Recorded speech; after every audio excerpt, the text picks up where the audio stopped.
Naruto, Naruto, do not be picky with your food. Eat well and nourish your body. As she gazed at Naruto resting on the stone, Kushina could no longer contain her tears.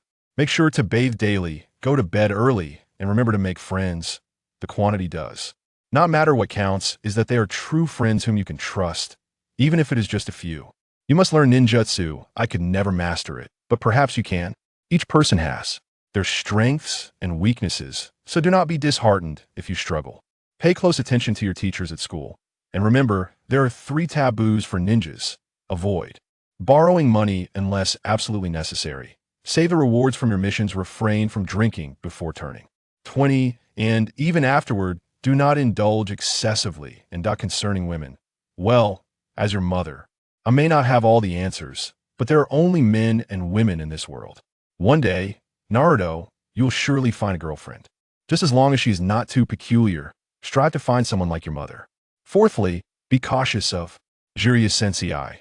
With a gentle smile, Minato softly embraced his wife. Naruto, you may bear much pain, but always remember who you are. Set a clear goal and a dream, and never give up until it is realized. I still have so much more to say, so much to teach you. I want to be by your side forever. Mommy loves you. I'm sorry, Minato, I keep rambling. Kushina wiped her tears away. It's fine. You're expressing yourself beautifully. Minato replied with a soft smile. Naruto, I am your father, so you should listen to your nagging mother. Seal of the 8 trigram seal. At that moment, the 3rd Hokage leaped forward, his face filled with concern for Minato, who appeared utterly exhausted. Minato, how are you holding up?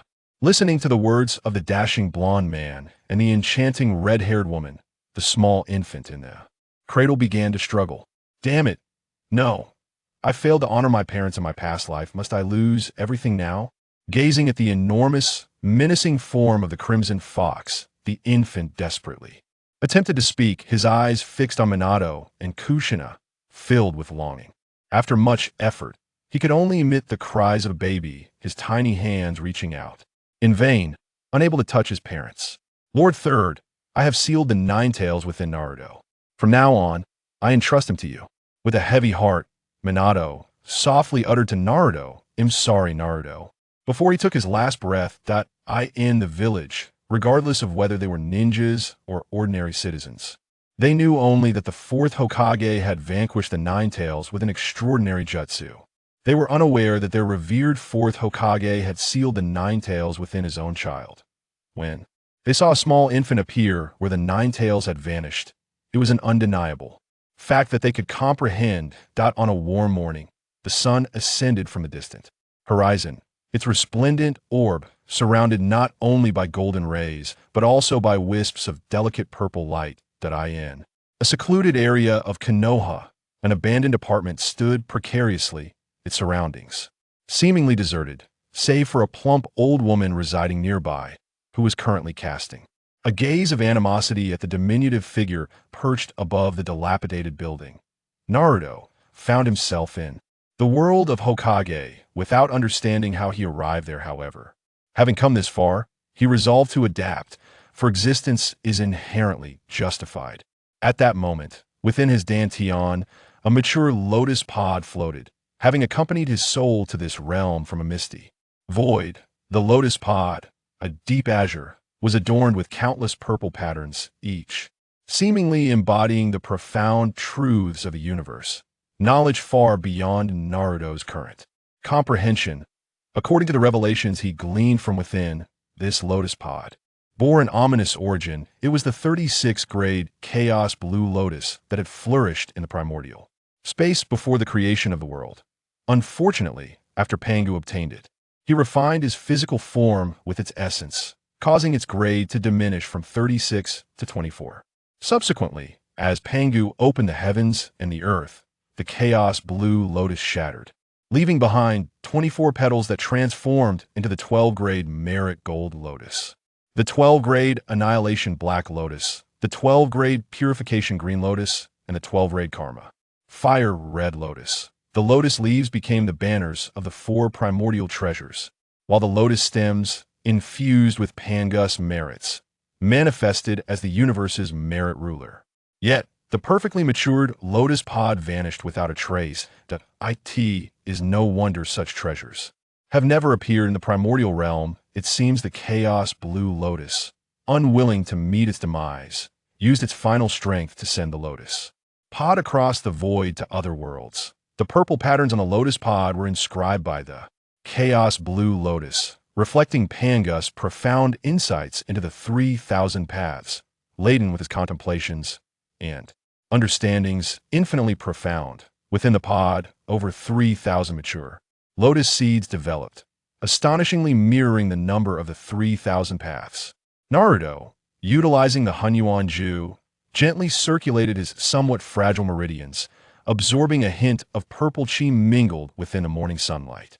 Though the spiritual energy in this world was postnatal, it was abundantly rich. However, cultivating the Hunyuan-ju was no simple task. Fortunately, the lotus pod, suspended in his dantian and nourished by Naruto's vital essence, had become as inseparable as his own flesh. Moreover, with the pod's ability to convert postnatal energy back into primordial essence, cultivation was still feasible. The Hunyuan-ju was the technique practiced by Pangu, derived from his insights, corresponding perfectly to the 36 grades of the Chaos Blue Lotus, each grade representing a level. Pangu believed that cultivators should pursue an external path, enhancing their cultivation to elevate their spirit, energy, and essence to the utmost realm, and then carve out a world within the chaos to encompass their divine power. Ultimately, unity of these elements would allow one to transcend to the supreme path, achieving liberation from the confines of the Tao. It was for this reason that Pangu fell victim to an unknown heavenly scheme, resulting in the loss of the world he had created, leaving him adrift in the vastness of the primordial realm.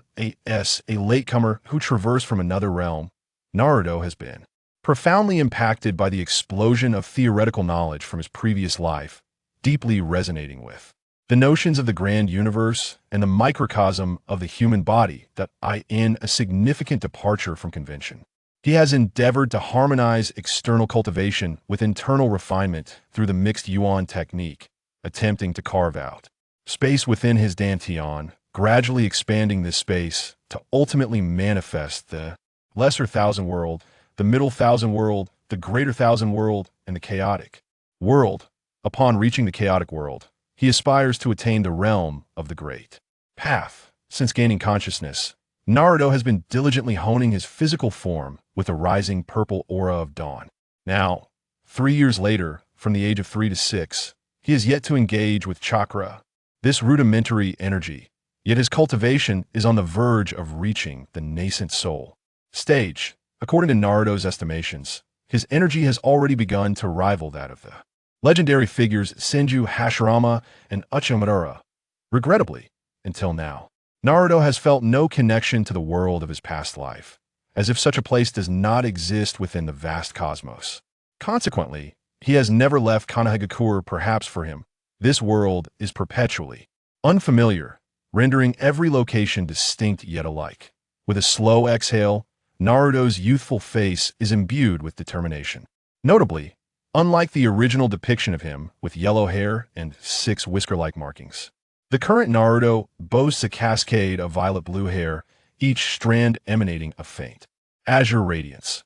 Much like a character from a historical drama, his hair is tied back with a cerulean ribbon, cascading nearly to his waist. Clad in a white traditional robe, his skin glimmers with a translucent quality, as white as snow, and his visage is strikingly handsome, adorned with a blue-purple lotus blossom at his forehead, reminiscent of luminescent powder. His cerulean eyes reflect the profundity of the universe, perpetually perceiving the essence of this world. Ideally, such a flawless physique should elicit admiration and affection from all.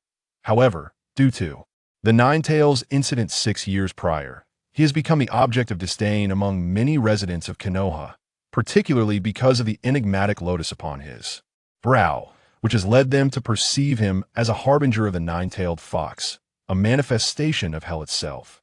Naruto, with unwavering focus and a mind free of distractions, diligently guided the last wisp of purple light into his dantian. Within this sacred space, Suspended above was the chaotic azure lotus, and below lay a spherical object of intertwined azure and violet hues, the so-called golden elixir recorded in Taoist texts. As the final flicker of purple light merged with it, Naruto's golden elixir became more rounded and plump, emanating a faint ethereal glow. Unlike others who shattered their golden elixirs to form a primordial spirit, Naruto cultivated his soul into a lotus resembling a primordial infant, nestled in the palace of his brow, causing the azure-violet imprint on his forehead to perpetually radiate a gentle luminescence. It was time to commence, after years of rigorous training. His physical form had become more resilient than steel, yet retained a supple grace. Indeed, it appeared more tender and fair than even Tsunade of this world. Today, shattering the golden elixir would allow him to open the Dantian space, a pivotal moment that could determine success or failure. With meticulous care, Naruto began to compress the golden elixir. According to the theory of the cosmic Big Bang, when the golden elixir is compressed to a certain extent, energy concentrates into a delicate point, and the repulsive forces between particles lead to a qualitative transformation, causing the compressed elixir to become unsustainable. This would result in an explosion under the interplay of immense compressive and expansive forces. Naruto's goal was to minimize the explosive force, ideally pulverizing the golden elixir without pushing it to the brink of catastrophic detonation. Otherwise, his physical form would surely turn to ash, transforming a moment of aspiration into self-destruction. The explosion of a golden elixir master contained enough energy to obliterate the entire Hidden Leaf village, a force far beyond that of any shadow-level ninja shaped by chakra. In this world, people cultivated chakra to gain power, with ninja ranks progressing from Jinin to Chunin, Jonin, Kage, and finally, Celestial Ninja. In Naruto's own classification, Jinin and Chunin corresponded to the Chi refining stage, Jonin to the foundation establishment stage, Kage to the golden elixir stage, and the primordial spirit to the celestial ninja stage. The golden elixir within Naruto gradually shrank, imperceptible to the naked eye, as time flowed slowly during this process. Unbeknownst to him, the pale moonlight had begun to cast its glow across the horizon, and the diminutive figure seated in meditation was increasingly surrounded by fireflies. For reasons unknown, these creatures seemed drawn to him, often seen fluttering around Naruto, making him feel even more isolated within the vastness of the Hidden Leaf. As the saying goes, unusual occurrences often herald extraordinary phenomena. Soon, just a little more. Boom. A violent, muffled sound erupted from within Naruto. As the azure-violet golden elixir burst apart, simultaneously, a crystalline droplet of blood trickled from the corner of his mouth, and a grimace of excruciating pain etched itself across his tightly shut face, beads of sweat cascading down his chin. Damn it, this agony is truly unbearable. While safeguarding the meridians surrounding his dantian from the ensuing turmoil, Naruto circulated his vital energy to mend himself. After an hour, the pervasive pain gradually subsided. At a certain moment, Naruto, seated in meditation, opened his eyes, two beams of phosphorescent light illuminating the space around him before vanishing in an instant. At last, it has been accomplished, nearly costing me my life. Naruto's eerie visage broke into a smile, one unseen for 6 long years. In this moment, he felt an unparalleled sense of security, free from the need for any pretense before others. His consciousness delved into his dantian, discovering that it had transformed into a vast space spanning hundreds of cubic meters. The chaotic azure lotus flower floated in midair, outlining its original form and radiating a mesmerizing violet light, akin to a sun illuminating the entire expanse. However, the so-called lotus tendrils, leaves, and petals were merely faint, intangible phantoms. According to Naruto's conjecture, the primordial worlds at their inception must have been mere voids, and now, within his body, this spatial realm had begun to cultivate life, albeit predominantly of the botanical variety, perhaps due to the presence of the chaotic azure lotus. The barriers of this internal space were remarkably robust, and his cultivation had smoothly ascended to the yawning stage. As Naruto withdrew his consciousness from this inner realm, calculations based on the Hongyuan formula indicated that with every increment in his cultivation, this internal space would likewise expand. He pondered how long it might take to manifest a small 1,000 worlds, a medium 1,000 worlds, or even a great 1,000 worlds. Engrossed in his reveries, a sudden waft of a faint, rancid odor reached his nostrils, nearly inducing nausea. This latest ascension to the yawning stage had once again subjected him to the purging of his marrow, rendering his body considerably more agile. With a gentle smile, He gestured for the surrounding fireflies to depart before leaping down from the dilapidated building, a drop of over 20 meters. No longer feeling the need to conceal himself as he usually did. Meanwhile, the elderly woman at the window, seething with fury, and the third Hokage, peering through a glass orb, were nearly petrified. How could a child of merely 6 years leap from such a height with such grace? Landing without a sound and stirring not a speck of dust? Surely, even an ordinary Chunin would struggle to achieve such a feat. The third Hokage summoned 2 Umbu operatives, instructing them to discreetly follow Naruto, ensuring he remained unaware of their presence. Go now, he commanded. The Umbu members, kneeling respectfully, vanished from the Hokage's office beneath their unsightly cat-faced masks. Sarutobi, feeling as though he had been thoroughly startled today, reflected on the child who usually caused mischief. Upon examining his chakra, he found no signs of refinement, yet that recent display was anything but ordinary. Naruto, just who are you? In the stillness of the night, Sarutobi's gaze flickered with a sharp intensity as he contemplated the child before him. Regardless of the circumstances, as long as he posed no threat to Konoha, that would suffice. However, should the day come when he endangered the village, all that could be uttered would be an apology. Naruto, heedless of the staff's protests, made his way to a nearby hot spring, producing the last few bills of currency from the shinobi world, just enough for a single soak. He swiftly entered the bath, leaving behind a disgruntled attendant and a sign declaring that dogs and Naruto were not permitted. At this moment, 6 years remained until the events of the Naruto saga commenced. With his skills honed, Naruto felt restless and resolved to leave Konoha, eager to explore whether the world truly mirrored the animated tales he had known. Under the luminous glow of the moonlight, Naruto approached the graves of his parents in the Hokage Memorial Cemetery. With a delicate flick of his fingers, 2 exquisite lilies materialized from his chakra, shimmering like stars in the night sky. After placing the flowers at the base of their tombstones, he retrieved a slender leaf, gently bringing it to his lips. As the corners of his mouth curled upward, a hauntingly beautiful melody resonated throughout the cemetery. On the nearby path, a striking figure with raven hair and crimson eyes, freshly returned from a mission, paused at the enchanting sound, as if drawn by an unseen force. Kurenai ventured toward the source of the music, her heart heavy with nostalgia. That boy again, she mused, her lips forming a pout. Is he still playing such sorrowful tunes? Yet before she could fully grasp the moment, the melody shifted, ascending into a joyous rhythm, imbued with an exhilarating sense of liberation. Curiosity piqued, Kurenai quickened her pace. As she closed the distance to Naruto, the exuberant music came to an abrupt halt. How charming, how handsome, how ethereal. Could this boy truly be a fox spirit? A fleeting thought crossed her mind, only to be swiftly dismissed as she gazed upon the boy, an unfamiliar flutter stirring within her. Naruto turned, seizing a long sword from the gravestone, an exquisite weapon he had forged in the likeness of ancient Chinese blades. Though merely a low-grade spiritual instrument, it held its own in the realm of shinobi, rivaling even the legendary artifacts of the Land of Crafts. Inspired by his fondness for the famed swords of Qin's Moon, his blade mirrored the illustrious Yuan Hong, bearing the same name. Just as Naruto pivoted, a group of figures donning cat-faced masks emerged from the thicket. A flicker of confusion crossed his features, and even Kurenai, hindered from advancing, found herself bewildered by the scene unfolding before her. Naruto Uzumaki, under the orders of Lord Danzo, we request that you accompany us to the route, declared a tall figure, his voice sharp and commanding. Oh, are you giving me orders? Naruto responded, his youthful voice laced with a hint of impatience. Indeed, the man disdainfully remarked, Lord Danzo suspects that you have clandestinely acquired some unique forbidden techniques, so it would be wise for you to accompany us. With that, several individuals advanced, intent on capturing Naruto, who stood before them. In the distance, Yuga watched the scene unfold, a surge of anger rising within her.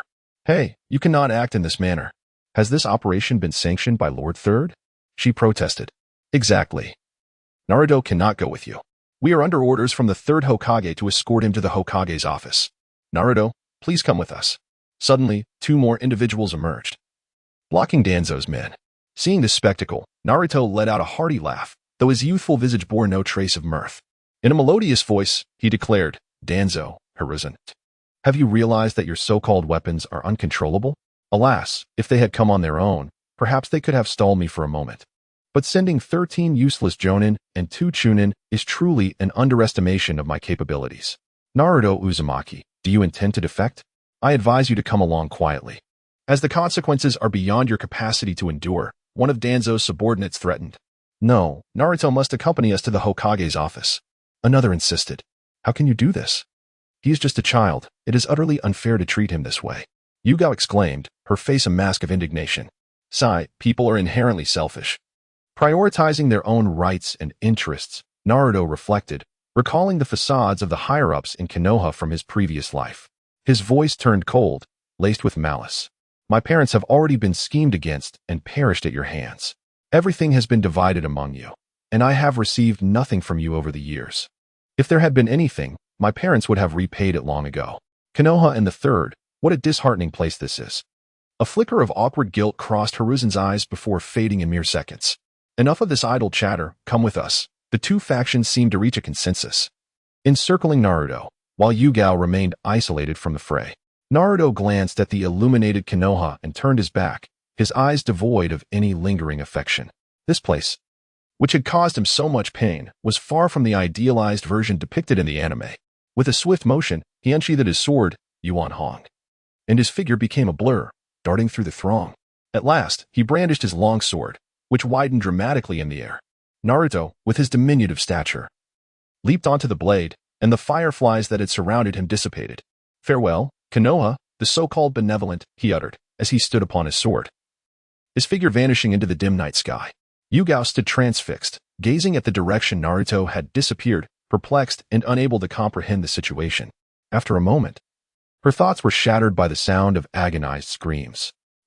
The area erupted in cries of distress as she turned to see those clad in cat-faced masks, each clutching their right arms, collapsing to the ground. This all transpired within mere seconds. The arms of several individuals lay severed at shoulder height.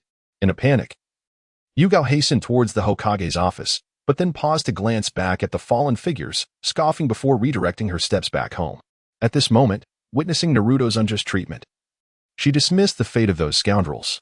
In the Hokage's office, Sarutobi, startled, dropped his pipe to the ground, fixated on the crystal ball, momentarily lost in thought.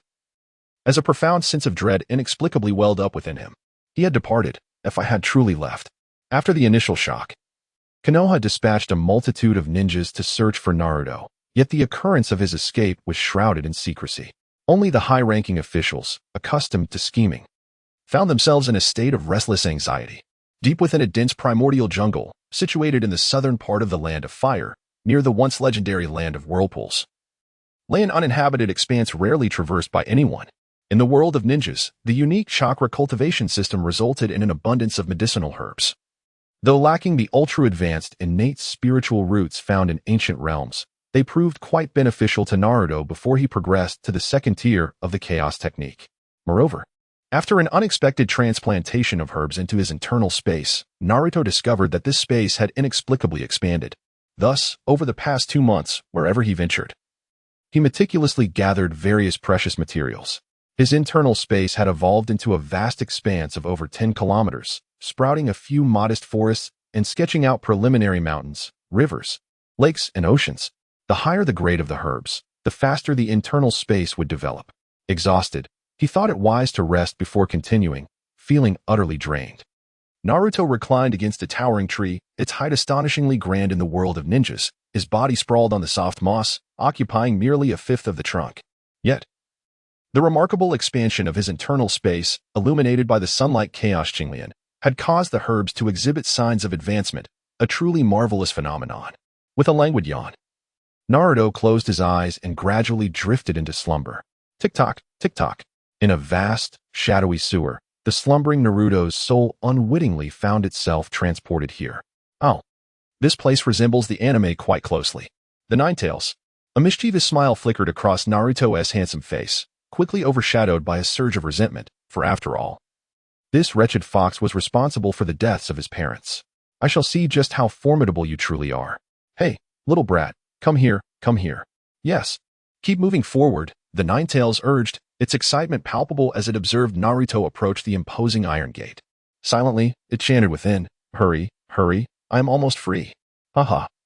I shall finally emerge and seize your body, foolish child. However, witnessing Naruto's expressionless demeanor left the Nine-Tails with an inexplicable sense of unease. Indeed, Naruto halted just a few meters from the iron gate, gazing at the Nine-Tails with a look of utter incredulity. With a resounding bang, the Nine-Tails realized that the imp before him was merely toying with him. "You wretched little brat. Once I escape, I shall surely end your life." The Nine-Tails, frustrated by its failed attempt, furiously assaulted the iron door of its seal. The entire space trembled under the onslaught of its violent chakra.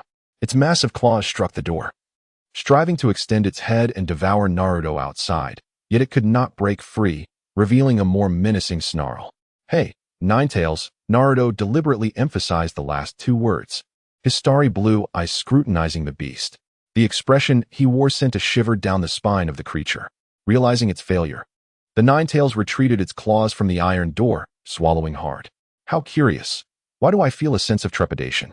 It must be a mere illusion," it thought, shaking its head vigorously before growling fiercely. "Brat, I will surely kill you."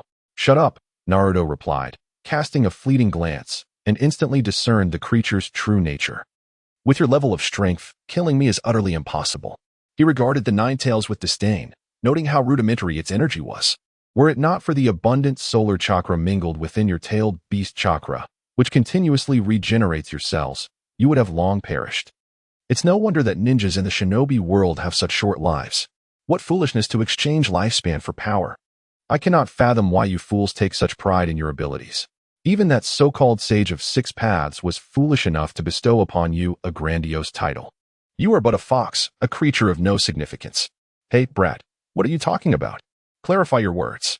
The Nine-Tails, unable to comprehend Naruto's derision, grasped one aspect. According to this child, it might indeed meet its demise one day. "Wait a moment, what did you just call me?" The Nine-Tails snapped back to attention, fixating its gaze on Naruto, a tremor of disbelief evident in its voice. Naruto cast a disdainful glance at it, offering no further explanation. His sole intention was to expel this beast from his body. The sensation of being scrutinized by another was most unwelcome. "Enough of this chatter. I have come here today to drive you out of my body," he stated calmly, unleashing an overwhelming aura that took the Nine-Tails aback, its crimson eyes widening in disbelief. "Hey, brat, what kind of joke is this? What is that power within you?" The Nine-Tails felt a chill run down its spine. Beneath that aura, it felt as if it were a small boat lost in a vast ocean, struggling to breathe. Have children become this formidable?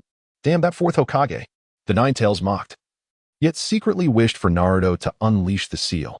After all, the Jinchuriki and the tailed beasts coexist symbiotically. "However, should you extract me from this vessel, I shall not perish, but you, my friend, are doomed." "Silence, you wretched fox," Naruto declared, his fingers poised together. His small frame leaped into the air, unleashing a torrent of razor-sharp sword energies. With a series of crisp sounds, the vast ceiling space was utterly shattered, leaving only the solitary form of the Nine-Tails and two inexplicable silhouettes emerging from a corner. Still lingering, you cursed fox? I harbor no fondness for you. Begone." Observing the Nine-Tails standing motionless, Naruto's anger flared. In an instant, he appeared behind the Nine-Tails, executing a technique that forcefully expelled the beast from his body, severing all ties with its essence. "It hurts. You detestable little brat. I shall not let you off easily. Naruto, what you are doing is quite wrong," the Nine-Tails retorted as it departed. The two figures concealed within Naruto's body now revealed themselves. One must recognize that the Nine-Tails is known as the harbinger of calamity. "What are your intentions?" Gazed at by Minato, who wore a perpetually amiable expression. To be honest, were he not his father, Naruto would dismiss such an emotionally naive individual. Bang! On the other side, Kushina, who had been gently observing Naruto, erupted with fury. Her face darkened as she delivered a hefty slap atop Minato's head. Kushina, what are you doing? That hurts." Minato immediately crouched down, cradling his forehead in circular motions. Kushina shot him a glare, hands on her hips, exuding an aura of indignation. "What do you think you're doing? Am I striking you? Do you have a problem with that?" How could that be?" No. Even having watched the anime and feeling confident in his understanding of the two, Naruto nevertheless sat there speechless, covering his face at the unfolding scene. "Wow, so adorable." Kushina beamed at her son's endearing antics, resembling a doting pet. She scooped up the pint-sized Naruto, her face pressed against his. "Are you not the baby of both me and Minato? Otherwise, what do you think?" Naruto rolled his eyes in exasperation. "Wow, kawaii." Compared to the original character from the series, Naruto now bore the influence of the chaotic Blue Lotus, truly embodying an extraordinary little boy. Thus, A woman as stunning and maternal as Kushina could not resist such a lure. Kushina, let us discuss serious matters, Minato interjected, having appeared from nowhere. About the Nine-Tails. Upon hearing this, Kushina's expression darkened once more. With a single hand, she waved her fist, growling fiercely, "Be silent. Do not interrupt my conversation with my son. Furthermore, have you not seen how Naruto has fared all these years? That old fool Sarutobi promised to take good care of little Naruto, and yet, look at the situation now." Kushina felt an inexplicable grievance surging within her as she glared fiercely at her husband. It is utterly unacceptable for Naruto to be labeled as a demon fox. For all these years, my son has been deprived of even a decent meal. Why must everyone expect him to protect that decaying place? Kushina's anger intensified with every word. Had it not been for her limited chakra, which prevented her from leaving Naruto's body, she would have long since emerged to deliver a sound thrashing to that old man. Humph. Do you still wish for that fox to return to Naruto? Should the Uzumaki clan be expected to sacrifice themselves for you leaf villagers? If it were not for Konoha's refusal to extend help, our clan would not have been annihilated. Kushina, there was simply no time for rescue. What do you mean by inadequate assistance? Nonsense. Get away from me. Minato bowed his head once more, drawing circles on the ground. Feeling Kushina's profound love, Naruto's nose twitched, and his eyes instantly became teary.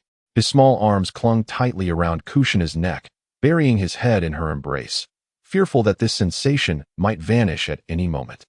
Both Naruto and Kushina's spirits were somewhat dampened, seemingly lamenting their son's unjust treatment. Minato stood quietly beside Kushina, recalling the third Hokage's promise, his gaze dimming. Naruto, how about I teach you some ninjutsu? It's quite powerful, Minato suggested, shaking off the gloom and regaining his sunny demeanor as a blue orb gradually formed in his hand. Kushina looked at Naruto, feeling a flicker of hope. Wait, Dad, Naruto interrupted, looking intently at both of them. You saw my strength just now. I have already found my own path. This ninjutsu doesn't suit me. What about this? Minato retrieved a special kunai, the Flying Thunder God technique, a space-time ninjutsu. Space-time ninjutsu. Naruto scoffed at the notion. Although it carried a hint of spatial essence, it had been misused to the point of absurdity. No, don't. Enough, Minato. You saw how powerful Naruto's technique was. Do not burden him with your unfinished business, Kushina interjected, leaving Minato speechless. Kushina, time is running out. Naruto, take good care of yourself. Mother will always be watching over you from above. Kushina's eyes glimmered with reluctance as she and Minato transformed into light and vanished from Naruto's body. Rest assured, Mother, I will surely find a way to revive you. Naruto declared, his eyes filled with unwavering determination as he gazed at the spot where they had disappeared. Hey, you dead fox, why are you still lurking around? As Naruto focused his mind back into his body, he noticed the Nine-Tails still standing nearby, its fiery red form towering above even the tallest trees. Though his parents had revealed the truth of that fateful day, and he was aware of the events in the Hokage's narrative, Naruto still held a deep-seated disdain for that beast. Hurry and leave, or beware, for the ninja may seize you again. Naruto rose and boldly threatened the Nine-Tails. You wretched fox, if you do not depart, know that an organization may indeed capture you and throw you into a boiling pot. It would spell your doom. Humph, little brat. I am the Nine-Tails, the immortal Nine-Tails. It replied, a hint of unease creeping into its voice as it recalled the masked man from 6 years prior. An inescapable sense of danger lingered. You do not appear so formidable yourself. How about this? From today forth, I shall take you as my subordinate. How fortunate for you. Why do you look so perplexed, boy? Naruto, utterly speechless at the creature's arrogance, thought it absurd for the beast to hold itself in such high regard. Begone. I had initially intended to slay you. A palpable aura of lethal intent emanated from Naruto, causing the Nine-Tails to freeze in place, beads of sweat forming on its brow. It sensed a terrifying fear of death and that killing intent. This was no jest. Although this boy might still fall short compared to the Sage of Six Paths, the possibility of his demise was undeniably real. However, my parents have chosen to forgive you, so you should indeed take your leave. Forgiven? A tailed beast receiving the forgiveness of a human. How utterly ironic. The Nine-Tails seemed lost in thought, its expression shifting to one of complex emotions. With a droop of its ears, it cast a glance at Naruto before turning away and vanishing into the forest with a few agile flips. What a creature. To regard me with such eyes. Surely it must be deranged, Naruto mused, impassively watching the spot where the Nine-Tails had disappeared. He murmured to himself, shall I head to the land of water or the land of grass? It matters not for now. This forest is quite bountiful. though I require no elixirs. It serves well for cultivating my internal space, especially with the presence of the chaotic blue lotus, which ensures the spatial barriers are exceptionally sturdy, preventing any risk of collapse. Yes, that shall do. Perhaps due to the release of the Nine-Tails or the reunion with his parents, a smile graced Naruto's face. Shadow clone technique. With a jolt, Naruto summoned over 30,000 identical clones of himself, a creation inspired by the original work as shadow clone technique. Unlike the original, his clones required no hand seals and drew energy from a different source. As long as the original did not absorb them back, they could exist independently forever. All right, let's get started, Naruto shouted, and the multitude of clones surged forth like a swarm of locusts, diligently collecting rare plants from the forest, which would later be returned to the original for cultivation. As he observed his internal space gradually expanding, Naruto's spirits soared. Finally done. I'm utterly exhausted, he exclaimed, wiping the sweat from his brow and waving away the butterflies that danced around him. Yet, no matter how he tried to shoo them away, these little creatures were inexplicably drawn to him, reluctant to depart. This had been the case since childhood, and over time, Naruto had grown accustomed to their presence. After resting for a while, he kindled a fire and prepared a perfect roast deer, utilizing his extensive experience from a past life to create tender, golden meat glistening with flavorful juices. It is precisely due to the wealth of experiences from his previous life that Naruto is spared from the plight of enduring hunger depicted in the original narrative. And he finds himself indulging in a daily feast, even as Kushina laments the reluctance of the people of Konoha to provide for him. After savoring the grilled meat, Naruto, with a contented hand resting upon his round belly, reclines against the sturdy trunk of a tree, basking in the delightful warmth of the sun.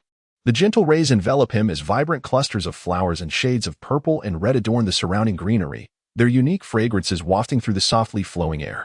A few white butterflies, having strayed from their fluttering companions, boldly alight upon Naruto's radiant violet hair, while a small gray rabbit nibbles on roots nearby, seemingly oblivious to his presence. After a brief respite, Naruto rises and summons the Reich, his small feet stepping gracefully upon it, embodying the essence of a transcendent immortal. Having listened to Kushina's request, he resolves to visit the village of Uzushio in search of any remaining descendants of the Uzumaki clan.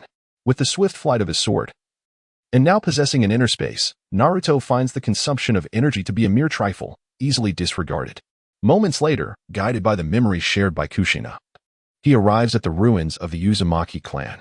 Before him lie remnants of stone walls, scarcely half a meter in height, alongside scattered wooden debris, appearing as though corroded by sulfuric acid, easily crushed beneath a single footstep. The village of Uzushio is indeed remarkable in its design. Situated on a small coastal plain spanning several dozen kilometers, surrounded by mountains on three sides and facing the sea. 2/3 of this plain is occupied by buildings, nearly comparable in size to present-day Konoha, with a deep-water dock stretching along the coastline. This means that the entire seaside of Uzushio is lined with a deep-water port, which speaks volumes of the village's former might. Unfortunately, the only ninjas capable of standing firm in Uzushio were those of the Uzumaki clan. And with their dwindling numbers and the village's neutral stance during the Continental Ninja Wars, it suffered no fatal blows. Over the years, Uzushio accumulated significant wealth and resources.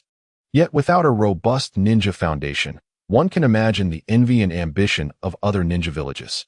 By the time of Kushina's generation, even the Uzumaki clan lacked formidable warriors to instill fear, while other villages, ravaged by war, were in dire need of resources and naturally set their sights on the affluent Uzushio. It is likely that Konoha's delayed assistance was motivated by a desire for resources, potentially leading to secret agreements with other ninja villages. No wonder, Naruto mused, why Konoha did not rush to aid Uzushio. Under the circumstances, Uzushio was akin to a plump, oil-rich lamb, and the destruction of a village housing no fewer than several 100,000 inhabitants, perhaps even more prosperous than Konoha at the time, would undoubtedly rejuvenate the other ninja villages. Contemplating the massive oceanic whirlpools near the dock, which drew close to the mountains, Naruto reflects on the geography of Uzushio. Nestled in a triangular region in the southern part of the land of whirlpools, flanked on three sides by continuous mountain ranges and dense forests, rich in medicinal resources. The climate here is warm and rainy, with lush vegetation.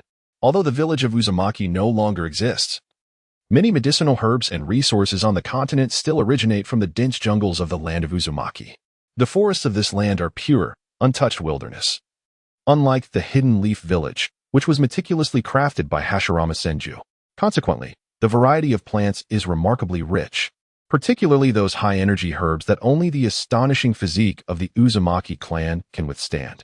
After spending more than half a month thoroughly scouring the entire forest, Naruto returned to the ruins of Uzumaki Village. Strangely, each time he gazed upon that swirling vortex of waves, he felt an inexplicable sensation, as if something were beckoning him to that very spot. Standing on the dock's embankment, he looked out at the several hundred-meter-wide whirlpool, his eyes filled with awe. Nature is indeed wondrous. This vortex seems destined to remain, persisting unless the seas dry up and the earth crumbles. Let me see what secrets you hold, Naruto thought. As he soared above the whirlpool on his steed, the sky rainbow, scrutinizing the swirling waters. Here, the call hidden within his bloodline intensified, and it was emanating from beneath the vortex. Gazing at the tumultuous waves, Naruto felt no fear. He expertly maneuvered his mount into the surging whirlpool. With a splash, the longsword bore Naruto deeper into the vortex. Curiously, the seemingly furious waves were remarkably gentle. With the strength of a genin, one could easily traverse through. As he descended further, the whirlpool gradually altered its course. At a depth of approximately 200 meters, the downward spiral transformed into a horizontal direction, leading into a vast cavern within the mountains. After several minutes, Naruto was propelled into an expansive chamber. This natural cavern, entirely surrounded by rocky walls, rose slightly above sea level and spanned over 2,000 meters in width. Along one side, nestled against the mountainside, stood a colossal stone statue of a humanoid figure. Beneath the statue lay an altar adorned with intricate engravings, featuring a keyhole the size of a palm at its center. Oh no. My mother never mentioned anything about a key, Naruto pouted, visibly discontent. Reluctantly, he prodded the altar with his sky rainbow, yet there was no response. Could there be a lever or something? He mused. Extending his right hand, he reached inside, and indeed, he felt a circular pull ring. Upon tugging it, a sharp pain jolted through his hand, as if something had bitten him. Ouch! Who dares to trick me? Naruto yelped, retracting his arm. When he looked up, he found himself no longer in the original space, but rather in a splendid, resplendent hall. Before him stood a grand palace complex established within another cavern, comprising about 20 large halls, each inscribed with titles such as scrolls, finances, weapons, medicinal herbs, and classics. Naruto was truly astonished. After exploring several grand halls, Naruto found himself losing interest. This was indeed the stronghold of the Uzumaki clan, where the majority of their resources were stored. Only those of Uzumaki blood could activate the teleportation array to reach this place. However, the treasures here held little value for him. They would be better left for future generations of the Uzumaki clan. He recalled that there was a character named Uzumaki Karen in the original narrative, and surely there were others hidden away from sight. He resolved to share this secret with them later. How they chose to utilize it was their own affair. Naruto adjusted his attire and took a third of the gold bars, approximately 200 cubic meters, from one of the great halls before exiting the Uzumaki ruins. For him, the ninjutsu scrolls and weapons were of no use. As he journeyed, he unconsciously reached the borders of the Land of Fire. Yawning a few times, he was about to strip off his clothes and indulge in a soak in the natural hot spring when he noticed faint flickers of fire and indistinct figures behind a distant rock, accompanied by intermittent complaints and soft weeping. Disinterested, Naruto entered the warm water to take a leisurely bath, all traces of fatigue from the past month vanishing in an instant. You bastards, why do you treat me like this? A woman lamented, her voice dripping with resentment. Is it so wrong that I enjoy gambling and drinking? Why do you oppose me, forbidding me from placing bets and having a drink? I'll drink whether you like it or not. The moonlight poured like water, casting a silvery sheen over the summer forest, rendering it as exquisite as jade.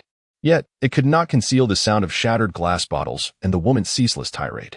Unable to bear the incessant buzzing of her complaints any longer, Naruto approached with a light-hearted demeanor. Are you not tired of being such a nuisance? To his surprise, the woman he had just heard cursing was now sprawled on the ground, fast asleep in a rather unrefined position, her face pressed into the dirt, drooling and bubbling softly. Observing this captivating yet pitiable woman, whose life had been marred by hardship, stirred a twinge of compassion within Naruto's youthful heart. He approached her slowly, unsure if it was his training in the chaos technique or the influence of the Chaos Lotus that prompted a sense of awareness in the slumbering Tsunade. As he neared the campfire, he noticed the absence of Shizune, who had always been by Tsunade's side in the original story. From the woman's earlier remarks, It seemed there had been a quarrel, leading her to abandon her companion. Amused yet exasperated, Naruto recalled how Tsunade, in an effort to protect those around her, had often lost vast sums of money, trying to save others. In the grand tapestry of the Hokage's legacy, it became evident that the ones who truly valued life were neither Orochimaru, in his quest for immortality, nor the so-called Great Sage of the Toads. Ultimately, these individuals were merely afraid of their own mortality. Orochimaru delves into the arts of forbidden resurrection and serpentine transformation, driven by an insatiable desire for immortality. Meanwhile, the Great Sage of the Toad and the White Snake Sage scour the land in search of the so-called Child of Destiny, not out of altruism, but from a profound fear that, should the world perish, their own realms would soon follow suit. Throughout this tumultuous journey, it is only Tsunade who genuinely cares for the lives of others, her heart burdened by the heavy toll of war and death. She single-handedly established the entire medical system of Konoha, striving to alleviate suffering. Yet, after the loss of her loved ones, she turned to gambling in a desperate attempt to find peace, hoping to secure safety for others in the process. Over the years, any substantial earnings she acquired were selflessly donated to the External Revenue Fund of Konoha, and she hesitated to pass on a crystal pendant to a third party, fearing it might bring misfortune. In every aspect, Tsunade stands as a monumental figure worthy of remembrance in the annals of the Hokage.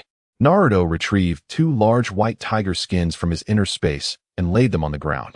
With a mere thought, Tsunade's unconscious form gently reclined upon the soft pelts, and he covered her with another plush tiger blanket. He then settled onto a separate skin, closing his eyes in meditation.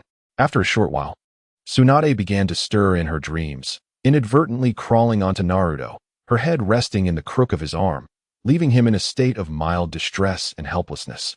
"Ah, I deserve this," he muttered to himself. "Why can't this fool sleep properly? She's come here reeking of alcohol, the worst," he grumbled. Yet he instinctively pulled the blanket up to cover her neck, gazing at her curled figure, unsure of what to say. This girl, knowing full well how cold it is at night, wore nothing but a sleeveless shirt. "Truly, she takes less care of herself than a child," Naruto remarked shamelessly. Tsunade mumbled softly in her dreams, her face flickering between joy and pain, a sight that evoked deep sympathy. "Still unable to forget, are we?" Naruto gently brushed his small hand across her smooth cheek, arranging her golden locks. "All right, let me help you once more." With his eyes closed again, he began to cultivate the chaotic technique, absorbing the moonlight. The palm resting on Tsunade's head radiated a faint azure glow, gradually seeping into her being. In her slumber, Tsunade felt a warm sensation enveloping her, her expression softening, the lingering sin of alcohol dissipating into the serene night air. At that moment, Naruto's spirit focused on the expanse of his inner space, which had expanded to over 990 kilometers after months of cultivation and herbal supplements. Just a fraction more, and he would reach the coveted 1,000 kilometers. Yet, in the past couple of days, it had stubbornly refused to grow even a fraction.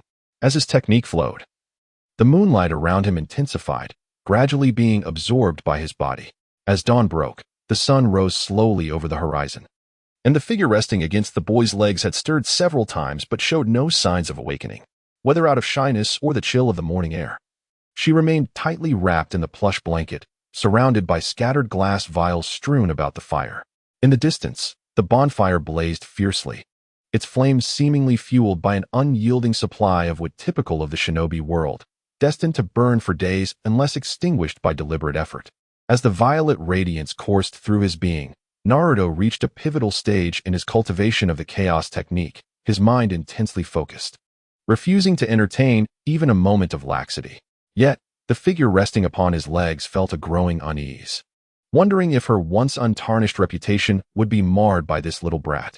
Stealing glances at the handsome boy with tightly shut eyes, whose brow bore a swirling indigo lotus, Tsunade felt an unexpected flutter within her heart. How strikingly beautiful he was, his appearance and demeanor left her feeling somewhat inadequate. "I won't get up. Not until he addresses me properly," she resolutely thought. It was difficult to fathom that one of the legendary 3, Tsunade, renowned throughout the ninja world, would be sulking like a petulant child over a mere boy. Who was this little imp?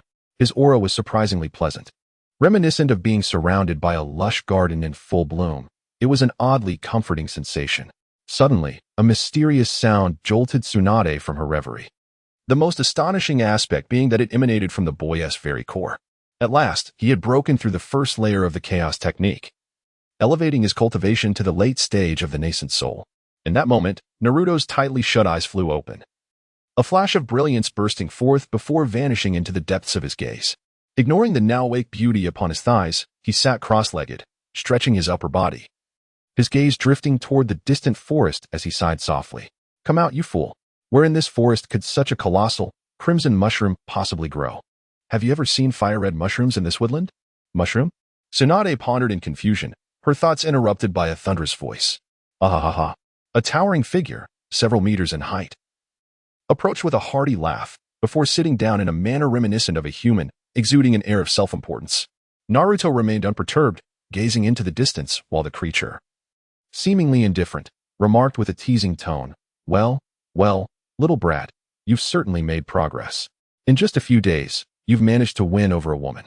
You truly know how to enjoy yourself. What do you want after following me all this way? Naruto's irritation flared. Despite being merely a celestial-level fox, this creature's tracking abilities were impressive, traversing vast distances as if it were merely strolling through its own backyard. What? The Nine-Tails? Tsunade could no longer maintain her facade. Leaping up in shock, staring at the immense figure of the Nine-Tails seated before her, she was momentarily dumbfounded, quickly adopting a defensive stance, her trembling body betraying her anxiety. Why you? How did you escape from Konoha?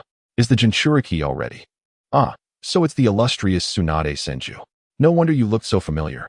The creature responded. Rest assured, I am not here to engage in conflict today.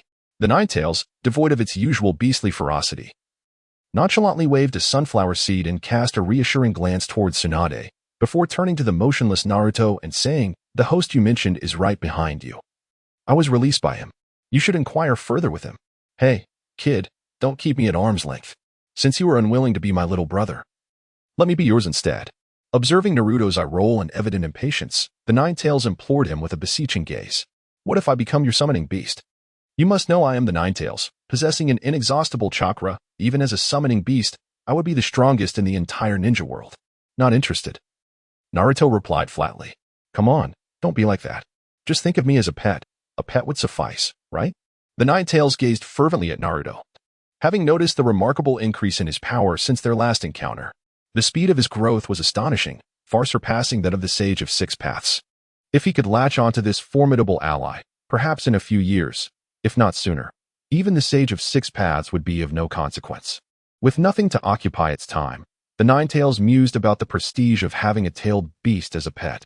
This is madness. This world has gone completely insane. The tailed beast is humbly seeking conversation from others. Tsunade's thoughts were in disarray, utterly bewildered. Not interested, Naruto reiterated. Humph, you little brat, you've got guts. If you refuse, I will follow you relentlessly, causing chaos in everything you do, ensuring you accomplish nothing. The Nine-Tails growled, baring its teeth in frustration. Humph, unable to defeat you. I will just annoy you to death. Indeed, this shameless creature. Naruto slapped his forehead in realization. All right, you're tough, if you insist on following me. Your form is far too large and would frighten the little ones. You need to shrink. Ah, you agree. Splendid. From now on, you are my master. Not even Uchiha Madara can contend with this, nor the Sage of Six Paths. Yet, as if struck by a thought, the Nine-Tails suddenly appeared distressed. Master, you see. We tailed beasts can only grow larger from birth. I have no idea how to shrink. Displaying an air of confidence, the Nine-Tails spoke without hesitation. How tragic it is that a tailed beast cannot even shrink, Naruto scoffed, rising from the ground. He raised his right hand, emitting a radiant glow, channeling a technique related to the laws of heaven and earth into the Nine-Tails' mind, and then cast another spell. In an instant, the towering figure shrank to the size of an ordinary kitten, leaving Tsunade utterly astonished. The Nine-Tails, understanding the situation, leapt to Naruto's side, resolutely determined to follow him. Since you will be accompanying me from now on, I shall call you the Nine-Tails. As for that name, Kurama, let anyone who wishes to use it do so. I certainly want tea. What a ridiculous title for the Sage of Six Paths. Changing names should not be so distasteful. Kurama, after all. Naruto has given this considerable thought. The Nine-Tails is intricately linked to this world, and having it by my side could indeed be a way to test the depths of this realm. It would be foolish to think that reality mirrors the animated world of the past. Ah, well, the Nine-Tails seems to have rendered itself speechless. Naruto stretched lazily and, while Tsunade and the Nine-Tails looked on in astonishment, collected the fur blanket. Ignoring the Nine-Tails, he cheerfully greeted Tsunade, "Hello, beautiful. Have you regained your senses? I'm off now. You should know the way back, so I want to be escorting you." "Wait a moment. So, you are the Naruto Uzumaki who recently defected from Konoha?" Tsunade inquired. "What do you mean by defected? I left Konoha in broad daylight. Those fools simply couldn't catch me." "Blame me? Ask the Nine-Tails if you don't believe me." Indeed, the Nine-Tails chimed in excitedly. Those fools from Konoha were utterly outmatched by this little brat, unable to keep pace with his blade. "That one do," Tsunade declared with unwavering determination. "I have decided to accompany you to keep an eye on you.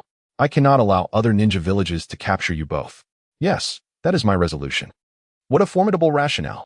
Naruto covered his face in disbelief. "Hey, Tsunade, you must realize that I am the most powerful tailed beast. How could those inept villagers ever capture me? Besides, this little brat has strength." Before the Nine-Tails could finish, Tsunade shot at a fierce glare, a prominent vein throbbing on her forehead. "Do you have an objection?" Even the enraged Tsunade made the Nine-Tails gulp involuntarily. "And no. Well, forget it. If you wish to come, then come along," Naruto said with a hint of frustration. "However, the journey may be lonely. Having a stunning beauty to behold isn't such a bad thing, especially when it is the renowned beauty of the ninja world, Tsunade. It is worth noting that within Naruto's youthful form resides the soul of an adult. Since you wish to accompany us, what of your companion? You cannot simply abandon her, can you?" "Oh, it seems you know me quite well," Tsunade replied with a slight smile, her beauty momentarily captivating Naruto, who soon regained his composure. "You mean Shizune, right? I will write her a letter when we reach the town. She is already a chunin and can take care of herself. We will return from time to check on her. She will be safe. If it becomes necessary, she can always return to Konoha. My home has been unattended for years." Her voice grew somber at the end. "If there were no compelling reasons, who would choose to wander without a place to call home?" "Very well, as you wish," Naruto said, tossing the sword, Yuan Hong. The blade trembled and swelled in the wind, transforming into a colossal sword, several dozen meters long and 4 or 5 meters wide. Naruto leaped onto the massive sword and beckoned Tsunade and the Nine-Tails, "Come aboard, beautiful." "Nine-Tails, we are leaving." "Eh?" As Tsunade gasped in astonishment, the exuberant Nine-Tails had already darted to Naruto's side. Once Tsunade steadied herself, Naruto concentrated, and the enormous sword soared into the sky at a 45-degree angle, leaving behind only the eerie laughter of a beast and a woman's startled cry. Time flowed swiftly, and in the blink of an eye, Tsunade and Naruto had traversed the ninja world for over 2 years. During this time, Tsunade's spirits had notably brightened. It seemed the 2 seeds of sorrow that had once burdened her heart had gradually faded away. Half a year ago, Shizune had returned to Konoha after meeting with Tsunade and the others to make necessary arrangements. In these 2 years, Naruto had advanced his cultivation of the Hunyuan technique to the mid-stage of the first layer, successfully reaching the pinnacle of the transformation realm. The space within him had expanded to several million square kilometers, surpassing the current area of the Land of Fire. In addition to plants, a plethora of animals had been introduced into this vast expanse, and thanks to the presence of the chaotic blue lotus seed pod, an initial evolution of the sun, moon, and stars had occurred. This was still under the constraint of Naruto intentionally suppressing his cultivation. According to the legacy left by Pangu, the area of a small thousand world must reach at least 12 billion square kilometers. A medium thousand world is measured in trillions of square kilometers, and a great thousand world spans countless trillions of square kilometers, akin to the primordial world. Based on Naruto's calculations, to achieve the scale of a small thousand world within him, he would need to attain at least the status of a great Luo Golden Immortal. And this was facilitated by the presence of the chaotic blue lotus seed pod. In comparison, the world of Naruto was indeed minuscule, merely qualifying as a planet rather than a true world. Now, Naruto was already 9 years old, with 3 years remaining until the start of the Naruto storyline. Over these past 2 years, under Tsunade's guidance, Konoha had ceased its pursuit of Naruto. He had agreed to Tsunade's request, intending to follow the original plot 3 years hence, thus allowing himself to stabilize his mindset, which had been unsettled due to his rapid rise in power. The Nine-Tails, during this period, had seemingly undergone a transformation. Gone was the image of the malevolent fox from the original story. Observing Naruto's steadily increasing strength, it found itself stagnant and deeply frustrated. That evening, as usual, Naruto sat cross-legged at the top of the inn, absorbing the last rays of moonlight. Upon opening his eyes, he swiftly returned to his room. As he stepped inside, he sensed two familiar presences concealed within his dwelling. With a resigned sigh, he rubbed his forehead and called out, "Hey, you two fools, come out." Suddenly, the lights blazed to life, filling the room with a warm ambience, unmistakably set up for a birthday celebration. Naruto's eyes brightened as he recalled that today marked his 9th birthday. Happy birthday! Happy birthday! The heartfelt wishes from Tsunade and the Nine-Tails resonated in his ears, moistening his eyes. Having spent several years in this world, he was taken aback that the first to celebrate his birthday were these two, one human and one beast. Naruto experienced an unprecedented warmth, his spirits lifting as he gazed at the large cake being presented by the Nine-Tails with its 2 pairs of paws, a peculiar smile gracing his face. Throughout the entire occasion, neither Tsunade nor the Nine-Tails mentioned anything else, simply offering their quiet companionship as Naruto enjoyed the entire cake. It is noteworthy that ever since the Nine-Tails began accompanying Naruto, spurred on by Tsunade to indulge in barbecued delicacies, this creature has developed an insatiable craving for all things delectable, even adopting a human-like routine. However, its fox-like form remains unchanged, rendering it the most formidable among tailed beasts. Just after finishing a cake, Naruto sensed something amiss with Tsunade today. Indeed, mere minutes later, her skin began to wrinkle and appeared somewhat parched, resembling the Tsunade depicted post-sealing in the original narrative. "Hey, Tsunade, what is going on?" The Nine-Tails was the first to voice its astonishment at the unfolding scene. Even Naruto stood in stunned silence, awaiting a response. "It's nothing, really. I just suddenly forgot something important in the past few days." Tsunade, realizing her deteriorating condition, looked even more haggard. Without further ado, she quickly formed a hand seal and pressed it against the floor, summoning a cloud of smoke. A humanoid, slug-like creature materialized before her. "Tsunade-sama, how may I assist you?" it inquired. "Hurry, help me recover. The chakra from the sealing technique is insufficient." Tsunade urgently directed her plea toward the slug, disregarding the looks from Naruto and the Nine-Tails. The Nine-Tails, recalling Naruto's earlier jest, began to comprehend the gravity of the situation. With a look of terror, it exclaimed, "Kid, could it be that, as you previously suggested, Tsunade's body, due to excessive cellular division, cannot generate new cells for replenishment? Hence, she requires this slug to provide chakra to sustain herself? What do you think?" Naruto replied, tucking a strand of his violet-blue hair behind his ear, his crystalline fingers caressing his delicate cheek, pondering deeply. The expression on his enviable face reflected disdain as he continued, "This is precisely what I meant. Your so-called chakra is utterly primitive, relying on life to gain strength. How many ninja, aside from the Uzumaki clan, do you know who can live to 50? Hey, kid, you must devise a solution. I refuse to end up like this one day." Even the Nine-Tails, a tailed beast, appeared anxious. Relax. With me around, you won't perish." Naruto chuckled at the creature's expression of horror, feeling a sense of resolve within himself. Subtly, he made a decision and gestured to the slug that was channeling chakra to Tsunade, saying, "Hey, slug, you can stop supplying her chakra now. This method is akin to a drug. It merely sustains her temporarily. I have my own means to resolve this." "Oh?" The slug looked at Naruto with curiosity. His unwavering gaze did not suggest deceit, and the subtle smile exuded confidence. Furthermore, the energy within him was astonishingly more immense than that of the slug sage, prompting the slug to acquiesce. "Very well, I leave it to you." Tsunade remained silent, lost in her thoughts, though her averted gaze betrayed an overwhelming sense of despair. Gently, Naruto pressed his finger against Tsunade's forehead, where the purple seal resided, infusing it with a stream of pure, primordial spiritual energy. Subsequently, he withdrew his finger. In the astonished eyes of the slug and the Nine-Tails, Tsunade's body visibly rejuvenated, her complexion becoming more radiant and supple than ever before. "Oh!" The pure essence of natural energy resonated through the sweet voice of the slug, conveying a sense of astonishment. "Since Lady Tsunade is well, I shall take my leave. Should any matters arise, do not hesitate to summon me." "Very well, slug, farewell," Naruto gestured. "Then, I entrust everything to you, Lady Tsunade." With a soft puff, the slug vanished from the room, leaving behind an echo of its voice lingering in the air. "And, little one, I am not a slug. Please refer to me as the slug or Lady Slug." "Che, insufferable creature," the Nine-Tails scoffed. Naruto observed Tsunade, who appeared lost in thought, almost as if bereft of life. He gently caressed her now rosy cheeks and said, There, Beautiful lady, is there truly any reason to be sad now that you have returned to your former self? Naruto finally understood why Tsunade had resorted to using the Yin seal so sparingly in the original narrative. It was not due to an inability to wield it, but rather a fear of its repercussions.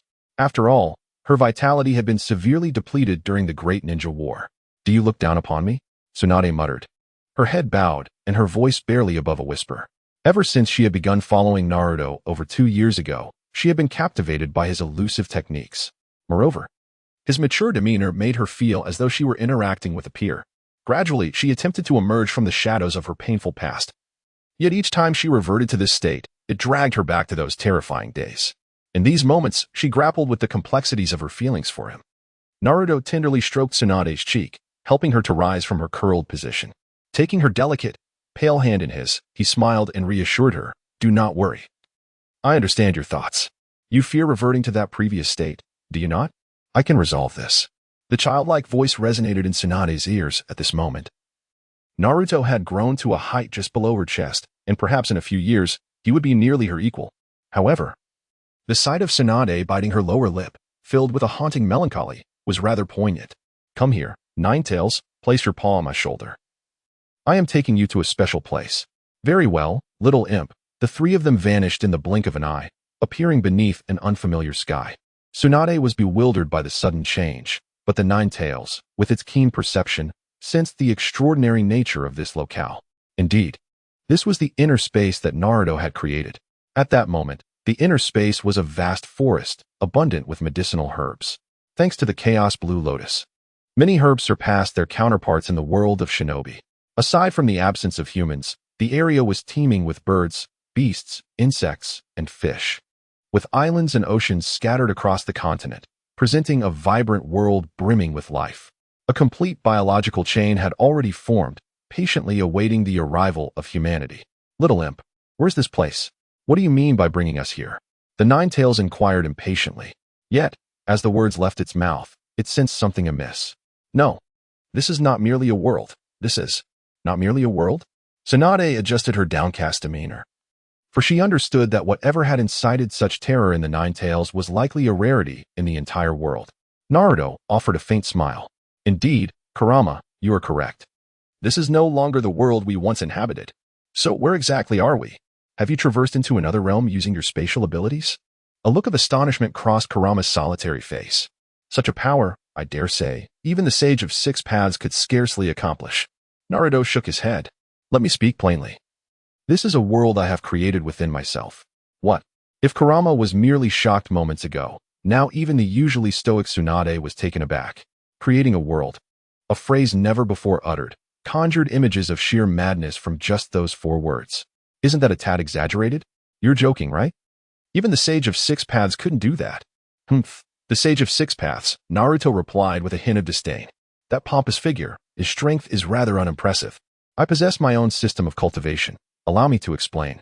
In the ninja world, ranks are classified as Genin, Chunin, Jonin, Kage, Celestial Ninja, and what we shall refer to as Sage level for the likes of the Sage of Six Paths. My cultivation system, however, is categorized from low to high as follows: Chi training, foundation establishment, golden core, nascent soul, and transformation of spirit, among others. The Chi training phase consists of 12 levels, corresponding to the 12 meridians of the human body, while the other stages are divided into early, middle, late, and peak levels. Naruto continued, observing the astonishment on the faces of his companions. What you refer to as Genin corresponds to the first 6 levels of Chi training, Chunin to the latter 6, Jonin to foundation establishment, Kage to golden core, Celestial Ninja to nascent soul, and Sage level to transformation of spirit. However, the ninja's cultivation is fundamentally flawed. Upon reaching the Jonin rank, one should condense a golden core within their dantian to cultivate their spirit. Yet, ninjas only know how to exhaust their physical potential, leading to a grim outcome. Each individual who reaches the golden core stage can survive for 500 years, with an additional 500 years granted for each subsequent level attained. Conversely, due to their reckless depletion of their bodies, most ninjas meet an early demise. This applies to the likes of the Sage, as well as the 2 fools, Hashirama Senju and Madara Uchiha. Tsunade, hearing Naruto so brazenly criticize Hashirama Senju, felt a flicker of anger on her cheeks. However, Contemplating what Naruto had just articulated, that he could live for an extended period, she felt a tinge of hope regarding her own longevity. Tsunade hesitantly inquired, then, "How long can you live?" "Me?" Naruto mused, gently squeezing her delicate hand. "My situation differs slightly from your cultivation of the golden core. I have created a world and concurrently nurtured it. Theoretically, as this world expands, so too does my lifespan. As long as this world endures, in theory, I too shall remain immortal." "Then you are essentially immortal," Kurama exclaimed, brimming with excitement. "Perhaps," Naruto replied nonchalantly. "Well, boss, I want to cultivate as well." "I want to cultivate," Kurama exclaimed, bouncing with enthusiasm. "You must share your methods with me. I will do anything you ask. Even if it means fetching your shoes every day. Curse Madara Uchiha, and curse the Sage of Six Paths."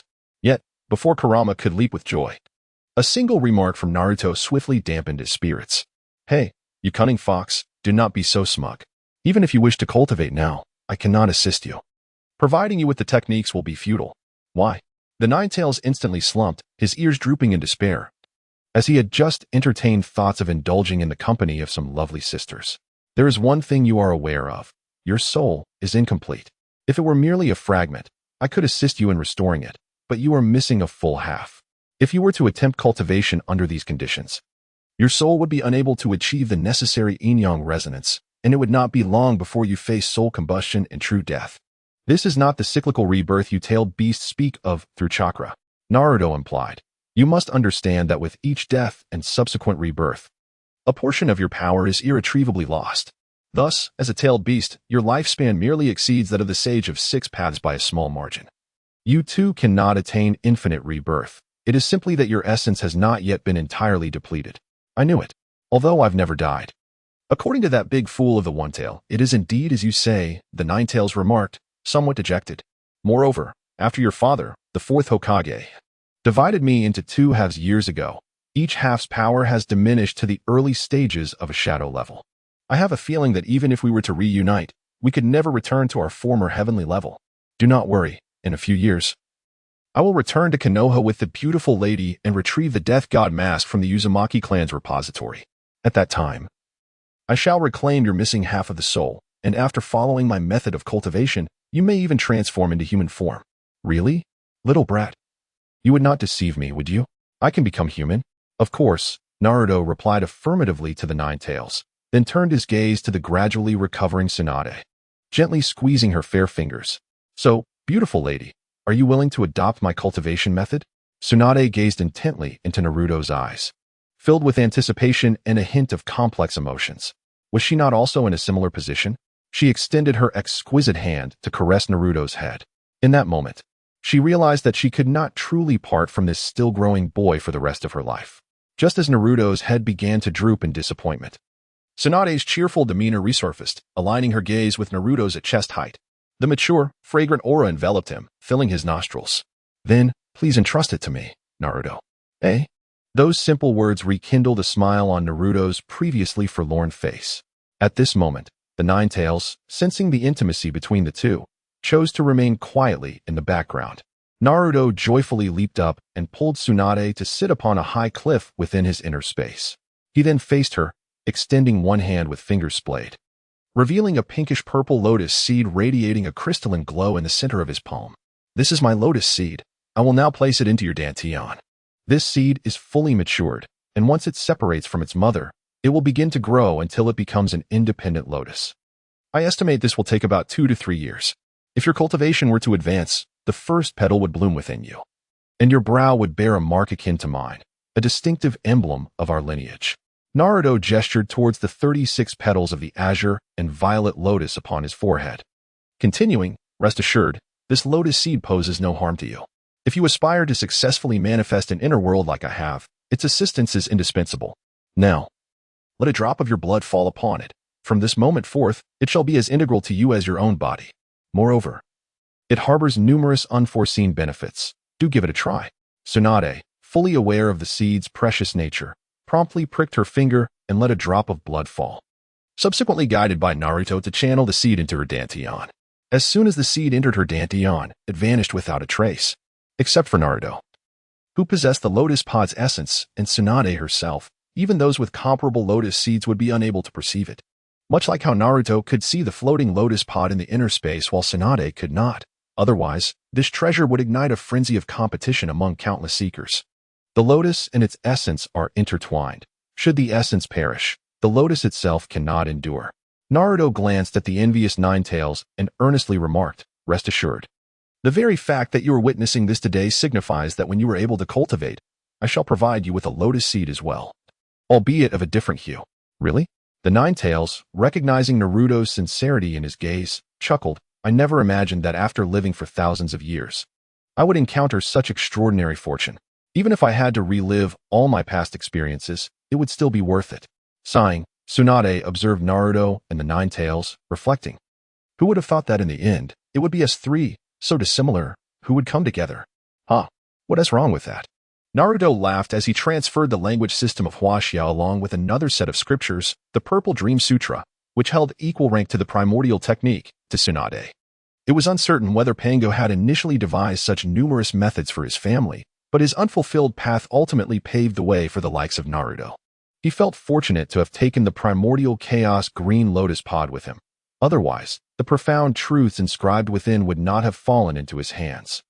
Is this another language? Tsunade pondered, inexplicably recognizing and understanding it instantly. It seemed everything was intertwined with Naruto, prompting her to inquire.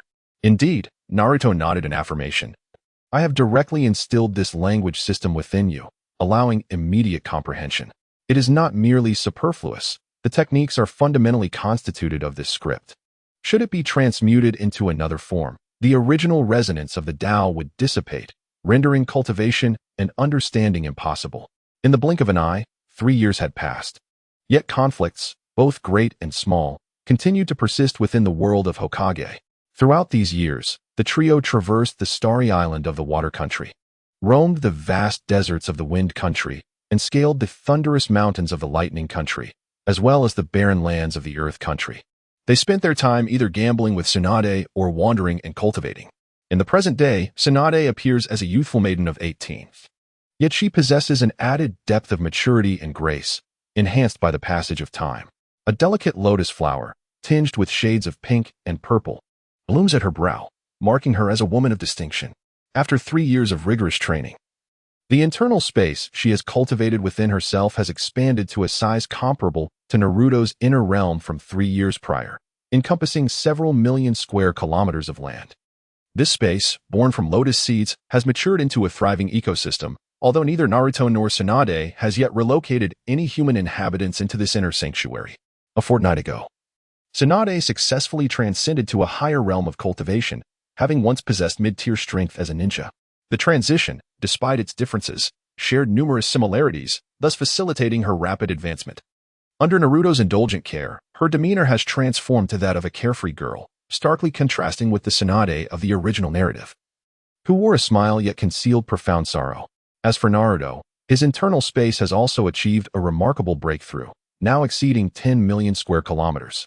Though he still has a considerable distance to cover before reaching the billion square kilometer threshold of a small world. In terms of cultivation, he has ascended 2 tiers. Attaining the initial stage of fusion, his prowess far surpassing what has been depicted in this world's animated realm. However, due to the influence of the Chaos Blue Lotus, his outward manifestation of strength remains at the pinnacle of the transformation phase. At the border of the Land of Fire, within a quaint Japanese inn on Saka Street, Tsunade and Naruto sit opposite each other at a square table. Perched atop the table is a diminutive red fox, no larger than a cat. This is the Nine-Tails. To avoid drawing attention, it typically maintains this smaller form while trailing behind the pair. "Hey, waiter, bring me another 2 pounds of that grilled beef, medium rare," Tsunade commands, having unwittingly adapted to human life after several years of coexistence. Unlike the original narrative, where it was prone to violence against humans, the Nine-Tails now shows a preference for culinary delights. Nine-Tails, you seem to be living quite luxuriously, knowing that beef is best enjoyed medium rare," Tsunade teases, her voluptuous figure accentuated by the crystal necklace gifted to her by Hashirama. Raising her wine glass to her lips, her voice rings out with a melodious clarity. It is important to note that she does not indulge in ordinary liquor, ever since Naruto imparted the knowledge of brewing spiritual wine a year ago. She has voraciously foraged through forests, leaving them pockmarked in her wake. Were it not for Naruto's insistence that she leave some herbs behind, Other seekers would have found nothing left. At this moment, she savors a low-grade spiritual wine brewed from ordinary herbs reclaimed from her inner space. Nonetheless, the alluring aroma of the wine has drawn the gaze of patrons in the inn, many of whom are captivated by her exquisite features, leaving them in a daze, drooling. Much to the chagrin of their companions, the Nine-Tails gazed at Tsunade's wine glass, pleading pitifully, "Hey, Tsunade, could you spare me a glass of that exquisite liquor? Just one. I promise I won't ask for more." Tsunade, resting her chin on her hand, appeared irresistibly charming. "If you call me sister, I might just grant you a whole bottle." Sighing, she mused, "Well, even if the Sage of Six Paths were to appear, he couldn't defeat me. If I must, I shall acquiesce. After all, I have little to lose." Despite having resisted many times before, the Nine-Tails ultimately surrendered shamelessly. "Sister, that's the spirit. Good boy." Tsunade cheerfully handed over a bottle of spirit to the Nine-Tails, who accepted it meekly, muttering, thank you, sister." Observing this harmonious scene, Naruto, now 12 and standing tall beside Tsunade, wore a warm smile that blended his gentle beauty with an air of grandeur. With an almost ethereal grace, he picked up chopsticks and served Tsunade her favorite dish, gently saying, "Beautiful lady, do enjoy your meal. If we don't leave soon, these patrons may linger indefinitely." Upon hearing Naruto's words, Tsunade lifted her gaze and scanned the room, noting the dazed expressions on the faces of the customers, men gazing at her and women staring intently at Naruto, including the restaurant owner and the waitstaff. Returning to awareness, she exchanged a proud glance with Naruto, her expression radiating joy akin to that of a young girl who had just won a contest. Suddenly, their moment was interrupted by a coarse voice, Tsunade. She quickly turned towards the sound, only to find a white-haired man in his 40s. His face was dotted with an array of pimples reminiscent of a toad's skin, and his ruddy cheeks, coupled with a somewhat stout physique, indeed made him resemble a frog. "Jiraiya, what brings you here? And that girl behind you, it's Shizen, right? You've grown taller over the years." Naruto facepalmed, recalling the dramatic scene of him and Jiraiya searching for Tsunade. It seemed that, due to certain circumstances, the roles had merely shifted, with Shizen taking his place. A mere shift in time. The inertia of this world will remain profoundly strong. "Lady Tsunade, how could you have changed so much?" Shizen's voice trembled with disbelief. Jiraiya, oblivious to the unfolding tension, plopped himself down at the space Naruto had intentionally vacated, drooling as he gazed at the now strikingly beautiful Tsunade, completely unaware of the Nine-Tails' dazed stare or Naruto's exasperation. "Hey, you idiot. Don't look at me with that foolish expression." Tsunade erupted with fury at Jiraiya's dim-witted demeanor, standing up and delivering a powerful punch that sent him soaring through the air, crashing through a dozen buildings, disappearing from sight with a thunderous crash. "Lady Tsunade, where have you sent Jiraiya?" Lost in the fantasy of Naruto, upon seeing a figure fly out in an instant, she let out a shriek, cold sweat trickling down her forehead as she dashed in the direction Jiraiya had flown. "Humph," Tsunade scoffed, resuming her meal, while the previously dull patrons in the establishment shrank back, no longer daring to cast their gazes this way. "Such a beautiful woman, your strikes are rather ruthless." "He can't possibly be dead, can he?" "Humph, it's nothing. I know my limits. That guy recovers swiftly. He'll merely be bedridden for a few months." Tsunade chewed on a morsel of beef and declared with authority, "Besides, he dared to look at me with those lecherous eyes. He deserves whatever happens to him." "Indeed. Who invited trouble with our stunning beauty?" "Hey, kid, who are you to dine with Tsunade? And who is this creature? Just because it has 9 tails doesn't mean it can call itself the Nine-Tails." Just then, Jiraiya, appearing somewhat disheveled, staggered in, seizing the Nine-Tails by its tail and lifting it aloft, causing the creature to grimace in pain. In the background, Shizen covered her face, silently mourning Jiraiya's actions for another 3 minutes. Fortunately, due to a tripartite agreement with Tsunade, Naruto, and the Nine-Tails, the creature refrained from displaying its ferocity and instead cast pleading glances at Naruto and Tsunade, secretly contemplating how to seize an opportunity to retaliate against Jiraiya. "Hey, this is my little brother that Tsunade adopted today. You can't treat it like that." Tsunade swiftly reclaimed the Nine-Tails from Jiraiya and placed it on Naruto's shoulder. "Haha, too amusing. Little brother, with such a wretched squirrel. Have you ever seen a squirrel with 9 tails? Jiraiya remarked, noting the glint in Tsunade's eyes and the ominous rumble of her voice, leading him to inquire, his voice slightly trembling. "So what is this?" "Silence," Tsunade commanded sharply, inwardly lamenting that such matters should not be discussed in public. Meanwhile, the Nine-Tails, perched on Naruto's shoulder, defiantly waved its claws at Jiraiya, causing him to step back in fear, questioning his life choices. At the dining table, Shizen shyly sampled the dishes Naruto had shared, her eyes seldom straying from him. Compared to a few years prior, Naruto now stood just slightly taller than her, nearly at Tsunade's height. For a 17 or 18-year-old like Shizen, on the cusp of maturity, it is only natural to harbor inexplicable feelings towards handsome young men and beautiful women, such as the way of the world. Jiraiya observed Tsunade, who had transformed into a young woman of 18, her beauty surpassing even that of her youth. Though he wore a lovesick expression internally, he was engulfed in tumultuous waves of emotion, particularly mesmerized by the exquisite pink lotus blooming on her forehead, radiating a glow that left him momentarily dazed. Say, Tsunade, you aren't delving into any bizarre ninjutsu research like Orochimaru, are you? Jiraiya's demeanor shifted abruptly as he faced Tsunade earnestly, stating, if that were the case, it would lose all meaning. Tsunade, unable to articulate her current predicament, found Shizen's cautious inquiry weighing heavily upon her. Sigh, Jiraiya, I must say, you are quite foolish. Do you not recognize the peculiarities of my current situation? While others may remain oblivious, how can you fail to see it yourself? Tsunade cast a fleeting glance at Naruto. She would never divulge her circumstances to anyone lightly. Having embraced the new linguistic and cultural paradigm Naruto introduced, she understood the importance of discretion. Until Naruto granted his approval, none of this information could be disclosed, for one could never predict the unforeseen consequences that might arise. Ah, that is reassuring indeed. Yet, I must admit, your current state is quite enviable. Pray tell, have you ingested some miraculous elixir? Jiraiya sought a definitive answer, and the enduring camaraderie they shared led him to choose belief.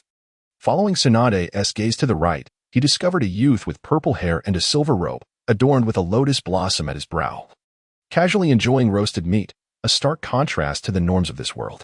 Yet, the striking handsomeness of the boy's visage evoked a twinge of envy. By the way, young one, who might you be? Naruto, feigning ignorance, glanced about before finally snapping back to reality. He directed his gaze toward the Nine-Tails, now perched upon the table, and with a hint of astonishment, inquired, "Are you addressing me?" The Nine-Tails appeared momentarily dumbfounded, while Jiraiya, unable to contain himself, buried his face in his hands, tears streaming down his cheeks. Oh, how utterly unappealing today's children are.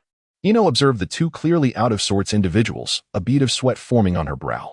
Hiki, Jiraiya. What do you think? I wager you have no clue who he is, Tsunade remarked, amusement dancing in her voice. Nanny? How peculiar. Jiraiya's eyes widened in disbelief as he fixated on Naruto, scanning him intently. All right, I concede. I truly do not know who he is.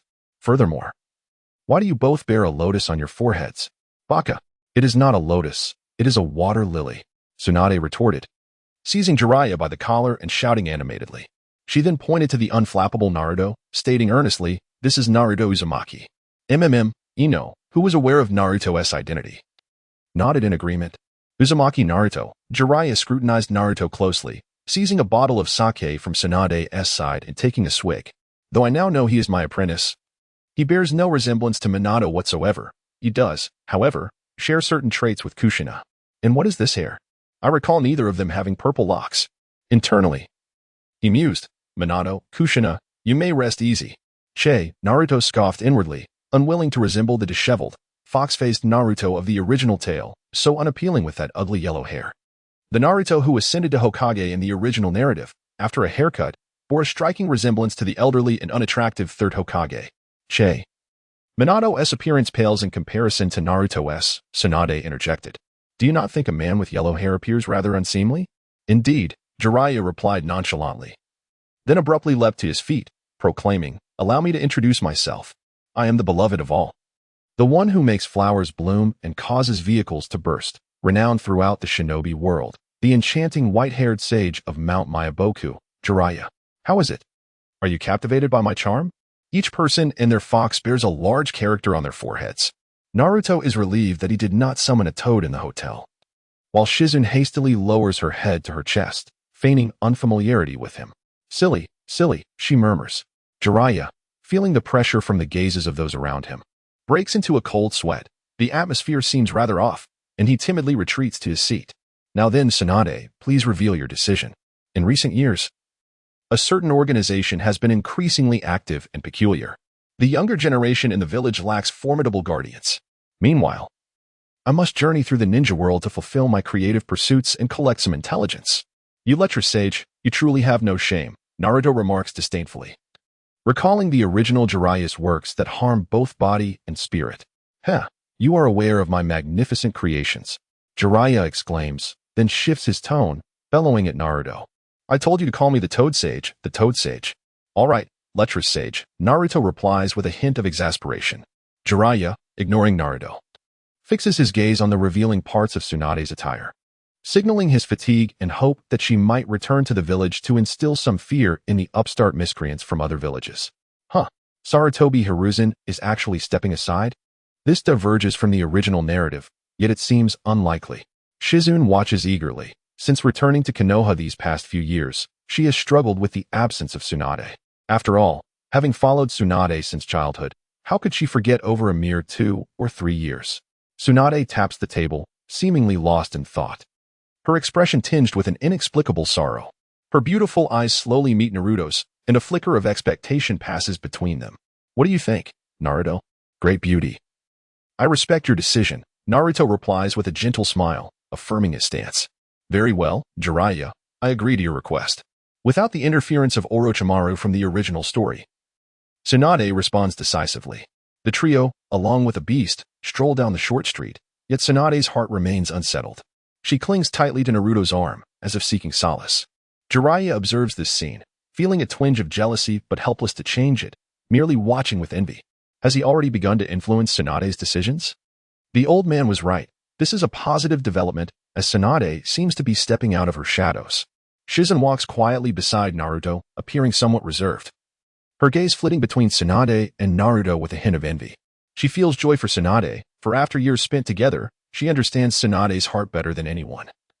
Save for Naruto. Naruto remains silent, for he knows that Tsunade's complete emergence from her past relies on her own strength. Suddenly, Tsunade exclaims, here we are again. Wow. This is the largest casino in the Land of Fire. Once I return, there won't be any gambling, so I must indulge thoroughly. With that, the still unsettled Tsunade drags Naruto into the casino, leaving Shizune and Jiraiya to chase after them in bemusement. Upon arriving at the casino counter, Tsunade instinctively extended her hand towards Naruto, seeking funds. Over the years, Naruto had never restrained Tsunade's penchant for gambling, as her only other enjoyment aside from drinking was this singular passion. With a casual flick of his wrist, a silver password box materialized in his hand, which he smiled and offered to her delicate, jade-like hand. Understanding her need for release, he gently encouraged her, go ahead, play as long as you desire. If it's not enough, I shall provide more. Taking the password box from Naruto, Tsunade appreciated that the box contained a single code, the number of strokes in the Chinese characters of her name, Senju Tsunade. As she felt the weight of the box, her eyes momentarily glistened with unshed tears, a fleeting moment unnoticed by anyone but Naruto. Regaining her composure, she placed the box on the counter and swiftly opened it with both hands. Despite frequently witnessing the extravagant generosity of such a wealthy patron, the casino staff remained utterly astonished, and Jiraiya, standing behind Naruto, was nearly so overcome with excitement that he almost bit his tongue. It was known that his entire income, if converted to cash, amounted to only slightly more than that box. Yet here was Tsunade receiving an entire box filled with standard gold bars, each bearing the seal of an official mint, guaranteeing their authenticity. If converted into currency of the shinobi world, it would represent a staggering sum of 70 to 80 billion. Tsunade's assistant, Shizune, stared in disbelief at the massive box overflowing with golden treasures, momentarily at a loss for words. When she noticed Tsunade ignoring her, she glared at Naruto, exclaiming in a heavy tone, Naruto, you are far too indulgent with Lady Tsunade. It's nothing, dear Shizune, Naruto replied nonchalantly. As long as she is happy, isn't that more important than anything else? Besides, it seems I'm not particularly in need of money. After all, to him, such sums were abundant. Tsunade herself had hoarded countless tons of gold, yet each time she spent, it was second nature for her to reach out to Naruto, never once tapping into her own vast reserves. After all, she possessed an inner space that was 1/5 the size of the entire shinobi world, teeming with lush greenery, more bountiful than the resources of the Land of Fire, containing an immeasurable wealth beyond comprehension. Is gambling a means of emotional relief? Jiraiya mused, casting a contemplative glance at Naruto as he muttered, "Indeed, Tsunade's only joy lies here. It's truly commendable if it brings her happiness." Due to Tsunade's influence, what could have been a swift journey to the land of fire elongated into a month-long trek. At that moment, the impatient Nine-Tails realized just how rapid their original flight had been. Compared to the speed of a ninja, their current pace felt akin to ants crawling on the ground. To avoid drawing attention, the Nine-Tails had transformed, as instructed by Naruto, into a small squirrel with a single tail, approximately the size of a fist. Its vibrant red hue still intact, while its chakra was concealed. However, due to the transformation, it could only shift among animals. Naruto and his companions stood before the familiar gates of Konoha, each harboring an inexplicable sense of nostalgia. Tsunade gazed vacantly at the Konoha emblem adorning the gates. Letting out a sigh as she remarked, "It truly feels somewhat unfamiliar, having been away for over a decade." Suddenly, her spirit rekindled. She shouted into the depths of the village, "I have returned." The sound resonated like a child returning home after a long absence, akin to a victor reclaiming something precious. Infused with a newfound confidence that suggested no one would dictate her path henceforth. It was uncertain how many could detect the complexity within her proclamation. Yes, they had returned. Jiraiya recalled his own return a few months prior and could not suppress a wave of emotion. Perhaps the intricate memories tied to Konoha were experiences that their generation would inevitably endure. "Beautiful lady, since we are back, I imagine many are waiting for you. I shall take my leave now. Once you are done, feel free to seek me out," Naruto said, removing the delicate white jade hand from his arm and offering Tsunade a gentle smile before turning to vanish beside the now squirrel-like Nine-Tails. "Jiraiya, what is happening with Naruto?" Tsunade inquired. Though she was aware that the village had once dispatched individuals to search for him, she remained oblivious to the events of the past. Over the years, Naruto had not spoken, nor had she pressed for details. Alas, he likely wishes to avoid encountering those old geezers in the village. "I have gathered some information. It seems that 6 years ago, Danzo and the third Hokage attempted to forcibly take Naruto for questioning, but he managed to escape. Perhaps that incident haunts him." Shizen cautiously whispered. "Oh." Tsunade replied blandly, yet her delicate hand nearly formed a fist for a fleeting moment before she subtly relaxed. "Shizen, cease your chatter. Regardless of the reasons, such matters are not ours to comment upon. Do not bring them up in public again," Jiraiya warned, his tone firm. Having observed the deep connection between Tsunade and Naruto and wishing to prevent Shizen from further agitating her nerves. "Understood, I apologize. It was unintentional," Shizen quickly responded to Jiraiya. Her voice tinged with a hint of grievance that was evident to all. Moments later, Tsunade had traversed through the gates and entered Konoha, where she was met by a throng of villagers and shinobi organized by Sarutobi to welcome her home. Sarutobi greeted her with a warm smile. "Tsunade, it has been years." "Welcome back." "Indeed, old man, I have returned," Tsunade affirmed. Danzo's two subordinates, Mito and Sito, also wore smiles of concern. As for Danzo himself, he stood silently to the side, a proud one-eyed dragon, letting out a soft grunt from the depths of his throat. "Welcome home, Lady Tsunade. Welcome back. At last. You have returned." Regardless of the thoughts of the village's higher-ups, the Senju clan, as the founders of Konoha, still held significant prestige. This was the legacy of the Senju within Konoha. Amidst the throng, a striking beauty with raven hair and crimson eyes gazed upon Tsunade's youthful visage. Reminiscent of a tender 18. Her eyes twitched in disbelief. How could this be Tsunade-sama? Was she not over 50 years old? Nearby, Asuma and Kakashi exchanged nervous laughter. Equally astonished, yet silent. The majority of the village's elite were also taken aback, though they chose to remain reticent, welcoming Tsunade's return with joy. As the villagers celebrated, Naruto, however, made his way toward the residence of the prominent clans. Despite the passage of 6 years, most villagers recognized him by the lotus mark on his forehead. His azure hair, and his eccentric attire reminiscent of antiquity. "The Nine-Tails Fox, how has he returned? Quick, retreat. Do not approach this star plucker. He brought ruin upon his own parents at birth. Truly, fate is blind. How is he still alive? We must end him." Many picked up stones to hurl at Naruto, but each projectile inexplicably vanished mid-flight. The Nine-Tails, resembling a squirrel, bared its teeth, ready to spring forth, but Naruto's mental command restrained it. "No need to concern yourself. Elephants never heed the thoughts of ants." Soon, Naruto arrived at a medium-sized European-style villa constructed of red bricks, perhaps due to years of neglect by its owner. The brownish-red doors and windows were cloaked in dust, and cobwebs were ubiquitous. The small courtyard was overrun with weeds, and the towering iron gate outside was covered in rust. The silent villa stood as a testament to its once illustrious history as the residence of the fourth Hokage. How ironic, he mused. There must be a lingering bitterness within you. Once a sacred place, how many now remember your name? The wind whistled through the shattered windows, echoing faintly in response. With a sardonic smile, Naruto waved his hand to cast an expansive barrier, enveloping the entire villa and courtyard.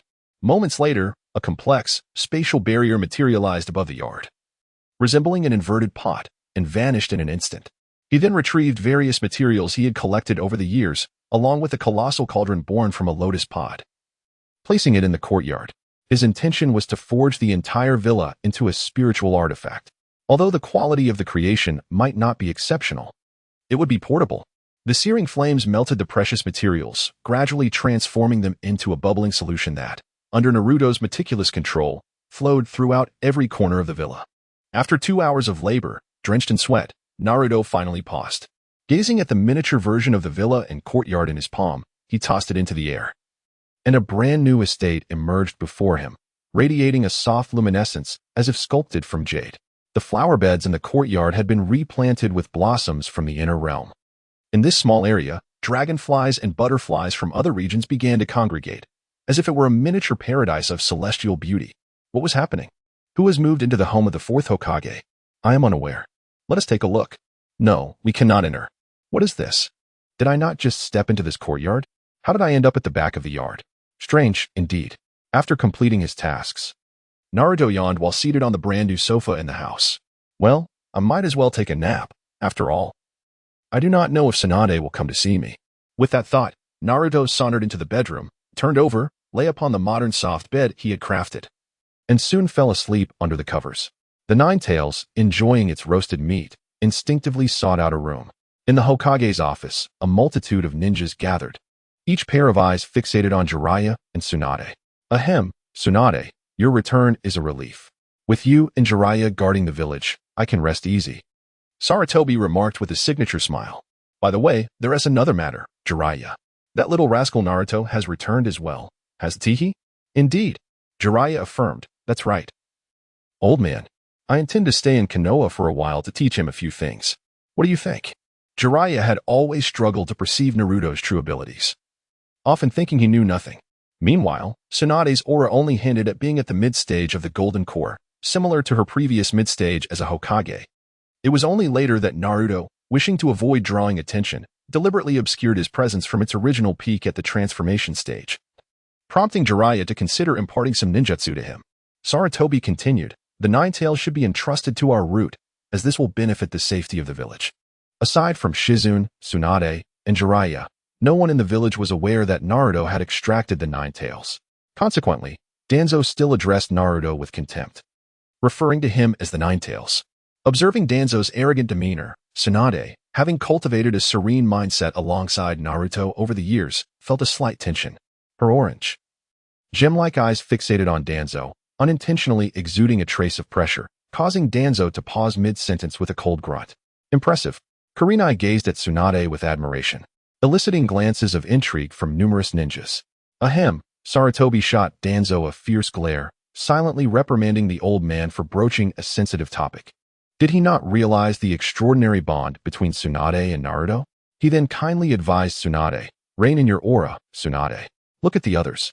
Tsunade surveyed the room, noticing those drenched in sweat, desperately resisting the oppressive atmosphere. With a huff, she withdrew her presence. Jiraiya, witnessing the scene, recalled his own encounter on Short Street, beads of cold sweat forming on his back. Enough already, Danzo. Naruto will never be turned over to you, Sarutobi declared, his tone unwavering as he regarded the hesitant Danzo. Mito and Sito did not voice any objections, leaving Danzo single-eyed to glare fiercely at Tsunade and the others, gritting his teeth as he muttered, Humph, Sarutobi. You will regret your decision regarding that brat, the Nine-Tails. Do not speak further, Danzo. Startled by Sarutobi's sudden surge of power, Danzo shuddered and stormed out, filled with indignation. After Danzo's departure, Sarutobi turned to Tsunade and continued, Tsunade, the new batch of students at the Ninja Academy will graduate in 3 days. According to Jiraiya, Naruto has already reached a level comparable to that of a special jonin. I intend to have him participate in the class division exam. What are your thoughts? What special jonin? The atmosphere in the Hokage's office suddenly became tense. I have no objections, Tsunade replied, a smirk playing on her lips as she regarded Sarutobi. However, you must carefully consider which class to place him in. Otherwise, beware that I might pluck every hair from your chin. Coughing awkwardly, Sarutobi smiled. Well, let us conclude here for today. Tsunade, do you wish to go on a mission or stay in the village? Let me know so I can make arrangements. I think I will head to the Konoha hospital. There have been some new discoveries over the years, and I would like to make some improvements there. That sounds splendid. Everyone else may return now, but Kakashi should stay. In the Hokage's office, only Kakashi and the third Hokage remained. Sarutobi scrutinized Kakashi before speaking. Kakashi. Yes, Lord Third Hokage. You have undertaken a considerable number of missions over the years, but such a pace cannot continue indefinitely. The village needs fresh blood. This time, I would like you to lead a class of newly graduated students. Understood. What do you think of Naruto? Do you believe he might pose a threat to the village in the future? At this, Kakashi furrowed his brow under his white hair. A flicker of anger coursing through him at the mention of the third inquiring about his master's son. However, he maintained his composure and answered the third's question earnestly. Lord Third, I believe Naruto will not endanger the village. Oh, why do you say that? Firstly, despite the way the villagers have treated him over the years, he has not acted out. This indicates he is a good child with a sense of propriety. Kakashi continued, moreover, I have heard that Tsunade has been living with Naruto for years. From her demeanor just now, it is clear she values him highly. And I believe Naruto reciprocates that sentiment, otherwise he would not have returned with her. Additionally, Shizen shares a close bond with Naruto. In other words, as long as these two remain in Konoha, Naruto himself will not engage in actions that could harm the village. Indeed, a commendable analysis. Sarutobi nodded in appreciation. Very well. Then, Naruto will be assigned to your class. I hope you will foster a strong connection with him, allowing him to forge deeper ties with the village. Yes. Lord Third Hokage, Kakashi replied excitedly. Also, Naruto's absence over the past 6 years was due to special training missions. I do not wish to hear any unfavorable rumors in the village. You may go now. Understood. Shortly after Kakashi's departure, a member of the Umbu with a feline mask appeared beside Sarutobi, whispering confidentially. After he finished speaking, Sarutobi let out a sigh. Indeed, it was originally his possession. Since he had already moved in, he might as well reside there. You can simply station surveillance personnel outside the courtyard, ensuring they remain undetected. Once the Umbu departed, Sarutobi gazed out the window towards Hokage Rock. Minato, that child Naruto has grown up, but what are his true sentiments towards the village? Nestled in his warm blankets, Naruto vaguely sensed a soft body climbing onto his bed, resting something against his chest. A tickling sensation, akin to fine grass, brushed against his skin. Nevertheless, he was aware that apart from Tsunade, no one could breach the barrier he had set, and the Nine-Tails could not enter his room. So he assumed he was merely dreaming. Gradually, he drifted back into slumber. The next day, as the crimson sun steadily ascended, Naruto did not rise as he usually did to absorb the morning's ethereal energy. Perhaps it was because this was the home where his parents once lived, providing him warmth and allowing his tense nerves, strained for over a decade, to finally relax for the first time, resulting in a peaceful slumber. Naruto murmured softly, awakening in a daze, feeling a certain weight upon him. A fragrant, supple body lay comfortably against his chest, sleeping soundly. Her light yellow hair cascaded smoothly, and her slightly pouted red lips exuded an irresistible playfulness. Her delicate, translucent arms, reminiscent of soft jelly, gently encircled his neck. With a faint smile, Naruto tenderly caressed her luminous hair that glowed under the sunlight, his hand resting on her face to soothe her furrowed brow. As his fingers brushed her forehead, where a pink lotus blossom rested, the enchanting figure in his embrace stirred, letting out a soft moan as she opened her eyes. Once she regained her composure, she averted her gaze from Naruto, her eyes filled with a hint of shyness. Naruto gazed at her, as if he could never tire of the sight. He had longed to express his feelings but refrained, as her lingering pain had not yet fully dissipated. Unexpectedly, she could no longer contain herself, revealing her answer in her own way. With her body half draped over Naruto, Tsunade awaited a response for what felt like an eternity. Her eyes glistened with unshed tears as she summoned her courage to ask, Naruto, do you look down upon me? Do you see me as an old woman? Over 50 years old? Yet, I cannot help it. I never realized when I began to harbor feelings for you. Only when I discovered my dependence on you did I understand. What should I do? What should I do? In that moment, Tsunade resembled a lost child returning home. Her gaze filled with helplessness as tears streamed down her cheeks, falling onto Naruto's chest. He reached out, cradling her delicate face in his hands, and passionately kissed her red lips for several minutes, savoring her sweetness. Finally, releasing her, he transformed her sorrow into joy and gently said, "Beautiful lady, I have actually liked you for quite some time. I was simply afraid that you might not be able to accept it right away.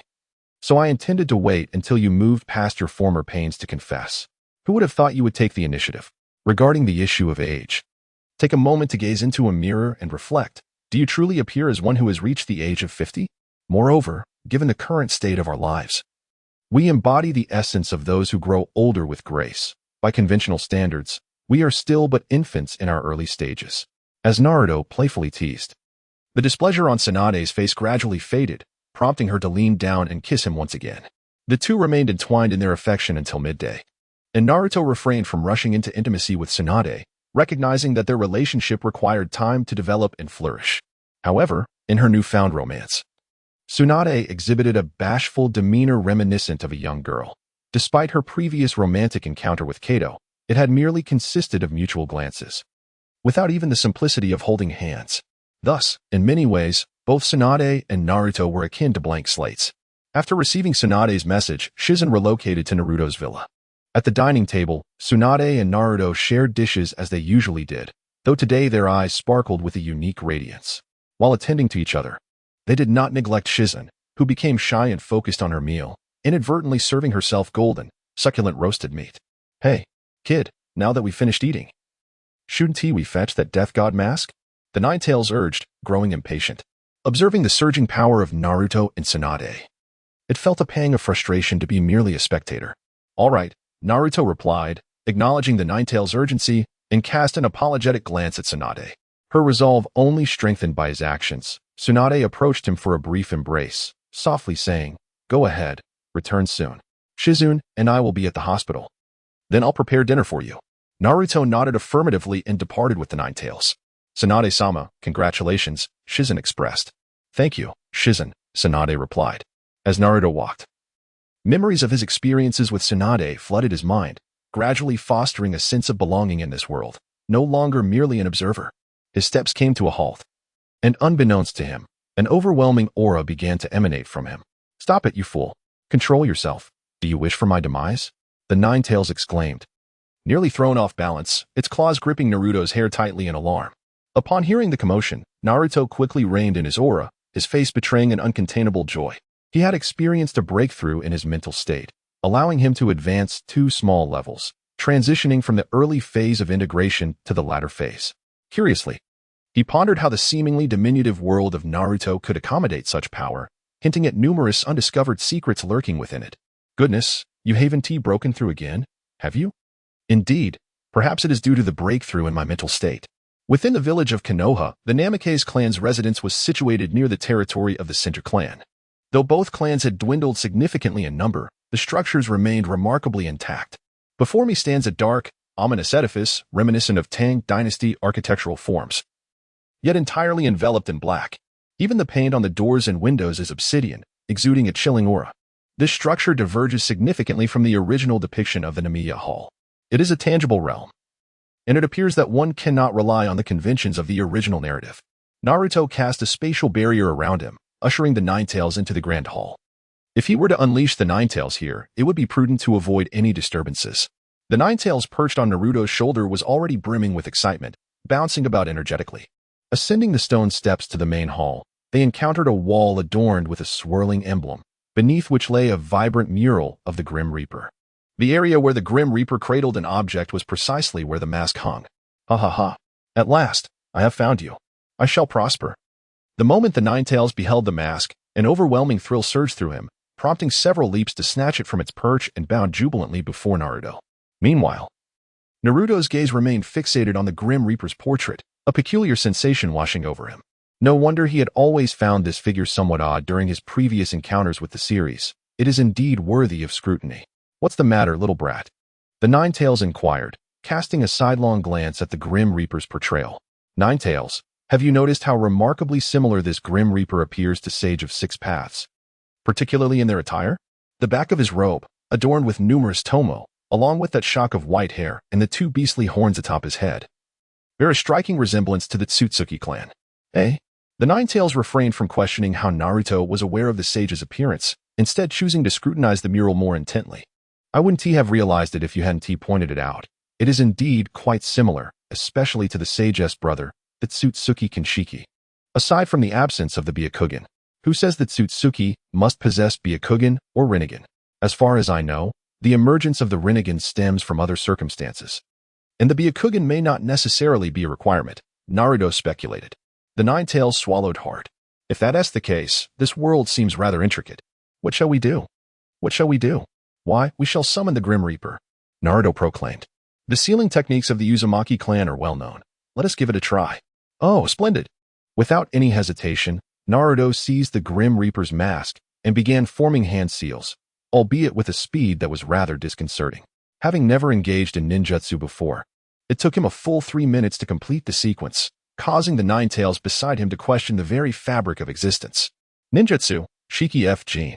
With a resounding explosion of white smoke, a figure clad in a flowing white robe materialized, its skin a shade of bluish-purple, arms outstretched. A short blade clenched between its teeth. Upon seeing this visage, the Nine-Tails, though aware of what was to come, felt a twinge of apprehension and instinctively retreated behind Naruto. After spending considerable time with Naruto, it had gleaned some theoretical insights. That which is inscrutable is either mightier than oneself or entirely devoid of power, barring exceptional treasures that obscure perception. The Nine-Tails discerned that the Grim Reaper before him possessed no hidden treasures, and his cultivation was undoubtedly superior to that of its complete form. Otherwise, how could he effortlessly cleave the Nine-Tails in twain and consume one half? The formidable Reaper gazed at the person and the squirrel before him, who had been observing him without making a move for an extended time. A green light flickered in his eyes, and he emitted a series of peculiar sounds. Without waiting for a summons, he extended a hand adorned with swirling rune patterns, resembling a claw, towards Naruto.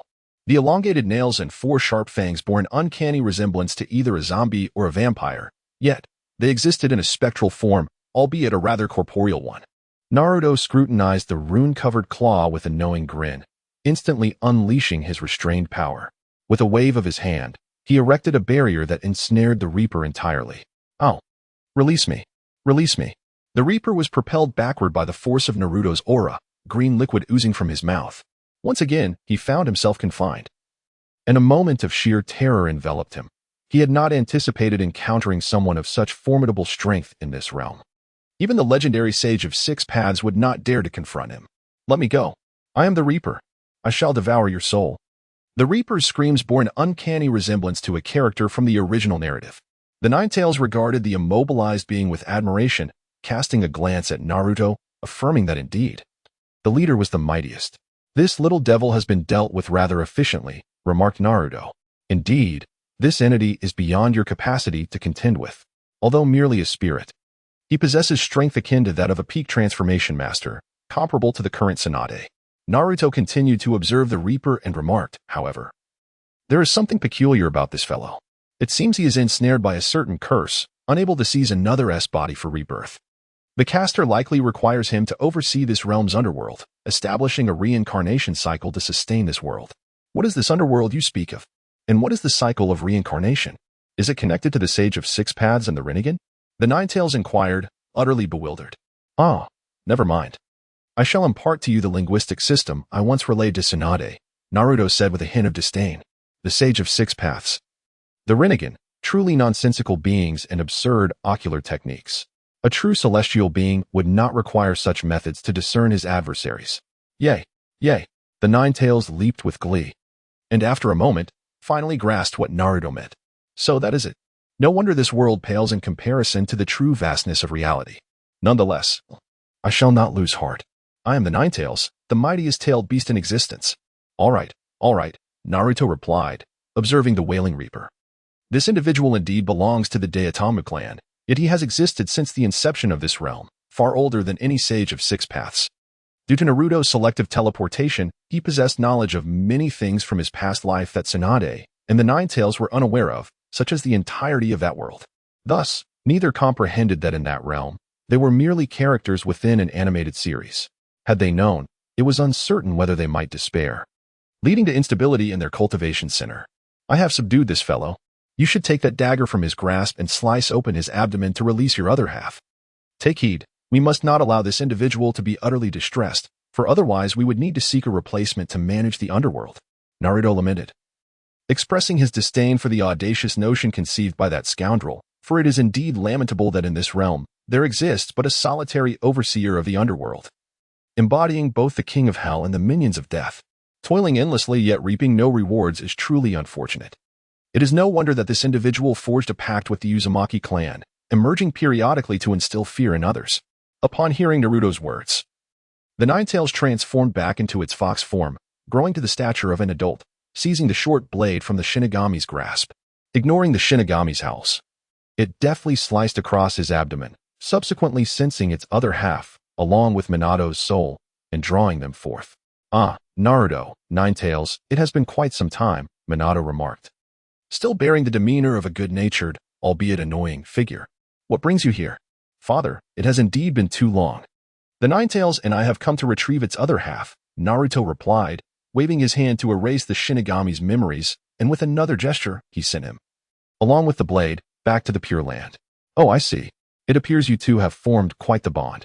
Very well then, Minato said, forming a hand seal, and placing one hand on his abdomen, releasing the 8-trigram seal. At last, you wretched man, you've finally allowed me to emerge, exclaimed the released half of the Nine-Tails, addressing Naruto with a smirk. Well, young man, you are quite impressive. Though I was sealed within the Shinigami, the moment I was freed, I became aware of everything. Heh. Minato chuckled, patting its head. The Nine-Tails, growing impatient with its other half, retorted, Hey, since you are aware, do shrink down a bit. Being exposed in such a manner could lead to an untimely demise. Well, Naruto, since our business here is concluded, I shall accompany Kushina to the Pure Land. She must have felt quite lonely all these years, Minato said with a light-hearted tone. All right, father, do go. Remember to tell mother that I am doing well. And let her know that one day I shall bring you both back to life. Naruto called out toward the place where Minato had vanished. Ah, certainly. We shall talk more later. When Naruto regained his composure, the Nine-Tails had already completed the fusion as instructed by Naruto's secret technique. Regrettably, its power now only reached the pinnacle of a Kage-level shinobi, far from the heights it once achieved. It seemed that through the conventional chakra training methods, it would forever remain incapable of scaling such lofty peaks again. That night, Naruto and Tsunade nestled together in bed, her delicate arms enveloping him, her face pressed closely against his chest, radiating a unique happiness. With Naruto's assistance, she had successfully transmuted her Senju clan residence into a spiritual artifact, storing it within her inner space. Thus, both she and Shizune would now reside together in Naruto's home, and with the Nine-Tails, they had formed a small family of 4.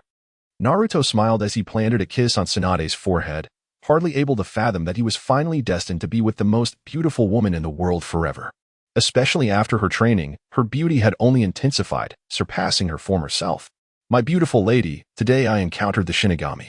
That fellow seems to possess power similar to yours. Really? Indeed, it appears that this world is not as simple as we once imagined. From now on, apart from our inner sanctum, we must refrain from exhibiting powers beyond the realm of ninjas in the outside world, concealing our true strength in anticipation of formidable adversaries that may arise. Naruto gently caressed Tsunade's fair and rosy cheeks and continued, Therefore, we may have to rely on ninjutsu for quite some time. However, the innate spiritual energy we cultivate far surpasses chakra in sophistication. Even when wielded for ninjutsu, it proves to be immensely potent. Furthermore, due to the presence of the lotus, we can simulate our innate energy to resemble chakra. Thus, unless we disclose it ourselves, others will remain oblivious. All right, I shall heed your words, Tsunade replied, adopting a playful demeanor. However, aside from my monstrous strength, I wish to employ wood release as well. After all, I can utilize everything now. Oh, if only I could simulate the Sharingan and the Rinnegan, that would be splendid, she mused, playfully licking her red lips. Naruto pulled the blanket slightly higher to cover Tsunade's exposed arm and tenderly stroked her silky hair. Foolish one. Did we not awaken the heavenly eye within the Mud Pillar Palace? Those ocular techniques pale in comparison. Rather than demanding more from others, It is wiser to make the most of our own abilities. Indeed, my little Naruto is simply the best, Tsunade beamed, lifting her head to plant a kiss on Naruto's lips, leaving a shimmering imprint. Were it not for you, I cannot fathom whether I would still be ensnared in that living hell. You are a treasure bestowed upon me by the heavens. She embraced Naruto tightly around the neck. And what of you? Will you also utilize wood release? As for me, I shall not contend with you over wood release. I want everyone to recognize that my stunning beauty is the second person in the world capable of utilizing it, even surpassing her grandfather, Hashirama Senju. Naruto pondered for a moment. As for myself, I shall wield Ice Shield. Together, we shall be the mightiest combination of wood release and Ice Shield. Do as you wish. Tsunade murmured softly, and before long, she had fallen asleep atop Naruto. He pressed a gentle kiss upon her forehead, and with a flick of his mind, the lights in the bedroom extinguished, plunging everything into darkness. The following morning, Tsunade rose early, preparing Naruto in front of the grand mirror. He donned a silver ancient costume, his long purple hair cascading slightly past his back, imbued with hints of azure. Ah, looking quite dapper, my little Naruto, she exclaimed. Great beauty, I am not so little. I am just a tad taller than you, Naruto retorted playfully. Speaking of which, great beauty, I have noticed that you seem to have grown significantly taller. Could it be due to your training? Indeed, Tsunade replied with a proud smile, her expression radiant like the blossoms of early spring. She exuded an air of nobility and elegance, combined with a mature charm and a hint of youthful exuberance that crafted an unparalleled beauty. I recall my height was around 1.5 to nearly 1.6 meters, but now I am almost 1.7 meters, and it seems I am still growing. Yes, I stand exactly at 1.7 meters now. No wonder I often feel we are of the same height. Tsunade carefully retrieved a headband adorned with the symbol of Konoha from within her inner sanctum, measuring it against Naruto's forehead, though she felt it obscured his beauty. Afterward, she tied it around his neck in a bow. Satisfied with her handiwork, she nodded approvingly. My Naruto, even before attending the Ninja Academy, has already applied for graduation. From today onward, you shall be an exceptional ninja. Come, Shizune has prepared breakfast. After we eat, we shall part ways to different destinations. Remember to return home early after the class divisions. At the Ninja Academy, a dashing youth clad in traditional attire sauntered toward the classroom, drawing the attention of the new students. Excuse me, is this the classroom? Oh, you must be Naruto Uzumaki. The third Hokage has informed us of your arrival. You will participate in today's graduation class division. Please, come in. Before him stood a man in his 20s, bearing a scar on his face. In the original narrative, he had always expressed sympathy for Naruto's plight. While other villagers derided him, he recognized Naruto's existence and cared for him as if he were his younger brother. Expressions are said to be windows to the soul. It was evident that the smile on his face and the flicker of compassion shared by a fellow orphan were genuine. Naruto, observing Irika's outstretched hand, bowed respectfully and quickly clasped it, feeling the warmth akin to that of an older brother. Thank you, Naruto said sincerely, grateful for Irika's unwavering kindness, even towards the emotional fool depicted in the original tale. Indeed, very polite. I wonder how he has endured these years. Irika mused with a faint smile. Come in, the class division is about to begin. Please find a seat. Naruto scanned the room and soon identified 8 of the original Konoha 12, making a total of 9, including himself. However, Tenten Lee and Niji were a year ahead and had graduated last year. Nonetheless, he would surely encounter them during the Chunin exams. Wow, so handsome. Kawaii. How have I never heard of such a striking young man? Among the crowd, Ino and Sakura were the most vocal. However, Sakura seemed particularly smitten with Sasuke, calling out to him before returning to her seat, stealing furtive glances at him. Meanwhile, Sasuke merely huffed, while Shikamada lazily remarked, "What a hassle." And Choji continued to munch on his seemingly endless food supply, while others exchanged bewildered glances. Since leaving Konoha at the age of 6, Naruto had not interacted with any of the Konoha elite, so few recognized him. However, it appeared that the shy girl with the Byakugan, whom he had randomly saved, still remembered him, lowering her gaze in bashful acknowledgement as she fiddled with her fingers. Naruto quickly found a few empty seats against the wall and, in a flash, sat down. No one noticed how he had crossed the room. Irika's eyes lit up at the sight of his instantaneous movement. Impressive. However, he had misjudged. Although Naruto's current abilities were only at the special Jonin level, none could match his speed. What had just transpired was merely a unique lightness technique. One step to the horizon, inspired by the Lingbo Weibo from the demigods and semi-devils, and 3,000 thunder illusions from battle through the heavens. This technique would only grow stronger with his cultivation, potentially allowing him to traverse space. For now, only he and Tsunade possessed such proficiency. How impressive! The girls, led by Ino, gazed intently at Naruto, their eyes sparkling with admiration. As silence enveloped the classroom amidst the chaos, Iruka craned his neck and shouted, "As you all can see, the student who just entered is Naruto Uzumaki. From now on, we are all classmates, so let us coexist harmoniously. What about that Nine-Tails? ISNT at the Nine-Tailed Fox? I certainly do not wish to befriend him," someone remarked. Nine-Tails? What is that? Ino gazed at Naruto with a hint of confusion, seemingly unaware that her family had never mentioned such matters to her. Once again, Iruka raised his voice, retrieving a roster from his drawer, and began to assign classes.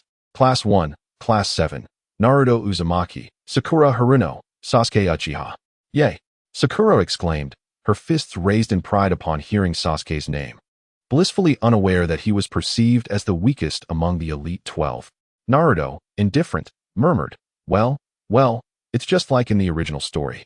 The inertia of the world's will is indeed quite profound. Next, Class 8, Hinata Hyuga, Kiba Inuzuka, Shino Aburame. Class 10, Ino Yamanaka, Shikamaru Nara, Choji Akimichi. Once the class assignments were complete, everyone awaited the arrival of their supervising jonin, who soon began to escort their respective students away. Before long, a man and a woman appeared outside the classroom. The woman, with her flowing black hair and crimson eyes, exuded a mature elegance, her figure strikingly alluring. The man, with a cigarette dangling from his lips and a grizzled beard adorning his chin, appeared much older than his years. The woman, slightly exasperated, turned to the man and said, "Asuma, could you please refrain from smoking? It's detrimental to these children." "Ah, Red, I'll extinguish it right away and won't smoke again," Asuma replied. Though his words were a familiar refrain for her, as he often clung to her, each time subjecting her to the noxious fumes of his secondhand smoke. Upon entering the classroom, Kurenai's gaze fell upon a striking figure, his extraordinary aura and skin even more radiant than that of a girl's. Was he the mischievous boy who had fled from the memorial stone years ago? Though he had grown significantly taller, his handsome visage remained remarkably captivating, stirring her heart unexpectedly. "Naruto Uzumaki," Kurenai mused, recalling the third Hokage's words. She glanced at Naruto with keen interest, and upon noticing her gaze, he offered her a slight smile and a nod, a gesture of acknowledgement, feeling a warmth spread across her cheeks at the sight of his charming smile. Kurenai felt inexplicably uplifted. "Red, what's wrong?" Asuma inquired, puzzled by her sudden change in demeanor. "Oh, it's nothing," Kurenai replied, her voice now as melodious as a lark. "Class 8, Hinata Hyuga, Kiba Inuzuka, Shino Aburame. Please follow me." Shyly, Hinata stole a few glances in Naruto's direction before reluctantly rising to follow Kurenai out of the classroom.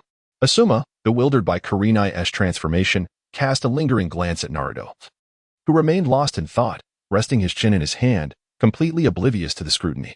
Class 10, in the mountainous region, Shino, Shikamaru, and Choji, please follow me. Eventually, all the students departed, leaving only Naruto and his group in the classroom, patiently awaiting their turn. Not one to squander time. Naruto seized the moment to delve into the mysteries of the Hunyuan technique.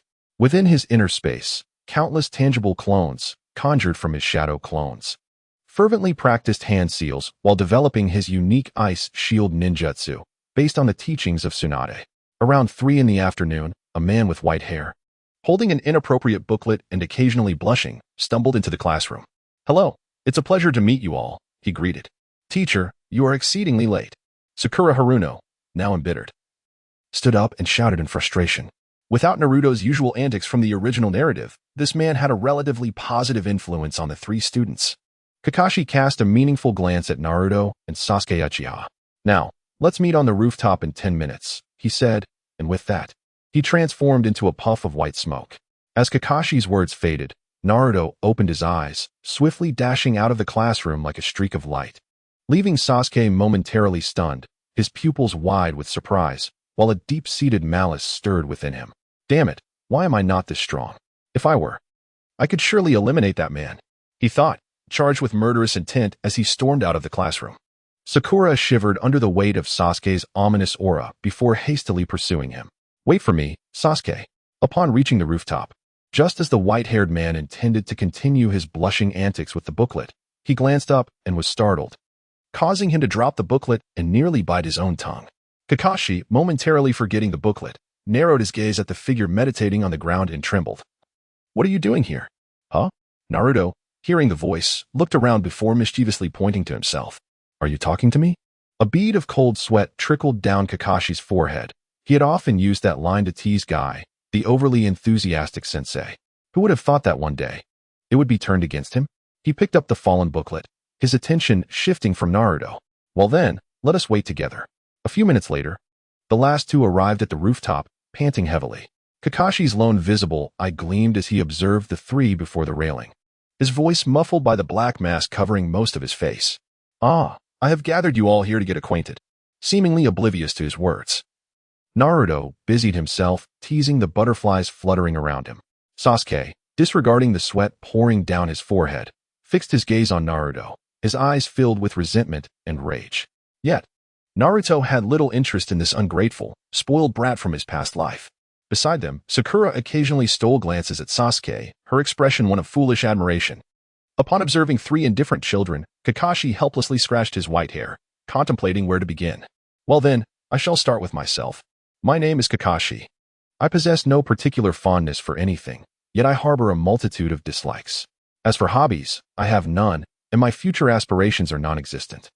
After this seemingly endless monologue, the only thing that registered was a name.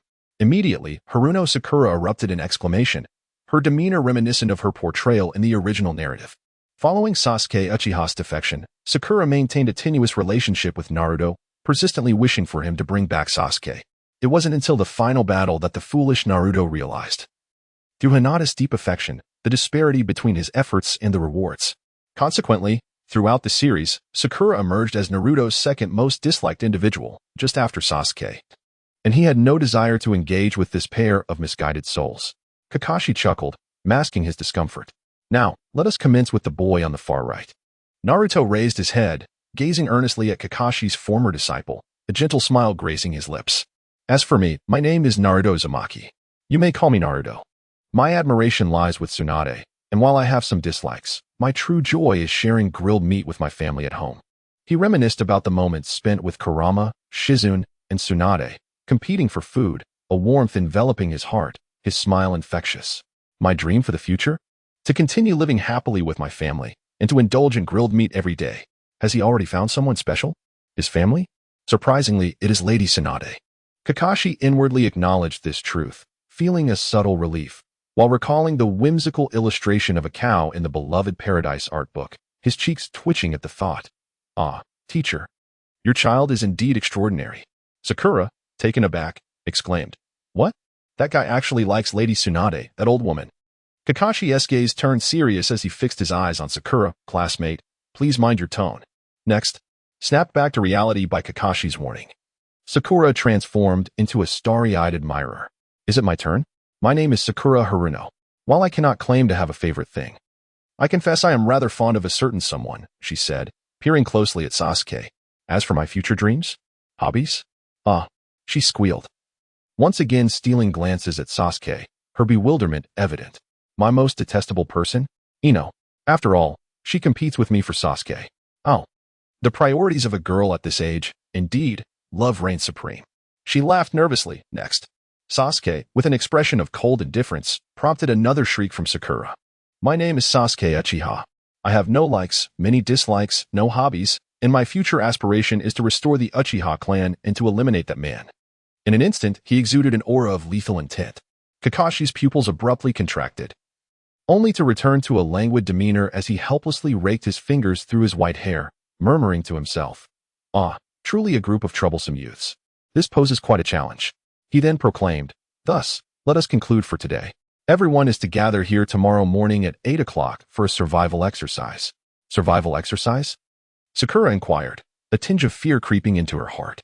"Indeed, should you fail the exercise, you shall be sent back to the academy and will not graduate smoothly," Kakashi warned. "What?" Sakura's heart raced with trepidation. Additionally, the white-haired fox ominously advised, "I strongly suggest you forego breakfast, otherwise, it will surely come back up." In an instant, he dissipated into a cloud of white smoke, vanishing from sight. At that moment, Naruto, too, transformed into a streak of light and abruptly disappeared from the rooftop. The atmosphere turned awkward, leaving only Sasuke's glare filled with malice and Sakura locked in wide-eyed astonishment. Kakashi, what do you think of those children? In the Hokage's office. Kakashi stood respectfully to the side, recalling the third Hokage's inquiry. He composed his thoughts and replied, "Yes, Hokage-sama. Based on their performance, Naruto displays no issues whatsoever. As I mentioned, as long as Tsunade is in Konoha, Naruto will not defect. Furthermore, their relationship appears to be that of a couple." As Kakashi spoke, his face flushed with embarrassment, lost in thoughts of an intimate nature. Sarutobi, however, was startled, jumping up as his pipe clattered to the floor, visibly flustered. "Surely, you jest. Tsunade is over 50 years old, while Naruto is merely a child. I assure you, Hokage-sama, their bond seems quite profound." The smile that graced Naruto's face when he spoke of Tsunade conveyed happiness and contentment, and he often referred to her as family. Kakashi continued, "Moreover, Hokage-sama, upon Tsunade's return, you may have noticed something peculiar. The robust vitality and youthful appearance she now possesses suggest that her circumstances may not be entirely straightforward. Perhaps she has encountered some fortuitous event, possibly acquiring the enduring vitality akin to the Uzumaki clan, coupled with the strength of the Senju clan, thus extending her lifespan." Sarutobi, his expression neutral, pondered deeply. "Family, you say? Minato, perhaps I have indeed erred. And what of the others?" The third Hokage inquired, hinting at something deeper. Kakashi recalled the overwhelming killing intent emanating from Uchiha Sasuke, feeling somewhat at a loss. "Obito, perhaps this is the lesson you wished for me to grasp about protection. Now, Uchiha is left with but this lone sprout. I shall take it upon myself to care for him." As memories of Obito and Rin flooded his mind, Kakashi's gaze regained its steadiness, his tone growing slightly lighter. "As for that child, he presents a bit of a challenge. His hatred towards that man is exceedingly intense." "Oh." The third Hokage mused, his thoughts inscrutable, his aged visage remaining placid. "Rest assured, Hokage-sama, that child is not inherently bad. I firmly believe I will guide him well." Kakashi vowed with unwavering conviction. His expression returned to neutrality. "As for the girl named Sakura, she is quite lively and appears to have her heart entirely devoted to Uchiha Sasuke, which should serve to aid his transformation. In summary, the three children are quite remarkable. As for Sakura Haruno," the third Hokage paused for a moment, stating that he had gathered some information about her. "She has lived in Konoha for generations, hailing from ordinary civilian parents, and her background poses no issues. With that established, I entrust the three children to your care." After leaving the rooftop, Naruto strolled alone down the bustling streets, relishing the unique vibrancy of Konoha. It must be acknowledged that under the third Hokage's governance, the quality of life for civilians in the village ranks among the finest in the 5 great nations. Had it not been for the sordid political strife that claimed the lives of many exceptional ninjas, such as the deaths of the Konoha 8, perhaps Konoha would be even more prosperous today. Uncertain whether it was due to the third's warning or some other reason, the residents of Konoha had, in recent days, ceased their previous habit of throwing stones. Though resentment still lingered in their eyes, the sound of insults had significantly diminished. "Hey, Naruto, what brings you here?" Asuka Yui, having just finished training her students, approached Naruto, who bore a cheerful demeanor. A look of surprise crossed her face as she observed him. This was only the third time she had seen him like this, once in class today, and now again. This was a far cry from his former cold demeanor, suggesting that something had transformed within him during these years away. Yet, this version of Naruto was undeniably charming. "Oh, Teacher Yuhi. We just wrapped up training, and I have no particular plans, so I'm just wandering about." Noticing Naruto's refined and carefree aura, Asuka felt a sudden, inexplicable urge stir within her. Blushing slightly, she boldly suggested, "Hey Naruto, if you don't mind, shall we walk together? I'll treat you to a Ichiraka ramen later." "Eh? Teacher Yuhi." Naruto recalled the popularity of Ichiraka ramen and the kind-hearted chef who had always looked after him. It had been 6 years since he left, and he hadn't seen him since. The nostalgic taste of that ramen, reminiscent of home, was indeed tempting. He swallowed hard, thinking, "All right. I would love to savor Ichiraku's flavors again." Upon hearing Naruto's acceptance, Asuka felt a rush of joy akin to a child savoring honey. She playfully moved closer to him, their distance merely 2 fist lengths apart. A subtle, enchanting fragrance enveloped her, effortlessly reaching Naruto's keen sense of smell. Naruto momentarily froze, but quickly regained his composure. His mind was filled with thoughts of Tsunade, and while he appreciated other women, he had no intention of flirting. He regarded Asuka with the warmth one would offer a close friend. Unbeknownst to him, Asuka, under Naruto's gentle gaze, felt an exhilarating joy, entirely devoid of the aversion she usually experienced with other men when faced with infatuation. As they continued their walk, engaging in light-hearted conversation about their understanding of Jinjutsu, Naruto's lively thoughts sparked a sense of enlightenment in Asuka. Before long, they arrived at the familiar ramen shop, which remained unchanged in Naruto's memory, a simple roadside stall with a long wooden counter, serving as a welcoming space for patrons both inside and at the counter. The familiar hand-pulling noodle master, slightly plump and stout, exuded a unique aesthetic strength as he hurriedly crafted his ramen. "Oh, what can I get for you too?" he inquired. "I'd like 2 bowls of miso ramen with extra grilled meat," Naruto replied with a smile, adding that he would take 3 more bowls of the same when he left, although it was originally Tsunade who offered to treat them. The influence of his past life made Naruto unwilling to let a stunning beauty foot the bill. Witnessing this scene, Tsunade felt an unexpected warmth in her heart.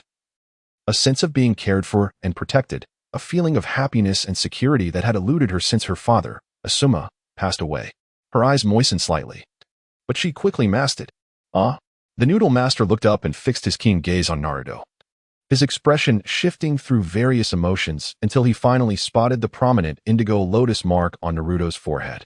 His spirits lifted. He exclaimed, "Oh, you're little Naruto. I can hardly believe how much you've grown. Without that lotus mark, I might not have recognized you. It's been years since my last visit. I only learned later that you were off training. From what I see now, you've become quite the accomplished ninja."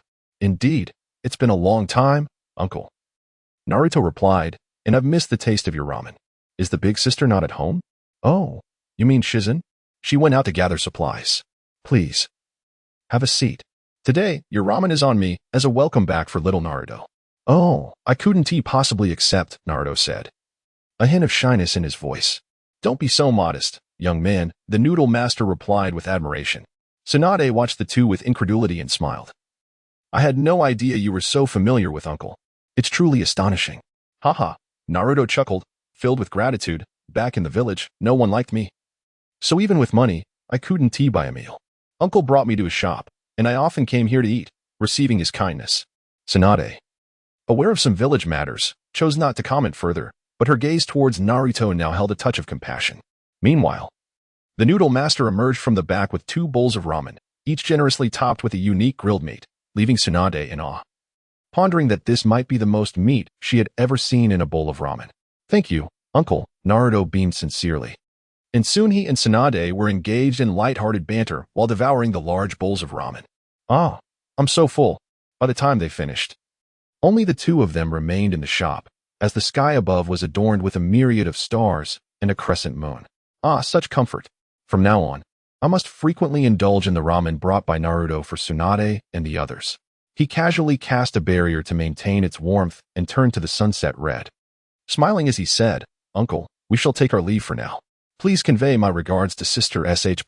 Ah, travel safely, and do remember to visit often." She replied, "Understood." As they walked along the path, Naruto glanced at the sky, then at the beaming face of the sunset red, and with a hint of concern, remarked, "Teacher Hong, it's getting late. Allow me to escort you home." Taken aback at first, Hong, upon meeting Naruto's pure gaze, shyly lowered her head and responded, "Mm." The next day, just before noon, in order to ensure Naruto had a hearty meal before participating in the survival exercise, Tsunade unusually refrained from visiting the hospital. She and Shizen rose early to prepare Naruto's favorite huaxia dishes. The Nine-Tails also emerged from its designated room. It still could not take on its true form. Following Naruto's advice, it intended to elevate its cultivation to the golden immortal realm before undergoing the transformation tribulation. This was a calculation derived from observing the great beings of the primordial world, suggesting that such a transformation would yield greater potential thereafter. The Nine-Tails was not in a hurry, as it began the process of converting its chakra into spiritual energy using the technique called demon god transformation, which Naruto had provided. Given the immense quantity of its chakra, the conversion would likely take more than a year and a half to complete. Notably, a white lotus had taken residence at the center of its fox-like forehead, suppressing its former brutality and leading to a gradual humanization of its emotions. "Eat up. These are your favorite dishes," Tsunade, like a typical loving wife, served Naruto with great affection. Anyone familiar with her would surely be astounded at this display.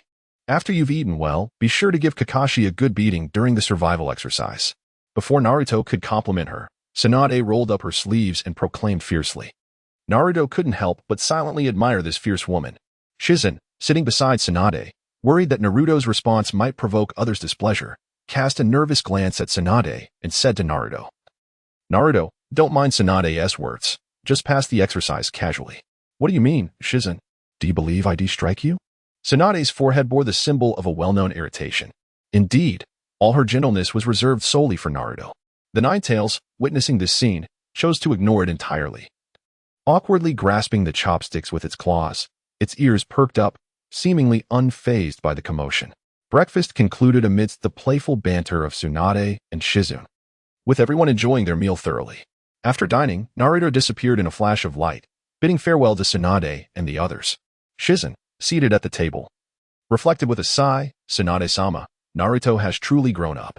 "Indeed, he has," Tsunade replied, her gaze shifting to Shizen, her demeanor transforming as her alluring eyes fluttered, revealing a delicate, jade-like visage that was ethereal and otherworldly, seemingly not of this mundane realm.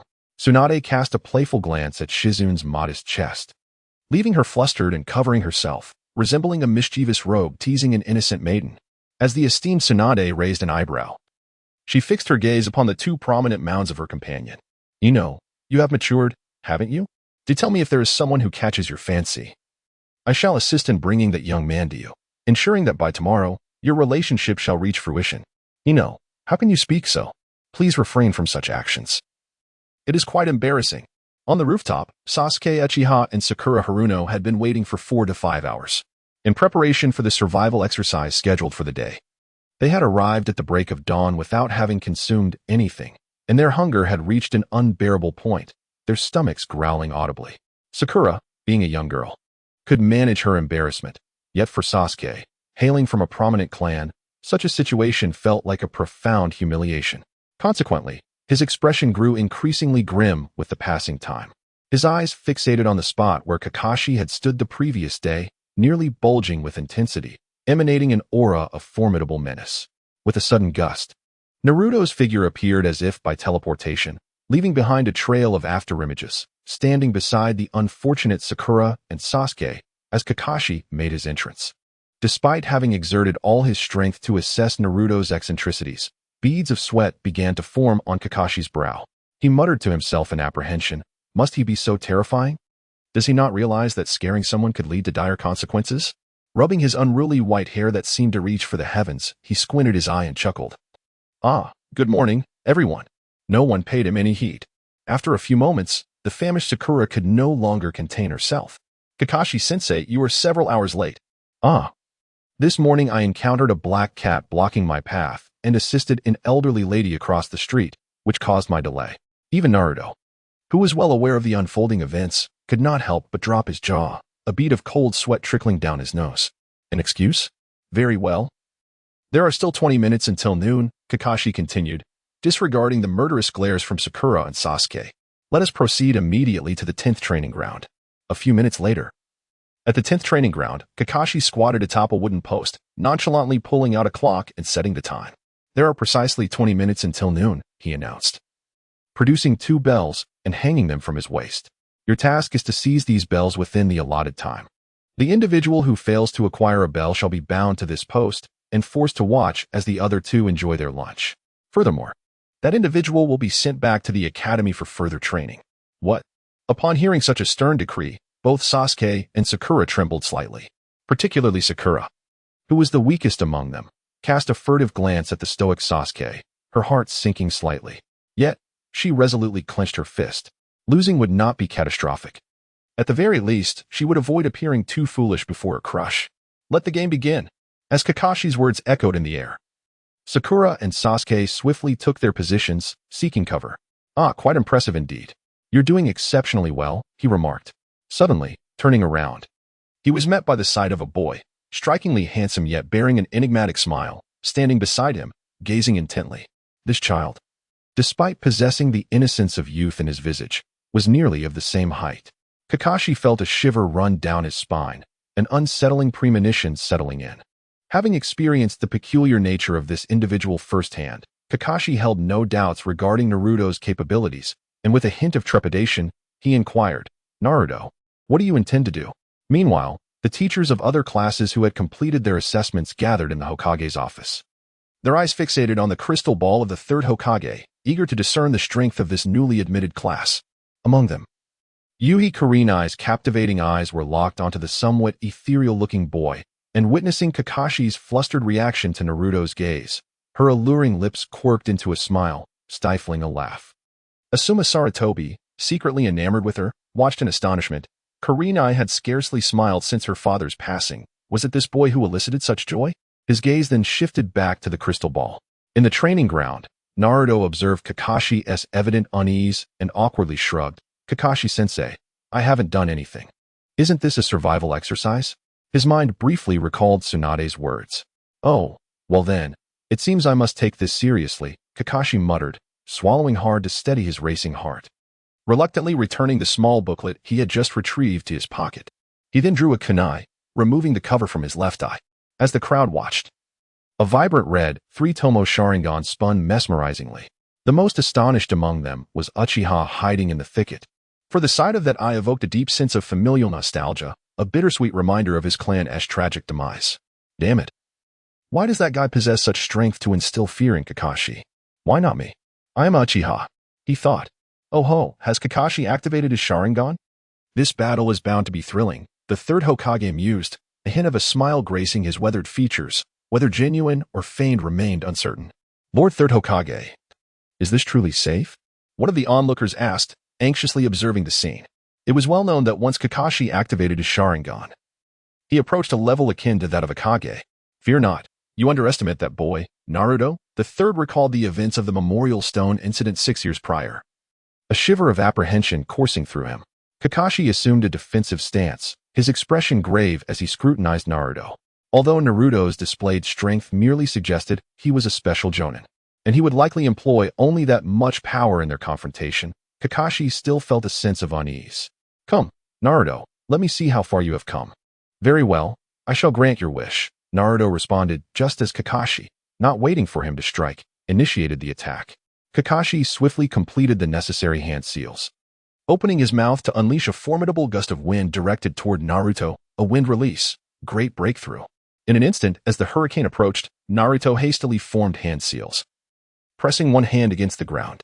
The ice release, mirror reversal materialized, conjuring a square mirror of ice that shielded Naruto. In a flash, the hurricane, deflected by the mirror's surface, was redirected with unwavering force back towards Kakashi. "Not good," Kakashi exclaimed, swiftly pressing his palm to the ground and invoking Earth Release, Earth Wall. However, just as he managed to counter the hurricane's assault, Naruto unleashed his next wave of offense. As Naruto's voice echoed, sharp ice spikes erupted violently from the ground within a radius of several dozen meters, glistening with a cold light and piercing directly towards Kakashi's lower body. "This is it. I'm done for." With a resounding thud, several ice spikes from the icy thicket pierced Kakashi's lower body, causing a few drops of blood to spill forth before dissipating into white smoke. Yet, the image of Kakashi jumping up in a desperate attempt to cover himself became etched in the minds of all spectators, sending a shiver down their spines. At that moment, the completed icy thicket boasted ice spikes taller than a man, some nearly as high as the towering trees around them. Nearby trees were shattered, with some becoming part of the icy forest, resembling a frozen mountain in a snowy land, exuding an intense chill that left onlookers trembling. Why is that guy so powerful? Hidden among the foliage, Uchiha Sasuke's eyes burned with fury, his murderous intent palpable. Suddenly, he clutched his head, letting out a pained cry. When he opened his eyes again, a dark tomo appeared in his left eye. It was the manifestation of his hatred that awakened his Sharingan. At that moment, he distinctly perceived the world with astonishing clarity, at least several dozen times clearer than before. On the other side, Haruno Sakura trembled in fear at the ferocious spectacle of battle, too terrified to emerge. Is this truly the strength of a mere Chunin? In the Hokage office, a group of individuals watched in stunned silence, murmuring amongst themselves. "That kid with the nine-tails is surprisingly formidable," Sarutobi Asuma remarked, unable to contain his astonishment, which drew an irritated glare from the captivated Kurenai Yuhi. "Ah, just a slip of the tongue," Sarutobi Asuma chuckled awkwardly, attempting to deflect the attention. Unbeknownst to him, Kurenai had grown utterly disillusioned with the Sarutobi clan, effectively extinguishing any lingering hopes of certain outcomes depicted in the original narrative. In the training field, Naruto gazed at the vanishing Kakashi, a knowing expression gracing his features. Observing the entire Hokage, it became evident that Kakashi Hatake, who should have reached or even surpassed the level of the late Shodan, had his prowess confined below the rank of a Kage due to acquiring a single Sharingan from Obito. It wasn't until the destruction of Konoha by Pain that he barely crossed into the realm of Kage, earning the title of the weakest Hokage in Konoha's history. However, this also led to a lack of trepidation from the third Hokage and others, preventing him from treading the same path as the legendary Sannin and becoming a character who survived until the very end of the story, recalling the visage of his father. Along with Kakashi's rather bleak fate in the original narrative, Naruto pondered whether he should extend a helping hand, if only to alleviate some of his sorrow. In the original story, Kakashi had nearly succumbed to the inadequate might of Zabuza. Sensing the seething rage of Sasuke Uchiha, fueled by envy and resentment, as he charged towards Kakashi's position, Naruto decided to halt his advance. After all, if the survival exercise was meant to challenge the students, he had no desire to thwart Kakashi's intentions. In a swift motion, Naruto leaped to the top of a towering tree, where he beheld Kakashi stealthily emerging from a thicket, wary of being tracked by Naruto. Behind him, Sasuke seized the opportunity, suddenly leaping from the woods to execute a series of hand signs, unleashing a torrent of flames. Fire style, great fireball technique. With a resounding boom, Kakashi, nearly engulfed by the flames, transformed into a wooden stump and swiftly reappeared in front of Sasuke, delivering a powerful kick aimed squarely at his forehead. Sasuke's pride as a member of the Uchiha clan hindered his judgment. Instead of evading the oncoming strike, he instinctively raised his right arm to block. The collision produced a deafening thud as Kakashi's kick landed solidly against Sasuke's body. The impact felt akin to being struck by a locomotive, leaving Sasuke's half of his body contorted and numb, his right arm hanging limply, nearly impossible to lift again. He was propelled several meters away, crashing into the ground and creating several craters. Unbeknownst to them, Naruto remained concealed atop the tree, silently observing the spectacle. Kakashi harbored a tinge of disappointment towards Sasuke's recent performance. The boy's Uchiha arrogance remained unbridled, posing a potential threat to his well-being. Kakashi approached with a sardonic smile, standing a short distance from Sasuke while scrutinizing a small booklet in his hands. It dawned on him that Naruto's prolonged absence was in accordance with his own wishes. With a hint of disdain, he remarked, "Such an unfortunate display. It seems someone falls woefully short, unable to even survive a single exchange." Indeed, Sasuke, despite his folly, quickly recalled the significance of the Sharingan. Enraged, flames erupted with fervor as he pressed one hand against the ground, bellowing, "Activate, Sharingan." Kakashi, taken aback by the emergence of the single tomo in Sasuke's left eye, momentarily expressed surprise. However, he continued to peruse his booklet, maintaining an indifferent tone. "Oh, so you've activated it?" Kakashi's dismissive attitude further ignited Sasuke's fury. Reflecting on the previous mockery, he felt a surge of murderous intent. The honor of the Uchiha clan was not to be tarnished. "I will kill you," he declared, his killing aura palpable. Such intensity, Kakashi mused. But Sasuke, inexplicably empowered, rolled over and sprang to his feet, despite the agony in his right arm, rapidly forming hand signs for another technique. Fire style, Phoenix Fire technique. Fool. Another substitution technique. Sasuke roared in frustration. Just then, a familiar voice resonated from beneath him. Earth style, Inner Decapitation technique. Tragically, before Sasuke could react, as his chakra dwindled, Kakashi seized his legs, dragging him beneath the earth, leaving only his furious head visible, glaring at the nonchalant Kakashi above, as if he wished to devour the very soil beneath him. Indeed, it is rather disappointing. Kakashi, with a swift motion, vanished, leaving Sasuke with his head buried in the ground, vociferating in anger. Naruto cast a disdainful glance in his direction, for not far away lay another open space, awaiting Kakashi's arrival. Within less than a minute, a terrified scream echoed through the forest, and Naruto knew that yet another fool had fallen for Kakashi's trap. Having dealt with Sakura, Kakashi turned his gaze towards Naruto, eschewing any flamboyance as he swiftly formed several hand seals to unleash his most formidable technique. In the Hokage's office, Might Guy was taken aback, exclaiming, "Hey, Kakashi, this is a bit excessive, isn't it? Using such a technique against a genin?" Tsunade, who had arrived at the Hokage office unbeknownst to anyone, remarked nonchalantly, "Just watch. He has no other choice, and I am certain that this fellow will end up losing." A chorus of disbelief arose among the onlookers. In the scene, Kakashi's hands began to shimmer with a blue and white lightning, and soon, a long, piercing bolt of lightning emitted a cacophony akin to 1,000 birds. Naruto, observing the dazzling display, muttered impatiently, just end it with one move.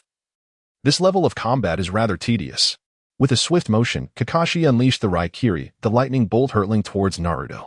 Unfazed, Naruto extended his right hand, executing the ice palm technique.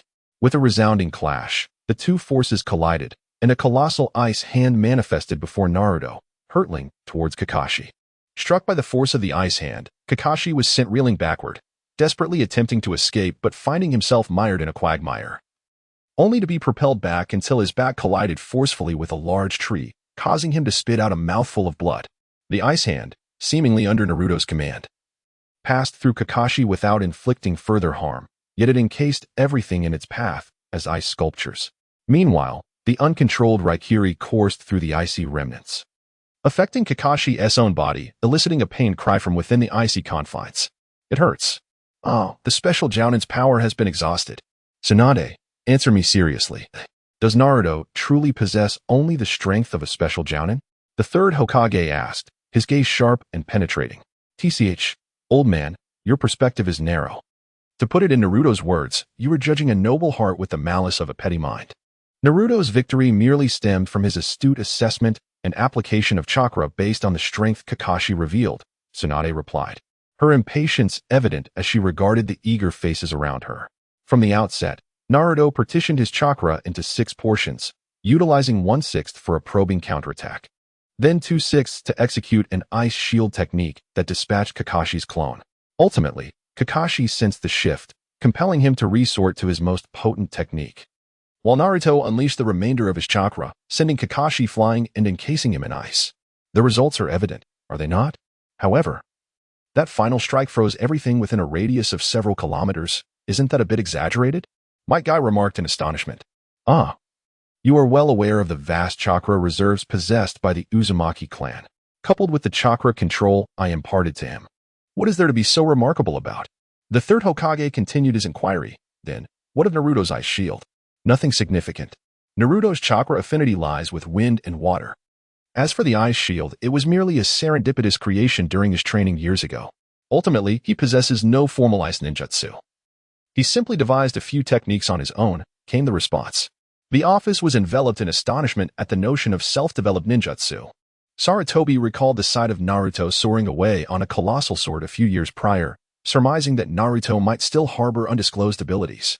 However, upon seeing Tsunade, his apprehensions were considerably alleviated. Tsunade would never betray Konoha, and Naruto's close relationship with her diminished the likelihood of his defection to nearly negligible levels. Naruto, having retrieved 2 bells that had fallen to the ground unbeknownst to him, found a spot to bask in the sunlight. He had little interest in the affairs of others, particularly since they were not particularly virtuous individuals. One was a somewhat scheming young lady, and the other a temperamental wolf with white eyes. As for the frozen Kakashi, he pondered whether it would be worth his while to extend assistance. Reclining leisurely atop a great tree, the 2 bells glimmered in the sunlight, their chimes no longer captivating his attention. With a casual flick of his hand, he sent the bells plummeting silently to the ground, landing a few meters ahead of Haruno Sakura and Uchiha Sasuke. This spectacle left the frozen Kakashi and the gathered individuals in the Hokage's office in a state of disbelief. Tsunade, why does Naruto refuse the bells? He must know that without them, he cannot graduate smoothly. How should I know? Tsunade replied, seemingly unperturbed by Naruto's prospects in the test. Perhaps Kakashi's bells were merely a ruse. After all, how could 3 individuals share 2 bells? Those lacking bells would have to return to the academy for reformation.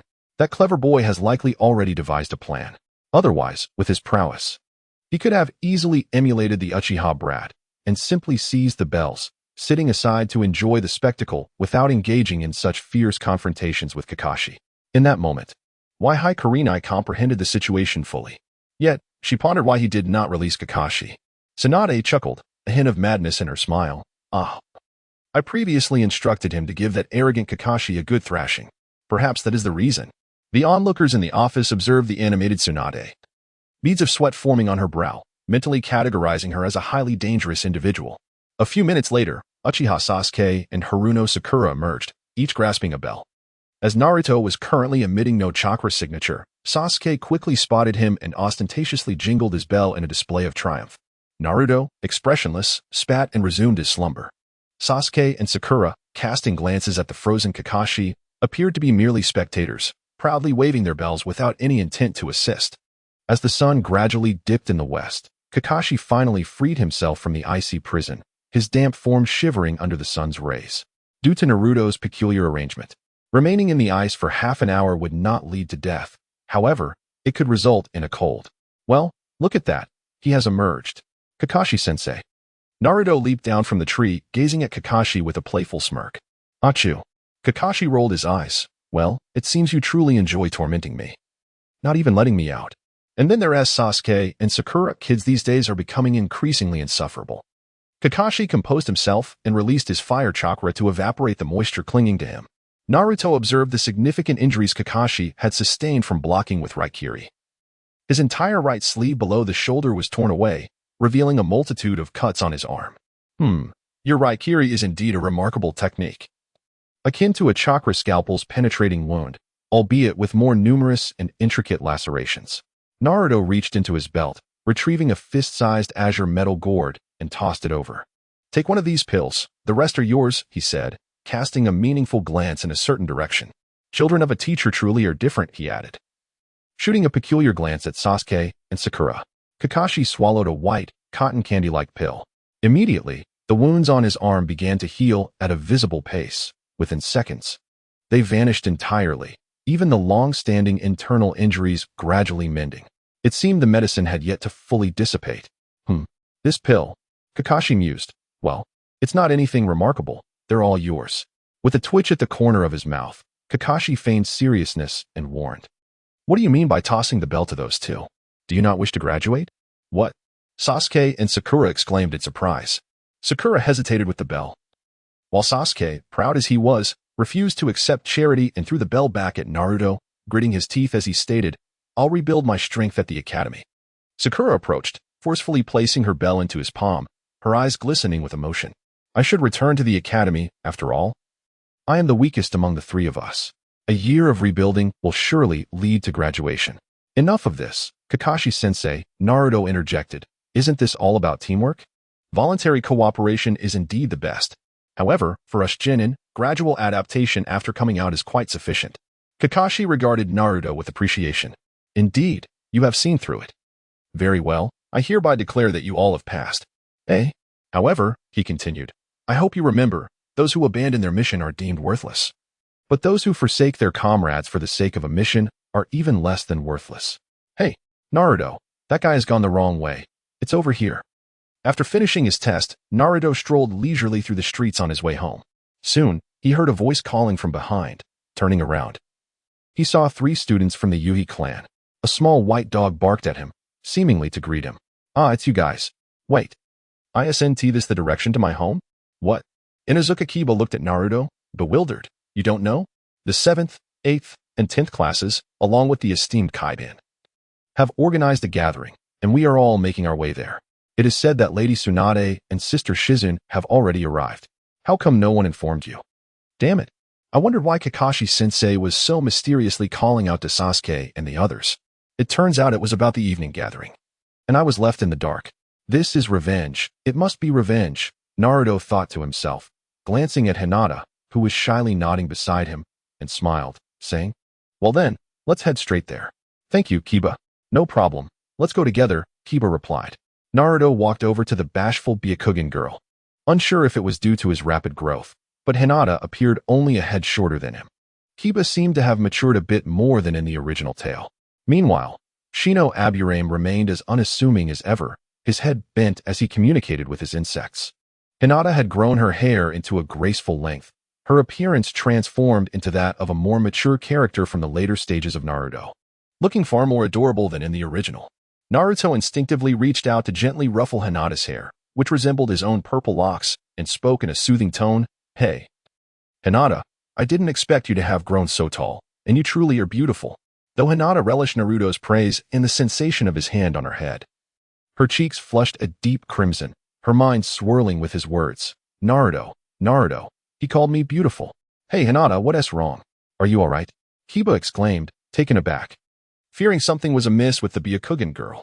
Naruto, somewhat at a loss, wondered if this was what they termed Naruto-induced fainting syndrome. Kiba, it's nothing.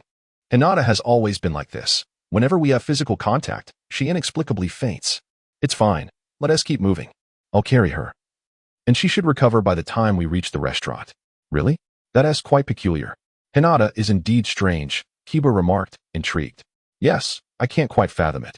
Shino suddenly turned to observe Hinata in Naruto's arms for a few moments, his expression one of careful contemplation before he resumed counting his insects as they walked. Naruto, since you mentioned living in Konoha, why haven't we crossed paths before? Hinata inquired. Well, I rarely ventured out, and I had few friends, only Hinata, really. So it's understandable that you wouldn't recognize me, Naruto explained. I see. Then we must make an effort to communicate more in the future, Hinata replied earnestly. Absolutely. Feel free to seek me out whenever there is something fun, Naruto assured her. As they chatted back and forth, they unknowingly arrived at the restaurant. Naruto. What is going on with Hinata? As Hinata's teacher, Karina Yuhi was genuinely concerned. Seeing Naruto carrying the unconscious Hinata, she approached with a puzzled expression. Well, we've known each other since Hinata was very young, but she always faints whenever we come into contact. She should wake up in a couple of minutes. Just like usual, Naruto explained. Oh, is that so? Although Tsunade knew Naruto would never lie. She couldn't help but feel a twinge of jealousy and intrigue as she gazed at Hinata in his arms. How curious. Is it truly only when she touches you that this occurs? Naruto cast a glance of remorse towards Tsunade and earnestly remarked. I am uncertain as to how this has transpired. With that, he resolved to diligently study the matter at hand. Tsunade, with a charming glance at Naruto, acknowledged his determination. For several ensuing days, Naruto and his companions engaged in tedious, low-level missions. Naruto dispatched his shadow clones to undertake the tasks while his true self remained at home, delving into the mysteries of the primordial arts. During this period, the internal space within him expanded to over 40 million square kilometers, surpassing the entirety of the Naruto world. Naruto understood that the primary reason for this vast expansion was the presence of the chaotic blue lotus seed pod. Otherwise, the formidable beings of the primordial realm would not be vying for what they deemed fortune and merit. Even Hongjun sought to seize opportunities within the primordial world to enhance his power. Had Naruto and Tsunade possessed such an invaluable treasure as the chaotic blue lotus, they could have directly cultivated their inner worlds to the level of saints, avoiding the chaos of conflict altogether. It could only be said that Naruto stumbled upon fortuitous luck. Moreover, with the support of the chaotic blue lotus seed pod, Naruto and his companions' inner worlds remained remarkably resilient, even without the world tree to support them, ensuring that their spaces did not collapse under the pressures of the universe. However, Tsunade and the Nine-Tails had only acquired the seeds of the chaotic blue lotus, making it significantly more challenging for their inner worlds to develop to Naruto's extent. Only when the lotus seeds within them fully blossomed and evolved to a certain level could their inner worlds accelerate in growth. Given that the lotus seed Tsunade and the Nine-Tails possessed originated from Naruto's chaotic blue lotus, a profound connection existed among them. The chaotic blue lotus would unconsciously impart subtle suggestions to the newly formed lotus flowers, directly influencing the recipients of the seeds, thereby eliminating the potential for betrayal. Should a traitor arise, the lotus within them would be reclaimed by the mother plant, resulting in the collapse of their inner world, the world's birth from the lotus. Even if they found new supporting divine trees, would still succumb to oblivion. This exemplifies the formidable nature of the chaotic blue lotus seed pod. Suddenly, Naruto noticed a leaf sprouting beneath the seed pod, igniting his excitement. He swiftly flew to inspect the green leaf, confirming its recent emergence. Could it be that the chaotic blue lotus had the ability to regenerate? If so, that would be truly terrifying. Fortunately, his bloodline had become entirely intertwined with the subconscious seed pod, rendering him akin to its consciousness, ensuring that he would not develop an independent awareness. Otherwise, even if the chaotic blue lotus were to regenerate, he might find himself unable to contend with it.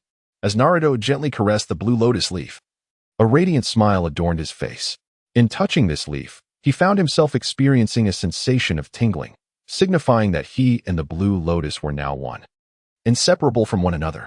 With his eyes gently closed, he felt an incessant flow of a unique power surging through his inner space, prompting a serene smile to grace his lips.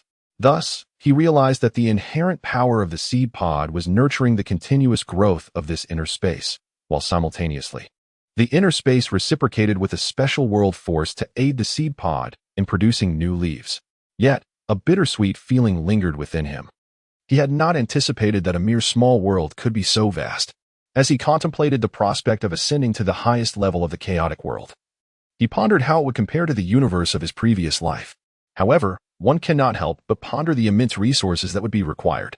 Yet, upon reflection, considering that I have already experienced death once, acquiring such an extraordinary opportunity feels akin to a fortuitous windfall from the heavens.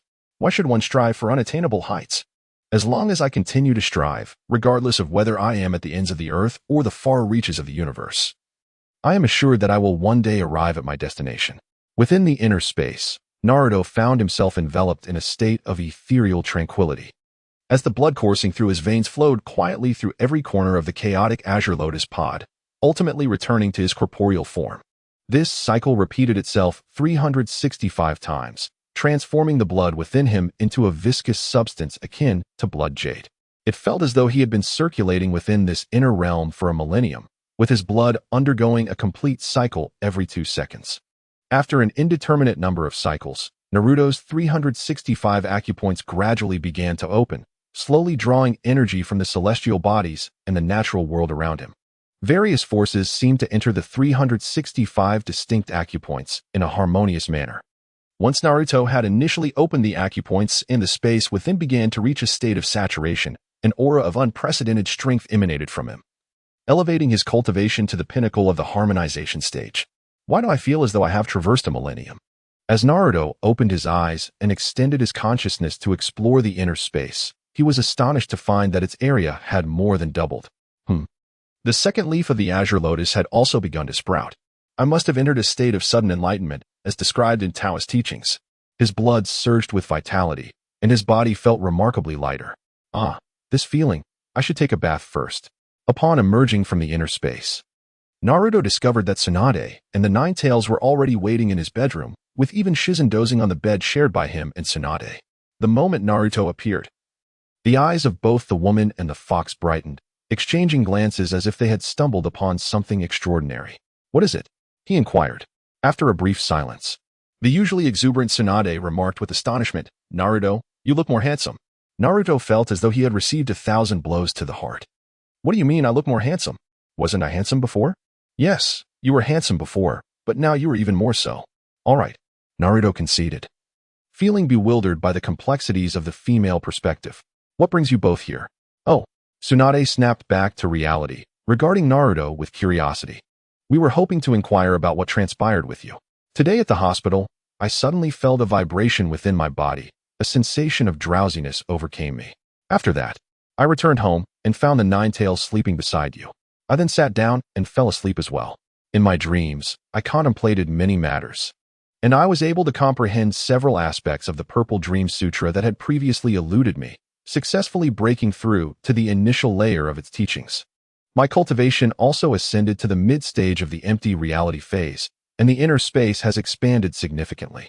I too was inexplicably drawn to your room, and it felt as though I had slumbered for a millennium, breaking through to the divine transformation stage. The chakra within me has now been fully transformed. I feel an unprecedented strength, the Nine-Tails interjected, gesturing with its claws. Moreover, it seems that the blood has been circulating around the lotus seed, and it has successfully bloomed one petal. Is that so? Nine-Tails, your lotus has blossomed. Does that mean my lotus is also blooming? Tsunade exclaimed, her spirit swiftly entering the inner space, and moments later, she shouted with exuberance, Ha! The second petal of my lotus has already emerged halfway. Hey, beautiful lady. Maintain your composure, Naruto remarked, rubbing his forehead in exasperation as he observed Tsunade's antics. Forget it, your happiness is what matters most. Don't concern yourself with anything else. From the bed, Shizen, who had been dozing, sat up in confusion, glancing at the two animated figures. The Nine-Tails directed its gaze towards Naruto, remaining silent. While Tsunade looked at Naruto with pleading eyes, her hands shamelessly grasping his arm. Naruto, we are destined to exist together for a long time, and I do not wish to find myself without a single family member by my side. Living like that would be rather meaningless. Therefore, you need not plead with me, Naruto said, gently patting Tsunade's head, his eyes filled with affection. Then he turned his palm over, revealing a lotus seed. Still the size of a peach, radiating a bright orange glow. He quietly handed it to Tsunade, speaking tenderly, actually. I had contemplated this matter a while ago and had already prepared it for Shizune. This seed was plucked some time ago and has been nurtured beside my lotus. Look, it is nearly ready to bloom, and the roots have begun to grow. Now is the perfect moment. I entrust it to you for Shizune. The technique you are cultivating is the most suitable for women. Wow, Lady Tsunade, where did you acquire this glowing gold? Shizune, utterly perplexed by their conversation, had developed a keen sensitivity to wealth after frequently losing all her money in Tsunade's gambling ventures. Upon seeing the glowing object, she immediately thought of gold, only to realize upon grasping it that it was, in fact, a lotus seed. Where on earth did such a large, luminous lotus seed come from?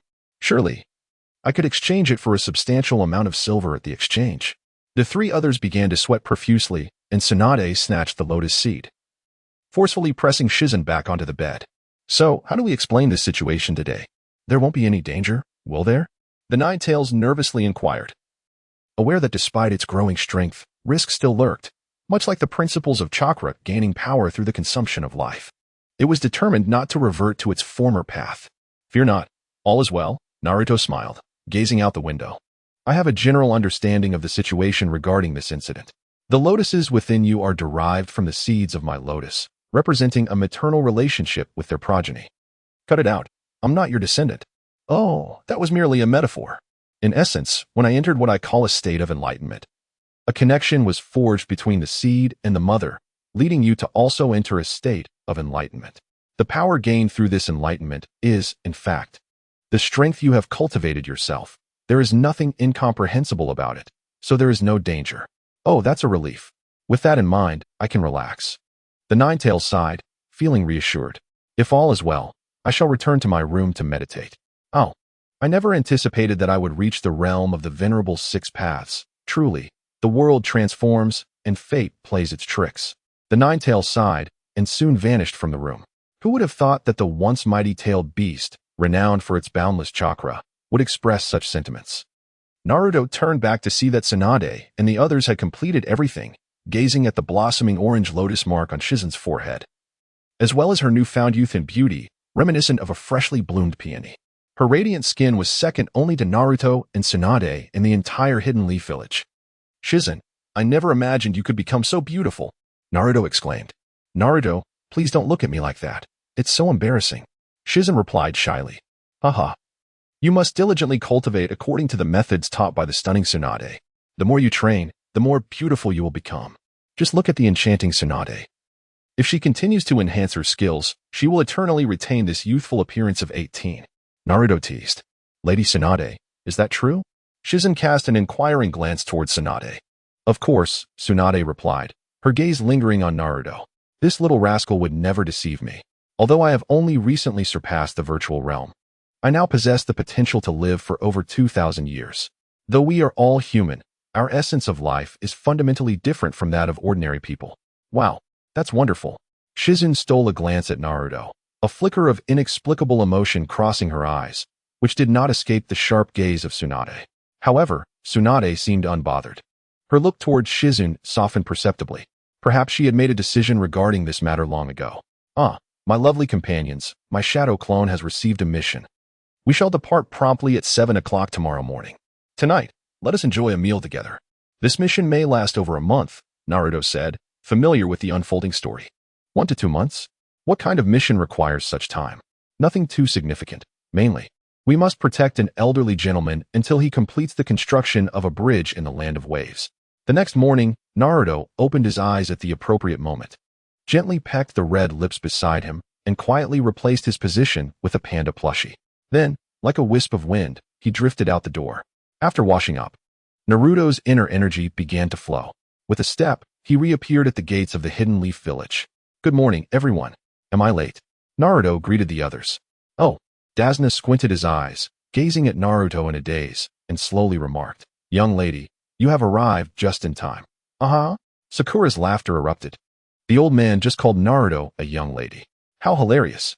Isn't it true? She is more beautiful than you. In an instant, Sakura felt as if she had been struck severely, her anger boiling over as she charged toward Dasna, raising her fist and shouting, "You old fool, shut your mouth. Idiot." Sasuke scoffed disdainfully. Hearing Sasuke's unabashed sarcasm, Sakura felt a pang of grievance, her eyes brimming with tears as she choked out, "Sasuke." All right, Kakashi interjected, always adept at dispelling negativity within the group. The team returned to tranquility and continued their journey toward the Land of Waves. Teacher Kakashi, why did Dasna-san travel such a long distance to issue a mission in our Land of Fire? Isn't it much closer to the Land of Waves? First, we must understand the situation in the Land of Waves.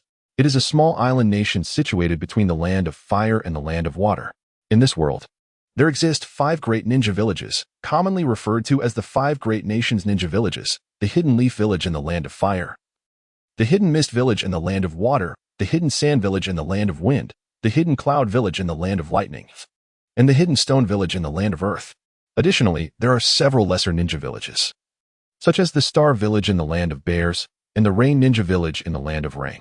However, compared to other nations, the Land of Waves, being a diminutive nation nestled between 2 major powers, lacks a ninja village, as it is more feasible to seek missions in the neighboring countries, rendering the establishment of a ninja village unnecessary. Moreover, it does not possess the resources to sustain the needs of ninja. So that is the case, Sakura realized, casting a glance at the bespectacled old man who continued to drown himself in alcohol. This fellow seemed to be drinking to bolster his courage, concealing whatever significant information he might be hiding. A few days later, the group traversed through a dense forest. The forest was lush and verdant, in stark contrast to the short trees of Earth in the past life. The world of Naruto appeared rather peculiar, blending modern technological products, such as televisions and electricity. Yet astonishingly, these powers were seldom employed for national defense, as ninjas and transformed samurai typically served as protectors. For instance, the 12 guardians of the Land of Fire's daimyo. The attire of the people was equally strange, with many donning traditional kimonos and sporting long hair, while others wore garments that resembled modern clothing. Particularly striking was the ecology of the Naruto world. In the Land of Fire, one could easily encounter pristine forests. Towering trees reached astonishing heights, with trunks thick enough to require more than one person to encircle them. The air was infused with a unique fragrance, a blend of earth and vegetation, a sensation that was unfathomable in Naruto's previous world. As they walked, the sun had already shone upon this place for several days without a single drop of rain.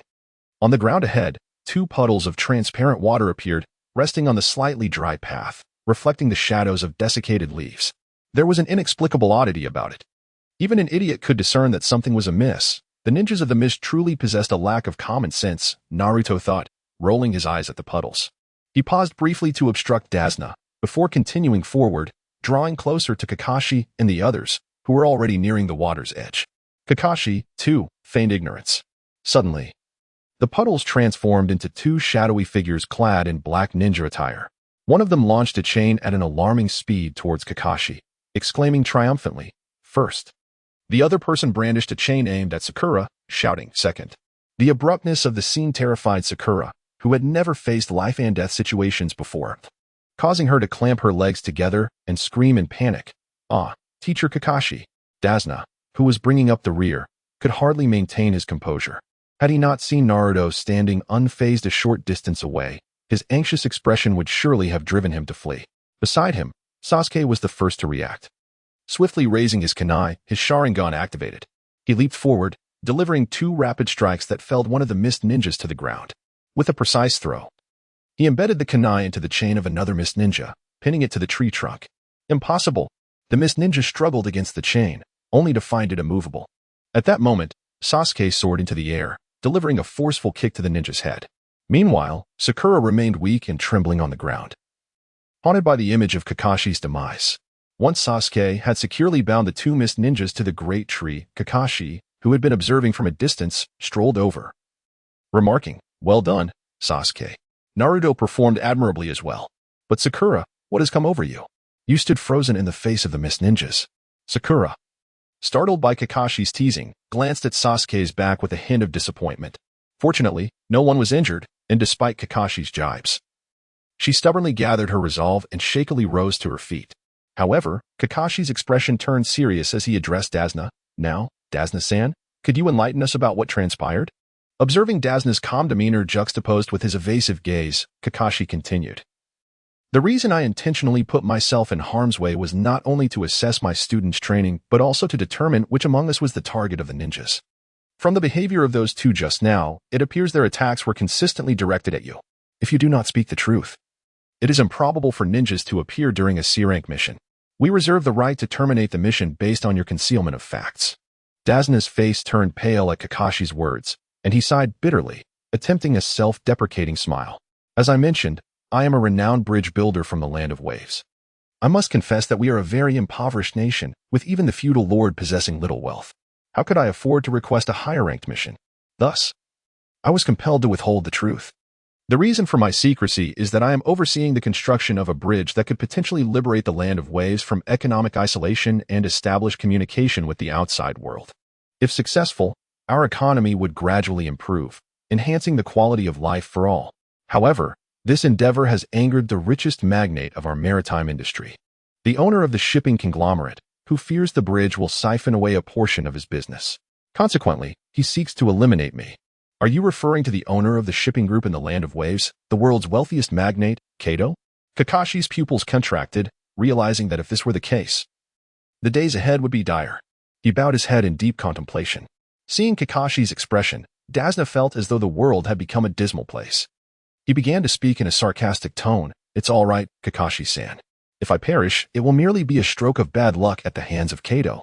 In such circumstances, all that remains is the daily lament of my dear little grandson, who weeps incessantly. Oh, and my poor daughter, who can only kneel before my spirit, clutching my grandson and weeping pitifully. Do not fret, she will not come to any harm. Her thoughts dwell solely on my demise. Casting sorrowful glances towards the direction of the hidden leaf. Perhaps she recalls that certain ninja from the leaf who abandoned this mission, yet there is no need for concern. Although her heart may whisper discontent, she will not cast blame upon you.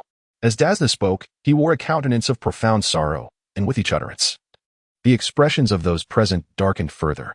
Even Naruto, who was aware of the impending situation, could not help but admire Dazna's remarkable acting skills. Finally, Kakashi, with a grim visage and twitching features, glanced at his three students, contemplating whether to seek their opinions on the continuation of this seemingly grim task. So, what do you all think? Should we persist with this mission? Let us continue, Kakashi-sensei. I have been to the Land of Waves before, and the people here are in dire poverty. If Dazna-san is truly constructing that great bridge, I would be thrilled to witness its birth, Naruto replied with a smile. Continue. Sasuke coolly interjected. With Sasuke's endorsement, Sakura, who had contemplated retreating, steeled herself and obliged as well. Thus, under Dazna's captivating performance, they once again embarked on their journey to the Land of Waves. On the vast expanse of the sea, Naruto and his companions stood upon the ship, observing the islands gradually emerging around them. These islands, adorned with lush green trees, some even growing directly from the water, exuded a unique beauty reminiscent of a foreign land. Moreover, there was an undeniable warmth to the scene. In Naruto's eyes, such a locale would undoubtedly thrive as a tourist destination in his previous life. Wow, it's so beautiful, exclaimed Sakura, ever the spirited one, upon witnessing the scene.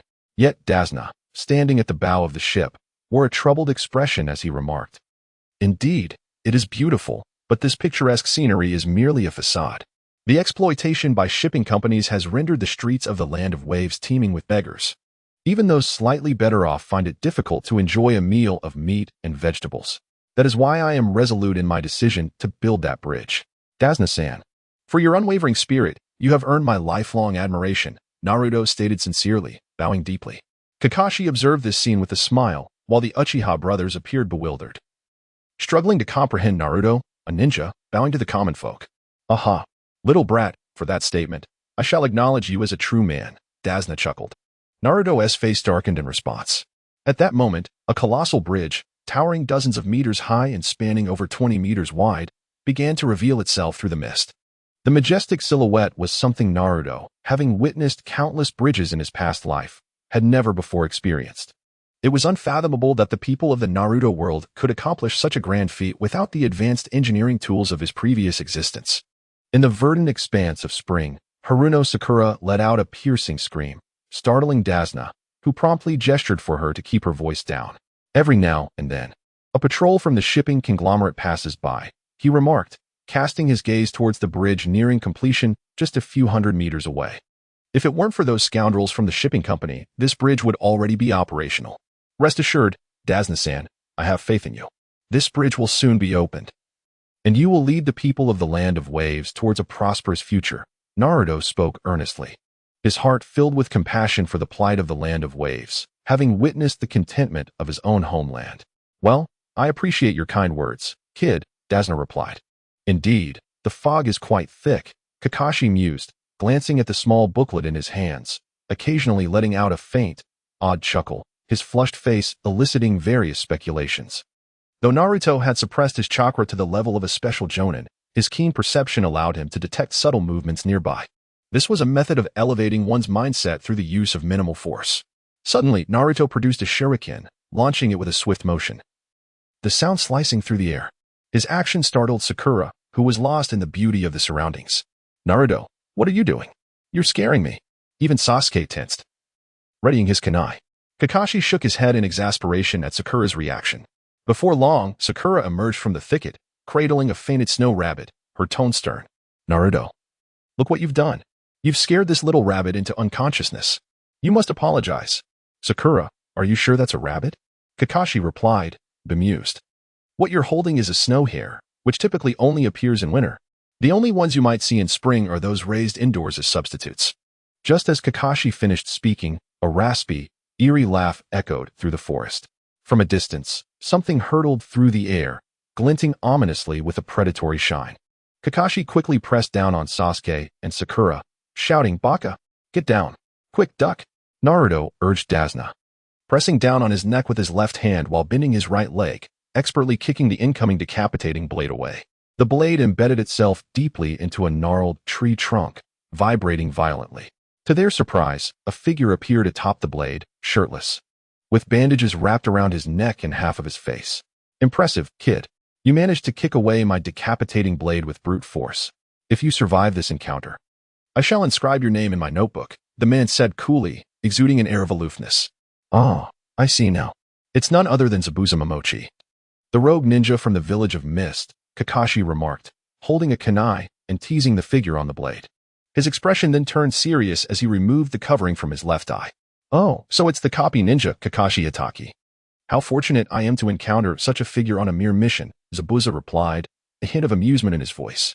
It is said that you possess the Eye of the Moon, capable of piercing through all ninjutsu, genjutsu, and taijutsu, instantly replicating them. During my time with the Mist Ninja Assassination Squad, I carried a notebook that chronicled your exploits. Zabuza, with an expressionless demeanor, spoke without fear of Kakashi's renowned reputation. After all, Zabuza emerged from the oppressive blood mist of the Mist Village, having been forced to kill comrades as a graduation task. His heart had long since grown numb and disoriented. Casting a calm glance across the surroundings, Zabuza cut to the chase, stating, I am deeply sorry. But I must request that you hand over that old man to me. That is not possible. He is our mission, came the reply. Oh? Then it seems I have no choice but to eliminate all of you first, and then take him, Zabuza proclaimed, swiftly drawing his massive sword, which pointed at a sharp angle towards the ground and charged towards Kakashi. Water style, hidden mist technique. Kakashi stepped back a few paces, positioning himself in front of Naruto, Sasuke, and Sakura, his expression tense. Naruto, Sasuke, Sakura form a protective barrier in A shape around Tsunade-san. Who is that guy, Kakashi-sensei? Sakura inquired, her face a mask of confusion. A former rogue ninja from the Mist Village, Zabuza Momochi, Kakashi responded gravely. The assassination squad of the Mist Village was infamous for their silent killing technique. And Zabuza was one of its most formidable practitioners, one of the 7 swordsmen of the Mist. What is the silent killing technique? Sasuke asked, his curiosity piqued. Kakashi nodded and explained, as the name suggests, it involves killing an opponent in complete silence, under conditions of near-zero visibility, in an instant. Many victims do not even realize they have been slain before it is too late. Under such circumstances, my Sharingan has not yet reached its full potential. If I cannot see my opponent's movements, I cannot counter them effectively. The situation is decidedly unfavorable for us. In any case, you must remain vigilant. Failure would lead to a fate akin to those 2 who ambushed us. Only a dead end awaits. Sasuke's gaze was fixed on Kakashi's crimson left eye. igniting with fervor. Kakashi, in a calm tone, added, I understand what you are thinking. This Sharingan is not what you might presume. It is a keepsake from a dear friend of mine. Upon hearing Kakashi's words, Sasuke felt an indescribable emotion stir within him, reflecting on all that man had done. As his eyes turned cold, dismissing any illusions, Kakashi then directed a resolute gaze towards Naruto, urging, Naruto, I implore you, ensure their safety. Naruto silently nodded in acknowledgement. Hearing this, Sasuke, filled with indignation, rushed forward but was swiftly restrained by Kakashi. You fool, this is not an opponent you can handle right now. Get back. Zabuza's chilling voice cut through the mist. Throat, spine, liver, carotid artery, subclavian artery, kidney, heart. Tell me, which part shall I attack? His magnetic voice sent shivers down the spines of Tsunade and the ever-timid Sakura as they trembled uncontrollably, overwhelmed by confusion. With a sudden crash, two indistinct figures flickered through the mist, the sound of metal clashing resonating in the air. Kakashi, wielding a kunai, barely managed to deflect Zabuza's massive sword aimed at Sasuke. In a swift motion, he thrust the kunai into Zabuza's chest. In that instant, Zabuza's form transformed into a cascade of water, pooling softly onto the ground. A water clone? When did that happen? Kakashi was taken aback, catching a glimpse of a figure rushing towards Tsunade from behind. In another flash, Zabuza was slain once more. Yet again, it was a water clone. It seems you must be dealt with, Zabuza's voice echoed from the distance. This meant that he had been lurking in the shadows, quietly observing the battle between Kakashi and the water clone. Don't you find it incredibly frustrating that all this fog obscures our vision? Naruto complained, stepping forward, uncomfortable with the lack of clarity. Oh, Zabuza's voice paused momentarily, then he shouted icily, You insolent brat, your tone irritates me greatly. So I have decided to kill you now. TCH. Naruto spat dismissively, addressing Kakashi, Leave this guy to me. I want to test the results of my training during this time. Is that all right, Kakashi-sensei? Are you sure? Kakashi asked uncertainly. It's fine. I'm more than capable of handling him, Naruto replied confidently. You've successfully provoked my ire, little brat. Allow me to teach you how to face your elder, Zabuza. Came the raspy voice once more. Shut up, you impoverished fool who can't even afford clothes, Naruto shot back, clearly exasperated with Zabuza's arrogant demeanor. He shouted, Ice shield. Raining snow. What is this? Kakashi's pupils constricted as he observed Zabuza by the water's edge, astonished that Naruto had employed a new ice shield technique. The fog that had enveloped them transformed into delicate snowflakes, gently cascading in the sunlight. Hey, kid, how do you know the ice shield technique? You're not a descendant of Mizunake's, are you? Zabuza questioned. You're mistaken, Naruto replied confidently. As far as I know, my ice shield is a unique combination of wind and water chakra. I am not a descendant of Mizunake's. Oh, Konoha truly breeds geniuses, Zabuza remarked flatly. Since you are a genius, I take great pleasure in slaughtering them. Water release, great waterfall technique. As a torrent of water surged forth, Naruto completed his hand signs and pressed one hand to the ground, summoning an icy forest of shields. How can he possess such an ice shield technique? Zabuza screeched in outrage, narrowly evading the sharp onslaught of ice with his sword. The art of instant movement. Is this not the instant movement of Zabuza? When? In the original work, did Zabuza acquire such a technique? As he approached with a fierce countenance, wielding his beheading sword, Naruto inwardly exclaimed, a step to the horizon. In the blink of an eye, Naruto's figure reached Zabuza's left front, his entire palm transforming into an icy blue visage. With a swift motion, he struck toward Zabuza's heart, ice palm. Boom. Zabuza's body was sent flying as if struck by lightning, akin to a deflated ball, crashing through the forest with a cacophony of snapping trees until he ultimately fell to the ground, curled into a ball. Everything in his wake morphed into a realm of sharp ice, a breathtaking spectacle. How infuriating. Why is it not I? Such formidable power, why am I not the one wielding it? I shall kill that man. How pitiful, the Uchiha, once again awakening his eyes in this situation. His left eye transforming into two Tomo, and the right into one. Oh? Kakashi found himself questioning life itself. Could this individual be mentally unstable? How should I educate him henceforth? Sigh, the Uchiha clan's intellect is truly baffling. Sasuke and Sakura gazed at those eyes with a hint of trepidation. Hey, Naruto observed the motionless Zabuza, recalling that he had only exerted half of his strength. Last time, Kakashi had been unscathed. Had this man truly perished? With a series of swift, slicing sounds, a masked boy in a black cloak emerged. A crisp voice emanated from behind the white mask. I apologize, but I must take this man's corpse. You belong to the Mist Assassination Squad, do you not? Kakashi leaped forward, confirming with a touch that Zabuza had indeed ceased to breathe. The secrets of ninjas are numerous. Particularly in the village of Mist, known for its abundance of bloodline limits, recovering the bodies of ninjas is of utmost importance. Thus, he stepped aside, saying, very well. Then it shall be entrusted to you. Oh, is it white? Naruto mused, a peculiar smile gracing his face. Hey, young lady. Why not be a good person instead of someone else's tool? Though I understand you have your reasons. However, you should be better motivated next time. Thank you. The masked boy lifted Zabuza's limp body and hurriedly departed, leaving Kakashi with a frown and a perplexed expression. Yet, he could not fathom the issue. Merely watching the crystalline ice world before him with a twitching eye. That arrogant fellow, teacher, your son is nothing like you.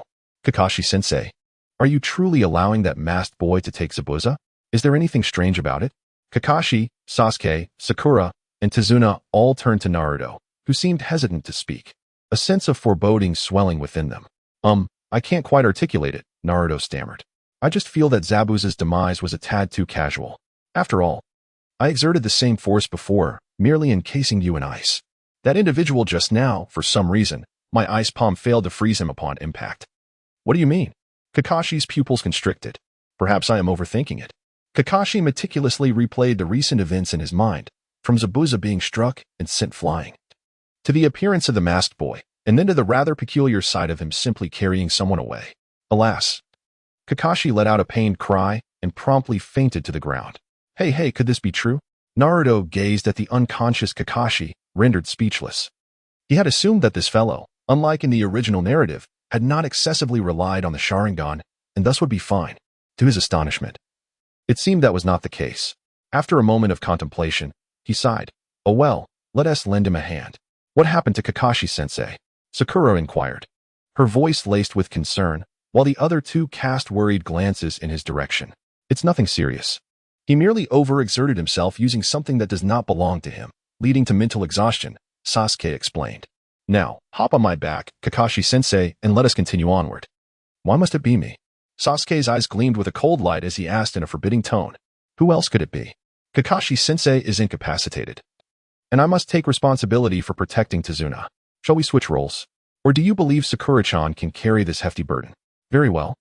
Sasuke gritted his teeth and reluctantly hoisted Kakashi onto his back, while Sakura followed closely behind, occasionally offering support. Naruto glanced at the anxious Tsunade, saying, Do not worry, Tsunade-san. We shall continue to protect you until the bridge is completed. I am eager to witness the grandeur of this bridge as well. Indeed. Tsunade expressed his gratitude with a grateful glance at Naruto. In the land of waves, not far from Tsunade's home, within a secluded dwelling, a dim light illuminated the blankets. A middle-aged man, his neck wrapped in white cloth, coughed a few times while gazing at the masked boy nearby. Hey, you, white? Are you not tired of that mask yet? Cough, cough.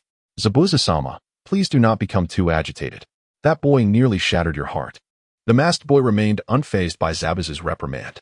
Instead, he slowly crouched down and retrieved a white medical kit, extracting some medication to treat Zabuza. Damn that brat. He really struck hard. Next time we meet, I certainly will not let you escape, Zabuza muttered. Oh, Kakashi-sensei, you are awake.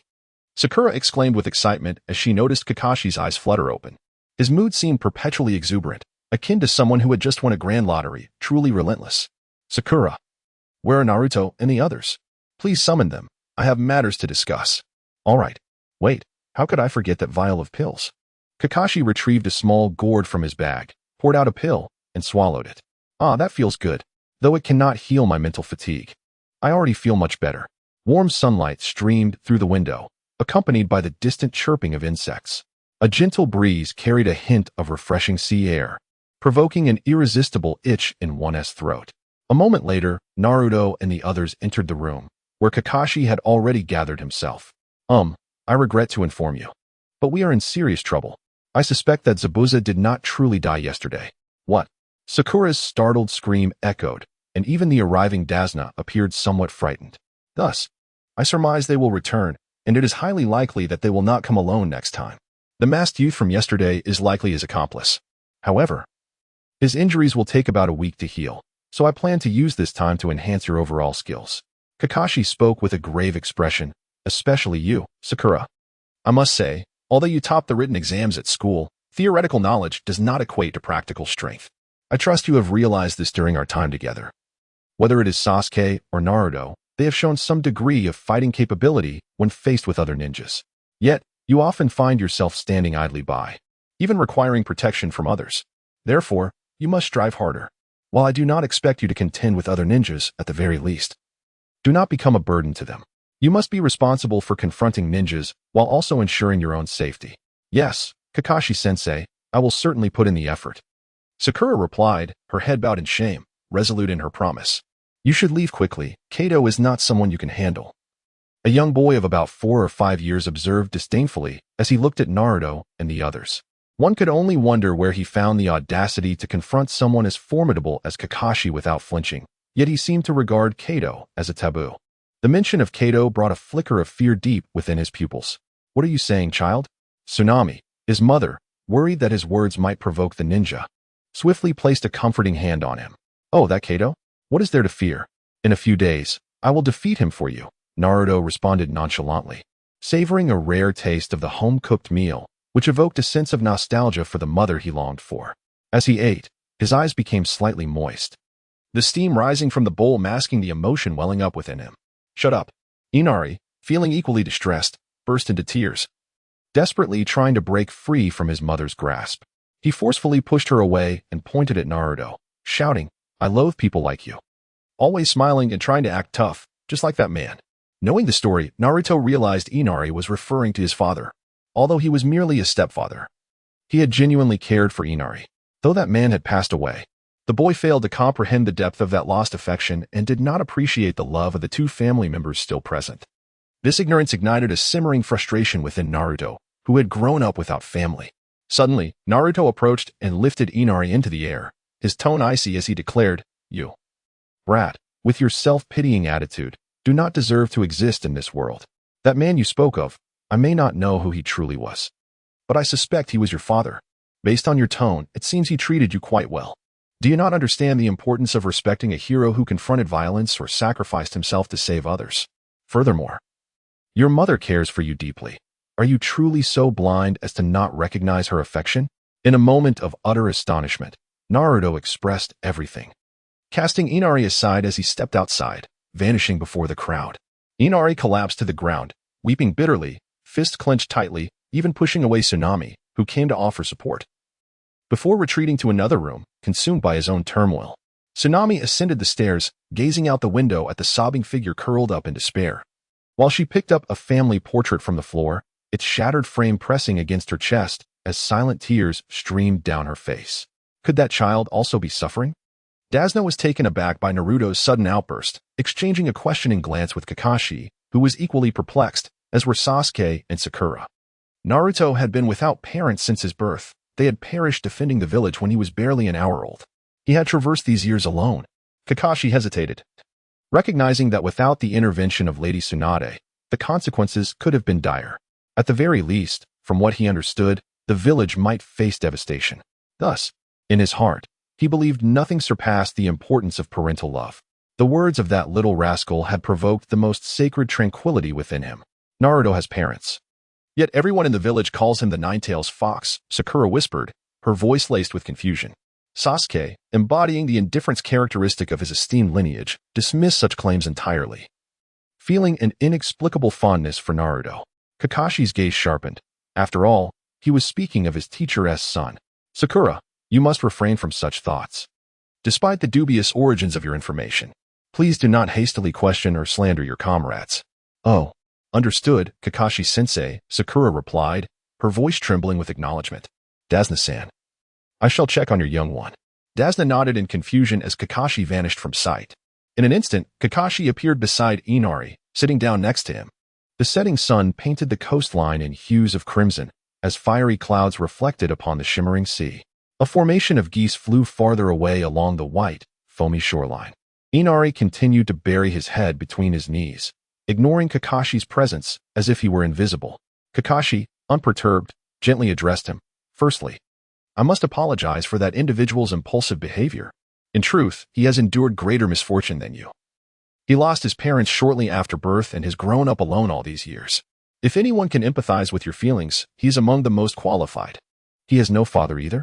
Inari finally lifted his tear-stained gaze. Indeed, though he may appear nearly my height, he is only 12 years old. This means he has never known his parents, perhaps not even recognizing the visage of his father, Kakashi speculated, uncertain if Naruto was aware of everything. That boy is truly pitiful. Indeed, but as he stated, regardless of circumstances, your father has always loved you. Therefore, a strong man should rise, much like your father, to protect those around him. Moreover, you are blessed with a mother and a grandfather who love you dearly. In comparison to you, that fellow possesses none of these comforts. High atop a roof, Naruto sat, reminiscing about his past. For reasons unknown, deep within Naruto's heart. Although he still held fond memories of those two figures from his previous life, they had long been supplanted in his thoughts by the parents of this world. This yearning left a void within him. 12 years of life felt as if a blank space had inexplicably emerged. Suddenly, Naruto called out to the distant sea, "Ah! I am Uzumaki Naruto. I am Uzumaki Naruto." Kakashi appeared beside him like a specter, inquiring, "Do you not fear that the ninjas from other villages might hear you?" Despite recalling Naruto's status as a Jinchuriki, Kakashi bore no displeasure on his face. "Oh, it is nothing, merely a way to express my emotions. I feel much better now." "That is good," Kakashi replied earnestly. "In truth, do you not have family now? Let the past remain in the past. As you said, cherish those who are present." "Indeed. I already have Tsunade," Naruto candidly stated. A smile of happiness blossomed on his face as he recalled his days with Tsunade since he first met her at the age of 6. The lotus on his brow radiated a luminous glow, accentuating the ethereal beauty of its violet petals. Meanwhile, far away in the Hidden Leaf Village, Tsunade sat at the dining table, inexplicably reaching up to touch the pink lotus on her brow with a warm smile, leaving the Nine-Tails and Shizune bewildered as they dined. Listening to Naruto's impassioned declarations, Kakashi broke into a cold sweat. Although he had come to accept it, he still found it hard to fathom how two individuals, who were once worlds apart, had come together in such a manner. With his spirits lifted, Naruto's understanding of the chaos technique deepened. Even if his cultivation had not visibly progressed, he learned from his shadow clone in the inner space that it had expanded significantly. Feeling rejuvenated, Naruto turned to Kakashi and warmly remarked, "Kakashi-sensei, as a token of gratitude for your earlier reminder, how about I grant you a reward? Hey, as my father's disciple, your skills are quite lacking." "What? You already know?" Kakashi replied, his expression one of incredulity.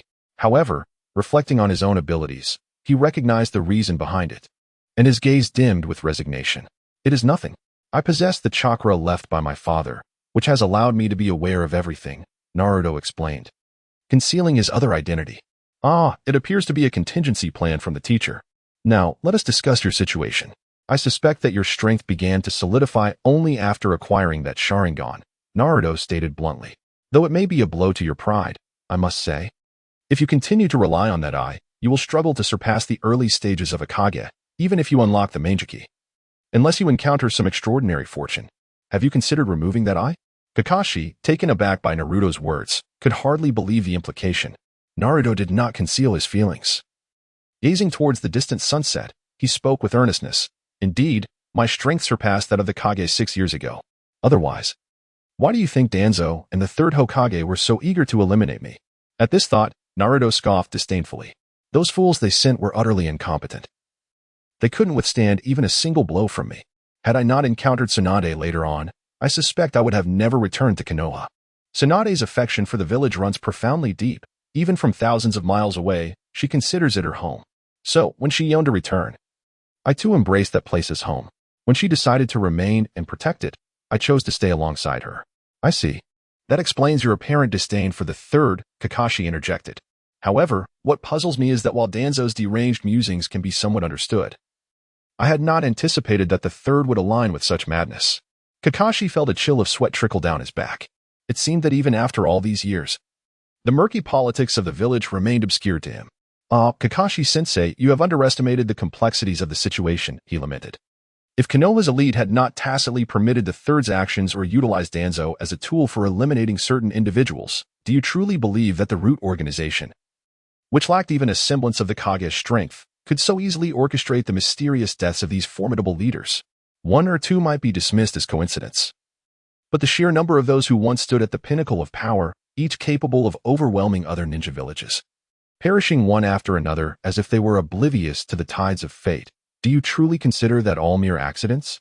Kakashi fell silent, reflecting on the inexplicable demise of his father, one of Konoha's elite, and perhaps felt a twinge of understanding.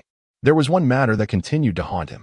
During the chaos of the Nine-Tails incident, he could not fathom why the memories of that day lingered so vividly. Perhaps it was because all his kin perished on that day. He recalled the masked man seizing him and unleashing the Nine-Tails. He distinctly remembered the third Hokage standing not far off. He should have intervened to assist his mother, who had only just given birth and possessed little strength to confront the beast, while his father was occupied with the masked man. Yet, that old man chose to stand aloof on a rooftop, ostensibly to protect the villagers. As he watched his father reclaim him from the cradle and engage in a fierce battle against both the masked man and the Nine-Tails, Kakashi pondered, had that man, still imbued with the spirit of a true ninja, chosen to assist his mother at the onset of the Nine-Tails rampage, perhaps the village would not have suffered such catastrophic losses, and his parents might have survived. In that case, he mused, he could still be quietly growing in his mother's embrace. How should one articulate this? Kakashi, reflecting on the burdens he had carried for so many years, suddenly brushed his eyes with a complex expression. Once upon a time, he had deemed his father an unacknowledged presence in his life. After hearing Naruto's words, he realized he had perceived that tranquil village far too simplistically. Indeed, while the loss of one or two of Konoha's elite might be acceptable, it was senseless to stumble into a shared grave with such tragically similar endings. As the final hue among the eight, perhaps the father has foreseen his own conclusion. Although the sordid aspects of the village are disheartening, the common folk still manage to lead decent lives. Do you think Lady Tsunade is aware of what you have just articulated? What do you think? Naruto observed Kakashi with a half-smile, questioning whether the legendary Sannin would genuinely be eager to part ways with Konoha. Tsunade's return was merely facilitated by the absence of any threat to her existence within the village. Naruto calmed his thoughts, acknowledging that under the governance of the third Hokage, the villagers indeed lived reasonably well. Otherwise, I would not have departed from Konoha. I would have eliminated the third Hokage and the entire council of elders. Oh. Having spoken so much, I nearly forgot the main matter at hand. I can assist you in successfully transcending to the level of a shadow. What method would that be? Kakashi inquired, his expression composed yet tinged with urgency. Naruto pondered for a moment before responding earnestly. Let me put it this way, do you wish to possess the Sharingan? He gestured towards Kakashi's concealed left eye. After all, it is a remnant of a friend's will, and I would prefer to preserve it. At the very least, its existence would allow me to perceive my own heart clearly, alleviating my sense of confusion. As the sky darkened, beneath the vibrant starlit expanse, a pair of blood-red eyes had been observing them for quite some time. While Naruto was not particularly concerned, he did not wish for certain secrets to be uncovered by potential future adversaries. Should such revelations reach his enemies, it could lead to unnecessary complications. Casually, Naruto cast a barrier, and the figures of the two seemed to vanish from the rooftop as though they had never been there. In truth, their position remained unchanged. It was merely that the observer could no longer perceive them. The Uchiha Sasuke, having been discovered, wore an expression of indignation, as if the entire world ought to grant him unfettered access to their secrets. Has Sasuke already realized our presence? Kakashi's pupils constricted, inwardly hoping that he had not overheard their earlier conversation. Sensing Kakashi's unease, Naruto smiled reassuringly. Do not worry, that fellow cannot hear us. The distance is too great. Now, allow me to see your Sharingan. I need to discern its principles to assist you. Otherwise, I am at a loss. Very well, Kakashi, harboring a glimmer of anticipation, revealed his concealed eye. No matter what transpires next, do not be afraid. Remember, I would never harm you. As my father's disciple, you are akin to family to me. Though Kakashi was uncertain of what would unfold, Naruto's warning implied that it would be nothing short of extraordinary. Thus, he steeled himself internally. Naruto leaned in closely, scrutinizing the blood-red eye, which was said to have been transplanted from a non-Uchiha, forever remaining open. The three black tomo were arranged in a most peculiar manner. Legend has it that Ibido Uchiha's Mangeki Sharingan, once awakened, is particularly unique, resembling three scythes. Naruto held a certain admiration for that pattern. Then, an astonishing scene unfolded before Kakashi's widened pupils. At that moment, he comprehended why Naruto had cautioned him to remain calm. From the center of the lotus on Naruto's forehead, a vertical eye slowly opened, its blue base and black pupil mirroring Naruto's own eyes, with the sole distinction being its chilling indifference, as though concealing a formidable power. As if a deity, he gazes upon the earth beneath him with a tranquil demeanor. It's all right, Kakashi-sensei. Remember, you are one of my few remaining kin. Naruto, with the vertical eye upon his forehead, gradually comprehends the essence of the Sharingan. 2 minutes later, Naruto exhales in relief. Were it not for his powers having transcended this realm, it would indeed be arduous to discern the peculiarities at play. It is no wonder that the Uchiha require emotional stimuli to awaken their eyes, and that the Mangekyou Sharingan demands the sacrifice of a loved one to unlock its potential. While the eternal Mangekyou Sharingan necessitates the transplantation of a brother's eyes to be attained, it seems that the God Tree has merely cast a curse within this domain. The God Tree that Kagaya once awaited was likely a primordial spiritual root, destined to bear fruit. Once the fruit fully ripened, the tree could transcend its form. However, Kagaya, in her folly, believed the fruit was ripe and hastily consumed it long before it had matured, thereby acquiring the so-called infinite chakra. Consequently, the God Tree's opportunity was severed, and it laid down a curse. The eyes derived from its essence must be awakened through the accumulation of malevolent thoughts. Thus, the path to the free evolution of the Sharingan was obstructed, with the corresponding powers only being unsealed through the onslaught of dark intentions. Coupled with the lingering malevolence of the God Tree, this ultimately led to the emergence of the Uchiha's plight, as it merely desired for those who gained power through it to annihilate one another. From the condition of the Sharingan, it appears that Kagaya's Rinna Sharingan ultimately evolved to possess 12 tomo. Yet, due to the fruit's incompleteness, the potential for further advancement was forfeited. Any power attained without personal effort demands an equivalent sacrifice. Kagaya, driven mad by the God Tree, became a tragic figure because of it. Now it seems that Kagaya's servant, Black Zetsu, though formidable, pales in comparison to the God Tree, for even in death, it continues to exert influence, transmuting its bitterness and malice into the Ten-Tails, vowing to obliterate all that the Tsutsuki clan safeguards.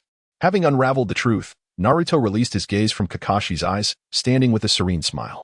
The vertical eye upon his forehead was indeed simulating the entirety of the Sharingan.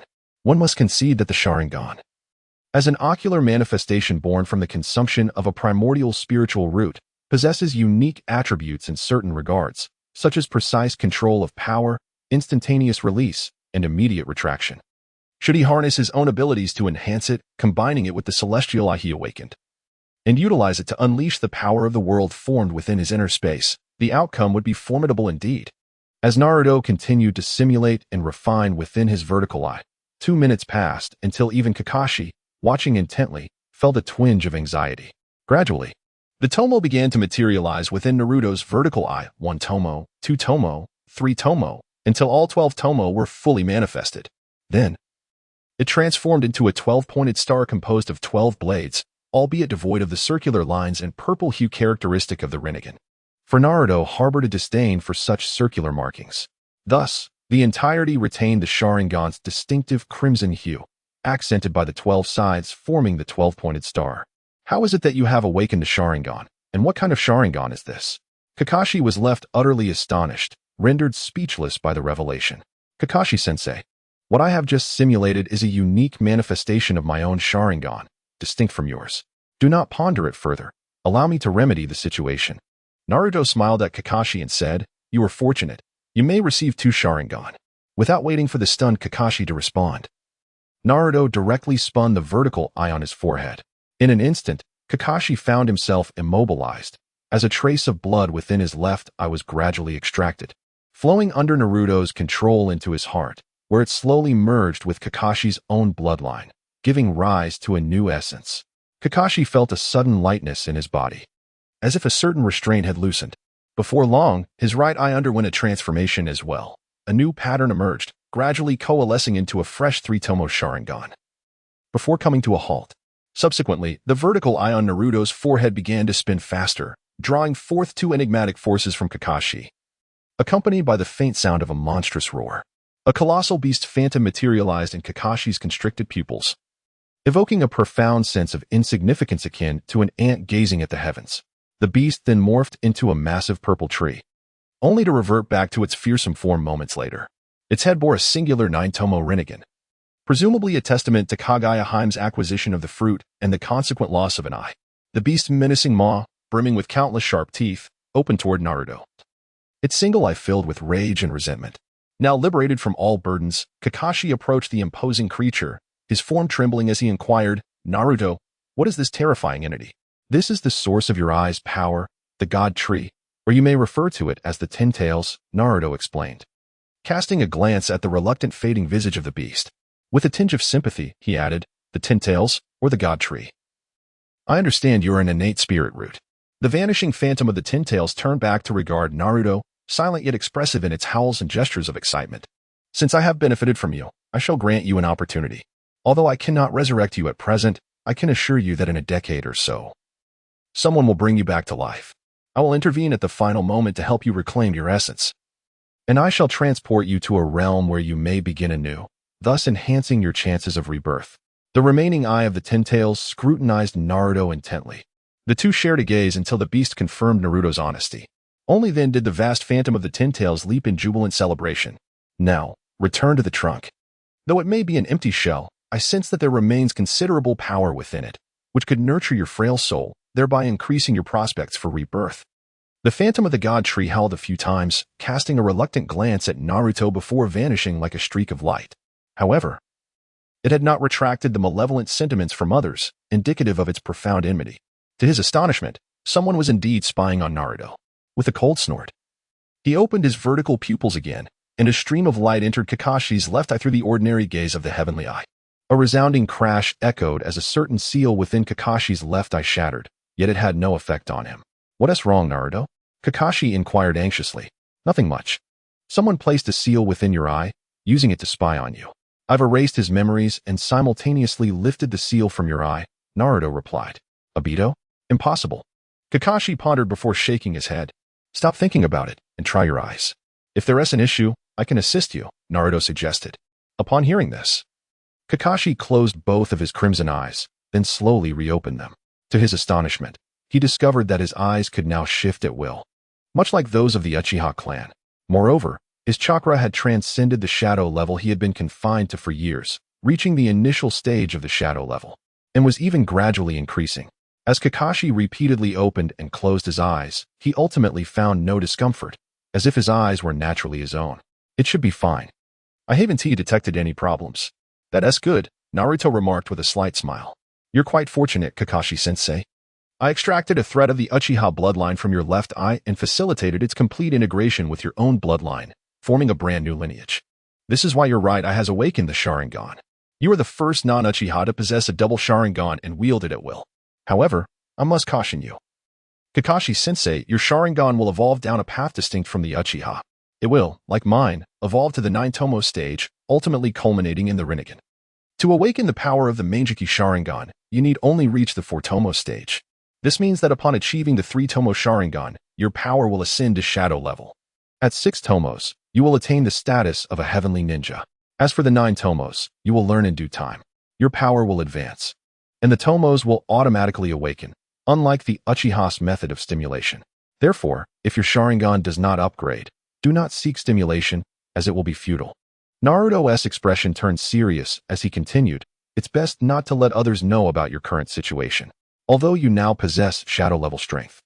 Never underestimate those who delight in scheming and manipulation, unless you have absolute power beforehand." Understanding the gravity of the situation, Kakashi covered his left eye once more, as if nothing had transpired, refraining from inquiring about the mysterious entity from earlier. Being a wise man, he recognized that these matters were not within his current grasp. He then turned and descended from the rooftop, glancing back with a sigh before vanishing. "Regardless, I am truly grateful to you. Your teacher has indeed raised a remarkable child," he reflected. After Kakashi's departure, Naruto's heavenly eye opened again, the 12 tomos slowly rotating, and in the blink of an eye, he found himself in a vast alternate space. "Ah, excellent. Is this my Kamui space? It's quite expansive, almost the size of the Land of Fire," he mused. "In the future, those significant non-growth metals and ores can be classified and stored within this space. After all, they will not be lost from my sight. I must say, the power of the divine tree is indeed peculiar, capable of creating a separate dimension within my very eyes." Far away in the dark subterranean realm of the Land of Rain, a figure clad in a black robe adorned with red clouds, wearing a swirling yellow mask. Trembled violently at the moment when Naruto's third eye emitted a radiant glow. A piercing pain shot through his head, causing him to cry out in agony. What the hell just happened?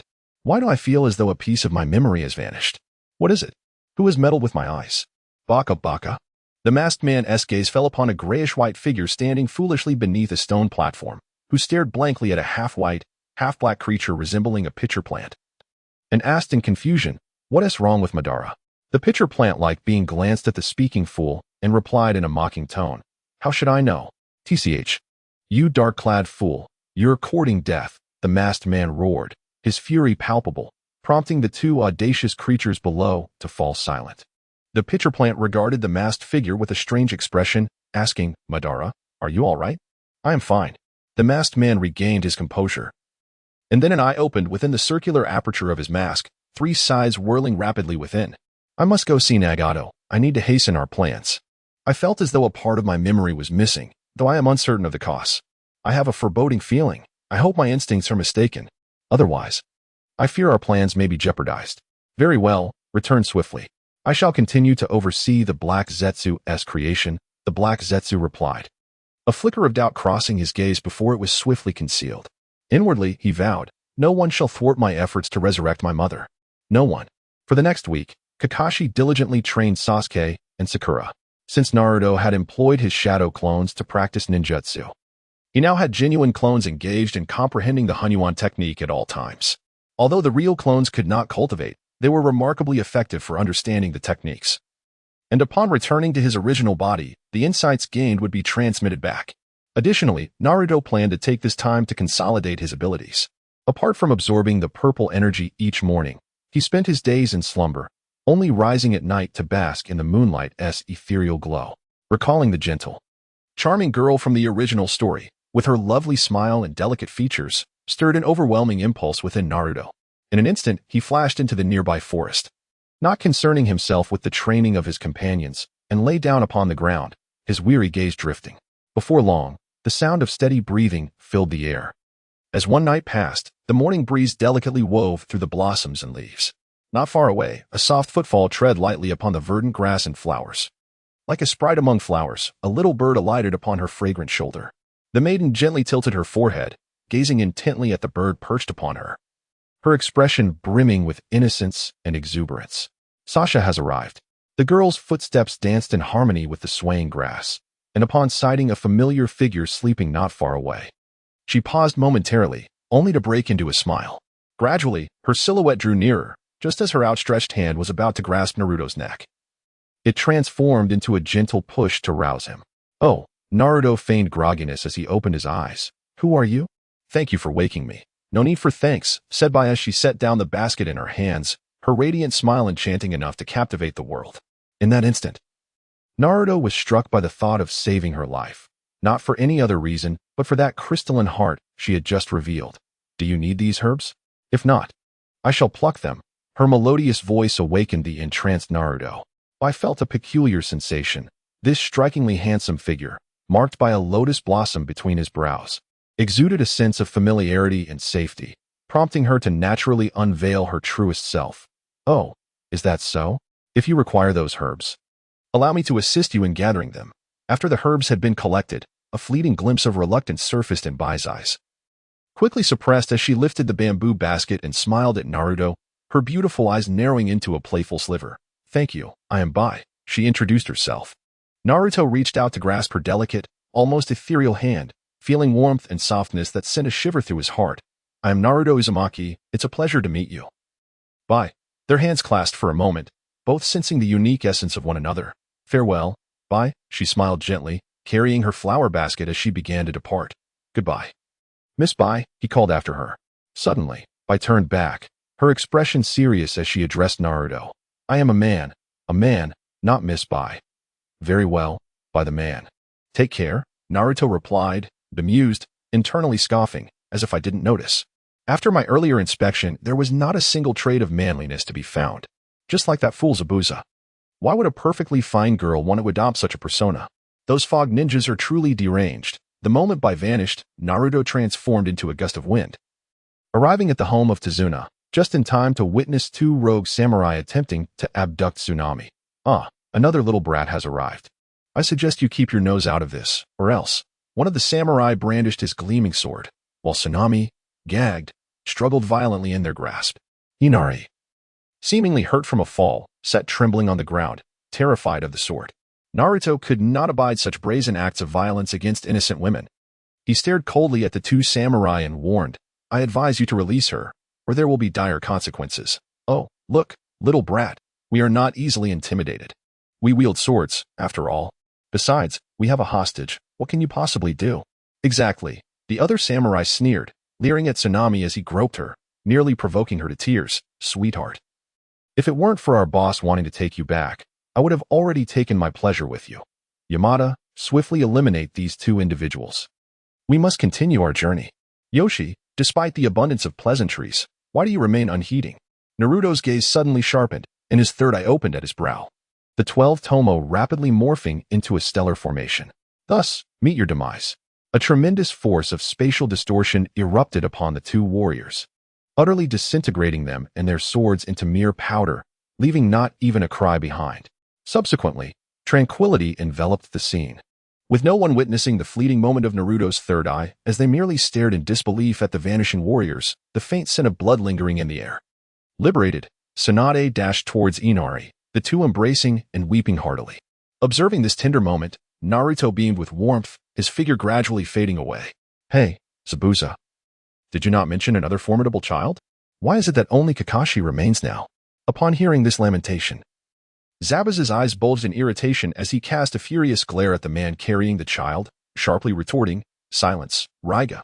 While that fellow is absent, we must unite to deal with Kakashi. Otherwise, should he return, we shall encounter significant trouble. It seems I have arrived a tad prematurely.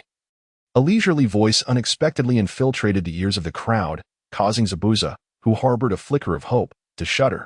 Recalling the agony inflicted upon his heart by a single blow this past week, he seethed, Little brat, I swear I shall kill you. How many times must I reiterate? It is unclear who nearly fell victim to whom, and yet some dare to speak. Naruto called out, implicitly referencing the situation. You scoundrel, you absolute scoundrel. Ha, Zabuza. This fellow is truly entertaining. Allow me to handle him. I shall prepare a grand feast of thunder for him. Very well, but take heed. This fellow's ice shield technique is formidable, and he possesses an ice shield that requires no hand signs. I nearly fell prey to it last time. Oh, an ice shield. You say? Ice can conduct electricity. It is my turn to deal with this arrogant, insufferable individual. Kakashi, observing the impending battle, instructed the two behind him, Sakura, protect Tazuna. Sasuke, confront that masked youth. Be cautious. He possesses the strength of an elite Chunin. I do not expect you to defeat him. Merely to delay him until either Naruto or I can handle our opponents. No need. I shall kill him, Sasuke Uchiha arrogantly retorted, charging fiercely towards the masked Haku. Such a weakling, devoid of strength, seeks confrontation without cause. Any adversary who surpasses him evokes his envy, revealing his selfish nature. He disregarded Kakashi's earnest counsel. Kakashi. Your student presents quite the challenge, Zabuza chuckled, then called out to Haku in the distance. Haku, entertain him properly. Yes, Master Zabuza. Naruto observed Raiga in silence. And before Raiga could make a move, he stepped forward, his form already before Raiga. With a swift motion, he thrust his palm upward. Raiga, danger. Retreat. A delicate voice from within the cloak urgently warned from behind Raiga. With a loud shout, Naruto unleashed a powerful strike. Utilizing the ice palm technique alongside the lightning release armor. The technique was designed to channel lightning through a blade, allowing the user to adopt a defensive stance while simultaneously preparing for an offensive maneuver. After delivering a swift blow, Naruto deftly retreated, completing another hand sign. Ice shield. Endless needle shadows. Damn it, he muttered, as the lightning-released dragon tornado was thrown into disarray by Naruto's elusive tactics. You'll witness the thunderous funeral I've prepared for you, exclaimed Raiga with audacious bravado. Suddenly, he glanced up at the ominous sky, where his lightning blade emitted a brilliant blue spark that surged into the heavens. Almost immediately, dark storm clouds began to converge above the combatants, seemingly poised to engulf them both. Naruto, taken aback, vanished in an instant, while the instinctively alert Lamura sensed the impending danger. Raiga, run, run, Lamura shouted in a panic. Struggling against Raiga, who was too engrossed in his attack to respond. The lightning release unleashed a fierce bolt that pierced the sky, approximately 10 meters wide, aimed at the direction where Naruto had just disappeared. At that moment, Naruto pressed his palm to the ground and uttered a low incantation, summoning a square mirror to materialize before him. The ice shield mirror reflected the incoming lightning, defying expectations and sending the electric force back with unyielding strength. The blinding bolt, now transformed into a deadly lance, soared toward Raiga's motionless form. Damn it, that little brat. It hurts. Raiga's face contorted in agony, his eyes bulging as blood vessels ruptured. It was not that he lacked the will to evade. The speed of the attack was simply too great.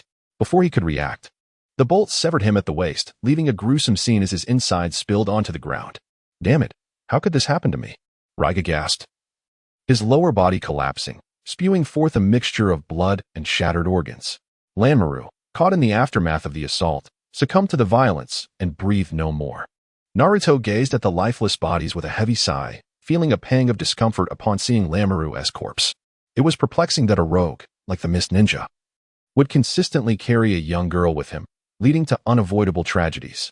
Lanmaru was gone, and with her, the delightful culinary legacy of curry that had once been so vibrant seemed destined to fade. With a determined thought, Naruto summoned a sealing scroll to encase their remains, intending to find a suitable resting place for them after completing his mission. While Raiga's demise was deserved, Lanmaru's unfortunate fate served as a poignant reminder for Naruto. He must continue to grow stronger, ensuring that no threats could ever jeopardize his existence and, ultimately, his destiny. In this ruthless world where the strong prey upon the weak, Naruto silently vowed to persevere until the end. After tidying up the aftermath, he regained his composure and stepped forward, arriving before the beleaguered Uchiha. Naruto stood with his back to the rotating mirror of ice crystals, casting a warm smile towards the masked youth before him. Suddenly, the figure of the masked boy faltered, and the magic mirror shattered, revealing the curled form of Uchiha, surrounded by 1,000 blades. At that moment, the masked boy sensed something and abruptly turned toward a direction shrouded in mist. With a hoarse shout, he called out, "Zabuza!" In an instant, he vanished before Naruto like a flash of lightning. Cursed fate, can nothing be done to stop it? As Naruto moved, he found himself near Zabuza, witnessing Kakashi unleash his lightning blade, poised to pierce through Haku's form. With a crack, Haku's mask shattered under the electric assault, revealing a grateful and serene smile. Kakashi intended to retract his attack, but due to inertia, it was too late. Naruto's expression shifted. Disregarding all else, he opened his third eye on his forehead, swiftly transforming into 12 stars that spun around him.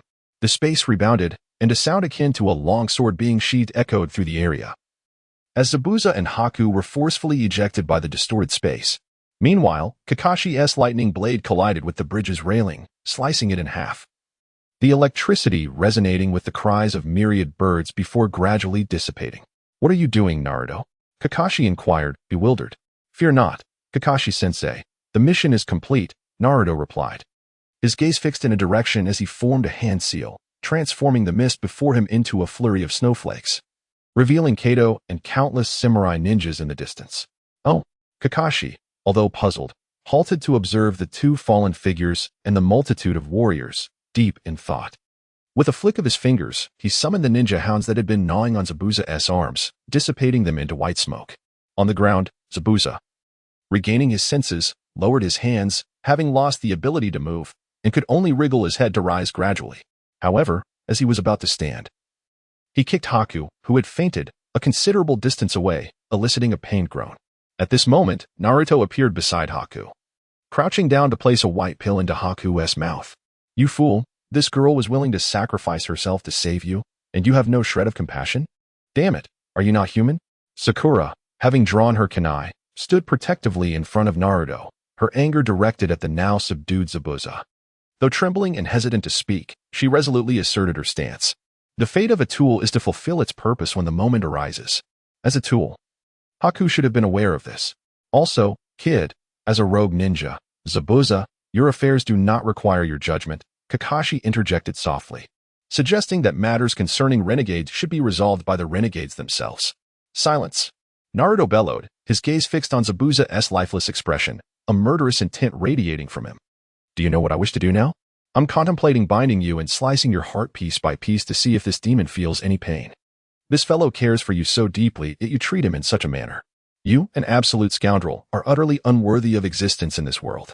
Is this truly the warped mentality of you misty ninjas who slay your comrades? What a wretched brood of beasts you are. Naruto's voice rendered the surroundings silent, even causing Kakashi, a veteran of the ninja world, to ponder his own previously apathetic existence as a ninja, questioning whether he had acted with a clear conscience. Naruto's words finally stirred something deep within Zabuza, who had considered himself stone-hearted.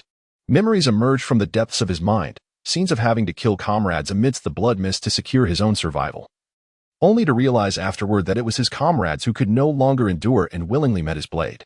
Tears streamed down Zabuza's face as he hoarsely shouted, "Kid, cease your words. I admit I became something inhuman amidst the blood mist, yet I was not devoid of humanity. Now I understand the meaning behind that guy's smile. He too succumbed to my blade." A profound silence enveloped the area, as each person felt a deep-seated terror towards the blood mist policies of the mist ninjas. Those who emerged from such a place were either of unyielding resolve or a cadre of terrifying lunatics. The recently roused Haku, upon hearing Zabuza's voice, attempted to rise, but found himself unable to catch his breath due to the pain in his ribs.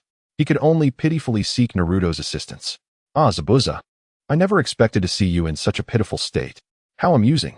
A rotund figure amidst a crowd of warriors and ninjas erupted in laughter, his followers howling in agreement. "Kato, what brings you here?" "Well, I originally brought these people to clean up the mess, but it seems you can't even handle these few. So, I'm here to eliminate you all," Kato declared with brash arrogance. "Well, Zabuza, it appears this fellow has no intention of paying your fee," Kakashi remarked, stroking his white hair in jest. Zabuza remained silent. As the mist's demon, he would never yield. "Kid, I can see that Haku holds you in great affection. No wonder she has seemed troubled these past few days. It appears it is because of you. Perhaps you two have met before." Upon hearing Zabuza's words, Haku, reclining in Naruto's embrace, felt an inexplicable blush creep across her blood-stained cheeks, burying her face quietly into his chest. "Kid, I entrust Haku to you. She is far too kind-hearted to be a ninja, which is why I forced her to kill. Yet she always outsmarts her enemies, leaving them in a state of feigned death. If I hadn't cleaned up afterward, she would have perished countless times by now." Haku, nestled in Naruto's arms, coughed weakly and craned her neck to glimpse the figures ahead, murmuring softly, "Oh, Zabuza, what a touching scene this is. Rest assured, I shall send you both to meet in the depths of hell," Kato taunted loudly. "Little ghost, could you lend me your kunai? There are matters I need to comprehend." Upon hearing these words, Naruto instinctively grasped the meaning behind Zabuza's request. Yet, he felt no urge to intervene in the melancholy of a once mighty rogue. With a flick of his fingers, he unleashed a unique silver-white kunai, distinct from the typical black of the Leaf Village, which shot forth. Zabuza bit down on the kunai, casting a hurried glance at Haku before charging towards Kato with a visage contorted in rage. In his fear, Kato summoned his samurai ninja, intent on eliminating Zabuza. However, despite being pierced by numerous swords, Zabuza pressed on, using only the kunai in his mouth to reach Kato. The latter, utterly terrified, beheld Zabuza as if he were a demon emerging from the depths of hell. "Devil, what do you intend to do? Please, do not kill me." "Huh? What do you think? Am I a specter? You'll find out when you reach hell. Rest assured, a demon from the mist will truly become a specter there. We shall see who the true clown is. I will ensure you receive a warm welcome in hell." With that, the kunai from Zabuza's mouth pierced Kato's heart with a swift thrust, his expression a ghastly intimidation. This entire sequence transpired in the blink of an eye. Kakashi, his expression tinged with melancholy, murmured in a daze, contemplating the fate of a ninja. "Zabuza, you too cannot endure this life of hiding." Witnessing Zabuza's grim state, Haku struggled violently in Naruto's embrace, tears cascading onto the cold, unfeeling ground. "Lord Zabuza, please, release me. Let me go." Ignoring Haku's struggles, Naruto swiftly transported them to Zabuza's fallen form. He extended his hand, filled with shards of ice, and then waved towards the encroaching samurai ninja. Each ninja and samurai was struck by a shard, immediately engulfed in an unbearable itch, writhing on the ground in agony. "Naruto, what is happening?" Kakashi inquired, his expression one of bewilderment. "Oh, it's nothing. This is a technique I developed using ice, called the Life and Death Talisman. Once it enters the body's meridians, it lies dormant. Should I activate it, or if these individuals harbor ill intentions, they will experience this unbearable itch until they ultimately scratch themselves to death. Naruto observed his shadow clone hastily arriving with Inari and the villagers, signaling him to educate and recruit the fallen ninjas, before explaining to Kakashi. Lord Zabuza, please. Do not die. Lord Zabuza. Both turned towards Haku, who lay prostrate on the ground, weeping helplessly beside Zabuza. At this moment, Zabuza still clung to life. His hands rendered immobile during his earlier battle with Kakashi. Blood dribbled from his lips as he struggled to speak. Haku, do not grieve. This is the best outcome for me. You will no longer be my tool. Live well with that little ghost. No, Lord Zabuza. Haku will always be your tool. Ignoring Haku's pleas, Zabuza turned his gaze towards Kakashi, his eyes filled with desperation. Kakashi, I have a request. Speak, Kakashi replied, his demeanor serious. Let by accompany the little ghost to Konoha. Coughing, Zabuza, observing Kakashi's contemplative demeanor, urgently remarked, rest assured. Bai is not a mist ninja and has never undergone any ninja registration. Moreover, this child has never taken a life. Her hands are clean, untainted by the blood of the innocent. This is my final plea. Very well, I shall grant your request, Kakashi replied with a smile directed at the ghostly figure. Then turned to Naruto, assuring Zabuza, you can be confident that Bai's association with this individual is undoubtedly the wisest decision. I can sincerely share with you that in this ninja world, it is unlikely anyone could threaten Bai beyond Naruto. Zabuza's weary eyes flicked towards the lotus-like beauty, his gaze imbued with shock, followed by a palpable sigh of relief. Now I can rest easy. Mizuno Yukibai lay crumpled on the ground, sobbing, her voice raised in despair. For reasons unknown, delicate snowflakes began to fall from the sky, leaving both Naruto and Kakashi momentarily astonished. The ghost could no longer maintain his composure. Closing his eyes as he murmured intermittently, I met Bai during a winter when snowflakes danced through the air. At that time, Bai was alone, scavenging beside a rubbish heap, competing with a frail stray dog for scraps. The kind-hearted Bai offered the moldy piece of bread she held to the puppy. I cannot explain why I impulsively chose to save Bai. She incessantly claimed she wished to be my tool, yet unbeknownst to her, the cold-hearted Miss Ninja had unconsciously begun to regard her as a daughter. This is the tale of my encounter with Bai amidst the falling snow. Upon whispering his final words, Zabuza coughed up blood, exhaling his last breath. Beside him, Bai had already succumbed to her tears and fainted. Naruto lifted Bai into his arms, his mind replaying this scene, reminiscent of a similar yet distinct conclusion. He found himself in a stupor. Zabuza, your story shall continue to be sung, so that all may know that even you, the ghostly figure, are not the heartless monster of legend. Kakashi knelt on the ground, retrieving a scroll to seal Zabuza's corpse, preparing to find a place to bury this noble being.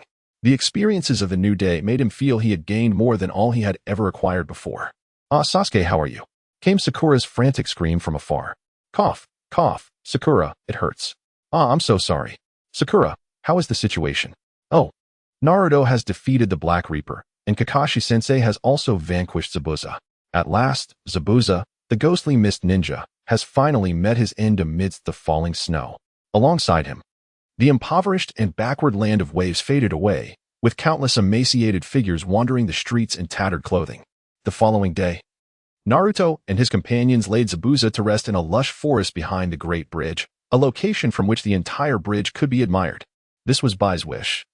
She wanted Zabuza to gaze upon the bridge that would bring happiness and prosperity to the land of waves, symbolizing her rebirth here as Zabuza's daughter. Mizuno Yukibai remained Mizuno Yukibai, yet she was no longer the same as before. Sasuke, having awoken after a night of treatment, bore a cold, distant expression, disdainfully regarding Sakura, whose face was flushed with excitement and infatuation. In the residence of Dazna, Kakashi gazed at Naruto's returning shadow clone, a look of perplexity washing over his face. Unable to suppress his curiosity, he finally inquired, Naruto, your shadow clone hasn't ventured out to engage in any dubious activities, has it? The others wore expressions of intrigue, while Dazna's family displayed genuine smiles, casting grateful glances towards Naruto.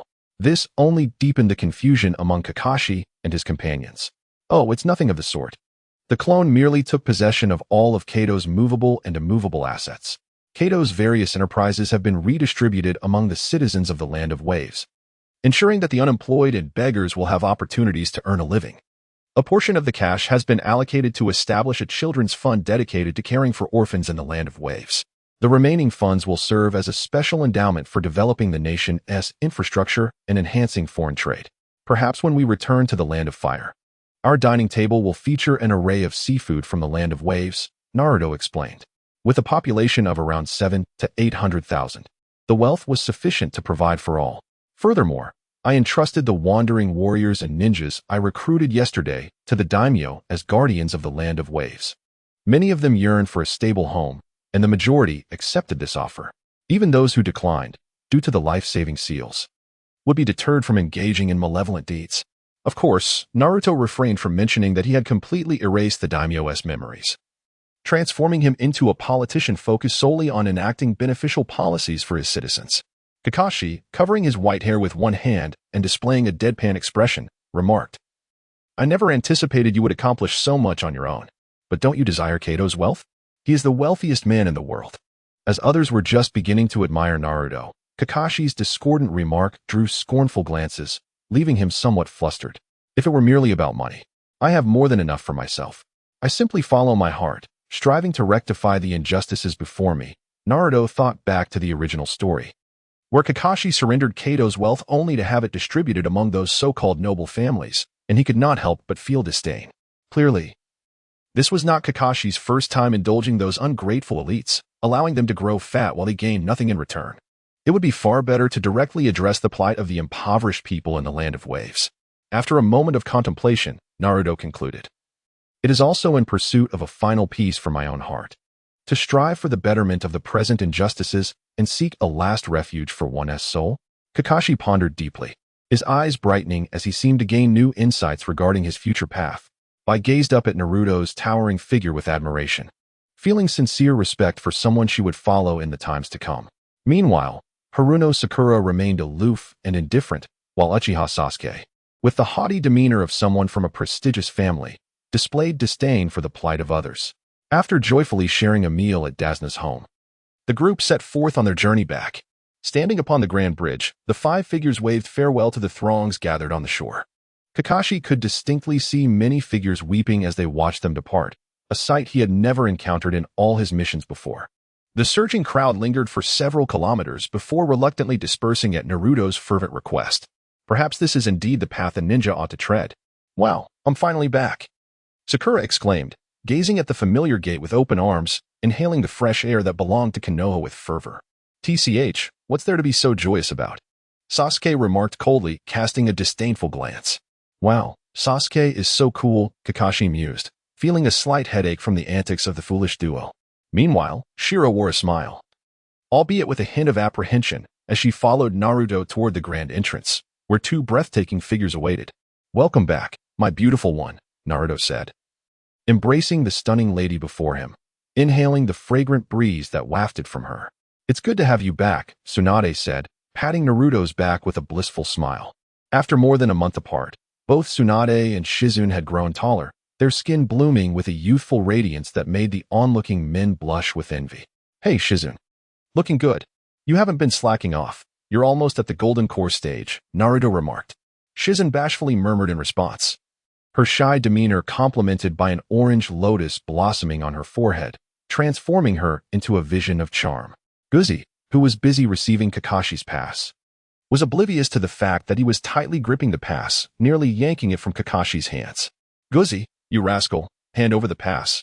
I need to leave," Kakashi urged. "Oh, go ahead," Guzi replied absent-mindedly, his gaze fixed on a figure in the distance.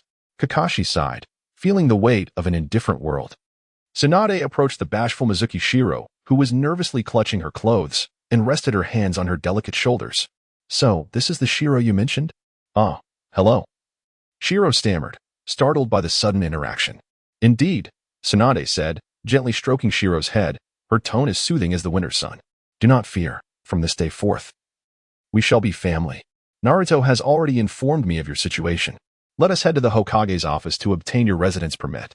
With a nod toward Naruto, Tsunade's tender hands led Shiro away, while Naruto offered Shiro a reassuring smile as she turned back. To facilitate the flow of visitors, the Hokage's office generally remained open unless absolutely necessary to close.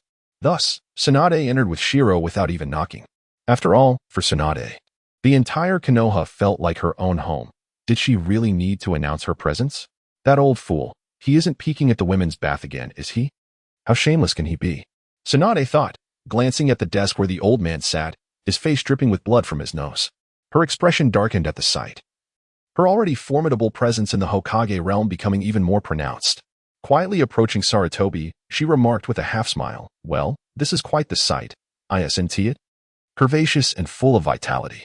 Indeed, it's been a while since I've seen such a spirited young lady. It's quite exhilarating," Sarutobi replied, unable to restrain himself. Realizing something, his eyes darted toward the source of the voice. Initially thinking to witness something of great interest, Mizuki stealthily approached the crystal ball. Upon discovering a scene of pristine white within, she immediately shielded her eyes and let out a scream that could shatter glass. No matter how expansive her imagination, she could not fathom that someone once revered by the world, hailed as the might of the shinobi realm, could exhibit such despicable behavior.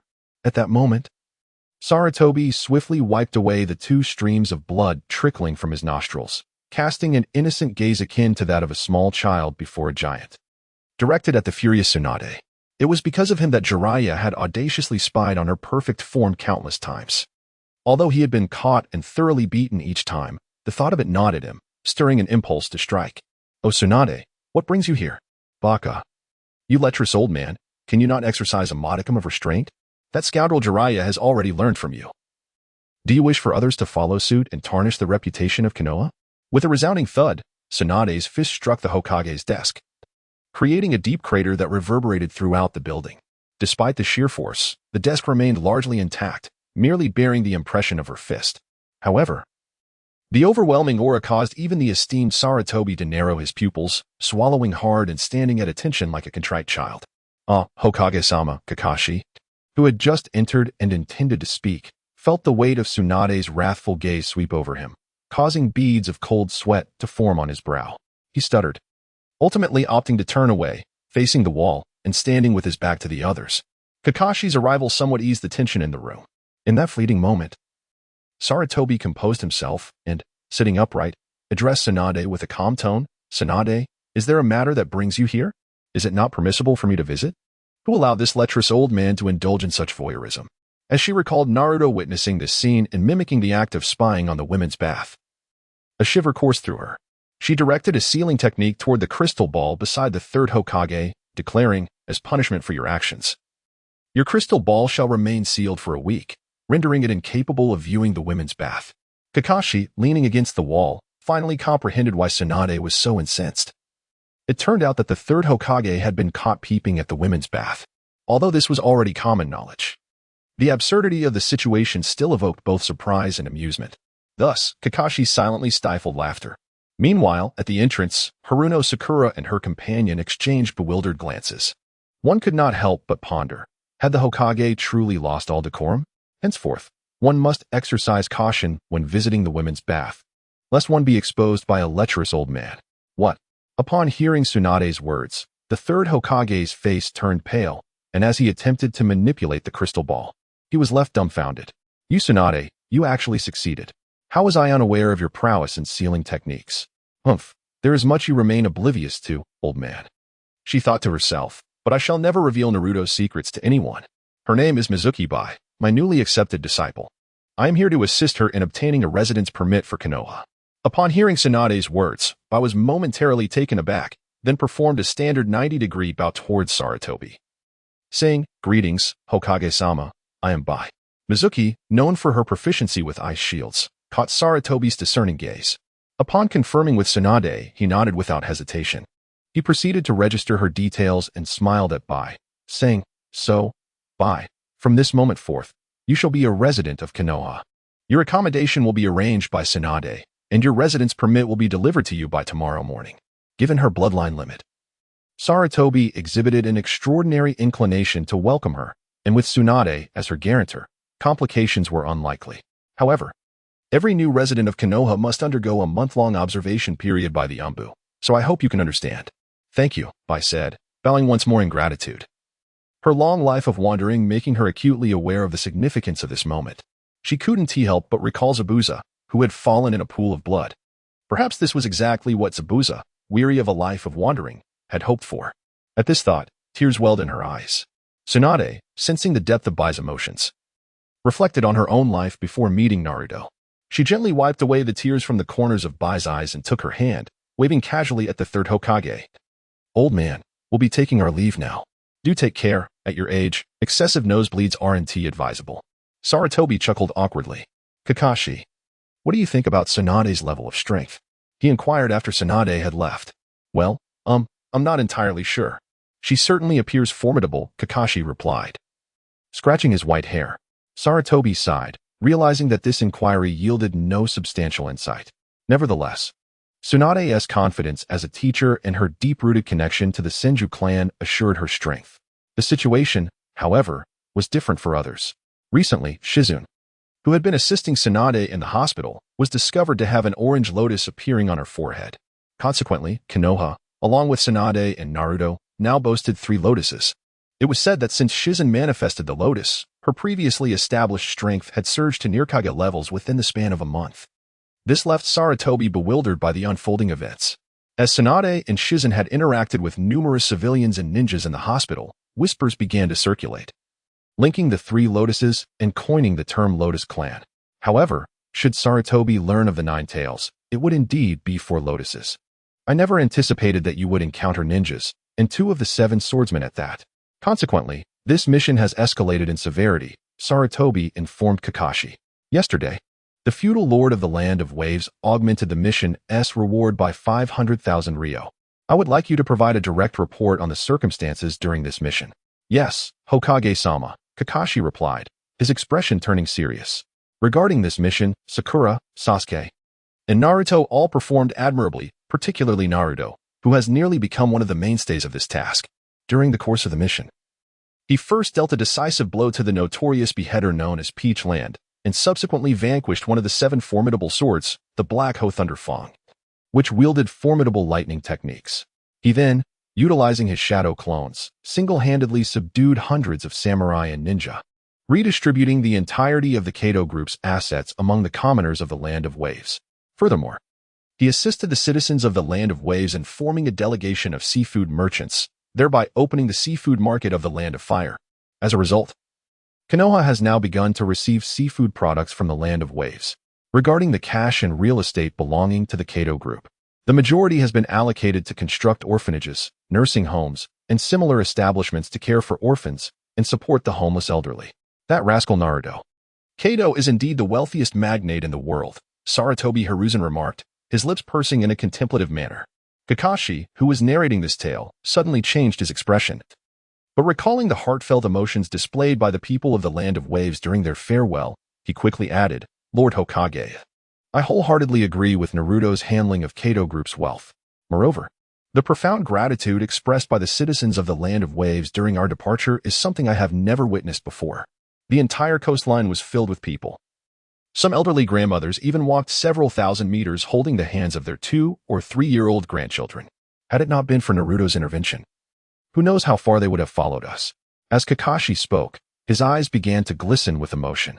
Oh, Sarutobi was momentarily taken aback, finding it hard to fathom that a seemingly ordinary mission could elicit such a significant response. Kakashi, you need not feel this way. I too am in full agreement with Naruto's decision. He recalled the immense wealth of Kado and managed to crack a faint smile, albeit one that emerged with difficulty.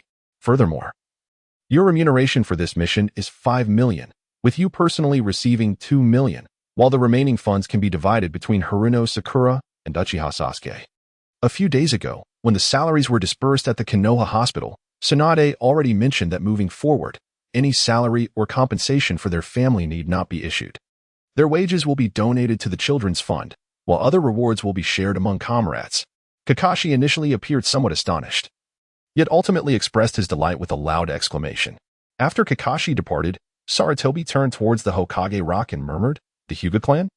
The Umbu monitoring team surprisingly found no evidence of anyone purchasing any ingredients from outside. Where, then, do they procure their sustenance? They neither dine out nor buy ingredients. Could it be that they do not eat at all? How could that possibly be? He sighed, feeling a headache coming on. Konoha Village consistently offers a refreshing sense of novelty, as each day brings forth an array of new developments while simultaneously preserving a myriad of antiquities. For instance, the Hokage building, ever since its inception, has maintained its distinctive appearance. The most striking feature, Hokage Rock, stands prominently at the village's heart, visible to all. Be they ordinary residents, shinobi, or visitors, it imparts a sense of authority, security, and instills a feeling of oppression in enemies, as if it vigilantly observes the ebb and flow of Konoha's existence. As long as it remains unscathed, the indomitable will of fire it embodies shall never fade. Ironically, this entity, lauded as the core of Konoha, is neither the masterpiece of the Senju clan nor the result of the wisdom of Sarutobi and his contemporaries, but rather the brainchild of an individual who, in collaboration with Shinja Hashirama, founded Konoha with the ulterior motive of seeking to annihilate the world. He is the driving force behind the entire narrative of the Naruto world, the man who weaves through the story until its very end, Uchiha Bido. The talented individuals of Konoha, despite facing death or survival, ultimately find their destinies intertwined. Most resonate with the adage, as long as there are leaves dancing in the wind, flames will ignite, casting shadows that illuminate Konoha, nurturing new growth. When the desire to protect those most cherished arises, the ninja's greatest strength is revealed. Sitting atop the highest point of his villa, Naruto gazed at Hokage Rock, overwhelmed with emotion. His eyes swept over the crowds beyond the courtyard's barrier. It is no wonder that Konoha represents the dream of many. Compared to the arid or barren conditions of other nations, life here is truly splendid.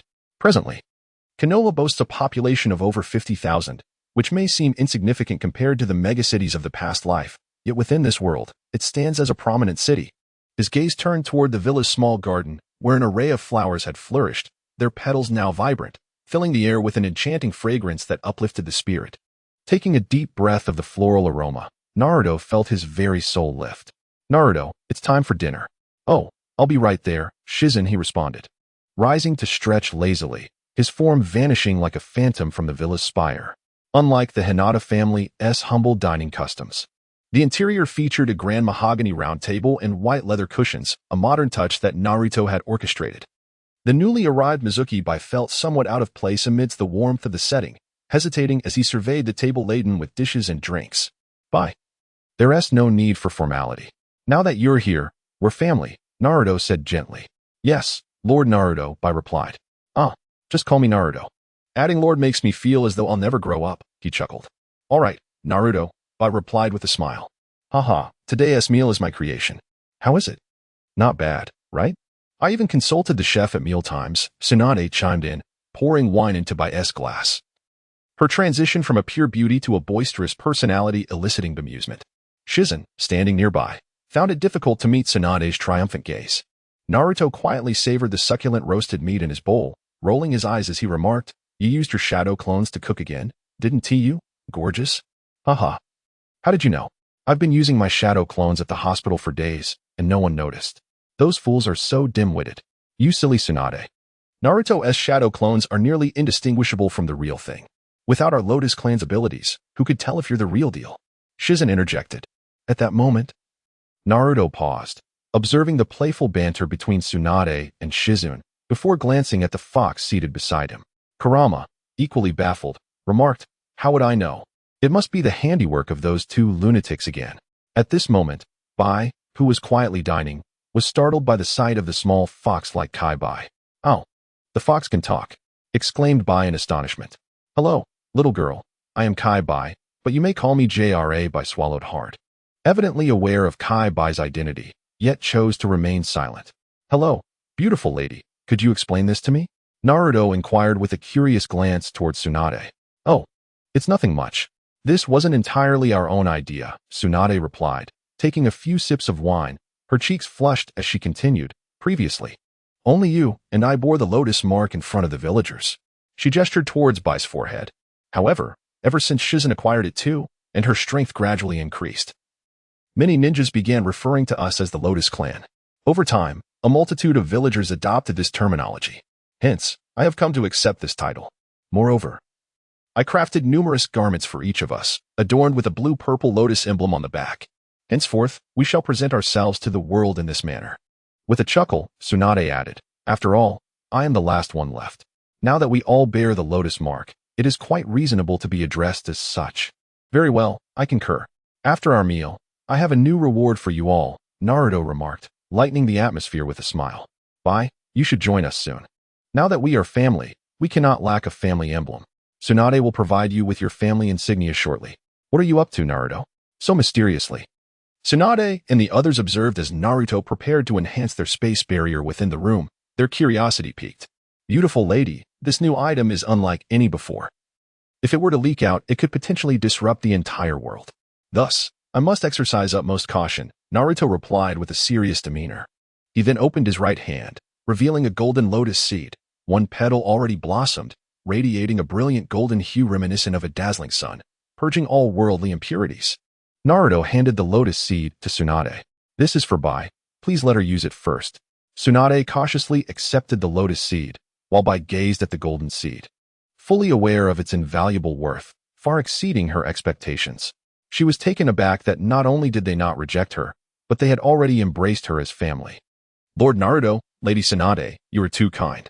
Why, we are indeed family now, Tsunade said gently, one hand cradling the seed and the other stroking Bai's hair in a soothing manner.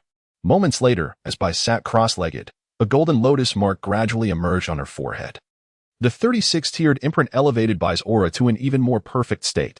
Once Bai fully cultivated her abilities, her presence would undoubtedly become increasingly captivating. Wow, Bai is stunning.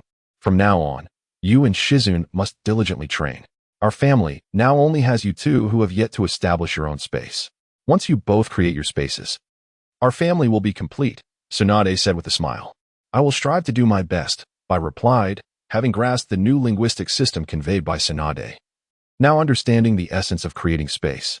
At the same time, a sense of terror regarding Naruto's identity enveloped them. What kind of power does this family possess to exude such immense wealth and confidence, coupled with unparalleled strength? Tsunade's decision to embrace her as family filled Bai with profound gratitude. In a demonstrative manner, Shizune waved her fists. Now, you shall witness what I am about to impart, Naruto said, casting a smile at the gathering, clearly enjoying the suspense. Kyubi, you are quite familiar with this. Upon uttering those words, Naruto's third eye opened at his forehead. The crowd fell silent, their eyes fixated on Naruto's celestial gaze, fearful of missing any crucial moment. Gradually, the center of Naruto's forehead transformed into a deep crimson hue, followed by the emergence of one tomo, then 2, 3, until it blossomed into 12 tomo, which were subsequently accompanied by 12 scythes. Meanwhile, Kyubi's eyes turned a furious blood red, yet it remained silent, intently observing as Naruto's 12 scythes morphed into a 12-pointed star. At this juncture, Naruto addressed the assembly. This is what I wish to teach you. The 12-tomo Rinne Sharingan, transformed through my own endeavors. What? It's neither Sharingan nor Rinnegan. What is this Rinne Sharingan? I recall that old man sage of 6 paths possessing only the Rinnegan, the Kyubi exclaimed in astonishment. Shifting its gaze to Naruto, recognizing the same eyes that had controlled it 12 years prior. And you, little brat, how did you acquire those eyes? Naruto, how did you come to possess the Sharingan? As the last princess of the Senju clan, Tsunade harbored a deep-seated aversion to the Sharingan. It was this very eye that led to her grandfather, the sage of the ninja world, Hashirama Senju, meeting his tragic end. After the establishment of Konoha, Uchiha Madara, the clan leader of the Uchiha clan and one of Konoha's founders, defected from the family. This led to the final battle at the Valley of the End against Hashirama Senju, who had already been revered as the sage of the ninja world. The clash between these two titans wrought devastation, collapsing the earth and creating a desolate expanse spanning several kilometers, resulting in a canyon hundreds of meters wide. Ultimately, the battle concluded with Hashirama, master of wood release, emerging victorious, while Madara perished in that conflict. However, in the aftermath, the seemingly triumphant Hashirama descended into melancholy due to the loss of his former comrade and confidant, Madara. Coupled with the accumulation of hidden injuries over many years, he soon departed from this world. The nefarious conditions surrounding the awakening of the Uchiha clan's eyes further fueled Tsunade's disdain for these cursed ocular powers. Noticing the rejection in Tsunade's gaze, Naruto rose and embraced her voluptuous form, gently caressing her smooth back with tenderness. Fear not, my beautiful lady, he reassured her. This eye is not the cursed eye of the Uchiha. It is derived from observing Kakashi's left eye, and after some theoretical modifications, it has evolved into something entirely new. I merely find the name reincarnation of the Sharingan quite melodious, hence I have adopted it. Very well. I envision Tsunade tightly embracing Naruto, and after a considerable while, as her emotions settle, she gently guides him back to the pristine white tatami mat. I am ready now. You may continue, she says. Before I unveil the mysteries of the Sharingan, allow me to elucidate its true history. True history? Is it not merely a legacy passed down from the progeny of that sage of six paths? The Nine-Tails inquired with confusion. And who is this sage? I have heard you, and the Nine-Tails mention him numerous times, Tsunade questioned, puzzled. Very well, I shall recount what I have learned in surmise, Naruto replied, clearing his throat. To grasp the essence of this tale, we must start from the inception of this world. Once this world came into being, it birthed numerous indigenous tribes, including the Sage of Slugs, the Sage of Frogs, and the Sage of White Snakes, among others. As time elapsed, an external race, the Tsunade clan, arrived in this realm and initiated the establishment of the six paths of reincarnation. I suspect that the Tsunade clan, whether related to the world's genesis or not, sought to pursue some form of benefit through this endeavor, the specifics of which remain unknown. Time continued its relentless march until one fateful day.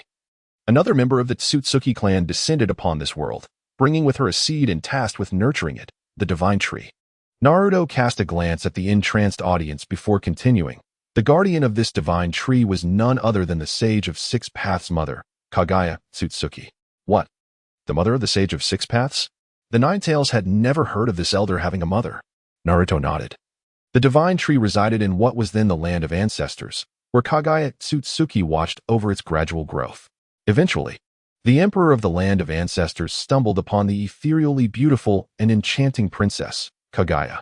From acquaintance to affection, their hearts intertwined, culminating in their union. However, tragedy struck as the emperor perished in the ravages of war, plunging Kaguya's existence into desolation. She began to isolate herself, remaining silent and solitary, growing ever colder with the passage of time. Yet, one day, everything changed. On that day, she discerned that the fruit of the divine tree had ripened, and with its power, she believed she could bring an end to the war and achieve the peace her husband had envisioned. The long-awaited night bathed in moonlight arrived, and Kaguya, under its glow, evaded the gaze of all, defying the oath she had sworn to the Tsunade clan, and resolutely consumed the fruit of the divine tree. As the divine tree withered from the loss, several hours later, Kaguya's entire being underwent a profound transformation. A perfect, nine-tomo Sharingan manifested at her forehead, granting her a power known as chakra, later revered as the progenitor of chakra itself. With her newfound might, Kaguya decisively ended the conflicts plaguing the world, fulfilling the peace her husband had longed for during his lifetime. However, what no one could fathom was that the so-called divine tree, guarded by Kaguya, was not a source of power, but rather an innate spiritual root on the brink of transformation. It concentrated all its strength within the fruit of the divine tree, awaiting the moment of ripeness to manifest itself, thus achieving the supreme, innate Tao body. Yet, Kaguya consumed the fruit, believing it to be ripe, when it had only matured 3/4 of the way, witnessing its opportunity severed and its transformation indefinitely postponed. The divine tree split its remaining power in two. One half became a curse, rooted in chakra, condemning those who derived strength from its fruit to endless bloodshed, while the other half lay dormant within the trunk, nurturing something terrifying. At this juncture, Naruto paused. Speak, Tsunade urged, her full bosom causing Naruto to blush deeply. Nodding, he continued. Shortly thereafter, Kaguya Tsutsukey bore 2 sons. The elder, possessing the innate Rinnegan, was named Hagoromo, while the younger, endowed with the evolutionary Byakugan, the Tensegan, was named Hamura. After the tumult of wars, Kaguya grew increasingly aloof due to the curse of the divine tree, leaving her little time to educate her sons. Reflecting on the task entrusted to her by the Tsunade clan upon her arrival in this world, she sensed that her betrayal of her oath had likely reached her kin, who might soon send emissaries to exact punishment upon her. Acutely aware of the overwhelming power of the Tsunade clan, the relentless fear began to warp her temperament into something strange and cruel. She resolved to execute her plan to ensure her triumph in this conflict, to use the divine tree as a foundation and humanity as a seedbed, cultivating her own weapons of war. Kaguya's heartless indifference instilled fear in her once-beloved sons, prompting the native inhabitants of this realm, the Toad Sage, the White Snake Sage, and the Slug Sage, who harbored a deep-seated hatred for the Tsunade clan, to seize their chance for retribution. Thus, The once formidable Toad Sage and others stepped forward to instruct Hagoromo and Hamura, with the Toad Sage even becoming Hagoromo's summoning beast. As Hagoromo matured, the other half of the divine tree's power birthed a creature known as the Nine-Tails, a malevolent beast. The Nine-Tails, nearly paralyzed with fear, could scarcely believe that the Nine-Tails, with whom it shared a bond, was a remnant of the once innate spiritual root. Having inherited Naruto's legacy, it understood the true horror of the innate spiritual root. Once transformed, it could evolve into a being of true sagehood. It is crucial to note that both Naruto and the others were striving toward that distant goal. Naruto nodded towards the Nine-Tails, recognizing the formidable power of the Nine-Tails, which bore the last remaining Rinne Sharingan, a singular nine-tomo eye, after being plundered by Kaguya. The Nine-Tails, infused with the hatred of the divine tree, relentlessly sought to annihilate all that was associated with the Tsutsuki clan. As a result, the world plunged once more into peril.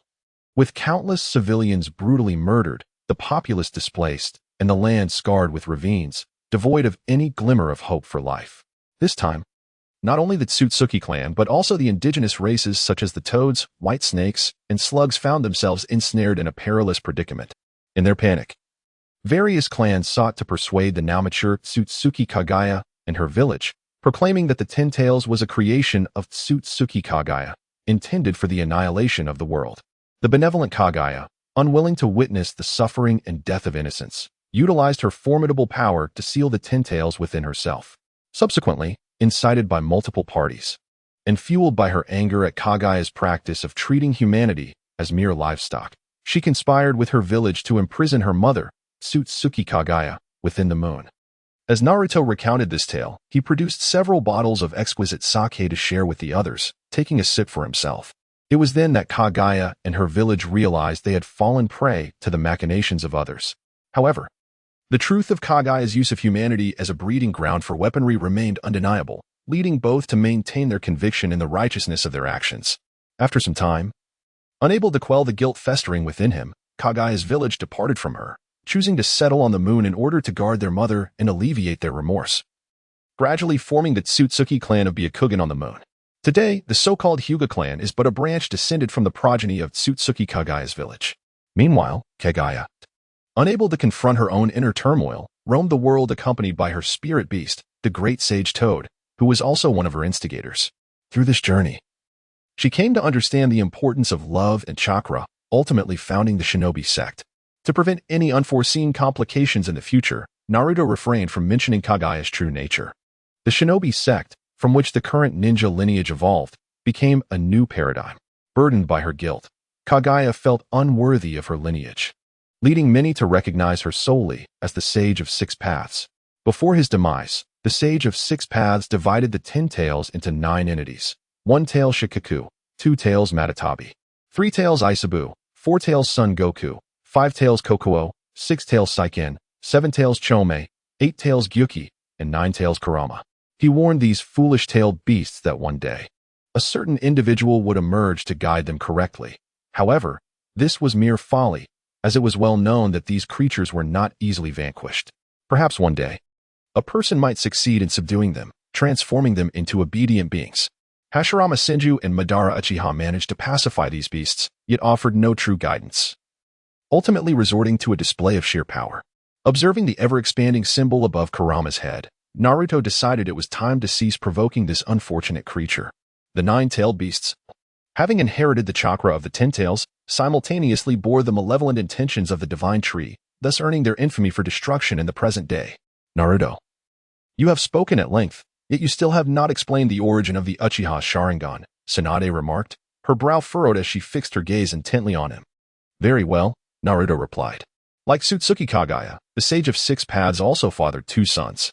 The elder, Indra, inherited the ocular prowess of the sage, manifesting the innate 3-tomo Sharingan. The younger, Ashura, inherited the sage's physical form. Fearing that Indra might tread the same tragic path as Kaguya, the sage chose to bestow his legacy upon Ashura, despite his lesser strength. Indra and Ashura were embroiled in a fierce conflict, ultimately culminating in Ashura's defeat and subsequent departure. In his exile, Ashura, lacking the innate strength bestowed upon him by his brother Indra, cultivated the virtues of love and unity among humanity, thereby awakening the powers of a sage form. In time, Both Indra and Ashura perished in their relentless struggle, their wills ensnared in a cycle of reincarnation, continuously battling under the malevolent guidance of the divine tree. Indra is the progenitor of the Uchiha clan, while the Senju and Uzumaki clans are descendants of Ashura. Consequently, the inevitable clash between Hashirama Senju, the reincarnation of Ashura, and Madara Uchiha, the reincarnation of Indra, came to pass. Upon concluding his tale, Naruto turned to the Nine-Tails and the contemplative Tsunade, expressing with a tone of reflection, "So, now you understand the origins of the Sharingan, do you not? The Uchiha's notion of awakening the eye through the death of loved ones and the transplantation of their eyes is fundamentally flawed. The true cause lies in the divine tree's curse, which has sealed the Rinnegan, reducing it to a mere shadow of its former self. However, should one manage to break this seal, the Sharingan can still be attained. The key to breaking the seal is malevolence. How ironic that the Uchiha equate malevolence with self-destruction. So, that is the essence of the Sharingan? Tsunade mused, lost in thought. Is this truly how I came to be? A self-deprecating smile emerged from the Nine-Tails, revealing its sharp fangs. Hey, you two aren't going to be disheartened by this, are you? If so, all my efforts would be in vain. Naruto quipped with a perplexing sarcasm. Not at all, they replied in unison. The Nine-Tails, regaining its composure, raised its ears once more. Even if I am merely a fragment of that being, I am now an independent entity. I am confident that I can surpass it and prove my strength. Very well. The Nine-Tails asserted earnestly. Naruto paused for a moment, observing the determination in the Nine-Tails' gaze, and ultimately acquiesced. All right. In truth, that being has always been a part of you. Let me summon it forth. Recalling the wave of energy conveyed to him by the Ten-Tails at the moment of its departure, Naruto focused his mind. And a similar tremor resonated within his celestial vision. At that instant, the Nine-Tails felt as though the very earth beneath him was collapsing. With a flick of his hand, Naruto and his companions materialized within his inner space. Boom. A colossal shadow detached from the Nine-Tails, dwarfing it in comparison. It was as if an ant had emerged before an elephant. The Nine-Tails broke out in a cold sweat, exclaiming, "Are you serious? You mean this gigantic entity has merely split off into these diminutive forms?" With a swift motion, Naruto slapped the Nine-Tails on the forehead, admonishing, "Fool, your current strength surpasses that of this entity at its peak. What is there to fear?" Oh, the Nine-Tails paused, contemplating. I was merely trying to envision how I would have felt facing this being in my past. Goodness, this is the Ten-Tails. It marveled, gazing at the ten-tailed, single-eyed monstrosity before him, its expression rife with intrigue. In truth, it ought to possess two eyes. However, Kagaya merely seized a fruit from the god tree, resulting in but one. Do you recall my mention of the third eye that emerged on Kagaya's forehead? Nodding, Naruto waved his hand, causing the ethereal form of the Ten-Tails to swiftly diminish and rest in the palm of his hand. Subsequently, everyone returned to the room. Gazing at the Ten-Tails, which nuzzled against his hand, Naruto sighed at its fate and said, "My dear friend, return to the trunk. I shall await the day of your revival. Do not forget our promise." The diminished Ten-Tails emitted a low yet somewhat cheerful roar before transforming into a stream of light and vanishing. Naruto turned to face the group. Now, you understand the origin of the Sharingan, do you not? It is not merely the eye of the Uchiha. Its essence derives solely from the god tree. Tsunade clasped Naruto's arm, their gazes locking. Regardless, these eyes have been altered through your influence, and I wish to be like you.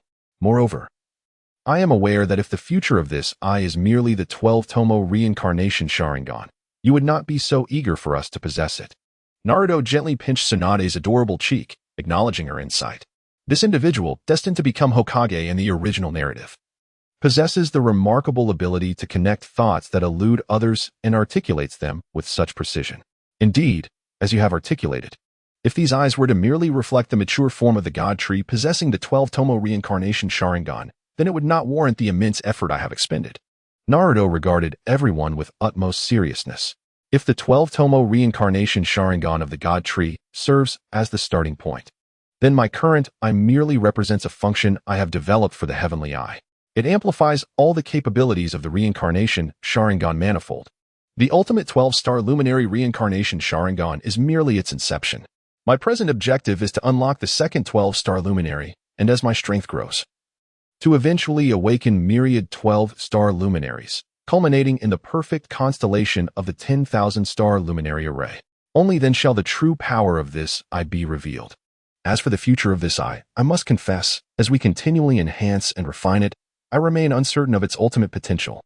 Furthermore, the paramount aspect of this I is its ability to unleash the world's power derived from the inner space it creates, allowing for precise control over the output of energy with effortless manipulation.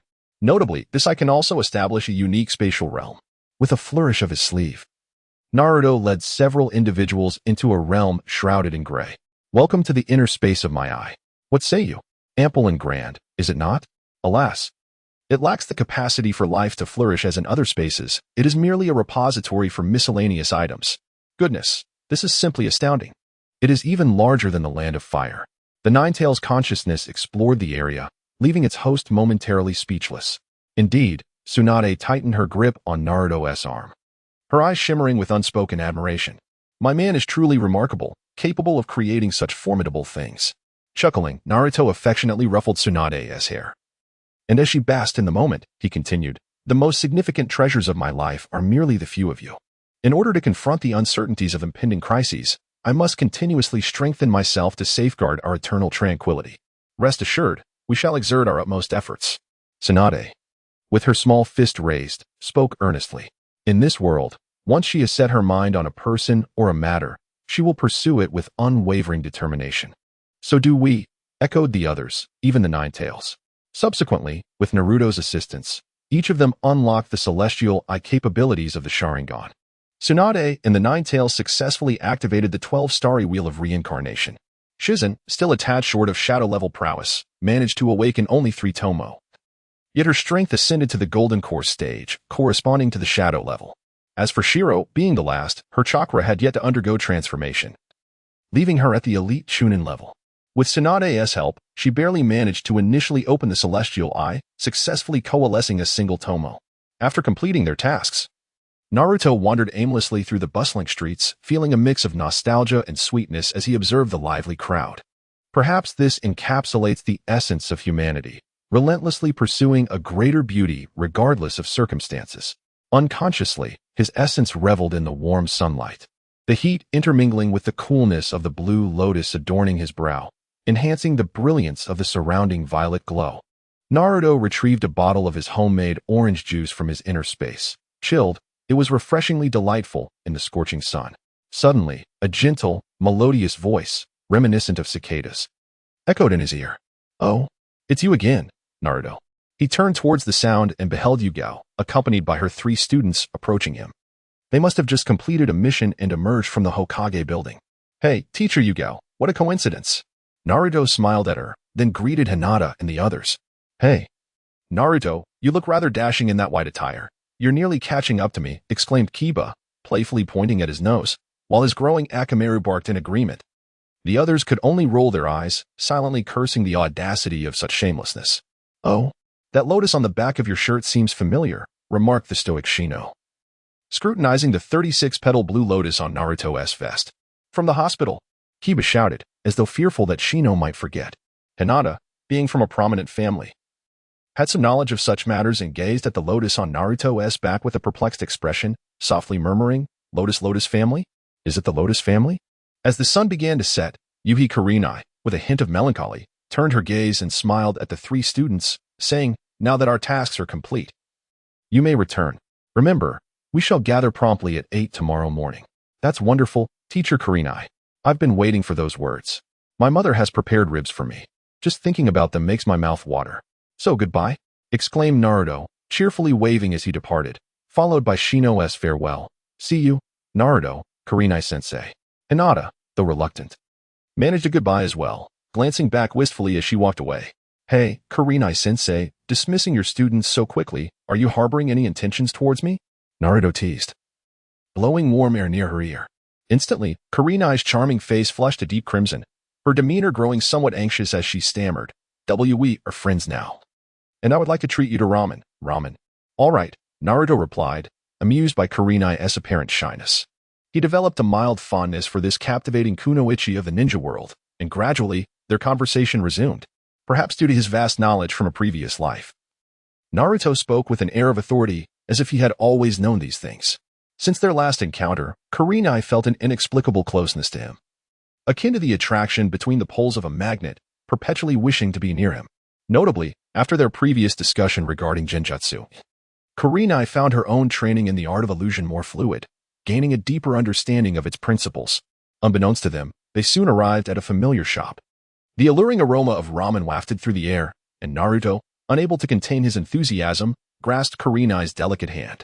Kurenai-sensei, this scent is utterly enchanting. I have always wanted to replicate this flavor in ramen but have never succeeded. Every time I catch a whiff, it fills me with comfort. Let us hurry and eat, he exclaimed, excitement bubbling over. Kurenai felt the warmth of his hand, shivering slightly, yet she made no effort to withdraw. Her cheeks flushed as she allowed him to lead her into the Ichiraka ramen shop. They found an empty table and, with smiles, were soon presented with freshly made hand-pulled noodles. Oh, Naruto, you're here quite early today, Kurenai remarked warmly. Yeah, what can I say? Ever since I tasted your ramen. I can't sleep well unless I have it daily, Naruto replied, a hint of desperation in his voice. With a chuckle, the chef, Ayam, called out to the busy kitchen, Ayam, please prepare a bowl of miso ramen for Naruto and Kurenai-sensei, and don't forget to add extra grilled meat. Before long, Ayam approached their table, adorned in her apron, and set down 2 bowls overflowing with grilled meat. Enjoy your meal, Naruto, Kurenai-sensei. Thank you, Ayam, Naruto said gratefully, as she smiled and nodded before returning to her duties. As Naruto watched the blissful expression on Kurenai's face, he retrieved 2 bottles of premium green apple beverage from his storage space and slid one towards her bowl, adding a touch of sweetness to their delightful meal. Teacher Hong, this is my specially crafted beverage. Sipping this juice while enjoying ramen is quite delightful. Did you create this drink? Yuhi Kurenai paused momentarily. Is that so? Then I must savor it. A piercing eagle's cry resonated through the sky. 2 figures basking in the sunlight looked up to see a ninja hawk soaring high above, its wingspan measuring a meter. The sharpness in its eyes radiated the innate dominance of a formidable predator. Its flight direction appeared to lead towards the conspicuous Hokage building. Kurenai gazed longingly at the hawk, her heart heavy as she looked at Naruto. I'm sorry, Naruto, but I must make a trip to the Hokage building. Oh, Naruto nodded, retrieving a silver ring from his pocket. The ring resembled a budding lotus, its curves mimicking the delicate lotus stem, with the flower bud serving as the setting for a gem. Teacher Hong, this is for you. Once you return, just drop a drop of blood on it to activate it. This ring contains a storage space, and I've filled it with some delicious beverages. I hope you will enjoy them. Kurenai was momentarily taken aback, an indescribable joy swelling within her, though she was still far from realizing her dreams. This felt like a small step towards that goal. Noticing Kurenai's dazed expression, Naruto feigned a serious demeanor. What? You don't want it? Well then, I thought Teacher Hong would like it. If that's the case, I'll just give it to someone else. Suddenly, his eyes lit up. Oh right. I think a ring of this color would look quite lovely on Hinata. Kurenai, snapping back to reality, quickly snatched the ring from Naruto's hand and slipped it onto her ring finger. With a fierce yet playful tone, she exclaimed, this is mine. No one can take it away. Naruto stared at Kurenai's endearing expression, his eyes wide with surprise. If he were to name his favorites in the Naruto world, Tsunade would be first, and Kurenai would undoubtedly follow. Despite possessing a mature soul, he felt little attraction towards others, while Hinata remained shy around him. He perceived her merely as a cute little sister. Sakura was gentle and considerate, but to him, she was similar in nature. As for Ino, she was always viewed through the lens of Tsunade's influence, making her feel like a close older sister to him. In his heart, the only suitable candidates for marriage were Tsunade and Kurenai. You truly are beautiful, Teacher Hong, Naruto said sincerely. I must take my leave, Kurenai suddenly exclaimed, fleeing in a flurry. Naruto watched the fleeting figure vanish in an instant, rolling his eyes. Was such an exaggerated departure really necessary? I'm not a monster, after all. The Chunin exams are approaching. There will be quite a show. The summer in Konoha was unexpectedly mild, the warm breeze carrying a pleasant aroma tinged with hints of vanilla. As the time for the Chunin exams drew near, the influx of people in Konoha began to rise. As the epicenter of the Hokage world, Konoha concentrated nearly a third of the population, economy, and natural resources of the ninja realm. It was both the birthplace of strength and a catalyst for conflict. After the tumultuous Warring States era concluded, the legendary figures Senju Hashirama and Uchiha Madara established Konoha. Subsequently, ninja collectives modeled after Konohagakure were established in the Land of Earth, the Land of Water, the Land of Lightning, the Land of Wind, and other nations. However, overall, a delicate balance among the 5 great nations was maintained. Yet, The world of Hokage is indeed peculiar and hard to fathom. As the nation with the most diverse and abundant bloodline limit techniques, the Land of Water, which is surrounded by the sea, surprisingly lacks food resources. The largest nation, the Land of Wind, predominantly consists of deserts. Likewise, the Land of Earth and the Land of Lightning, among others, face similar deficiencies, either lacking one resource or another. Remarkably, the majority of these resources all point towards the center of the continent, the Land of Fire. Consequently, warfare has persisted for decades. One morning, Naruto leaned down and placed a gentle kiss on Tsunade, who was reluctant to rise and was still snoring softly atop him. With a swift motion, he froze her in place, and only after extricating himself was he able to gently lay her back down on the bed. After freshening up, Naruto arrived at the Ninja Academy as per the schedule. Upon entering, he witnessed a comical scene where a watermelon rind was being used by Nara Shikamaru to shield himself from the advances of Inuzuka Kiba, who was professing his feelings to Haruno Sakura. Dumbfounded, Naruto shook his head and chose to ignore their antics, swiftly disappearing before the bewildered Chunin at the door. Body flicker technique. Oh, good morning, Naruto. Where are those two? Kakashi, leaning against the wall and perusing a small booklet, inquired with a hint of curiosity. Well, Sasuke might be accepting a challenge from Lee. As for me, I prefer not to see two watermelon rinds before the sunset and the sea. So I decided to make a hasty exit. Kakashi, evidently aware of the watermelon rind's heroic exploits, felt his face twitch slightly, musing internally about the absurdity of the situation.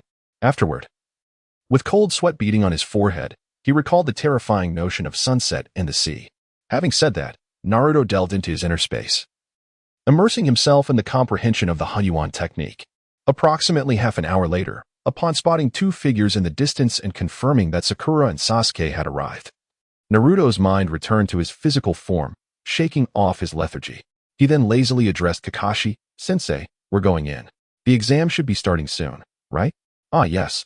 Kakashi replied, his cheeks tinged with a faint blush as he tucked away the alluring booklet. Habitually ruffling his white hair, he smiled at Uchiha Sasuke and added, well, Sakura, you finally made it.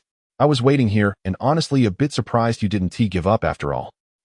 A perplexed Sakura, unable to discern Kakashi's intentions, responded with an adorably confused expression. Did you really think I would give up, sensei? What would happen if I hadn't shown up today? Kakashi leaned against the wall, his tone casual, yet laced with significance. Well, it wouldn't amount to much. If you hadn't come, those two would lose their chance to take the exam. Then, under the inquisitive gazes of the Uchiha duo, he continued, this exam is conducted in teams. Thus, if one of you fails to show, it signifies the forfeiture of the others. However, if you choose to forfeit, Naruto wouldn't be affected, but you two would miss out on a valuable opportunity for growth. Oh, is that so? I merely believe that one must strive for anything, for even in failure, one cannot appear any less dignified. Haruno Sakura gazed at the profile of the second pillar with eager anticipation. However, the second pillar seemed to be in a rather dismal state, as if he had suffered a significant setback at the watermelon peel, leaving his countenance shrouded in gloom. Regardless, Naruto chose to disregard these matters, pouring himself a vial of spirit and indulging in its contents. This was a concoction brewed from rare herbs he had selected, and the ethereal aroma coupled with its enchanting fragrance immediately captivated the three bewildered individuals. Kakashi, with a slightly peculiar expression, wrinkled his nose and, feigning righteousness, pointed at Naruto, exclaiming, Naruto, you are still but a child, and yet you dare to drink alcohol here? This is a classroom. His expression darkened momentarily, yet he slyly extended his hand. Naruto tilted the bottle to evade the outstretched hand, retrieving another, distinctly different bottle, which he offered to Kakashi, indicating his own bottle as he said, it's not that I am unwilling to share, Uncle Whitehaired, but you cannot partake in this brew. You should understand my meaning. The one in your hand is far more suitable for you at present. Upon hearing this, Kakashi's face flushed with embarrassment, and he chuckled awkwardly, retracting his covetous gaze. He knew full well that Naruto's concoction was extraordinary. Since Naruto had stated he could not partake, he certainly could not. Moreover, the terrifying energy exuded by the aroma alone confirmed the validity of Naruto's assertion. Protectively clutching the bottle in his hand, Kakashi addressed the trio with a serious demeanor. All right, Naruto, Sasuke, Sakura, you three may enter. I shall take my leave. With that, a soft pop echoed, and Kakashi vanished from the spot. leaving Uchiha Sasuke and Haruno Sakura in a state of bewilderment, unable to comprehend the bird-like chatter of Naruto. "Ah, Naruto, you have arrived." With this, all three classes are assembled for our session. Victory shall be ours. As they entered the classroom, an exuberant Inuzuka Kiba rushed over, chattering incessantly like a naive young master who had never seen the world. Hinata, trailing behind him, hesitated, her head bowed, her pale fingers fidgeting nervously. Beside them, Shikamaru glanced at Naruto with a vacant expression, lazily resting his hands behind his head, rolling his eyes as he muttered, "Ah, how terribly dull. What a hassle these guys are." Naruto, feeling somewhat speechless, noted the arrival of the three from Team Guy. Leading the pack, Neji halted momentarily, his gaze momentarily caught by Naruto's slightly tall and strikingly handsome figure, before several Leaf villagers simultaneously appeared, casually engaging in idle chatter beneath the blackboard. Among them, the female students were unabashedly fixated on Naruto, rendering him a bit helpless. "Why must I be so handsome?" he pondered, seemingly inciting infatuation among the girls. "Hey, I say, you must be participating in the Chunin exam for the first time. Can't you at least moderate your conversation a bit?" Just as everyone was engrossed in discussion, a somewhat fashionable individual adjusted his glasses and observed the group, his face adorned with a standard insincere smile. Casting a sidelong glance at Uchiha Sasuke and the seemingly indifferent Naruto, his tone devoid of any serious admonition as he remarked, "Oh, have the spies arrived?" At this moment, the carefree Ino displayed a fleeting hint of shyness on her face. Feigning composure, she ascended the platform before the blackboard, casually draping an arm around Naruto's neck, and with unabashed sarcasm directed at Kabuto, remarked, "Hey, who do you think you are, strutting around with that pompous expression? If we want to talk, it's none of your business." Naruto, hearing Ino's bold and crisp voice by his side, felt a surge of warmth in his heart. With a resigned roll of his eyes, he gently pulled her arm away, stepping aside in trepidation. "Ino, you really are quite audacious," he remarked. It must be said that compared to Sakura, Ino was the type of person who loved fiercely and expressed her feelings openly, embodying the essence of a wild girlfriend. Yet, at that moment, Naruto's heart was entirely captivated by Tsunade, leaving him disinterested in such a spirited little girl. As Ino observed Naruto's reaction, her expression stiffened momentarily. But instead of anger, she offered a soft smile and boldly leaned against the desk where Naruto was reclining. Noticing this, Naruto remained silent, glancing at Ino, who was fixated on his juice bottle. With a resigned sigh, he rolled his eyes and handed her a bottle of apple juice.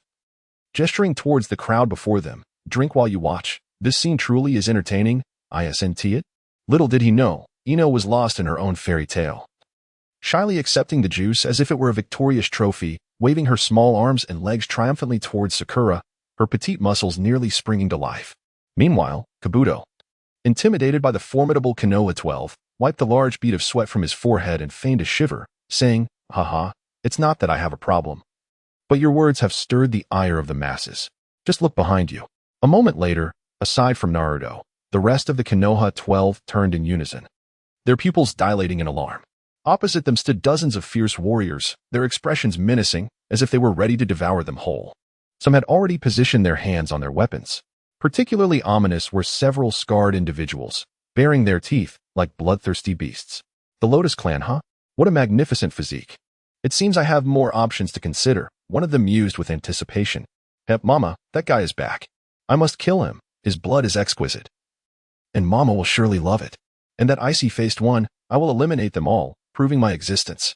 Gaara, exuding an overwhelming aura of menace, sent shivers down the spines of the Konoha 12, who stood wide-eyed and motionless. Ino, being closer to Naruto, remained oblivious to the surrounding pressure. Instead, she sipped her apple juice, curiously blinking at the tense standoff between the two factions. At this moment, the adept atmosphere creator, Yakushi Kabuto, unusually diverted the attention of the young ninjas from Konoha. He addressed those around him, saying, "Do you see? The participants in this exam are formidable individuals from various great ninja villages. They are not easily dealt with." The somewhat timid Sakura Haruno was momentarily shaken, gazing earnestly at Yakushi Kabuto and softly inquiring, "How do you know so much about them?" "Because I have participated in the Chunin exams numerous times," he replied. "Thus, I collect intelligence on the ninjas each year to provide myself with references." As he spoke, Yakushi Kabuto tantalizingly added, "This includes your profiles as well." "Really?" The young ninjas were taken aback. Even Shikamaru, who was typically languid, widened his eyes in surprise.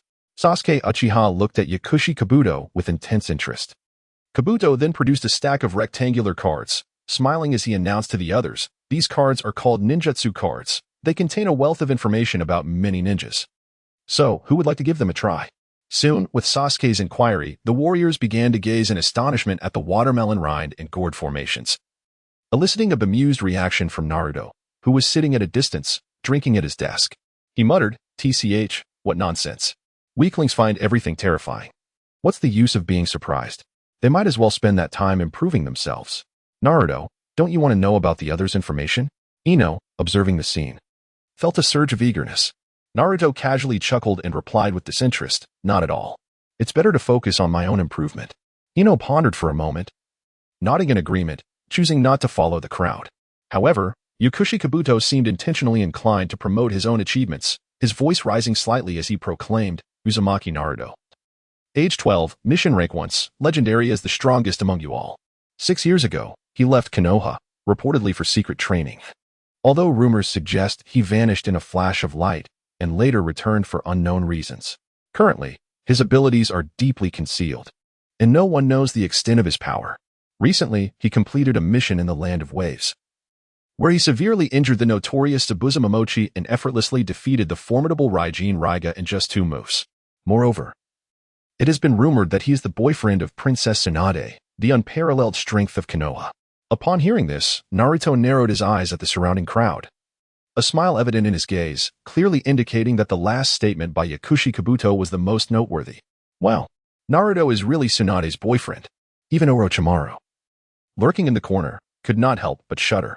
"Ah, Tsunade, after all these years, I never imagined you would be taken by such young grass." This thought caused a bead of cold sweat to form on his forehead. Hinata and Temari exchanged peculiar and regretful glances at Naruto, realizing he had a girlfriend. Only Ino, beside Naruto, looked at the bewildered Sakura Haruno and the others with a teasing grin, exclaiming, "TCH, the news you possess is woefully outdated. This matter is widely known among the devotees of Naruto and Konoha." All eyes turned to Ino, who internally mused, after all, her girlfriend is Tsunade. What is this little tsundere girl so riled up about? At that moment, Kabuto wore a facade of a standard fake smile, fixating on the bottle of alcohol in Naruto's hand. He remarked, "It is rumored that during his travels across the ninja world, Naruto has always carried a potent spirit. A mere sip could elevate a CH nin to the rank of J nin. This fragrance seems oddly familiar." Instantly, Naruto felt an urge to brawl. Damn it. Is it necessary to be so brazen about my drinking? He gulped down the entire bottle and waved it mockingly towards the burning gazes around him, grinning, "See? It's gone." At that moment, the few sound ninjas, previously looked down upon by Kabuto, charged towards him. Kabuto maintained his dramatic expression, spreading his legs as if genuinely preparing for a life-and-death confrontation. Naruto, irritated, furrowed his brow. He despised the theatrics before him. The lotus on his forehead spun momentarily, and without the need to open his eyes, 3 formidable forces surged towards the sound ninjas. Boom. Before the sound ninjas could reach their target, they were sent flying, crashing into the ground behind them with such force that it caved in, leaving them no opportunity to utter a word, and they perished on the spot. The sudden turn of events caused everyone to narrow their eyes, realizing they could not discern who had struck. How powerful? Who could it possibly be? What a terrifying adversary lurks behind this seemingly trivial CH nin exam? Drip, drip. Orochimaru cast a sidelong glance at the sweating individual beside him, disdain evident on his face. Yet his cold, gentle, and fervent gaze remained fixated on Naruto. In that moment, among all present, he was the only one to catch a glimpse of the subtle movement of the lotus on Naruto's forehead. Upon looking again, he found the azure-purple lotus had returned to its original position, leaving him unable to detect even the slightest flaw. What a bizarre power. It truly is a lotus. I once thought it merely painted for aesthetic appeal. It seems the rumors of the Lotus clan in Konoha are indeed true. Orochimaru's long tongue flicked across his lips, sensing an aura more enigmatic than the Sharingan. This is perfection. I feel no fluctuations of power, yet 3 subordinates have perished just like that. Such mastery over one's strength renders it undetectable. What a remarkable body. But when it comes to the Sharingan, how should I choose? Ahead, Naruto displayed an unusual coldness, surveying his surroundings with an icy demeanor. He spoke in a frigid tone, "If you come to participate in the CH nin exam, then do so earnestly. To perish over trivial disputes is the mark of cowards." True strength lies in either a valiant warrior wielding a 3-foot sword, achieving great deeds, or a hero wrapped in horsehide, dying honorably on the battlefield. It is he, indeed. It turns out to be this eccentric individual. Yet, I sense no hostility emanating from him. Rather, he seems to regard us with disdain. Perhaps this is the essence of a true strongman, achieving great deeds and conquering battlefields. Orochimaru, reminiscent of his own glorious past, suddenly shook his head, a cold expression overtaking his features, as if all his cherished dreams had been usurped by the scheming mentors of the past. Oh, the teachers have aged, without you. The windmill of Konoha spins with greater fervor. Silly girl, the tales of monsters are mere fabrications. I have merely refined my techniques, extending my lifespan, which has restored my youthful appearance. Pay no heed to the baseless gossip. However, I have personally tested the boundaries of your dwelling. Before she could finish her thought, she noticed the fury etched on her face. Observing the bewilderment on Yuhi Kurenai's countenance, Tsunade continued with a sense of pride. That is because the third Hokage and Danzo-sama have dispatched Umbu daily to monitor us. Therefore, Naruto has set up a 9-palace illusion array. Not even 10 third Hokages could breach our abode. Among everyone in Konoha, only Kakashi has been granted permission to enter our residence freely. Kakashi? Upon hearing this, Kurenai's delightful red-ringed eyes widened in disbelief, as if the very fabric of her universe were unraveling. How could the usually taciturn man, who often clutched a small booklet and wore a silly grin, have allied with Naruto and the others? It seemed an inappropriate choice of words, causing Kurenai's cheeks to flush slightly. Yet, what has transpired in this world? Everything has taken on an air of peculiarity. Kurenai, her fair skin taut with surprise, could not help but swallow hard. Never mind. Let me take you to find my Naruto. Noting the disheartened expression on Kurenai's face, Tsunade felt a pang of sympathy and, without waiting for a response, grasped Kurenai's soft hand. In an instant, Kurenai felt as though the world had spun around her. And in the blink of an eye, they had arrived at Naruto's examination desk. Indeed, even the softness of Kurenai's plump hand was something Tsunade found difficult to relinquish. As Naruto sensed a shift in the atmosphere at the moment they initiated their action, he subtly arranged a folding space. Within this concealed realm, even standing before the examiner, he remained unseen unless one possessed similar prowess and superior illusionary techniques. How curious. 2 life forces approached, yet they vanished, mused Orochimaru from the shadows, his elongated tongue licking his crimson lips as he discreetly released a few pale, scaled serpents from his sleeve. This individual truly evokes a chilling aura in both demeanor and actions. Beautiful ladies, what brings you here? Naruto inquired, gazing at the 2 exquisite figures before him, both of whom he cherished deeply in this lifetime. As the setting sun cast a crimson hue, Shiri Hong waved her hand around skeptically and deliberately approached the front desk, accidentally tripping over the grotesque figure of Sanaya Biki. To her astonishment, no one seemed to notice their encounter. With a sudden burst of anger, Ibiki scrambled to his feet, glaring fiercely ahead, yet found nothing amiss. Moreover, all the proctors were situated at a considerable distance, leaving him without recourse. Who can explain this to me? In this world, there shouldn't be anyone capable of such stealth, he mused, glancing at the dazed expressions of the examinees. Enraged, he barked, "What are you staring at? You bunch of worthless scum? Keep looking, and I'll have you thrown out." He then made a bizarre gesture, declaring, "I enjoy lying on the floor to sleep. If you're displeased, come and bite me." Observing the man's sardonic smile, Shiri Hong felt she had been overly lenient towards him. The examinees, filled with hostility, shot Ibiki a glare before begrudgingly lowering their heads, continuing to scribble with clenched teeth, their fury stifled. Meanwhile, Naruto's position had been usurped by a chuckling shadow clone. Tsunade, noticing Shiri Hong's feigned ignorance of Ibiki, couldn't help but chuckle softly. She stepped forward, enveloping Shiri Hong in an embrace, and remarked with amusement, "Hong, today I've realized just how mischievous you truly are." "Oh, Lady Tsunade," Shiri Hong exclaimed, playfully swatting away Tsunade's mischievous hand, her shyness evident as she turned to Naruto. "Naruto, hello? Hello, beautiful," he replied, causing Shiri Hong's cheeks to flush deeper, though she refrained from retorting, feeling an unusual warmth and intimacy blossom within her. In contrast, Tsunade appeared to have noticed something peculiar, her gaze fixated on a woman in the corner wearing a conical hat.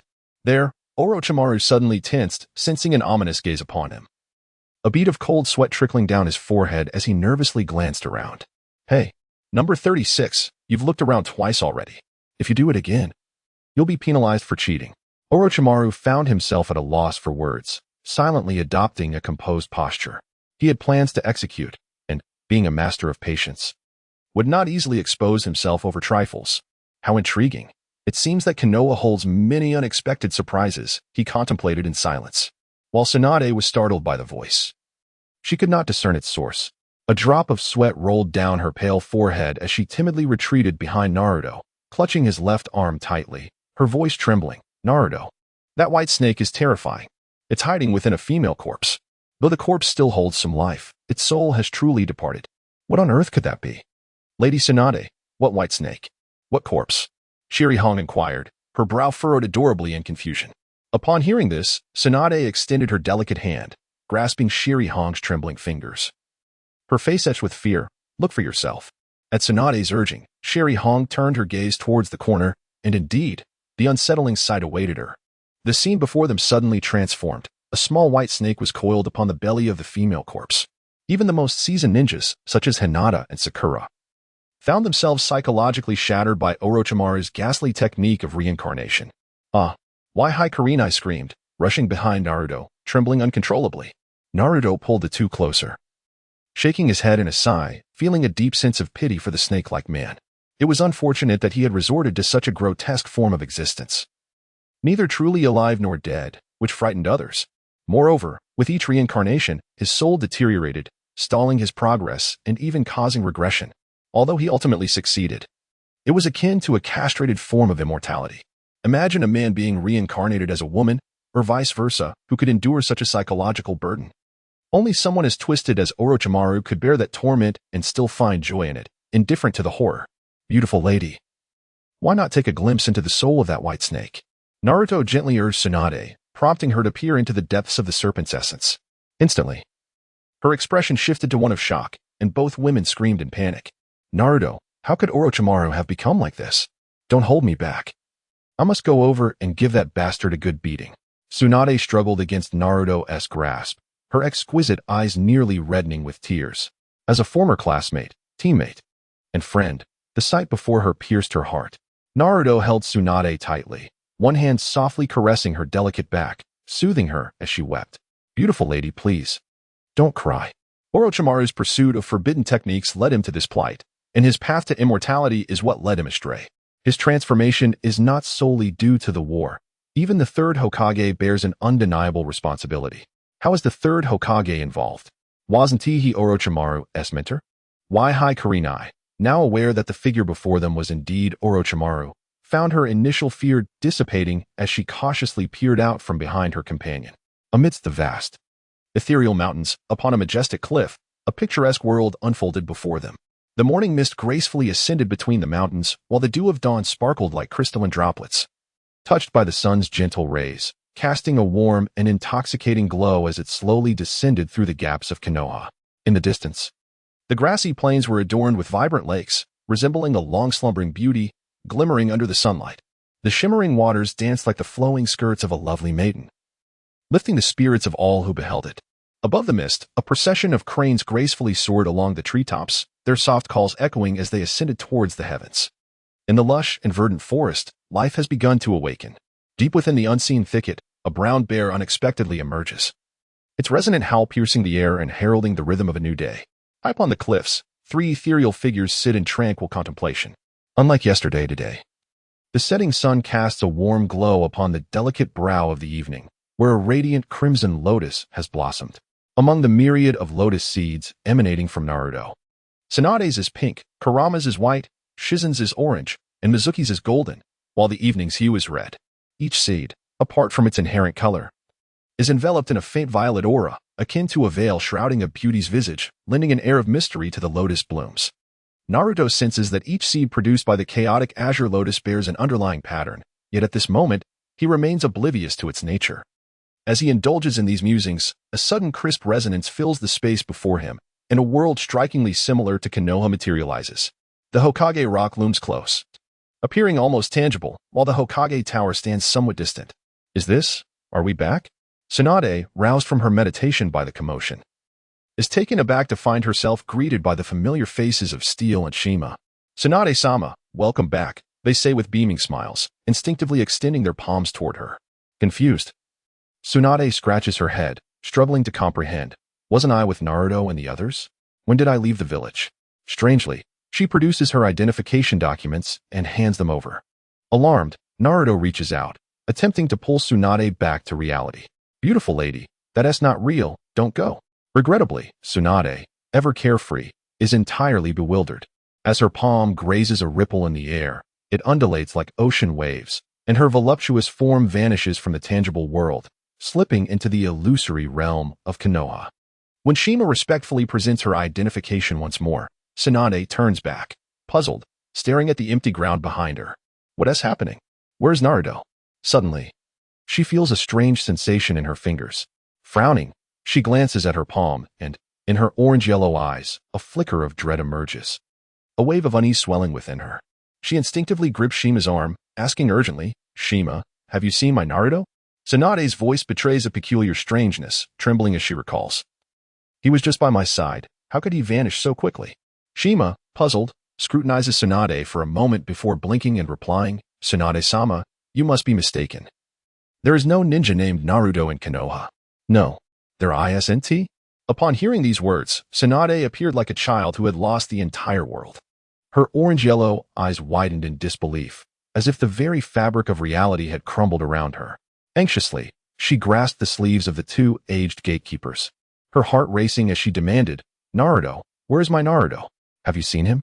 Surely, you must have hidden him away." The incessant echoes of voices, Lady Tsunade. Lady Tsunade filled her ears, yet she could perceive none of it. "You have concealed him. Hand him over.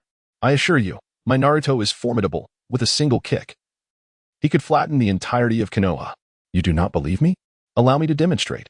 With a fierce determination, she unleashed her mighty punch, the impact reverberating painfully through her fist, causing her to gasp in shock. "What has become of my strength? I am a master of the Sannin arts." Suddenly, an idea struck her. She rummaged through her garments and produced a makeup mirror, inhaling deeply before gazing into its gleaming surface. The mirror shattered upon hitting the ground, splintering into countless pieces. Tsunade kicked the fragments away, desperately trying to convince the onlookers, "This is not me. You know I am not like this." But the cacophony of voices surrounding her only drove her deeper into despair. "Tsunade, this is you. Since your return last month, you have lost all your powers. Moreover, I have heard that the Sage of the Slugs has found a new contractee, and thus can no longer provide you with chakra. Do you not believe me, your teacher? This is all true. Where is Naruto? My Naruto?" In a frenzied state, Tsunade attempted to grasp Jiraiya's collar, only to realize that her frail, aging body struggled to stand upright. Jiraiya, gazing at Tsunade, felt tears welling up, as if mourning the last remnants of affection he held for this once admired woman. He clutched her collar tightly and shouted, "Tsunade, you must awaken. This person does not exist in this world." In that moment, Tsunade clung to a glimmer of hope, her eyes darting about in search of something or someone. "Konoha, where is the child of Minato? Lady Tsunade, are you looking for me? I am your only daughter," echoed a sweet, syrupy voice in her ears. The elderly Tsunade, draped in her green gambling robe, fearfully pushed through the crowd, running wildly amidst the sudden storm. "Naruto, where are you? Come save me." The patter of raindrops and the rumble of thunder formed a natural barrier, causing her to spiral into madness. "Tsunade, do you not recognize me? I am Dan, your boyfriend." No. You are all illusions, mere fabrications. Naruto, my Naruto, come save me." The fallen Tsunade lay helplessly in the muddy waters, watching the swirling shadows of figures around her tremble with mockery. They laughed at her. Sarutobi laughed at her. Jiraiya laughed at her. Even Dan joined in the derision. The entire village seemed to mock her, cursed by the sight of Tsunade's anguish in that realm. Naruto outside was consumed by anxiety, beads of dense virtual sweat dotting his forehead. At that moment, his fragile heart felt as though it were being sliced by a blade. He realized that since Tsunade had entered that uncertain world, he had been unable to follow her. Separated by a mere meter, yet feeling as distant as the ends of the earth. Suddenly, with a surge of determination, Naruto ventured into the unknown, allowing his soul to transcend its physical confines, unexpectedly entering that realm. With a swift and resonant sound, Naruto's spirit traversed into this surreal yet tangible world. He dashed towards Tsunade, who was mired in mud, lifting her into his embrace, disregarding the myriad voices and gazes around them, as if cradling a princess. "Fear not. My beloved beauty, I have come to rescue you," he reassured her. Tsunade buried her head tightly in Naruto's chest, her surroundings fading away as if the previous events had never occurred. As Naruto's spirit returned, he beheld Tsunade teetering precariously in the void. He hastened towards her, chiding. "You fool, can you not even fly?" He held her gently, affectionately patting her delicate back. "Naruto, my Naruto, you've come to save me," she murmured. The foolish Naruto playfully flicked her forehead, watching her return to her formidable self, a frown adorning her face. He then gently explained, "What you just experienced was an illusion. Do you understand?" Though he longed to scold the petite woman in front of him, memories of her helplessness in the illusion stirred his compassion. With a warm smile, he pressed a kiss to her forehead, assuring her, "Rest easy, I will never let you go. In this life, the next, and for eternity, I shall hold you close. So worry not." Emerging from the illusion, Tsunade seemed to have shed much of her previous vulnerability, though she retained no trace of fragility. She clung to Naruto with newfound fervor, her arms wrapped tightly around his. Just as their tender moment unfolded, the seated Kurenai behind them suddenly spat blood. Her complexion as pale as parchment. Both Naruto and Tsunade's expressions shifted to alarm, rushing to support the faltering Kurenai. "Kurenai, what has happened? How could you be in such distress?" they exclaimed in urgent concern.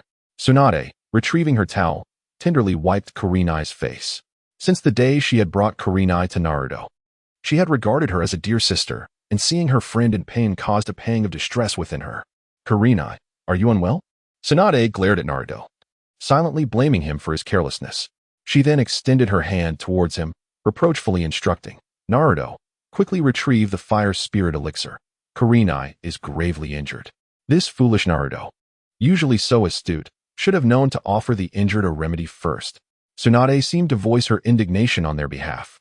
Naruto, momentarily taken aback. Then his eyes brightened with realization. He swiftly produced a white porcelain vial, extracting 2 elixirs to administer to the 2 beautiful women before him. With concern etched on his face, he inquired, "How are you feeling now? Is it any better?" Hoi Yuandan, a healing elixir meticulously crafted by Naruto, is derived from the ancient Panga Dan Dao tradition. Much like the Jin Dan, it exists in 3 variations: the Sanjuan Hoi Yuandan, the Lujuan Hoi Yuandan, and the Jiuzhuan Hoi Yuandan. However, given his current cultivation level, he can only barely concoct the Sanjuan Hoi Yuandan, which possesses the ability to heal all injuries below the realm of earth immortals. Once ingested, a gentle luminescence envelopes Tsunade and Kurenai, swiftly mending their wounds. Kurenai's pallid complexion transforms into a vibrant flush. Upon regaining consciousness, Kurenai timidly lowers her gaze, filled with guilt as she addresses Tsunade and Naruto. She resembles an apologetic child, her voice barely above a whisper. "Sister Tsunade, Naruto, I am truly sorry. It was my fault that you were ensnared in that illusion." "How dare you?" Tsunade retorts, her head held high with a mischievous grin, playfully tugging at Kurenai's cherubic cheeks. With a mock-serious expression, she exclaims, "Indeed, Kurenai, you led me into such a bewildering illusion. Was it not your intention to tease me?" "And no, Lady Tsunade." Kurenai stammers, nearly collapsing under Tsunade's playful intimidation, repeatedly bowing in a formal Japanese gesture. Her delicate and fearful demeanor tugs at the heartstrings of onlookers. Observing Tsunade's half-smirk, Naruto's expression darkens, and he interjects, "All right, Tsunade. Cease your teasing of Kurenai. Look at her. She's on the verge of tears." He gently pulls Kurenai upright. "Kurenai, there's no need to be like this." Tsunade is merely jesting. Kurenai, wide-eyed, lifts her gaze to Tsunade, whose demeanor has transformed since returning with Naruto. The once somber Tsunade now radiates vitality reminiscent of her youthful days, far surpassing her earlier self in beauty. "Sister Tsunade, you are truly wicked." Kurenai pouts, wishing to scold Tsunade for her antics. Meanwhile, Tsunade playfully shakes her fist in mock defiance. Naruto steps forward, guiding Tsunade to a large stone where he presents 2 vials of Sanjuan Hoi Yuandan. "Ladies, you are the 2 I cherish most. I hope you will never have to rely on these in the future, so let us all strive diligently in our cultivation." The 2 women exchange glances, recognizing the depth of Naruto's affection for them, distinguishing their bond from that with others. This signifies that they will become his closest companions, transcending the ties of mere kinship. As Naruto observes their serious expressions, he cannot help but chuckle, eliciting perplexed looks from the 2 beautiful women, their noses scrunched and expressions oddly mixed. Beside her, Tsunade, exhibiting a rather neurotic demeanor, exclaimed loudly, hands on her hips, assuming a commanding presence as she inquired of Hinata. Ahaha, Hinata, do enlighten me. Have you just awakened some bloodline limit? Surprised, Hinata gazed at Tsunade with her crescent-shaped, red-ringed eyes. She recalled that within the entire Hinata clan, apart from her father, she was the sole possessor of such knowledge. How, then, did Tsunade come to know? Could it be that she possessed the ability to read minds? The thought made Hinata instinctively withdraw her feet a little. Nanny? Tsunade's carefree demeanor darkened, her expression transforming into one reminiscent of a fierce demon. Hinata, what do you mean by that? Am I really that intimidating? Tsunade-sama, you are quite fearsome, Hinata stammered. At this moment, Tsunade appeared utterly bewildered, her face displaying a look of sheer confusion as she sat there, seemingly grappling with the notion that she had frightened Hinata. Naruto, exasperated, face-palmed and shot a disapproving glance at the two women before assertively stating, all right, let's not digress. Let us discuss Hinata's bloodline limit. Both women nodded in unison. As such, Hinata and Tsunade obediently returned to their seats. Clearing her throat, Hinata spoke with an air of serene composure. Her exquisite, jade-like visage exuded an irresistible charm even as she spoke calmly. As for my bloodline limit, it can be classified as such, yet simultaneously not. For within the entire Hinata clan, aside from my late father and myself, no one else possesses this capability. She paused thoughtfully, her gaze fleetingly meeting Naruto's. A flicker of complexity crossing her eyes, an expression that Tsunade, in her usual boisterous manner, overlooked, yet Naruto keenly perceived. It must be that her father perished during the Nine-Tails incident. Among the renowned figures of Konoha, everyone was aware of my father, Hinata Shinkuro, who wielded the most formidable genjutsu, one so powerful that even the Sharingan could not reflect it. Regaining her composure, Hinata delicately pointed to her own red-ringed eyes and continued.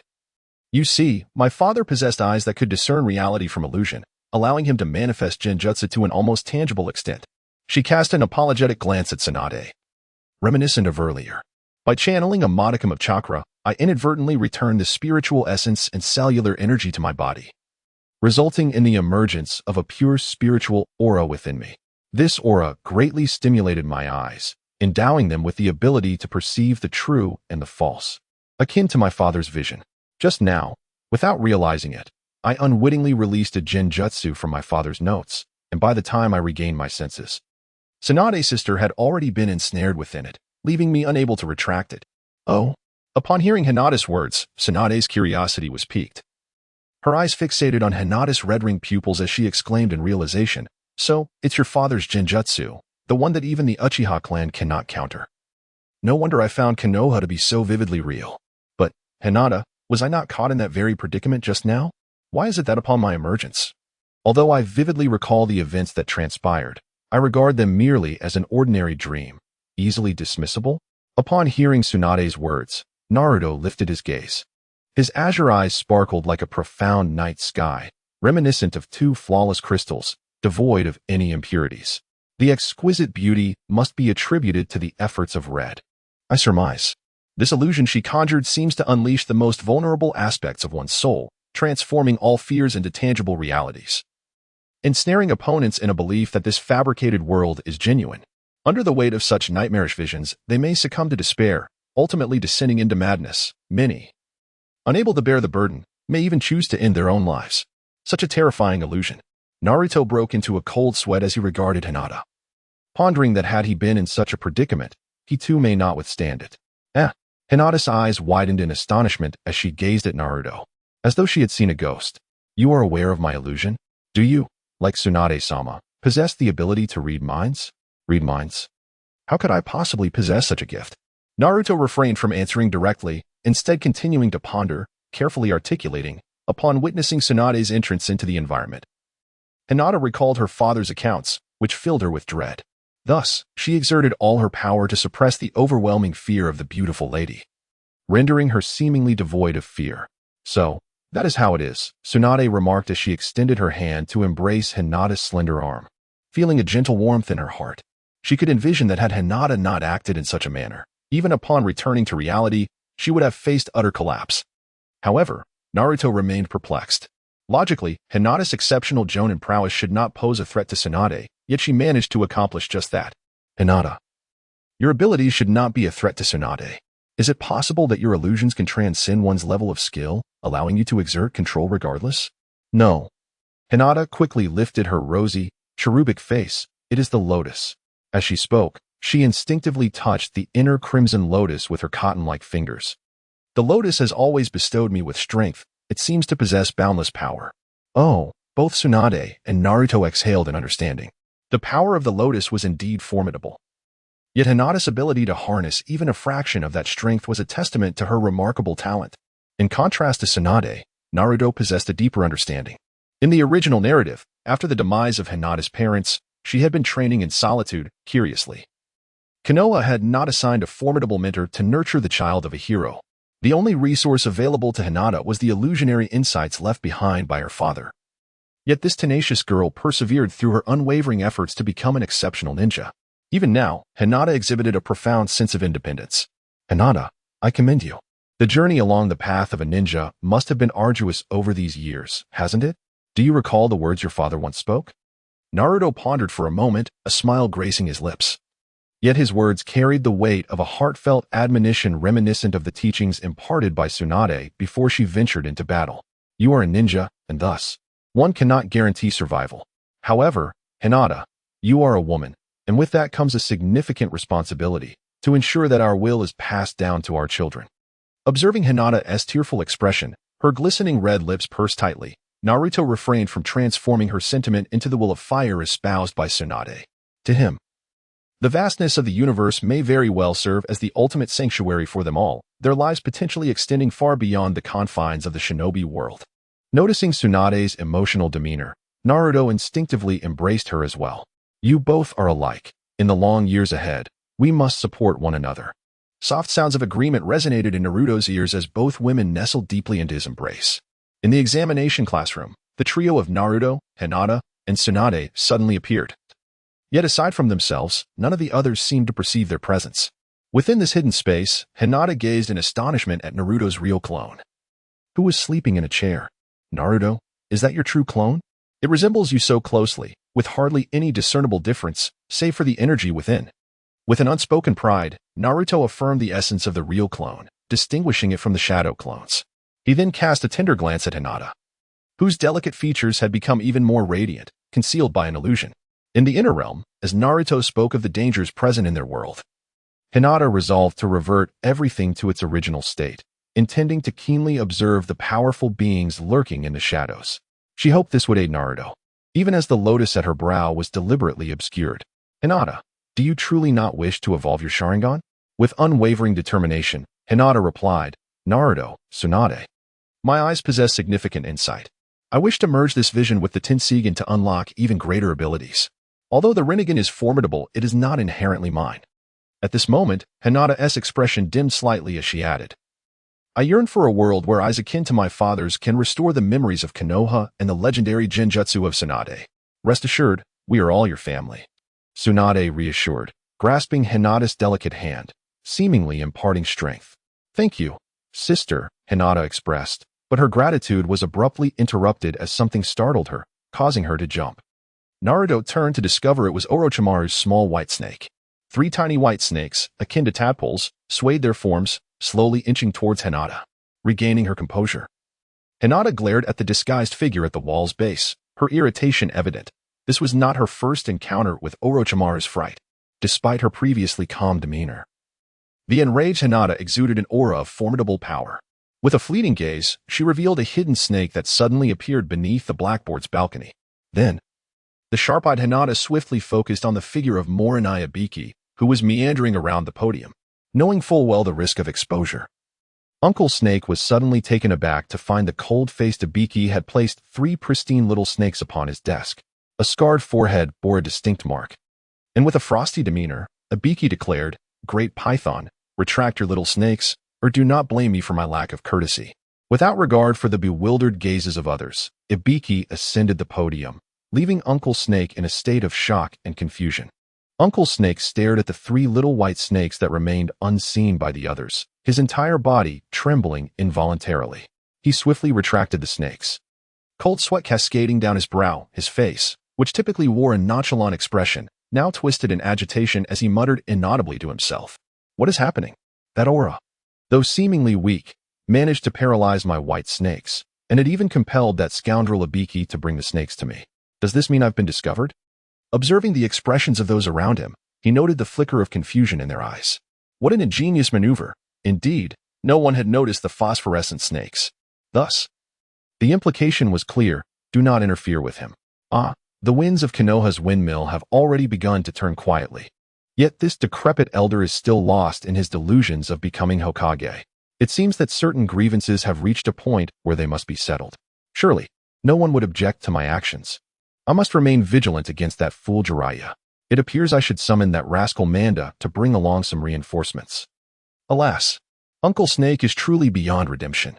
Naruto observed the bewildered Tsunade and the others, then glanced at Uncle Snake's aloof smirk and his customary long tongue.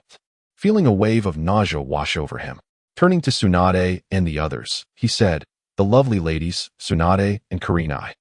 It seems there is nothing more to attend to, so you may return. By the way, Kurenai, do remember to train diligently," Naruto remarked with a smile directed at Kurenai. Presently, he had reached the peak of the fusion realm, yet he sensed that the previously rapid pace of his advancement seemed to have vanished without a trace.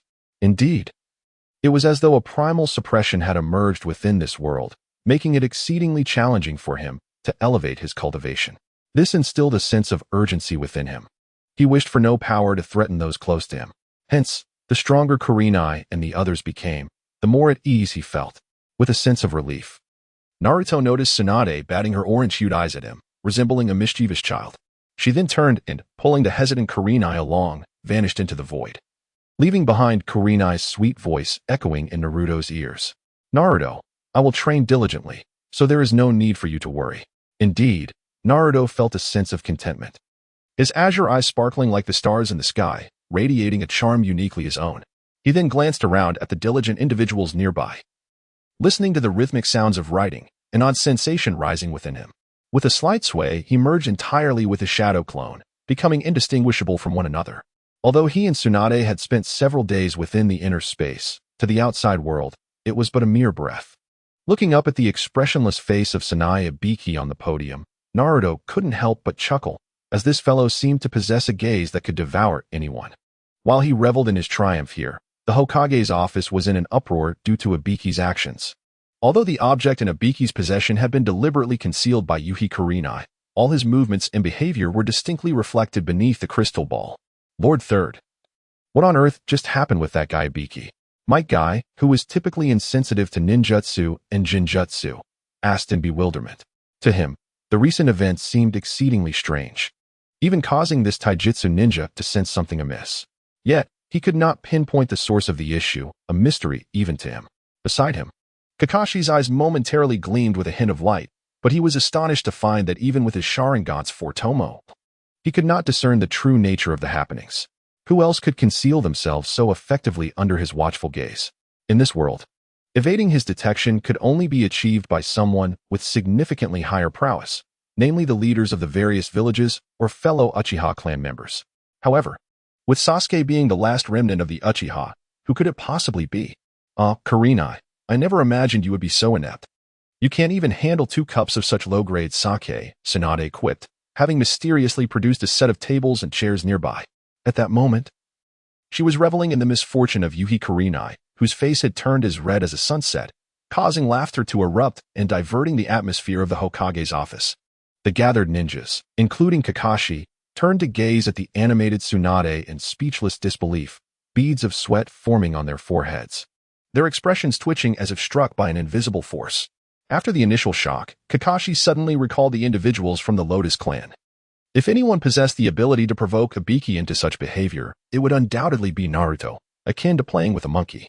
Suddenly, Kakashi's gaze caught a flicker of movement, and the refined portrait of Ibiki in the paradise of affection flashed in his mind, causing the silver-haired man's face to flush a deep crimson as he vigorously shook his head and turned away.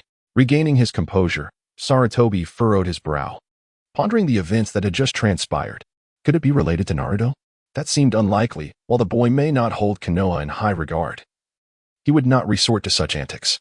Moreover, the figure in the corner appeared somewhat familiar. It must be said that even in reincarnation, Orochimaru retained echoes of his former self, hence Sarutobi's peculiar intuition. Regardless of the truth, it was evident that the upcoming Chunin exams would not be straightforward. The ninja world had enjoyed a prolonged period of tranquility, while the Lightning Village had been steadily expanding militarily, rising in power.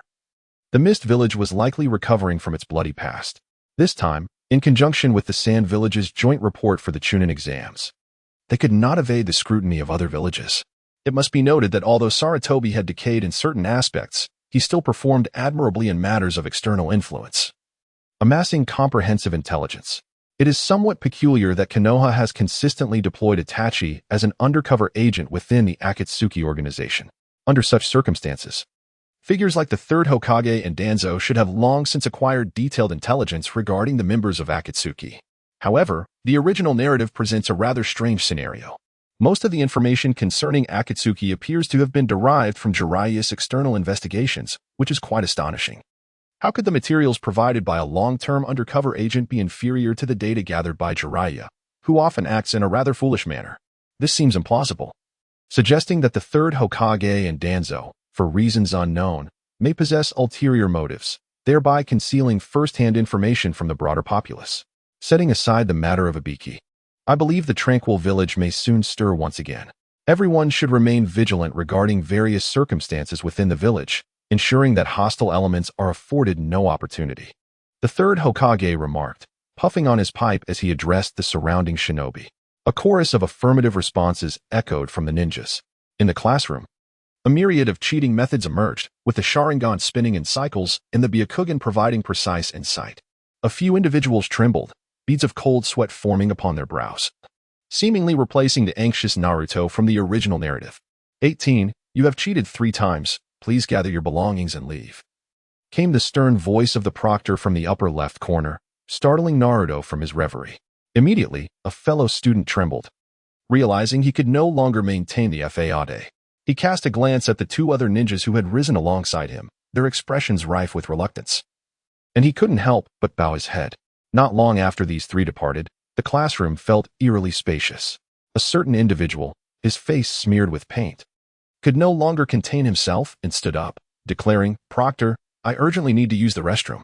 From the podium, Marino Ibiki lifted his head, regarding the standing individual with a frigid demeanor, and replied in a monotone voice, "During the examination, restroom breaks require the presence of a proctor. Are you certain you wish to proceed?"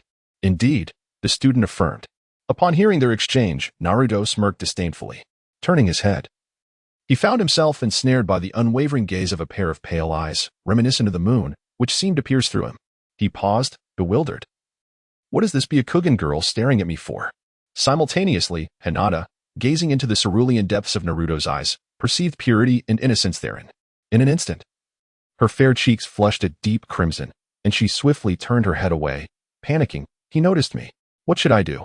What should I do?" Hinata felt as if her entire being was ablaze, tendrils of smoke rising from her head, and she was utterly flustered. "Hey, Hinata, are you all right?" Naruto inquired, his voice tinged with curiosity. "Why are you rambling?"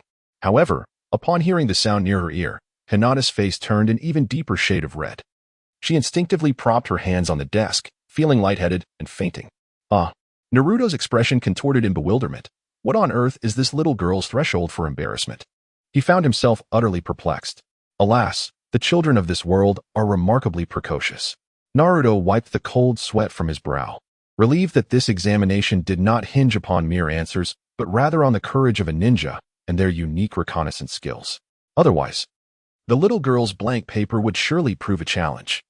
It seems my own paper is equally devoid of content, haha. Rather than squander time, I might as well indulge in a nap. Naruto glanced at the unconscious Hinata beside him, disregarding the astonished gazes from the podium.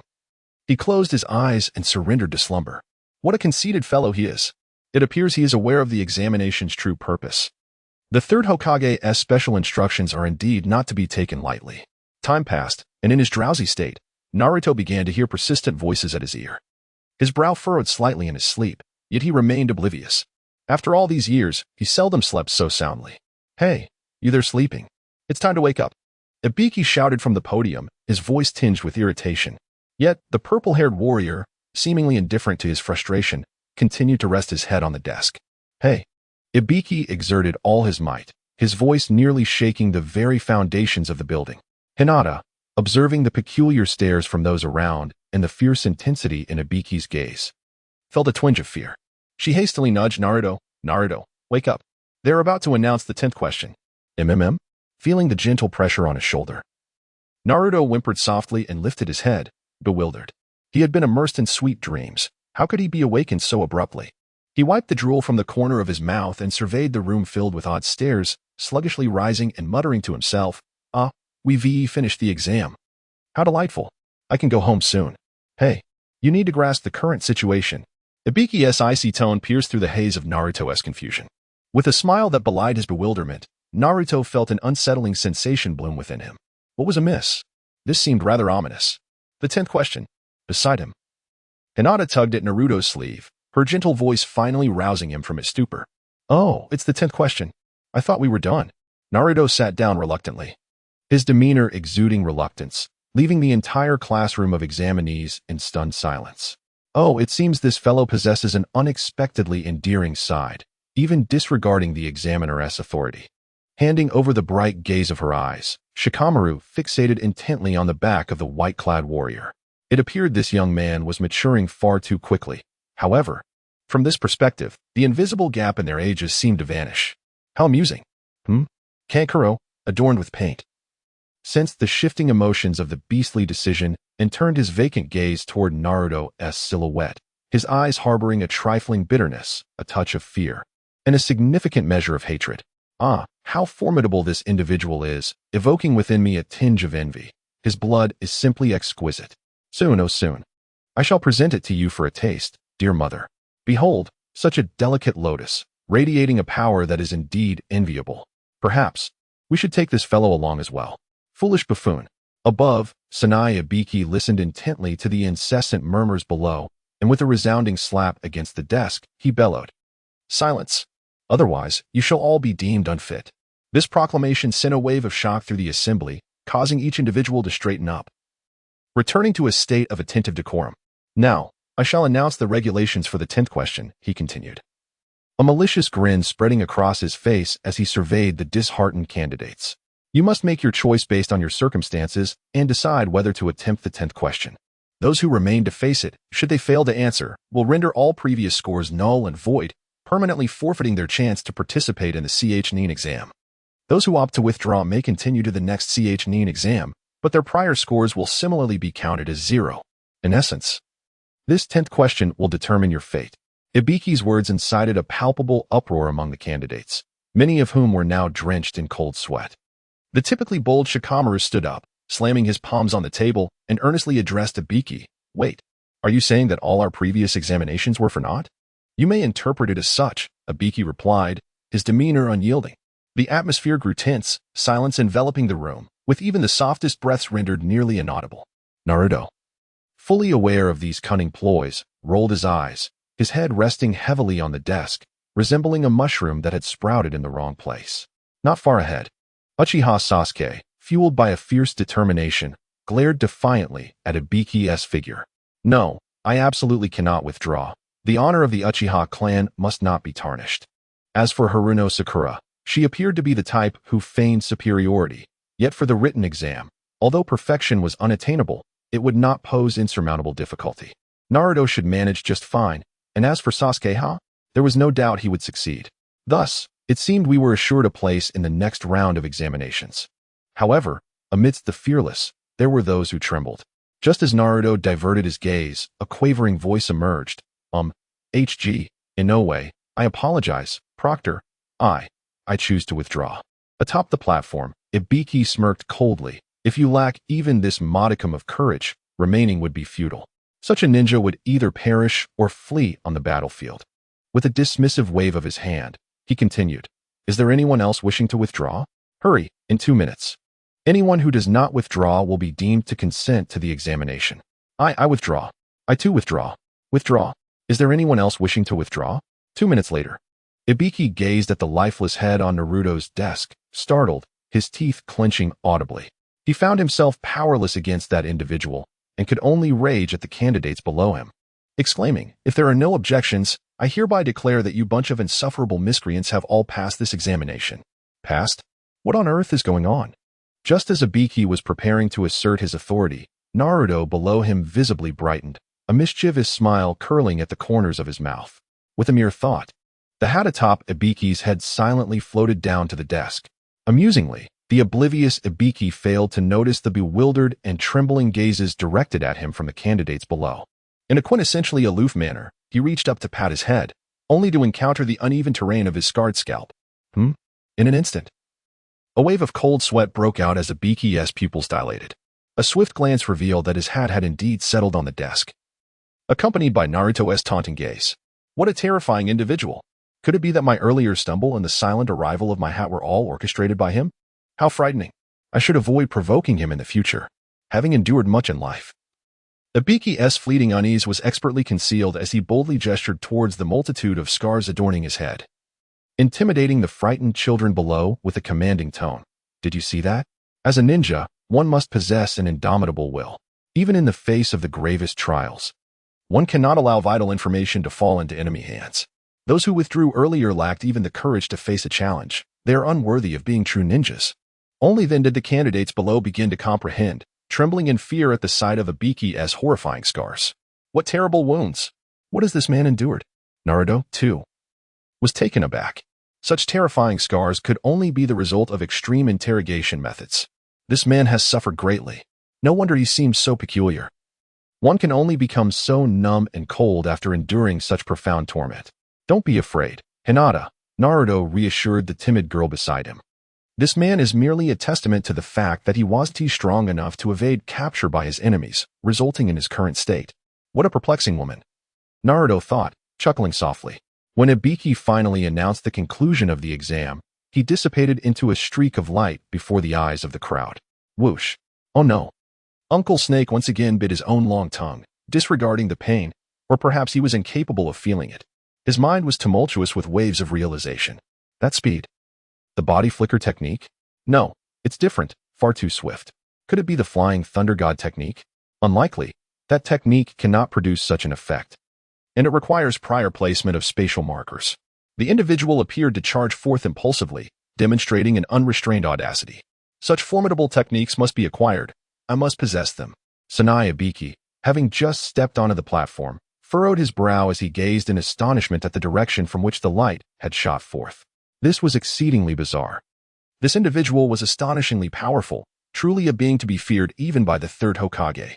I can only hope that Konoha does not descend into turmoil, he mused. Recalling the significant events he had witnessed in Konoha, an inexplicable wave of anxiety washing over him. What a tumultuous season this is. Looking up, he noticed that all the ninjas had vacated the area, their eyes fixed intently on the blank papers on Naruto's desk, their expressions one of bewilderment. This fellow truly is an anomaly. Even a blank paper could pass the examination. However, just as he was about to collect the blank paper, several proctors nearby called out, "Captain, there's a blank paper here." "Here too. And I have one." At this, Tsunade Ibiki felt a surge of frustration. How does one describe this peculiar examination? He frowned and addressed the proctors, who submitted these blank papers. "Report to me. Nara Shikamaru, Akimichi Choji, Yamanaka Ino, and one more. Yes, that fellow who nearly erupted earlier, Gaara." "Ah, I recall. Those individuals have been fixated on Naruto's desk, seemingly noticing that Naruto had not written a single word, nor had they." The proctor muttered in disbelief. "How strange. That individual has only just returned a few months ago. How can he possess such overwhelming charisma that 4 others would conspire to assist him in cheating?" Suddenly, Tsunade Ibiki burst into laughter. "I understand now. It must be that Naruto's strength is unparalleled. The boy from the Nara clan, astute as he is, must have calculated that Naruto would not err, thus sharing his insights with his teammates. I wondered why a group had fallen asleep. It turns out it was Naruto's doing. How infuriating. A perfectly good examination has resulted in 5 blank papers. Such a bizarre occurrence has never been documented in history." "Wait a moment, Captain. Gaara's situation is even more easily explained," Tsunade Ibiki interjected. "I heard that Naruto and he clashed a few days ago. He seems to harbor some fear of Naruto. I suspect these youngsters are quite naive." Thus, when Gaara observed Naruto's inactivity, he clenched his teeth and refrained from writing as well. 5 blank papers. This examination is indeed entertaining. The sky was clear, expansive, and lofty, with sparse clouds resembling a delicate, translucent veil reminiscent of the ethereal quality of jellyfish. Due to the Chunin exams, Konoha's security personnel had increased. However, what astonished Naruto the most was the striking calmness of the crowds that once regarded him with palpable animosity. The glares directed at him had softened significantly, appearing more gentle, at least indifferent, devoid of the previous vitriol. With no more insults hurled, no more small stones cast his way, it seemed as if the villagers had settled into a serene state. What could this mean? Have they ceased to fear me? In their eyes, I was once a complete monster. He was somewhat incredulous as the azure lotus flower on his forehead slowly rotated, revealing the innermost thoughts of those around him. Soon, he discerned the answer, Tsunade. It became clear why she rushed to the Konoha hospital upon her return. She aimed to alter my image within the village. Naruto's eyes reddened slightly as he lowered his head, aimlessly wandering in a particular direction. In the midst of his confusion, he remained oblivious to a small figure colliding with him. A crisp sound resonated in his ears, and as he turned to look, he discovered a young boy, around 4 or 5 years old, had fallen to the ground due to the impact of Naruto's turn. The little boy wailed in pain, pulling at his shorts, revealing a 2-centimeter wide wound on his tanned, slender leg, evidently a result of an accidental bump against a stone. Behind the boy, a middle-aged man approached swiftly, anxiously examining the child's condition. Upon seeing the bloody gash on the boy's calf, his gaze turned hostile towards Naruto. However, when he caught sight of the distinctive lotus mark on Naruto's attire, the fierce expression in his eyes vanished in an instant, replaced by a neutral demeanor as he hurriedly checked the boy's injury. A crowd of civilians gathered around. One individual, knowledgeable in medical matters, examined the boy's leg and shook his head, addressing the middle-aged man. Alas, this child is too young. His bones are fragile and may be fractured. If you wish to heal him, you may have to seek Lady Tsunade. This is quite serious, the middle-aged man replied, panic causing beads of sweat to form on his brow as he observed the boy's inconsolable cries. I will go at once. Naruto's gaze drifted to a sharp stone nearby, still stained with traces of blood, and a thought flickered in his mind. Finally, he spoke. May I give it a try? I can heal his leg. He got hurt because he bumped into me, and I bear some responsibility. What? Leave it to him. Can this fox boy really do it? What if he worsens the injury? Indeed, I feel Lady Tsunade would be far more reliable. However, Lady Tsunade is no longer at the hospital, and I've heard there are many injured individuals receiving treatment from her. If you go now, you will have to wait a long time, and this child will suffer. Naruto implored earnestly, his eyes brimming with hope. To him, such treatment was childish play. Had he encountered Shinjiro, he was confident he could have effortlessly saved him. Yet, he was not one to bring the dead back to life. Anyone he saved must still cling to a breath of life, or he could do nothing.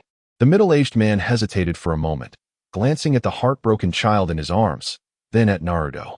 The sincerity reflected in Naruto's eyes seemed genuine. Furthermore, Lady Tsunade had stated that the formidable medical skills she possessed came from this very fox boy before him. Should he place his trust in him? Wah. Can you guarantee that you will heal him? As the middle-aged man recalled the wild and unruly figure from over a decade ago, he found himself unable to withstand the sound of his child's cries, breaking into a cold sweat as he inquired. Of course, Naruto's dim gaze suddenly brightened, his eyes shimmering with joy as he looked at the middle-aged man, an indescribable elation swelling within him. Finally, if fate allowed, this would mark the first step towards being accepted by the village of Konoha. Then come here, the middle-aged man said as he gently approached while cradling the little boy, stopping half a meter away from Naruto. Observing the outstretched palm of Naruto, he instinctively flinched before steadying himself once more. Around them, the onlookers held their breath, a peculiar sensation rising within their hearts for reasons unknown. Do not worry, do not fear. I shall heal him, Naruto reassured the anxious middle-aged man. His delicate, porcelain-like hand glided softly along the little boy's calf. In an instant, the boy felt a remarkable relief, as if the pain in his entire leg had vanished. Not only that, but a warm and comforting sensation enveloped him. Wow, this is wonderful. Daddy, my leg doesn't hurt anymore. The pain in my leg is gone.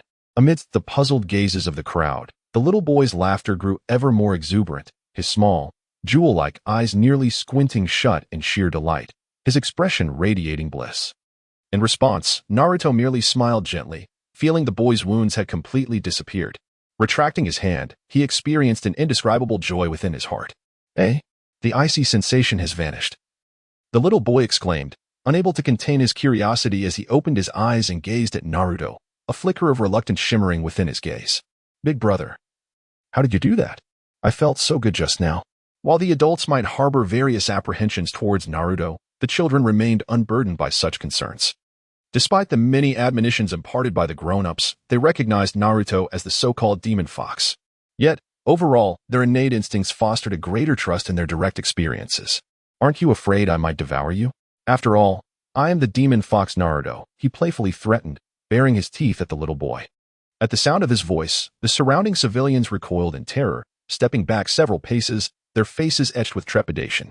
The middle-aged man, standing closest to Naruto, felt his pupils constrict, nearly succumbing to fear. The little boy, puzzled, lifted his head and squirmed in his father's embrace before speaking with a strange expression, "Demon fox? Oh, what is that? I heard my daddy say you're the damned demon fox, but I never understood why the demon fox is considered damned." Under the desolate gaze of the middle-aged man, trembling with despair, the young boy pursed his lips and, in a tone of innocent confusion, said, "I don't care about any demon fox. All I know is that you, big brother, must be a good person. Otherwise, you wouldn't have treated Wildwood's injuries. It was Wildwood who bumped into you first, and I'm here to apologize." The words of the child stirred something within Naruto, reminding him of a long-suffering child. His throat tightened as he fought back the tears welling in his eyes. He nodded at the boy, acknowledging the precociousness of his character. "Thank you for your words." As murmurs rippled through the crowd, Naruto turned to glance at those who had distanced themselves, and a flicker of light emanated from the lotus mark on his forehead. An invisible essence entered the boy's mind, insights from his recent studies in ninjutsu, sufficient for the child to develop into an exceptional ninja. Having completed his task, Naruto set forth, slowly walking into the distance under the fearful gazes of the onlookers. "Wildwood, that person didn't do anything to you, did he?" Once Naruto had vanished completely, the middle-aged man gazed at the boy in his arms, concern etched across his face. He fervently hoped that nothing untoward had happened to his child. It was crucial to remember that this individual was the Nine-Tails, a veritable monster who had even deceived Lady Tsunade. Despite the respect afforded to her skills, it did not extend to the demon fox. Previously, the crowd had ceased their insults and stone-throwing, largely out of respect for Lady Tsunade. The boy's painful expression and pleading eyes were the primary reasons for seeking the demon fox's aid. "No, Daddy, that big brother is really nice. He healed my leg and even shared with me methods for training as a ninja." The boy joyfully wriggled free from his father's embrace, his face alight with excitement. "Daddy, even if I can't attend ninja school, I can still become an excellent ninja. Just wait and see." The middle-aged man was taken aback. The methods of ninja training were coveted knowledge, rarely accessible to many. What could the demon fox's intentions be in bestowing such a gift upon his child? He pondered whether, as an ordinary citizen, he possessed anything of value that might interest such a formidable being. Perhaps it was merely a casual offering. "Child, if that is the case, do not let anyone know you received anything from him. Just focus on your training. Your father is looking forward to it and hopes one day you will become a powerful ninja." At that moment, the previously fleeing townsfolk began to approach, relief evident in their expressions. "Chingmu, you truly are fortunate. That demon fox didn't kill you. It was incredibly perilous, and we nearly lost our lives." "Indeed. That demon fox is terrifying. It would be wise to steer clear in the future." "Absolutely right," the crowd murmured, gradually dispersing. The middle-aged man, feeling the chill of his sweat, wore a complex expression, uncertain of what to say next. Regardless of the circumstances, even a fox spirit deserves a word of gratitude from Uzumaki. The middle-aged man reached out to touch the boy's scar, which had become nearly imperceptible, and then turned to walk into the setting sun. "Ah ha ha ha, you jest. How could we betray you? After all, there exists a profound enmity between Lord Orochimaru and Konoha, and we have devoted a considerable amount of time to prepare for this war, thus we shall not easily concede." In a secluded corner of Konoha, in a desolate little cottage, Kabuto Yakushi, with a face adorned by a disingenuous smile, absent-mindedly adjusted the tuft of hair at the back of his head. He gazed earnestly at the cold-faced middle-aged man before him, though beneath his professional guise as a spy. No one could discern the layers of authenticity behind his smile. As he finished speaking, the man instinctively adopted a thoughtful demeanor, adjusting his glasses perched on the bridge of his nose. Across from him stood a figure whose face was partially obscured by a tablecloth. The visible right side bore several strokes of deep purple paint. Naruto, hidden not far away, observed Maki's peculiar attire, feeling somewhat powerless to critique. Was it a matter of his elevated standards, or merely the crude fashion of the Naruto world? He couldn't shake the impression that Maki's ensemble was exceedingly unattractive. And then there was Kankuro, who resembled an octopus. Inside the cottage, as Maki moved about, he abruptly turned upon hearing Kabuto's words, his gaze sharp and unwavering. His tone brooked no dissent. This significant figure, esteemed by the Hokage of Suna, acted with remarkable decisiveness. Otherwise, in the original narrative, the deceased ninja of Tsunade would likely have met their end at the hands of Konoha. Let us hope so. Our investment in this conflict is substantial. Post-war, the distribution of resources must adhere to the existing agreements. Otherwise, even Orochimaru himself will find us formidable. Of course, I believe Lord Orochimaru will not refuse this, as we have numerous opportunities for collaboration ahead. Who goes there? Maki, lost in contemplation, suddenly cast 3 shuriken towards Kabuto's rear with tremendous force. The sound of metal slicing through the air rang out, and the 3 shuriken vanished into the window, startling the concealed Naruto, who feared he had been discovered. Damn it. Who was that? Oh, it's him, the fleeting moonlight gale. He concealed himself remarkably well, even I failed to notice. Naruto wiped a bead of cold sweat from his brow, realizing that since he was not the focus of the discovery, all else was inconsequential. It seemed he had been overly attentive to the 2 individuals within the room. What just happened? Kabuto, regaining composure, flustered momentarily before swiftly returning to his previous demeanor. Truly, Kabuto, with his insincere smile, was indeed the epitome of a spy, Naruto mused. Maki glanced at the empty window and, maintaining a calm expression, stated, "Nothing much. I thought I was discovered. It turned out to be a stray cat." With that, Maki turned and re-entered the cottage. Was it truly so? This individual seems intent on instilling a sense of dread within me, thought the pharmacist, feeling a chill in his heart. Even the most astute of spies is not devoid of fear, since there appears to be no pressing matters at hand.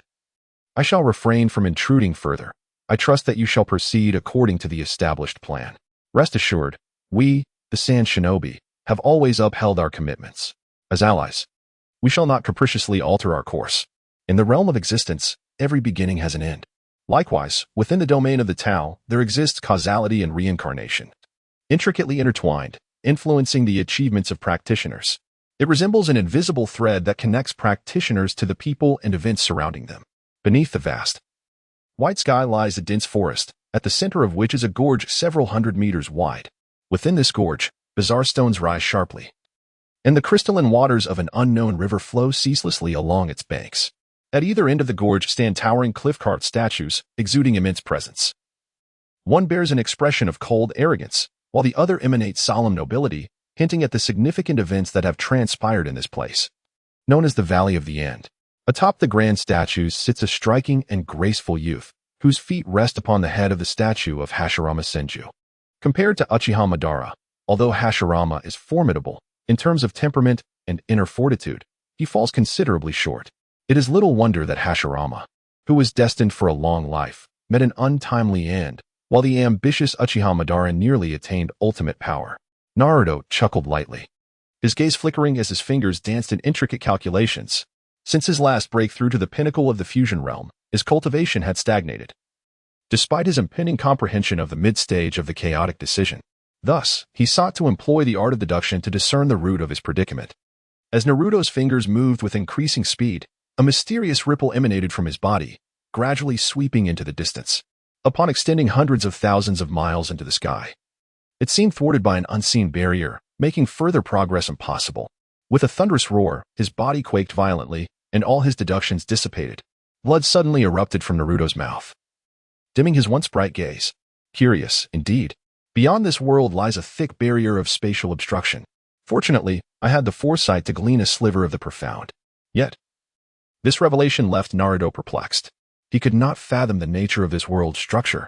It was neither the murky chaos of formless space nor the universe of his past life.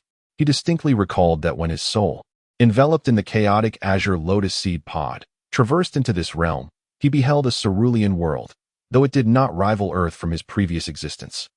It was certainly not lacking. Why then did his current vision differ so drastically? Lowering his gaze, he observed a prominent purple line of causality on the back of his hand, a feeling of helplessness washing over him. This line connected to the very essence of the Naruto world. Unless he severed this causal link, he would be unable to depart from the Naruto realm. Naruto's lips curled slightly, revealing a hint of self-mockery.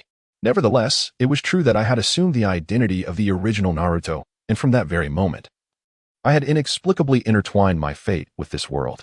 My power was once sufficient to transcend this realm, yet now I found myself hindered at every turn. It seemed that without resolving this entanglement, I would never be able to break free. Huh, is someone here? Just as Naruto emerged from his contemplation, an eerie presence began to envelop him, akin to a cold, venomous serpent poised to deliver a fatal strike. Damn it, what sort of person dares to spy on me? Naruto's expression darkened as he called out loudly to the figure lurking behind another, "You little thief, come out now. Otherwise, I guarantee that when I unleash my wrath, you'll wish you'd never crossed my path." From the rustling bushes came the sounds of someone retching, and a bewildered figure stumbled forward.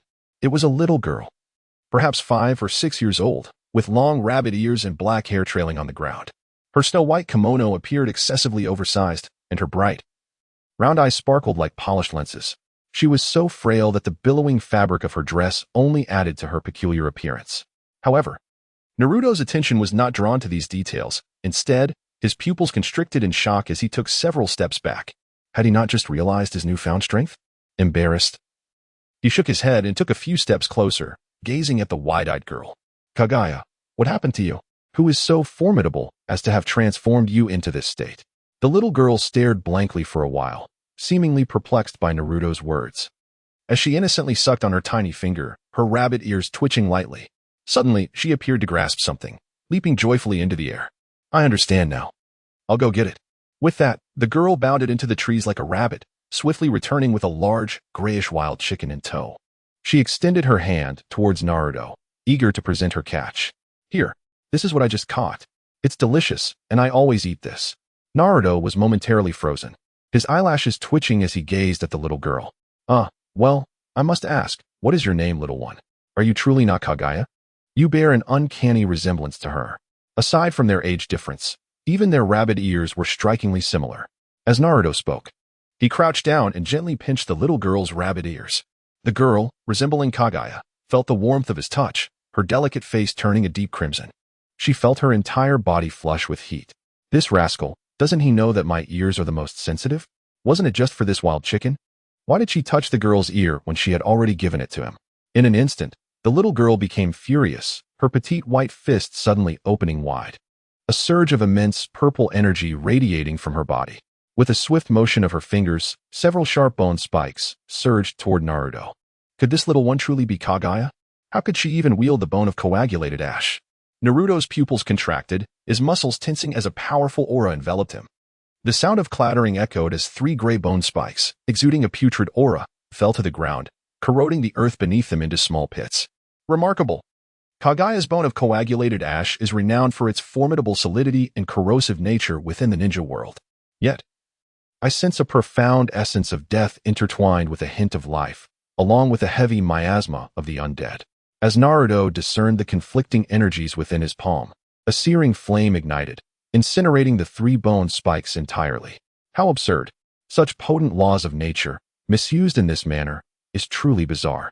The bone of coagulated ash, as it is known, forcibly generates one's skeletal structure through the power of life, subsequently infusing the bones with the essence of death, rendering them as unyielding as the undead.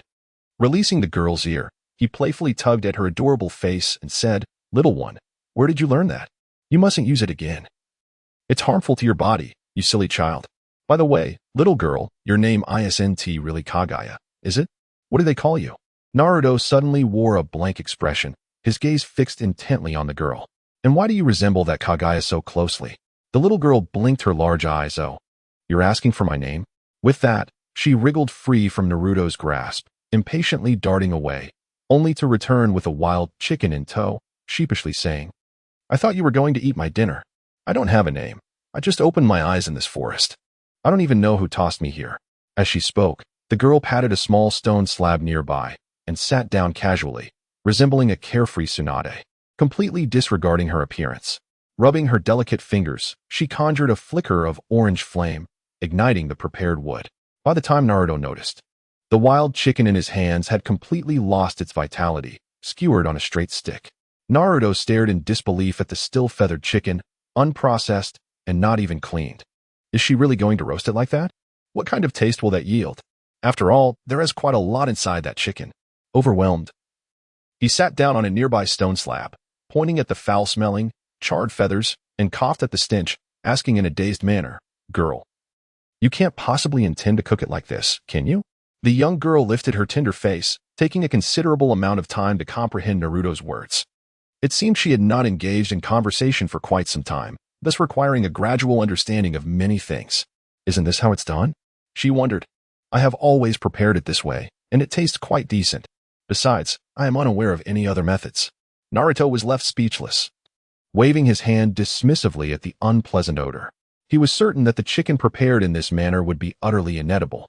He pondered how this little girl managed to survive, unable to even roast a chicken properly. Coughing and choking slightly, Naruto seized the stick from her hand, saying, "Allow me to assist you. This is far too odorous." With that, he transformed into a streak of light, swiftly clearing the area along the riverbank of the Valley of the End, ensuring everything was tidied up. Eventually, he returned to the campfire, now holding a freshly prepared white chicken after skillfully gutting it. His speed was astonishing. He had made the round trip in less than a minute and returned clutching a clump of dark, earthy soil. With a proud grin, Naruto raised the soil in his hand towards the girl, exclaiming, "Behold what I have created. I have filled the chicken's cavity with an abundance of spices. It will surely taste delightful, unlike the stench emanating from your attempt. I cannot fathom how you, a young girl, have managed to survive without knowing how to roast a chicken."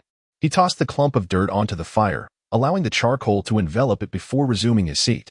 The girl, tugging at her small fingers, seemed eager to speak, but took her time before pointing at the two cliffside statues behind Naruto. "I cannot recall how long I have been here.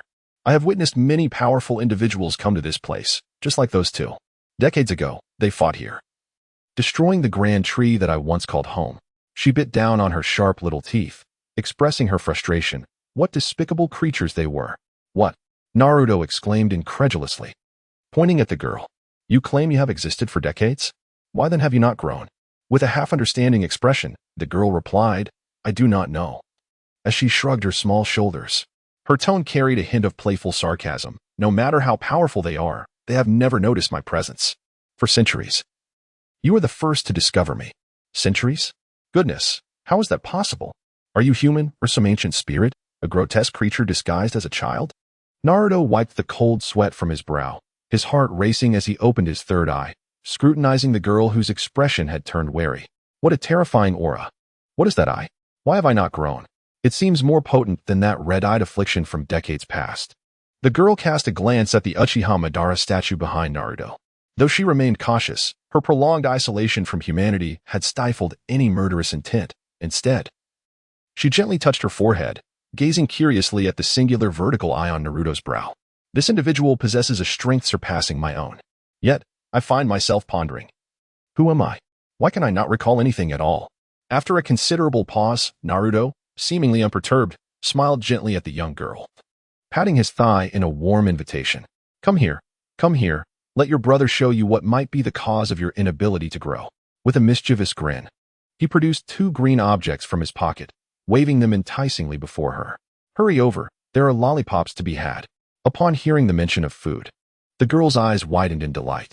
She observed Naruto's peculiar gestures, and it appeared that those green items were indeed quite delectable, although their nature remained a mystery to her. She swallowed hard, her guard lowered, and gradually stood up, taking cautious steps toward Naruto. "What are those? Are they truly delicious?" "Of course, but remember, you must not snatch them away. Sit properly on your brother's lap, and allow me to ascertain the situation, otherwise you shall receive no lollipop."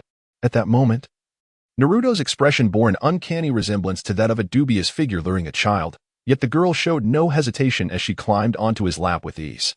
"Ah, such a good girl. Here is a reward for you. Have one to start with. If you behave well, I shall grant you more, but if not, then you shall have none."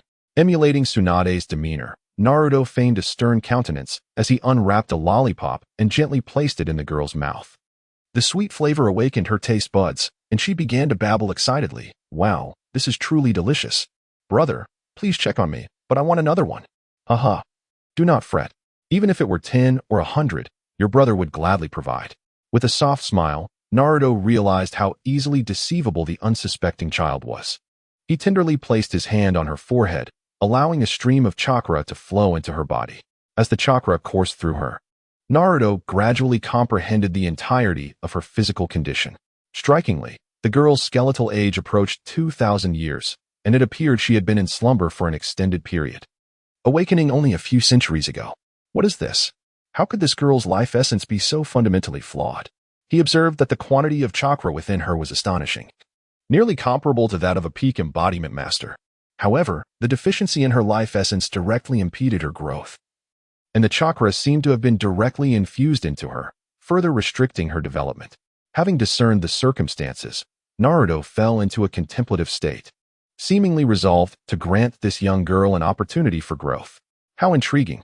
The calculations bear no relation to Kaguya. I am eager to see if this little one resembles Kaguya upon maturation. If so, it shall indeed be entertaining. Brother, are you finished? There is a strange energy swirling within my body, and it feels quite uncomfortable. All right, little one. Naruto set the girl beside him and retrieved 5 lollipops, speaking calmly. Shall I bestow upon you a name? Otherwise, calling you little girl seems rather unappealing. What do you say? Would you like me to name you? As the young girl abruptly snatched the lollipop, her small, crescent-shaped eyes sparkled with delight. Oh, how wonderful. I too wish to have a name, she exclaimed. Naruto's gaze remained fixed upon the flickering flames of the fire, which were fervently consuming the earthen clumps, filling the air with the robust scent of charcoal. In my previous life, I was known as Bai Shing, as my parents had aspired for me to be as lofty as the moon. Alas, the events that transpired in my life were utterly bizarre and unfathomable. Naruto turned to glance at the little girl, who was licking her lollipop with her tiny tongue. And with a smile, he suggested, how about this? I shall call you by you from now on. You shall be my little where? The girl paused her sucking motion, her gaze drifting towards the sky, her face momentarily reflecting an emotion she could not comprehend. Then, as if a light bulb had gone off in her mind, she clutched Naruto's sleeve tightly and beamed. All right, I shall be called by you. Wow, I have a name now. With that, the little girl darted away, leaping joyfully between the trees, her excitement rivaling that of Sun Wukong upon receiving a name. Naruto's expression twitched in disbelief. This little one was remarkably swift. No wonder the likes of Uchiha Madara and Senju Hashirama had not detected her presence during their fierce battle. If those two were to oppose this girl, they would undoubtedly suffer a resounding defeat. Naruto's eyebrows involuntarily twitched. This world was indeed peculiar. It seemed he had underestimated it. Recently, he had noticed that the land of fire appeared to have expanded significantly, and he initially thought it was merely an illusion. However, it seemed that the world was still in a state of growth. Now, encountering such a spirited little creature along the way, one could only wonder what else might unfold in the future. Just as the girl returned in her exuberant state to Naruto's side, a figure slowly emerged from the depths of the earth, cloaked in a voluminous black robe adorned with fiery clouds. Its head was caught between 2 jagged black and white halves, presenting a bizarre yin-yang visage. Zetsu, what is he doing here? Naruto's pupils constricted, but he quickly regained his composure, his gaze casually shifting back to the blackened clumps in the fire. A faint yet delectable aroma was seeping from the soil, tantalizing his senses. One could say that Zetsu was rather pitiful. Upon Kaguya's sealing, he had been forcibly separated, entering the world as a feeble being, lacking any strength. A stark contrast to his 2 powerful brothers. For thousands of years, fueled by the intense hatred inherited from Kaguya, he had orchestrated countless conspiracies, aligning perfectly with the actions of the divine tree.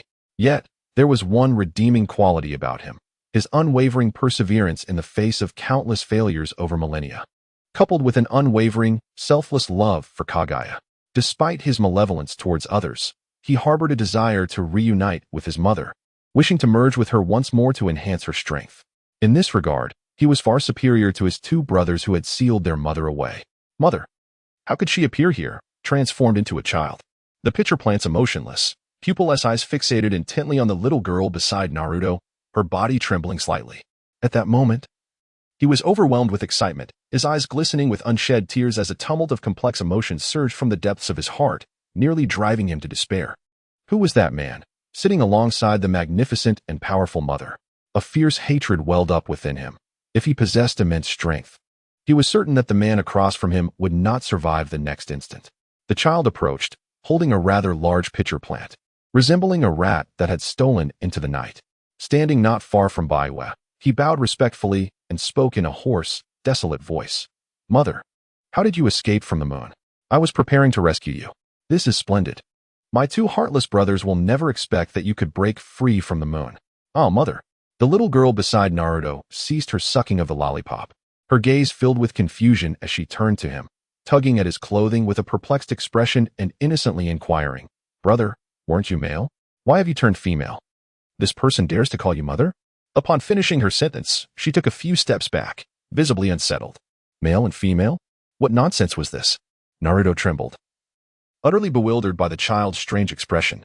Male, just like the wild chicken I caught earlier. The girl pointed to her own lovely cheek. Ha. How amusing. Mother claims that fellow with the lotus head is male. Ha.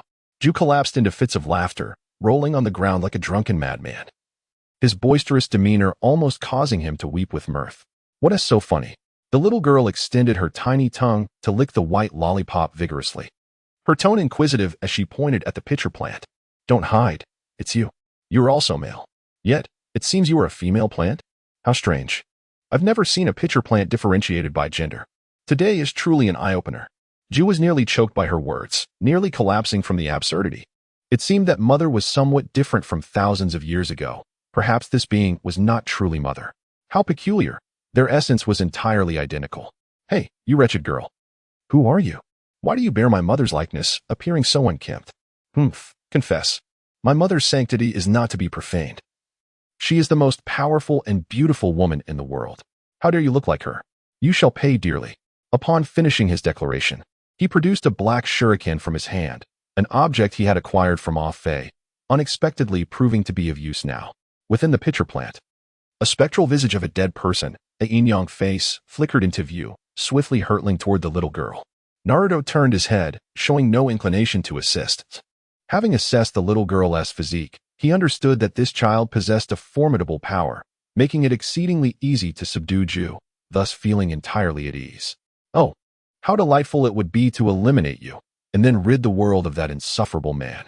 The sanctity of a mother is not to be desecrated, not even in the company of a woman resembling her.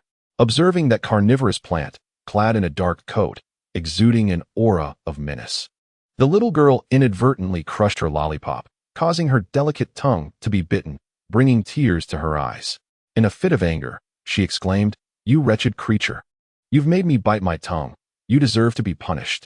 With a flick of her fingers, 3 ashen bones shot forth under her piercing gaze, scaring the wretched being into the depths of the earth. Alas, the creature narrowly escaped the bones, which instead struck a massive stone, leaving 3 gaping holes as wide as a thigh. Turning her head in indignation, the little girl, with tear-filled eyes, addressed Naruto, Brother, you didn't help me deal with that scoundrel. All the other brothers assist their sisters in teaching wrongdoers a lesson, yet you stood by. Naruto chuckled awkwardly. Oh, little you. That fellow was no match for you, which is why I chose to remain a bystander. Please do not be upset. He gently patted her head in hopes of soothing her distress. Yet, the little girl remained unmoved, a tear escaping her eye. I don't care. I want you to help me punish him.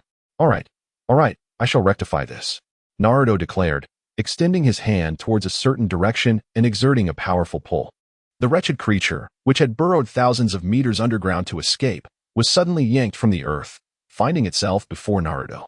In an instant, Naruto unleashed a formidable force from his palm, transforming it into a powerful imprint, launching the grotesque being away, embedding it into the stone. After a long moment, the creature emerged, gasping for breath, exclaiming, Impossible! How could you, little brat, have struck me and made me feel pain? The plant creature, now battered, struggled to rise, half of its serrated edges broken, appearing utterly pitiful. This cannot continue. If this boy can injure me, he possesses the means to kill me. I cannot perish. I must save Mother. Wait, that woman just now utilized Mother's exclusive technique. What is the meaning of this? Thoughts swirled chaotically in the creature's mind. A sinister idea took root within its heart. I shall ensnare him, compel him to take his own life. The creature's intent became dark as it realized how close it was to Naruto. In the original tale, although devoid of power, it could attach itself to others, manipulating them, leading to the downfall of figures like Obito and Madara. Hence, its current thoughts were not without merit. However, It seemed this creature had yet to grasp the reality of the situation. Naruto was unlike any formidable opponent it had encountered before. With its current capabilities, it could at most control someone of Madara's caliber. For Naruto, who stood at the pinnacle of his power, it was merely a delusion. Ju smiled wickedly, gradually transforming into a black sludge that clung to one side of Wei Xiaoxiao's body. Ha ha ha, this is going exceptionally well. It turns out this fool has no inkling of my intentions. Oh, how delightful. Now, let me urge you to end your own life. The dark residue. The essence of Ju was uncontrollably manipulating Naruto's hand to grasp a kunai. As Naruto felt an odd sensation coursing through his body, an epiphany struck him. Indeed, he was eager to test Ju's method of control. Having observed the original narrative, he had come to regard Ju as quite formidable. Although lacking in true power, he ultimately managed to control the Sage of Six Paths, becoming the ultimate entity. One must admit, such a feat is unattainable without considerable skill. The strange sensation and peculiar force took hold of his nerves, paralyzing him. Ju's ability could dominate a powerful being in the early stages of transformation, directly influencing a portion of their brain to induce paralysis. Naruto was acutely aware of this, and Ju was nothing short of a grotesque anomaly. Possessing immense spiritual strength, yet lacking a complete physical form, he was inherently flawed. Had he been born whole, he might have surpassed even his two brothers in terror. Oh, perish, perish. My triumph is imminent. Ju cackled with perverse glee. However, just as he reveled in his success, he noticed that the kunai, poised perilously close to Naruto's neck, remained utterly still. No matter how he exerted control, it would not budge. What the hell? This arrogant fool, what is going on? I thought I had him under my control. Just as panic set in, a resounding voice echoed in Ju's mind, like thunder from the heavens, nearly overwhelming him. How does it feel? Enjoying yourself, Ju? Naruto teased, mimicking the tone of Ju from the original story. A buzzing filled Ju's ears, but he realized that his scheme had utterly failed. The man before him was akin to an insurmountable mountain, impervious to his attempts at control. His previous success in infiltrating was merely due to Naruto's deliberate leniency. Ah! Ju gasped in terror, unable to extricate himself from Naruto's grasp. In that moment, he sounded like a child being chastised by a parent, overwhelmed by despair. Please, don't kill me. Let me go. I must save my mother. I cannot die. I will give you anything. Just spare my life. As Naruto listened to the incessant pleas for mercy, he merely scoffed, extending his left hand with a gentle motion. A violent force surged forth, compressing the screaming Ju into a black and white orb the size of a walnut. Naruto clearly did not wish to harm him.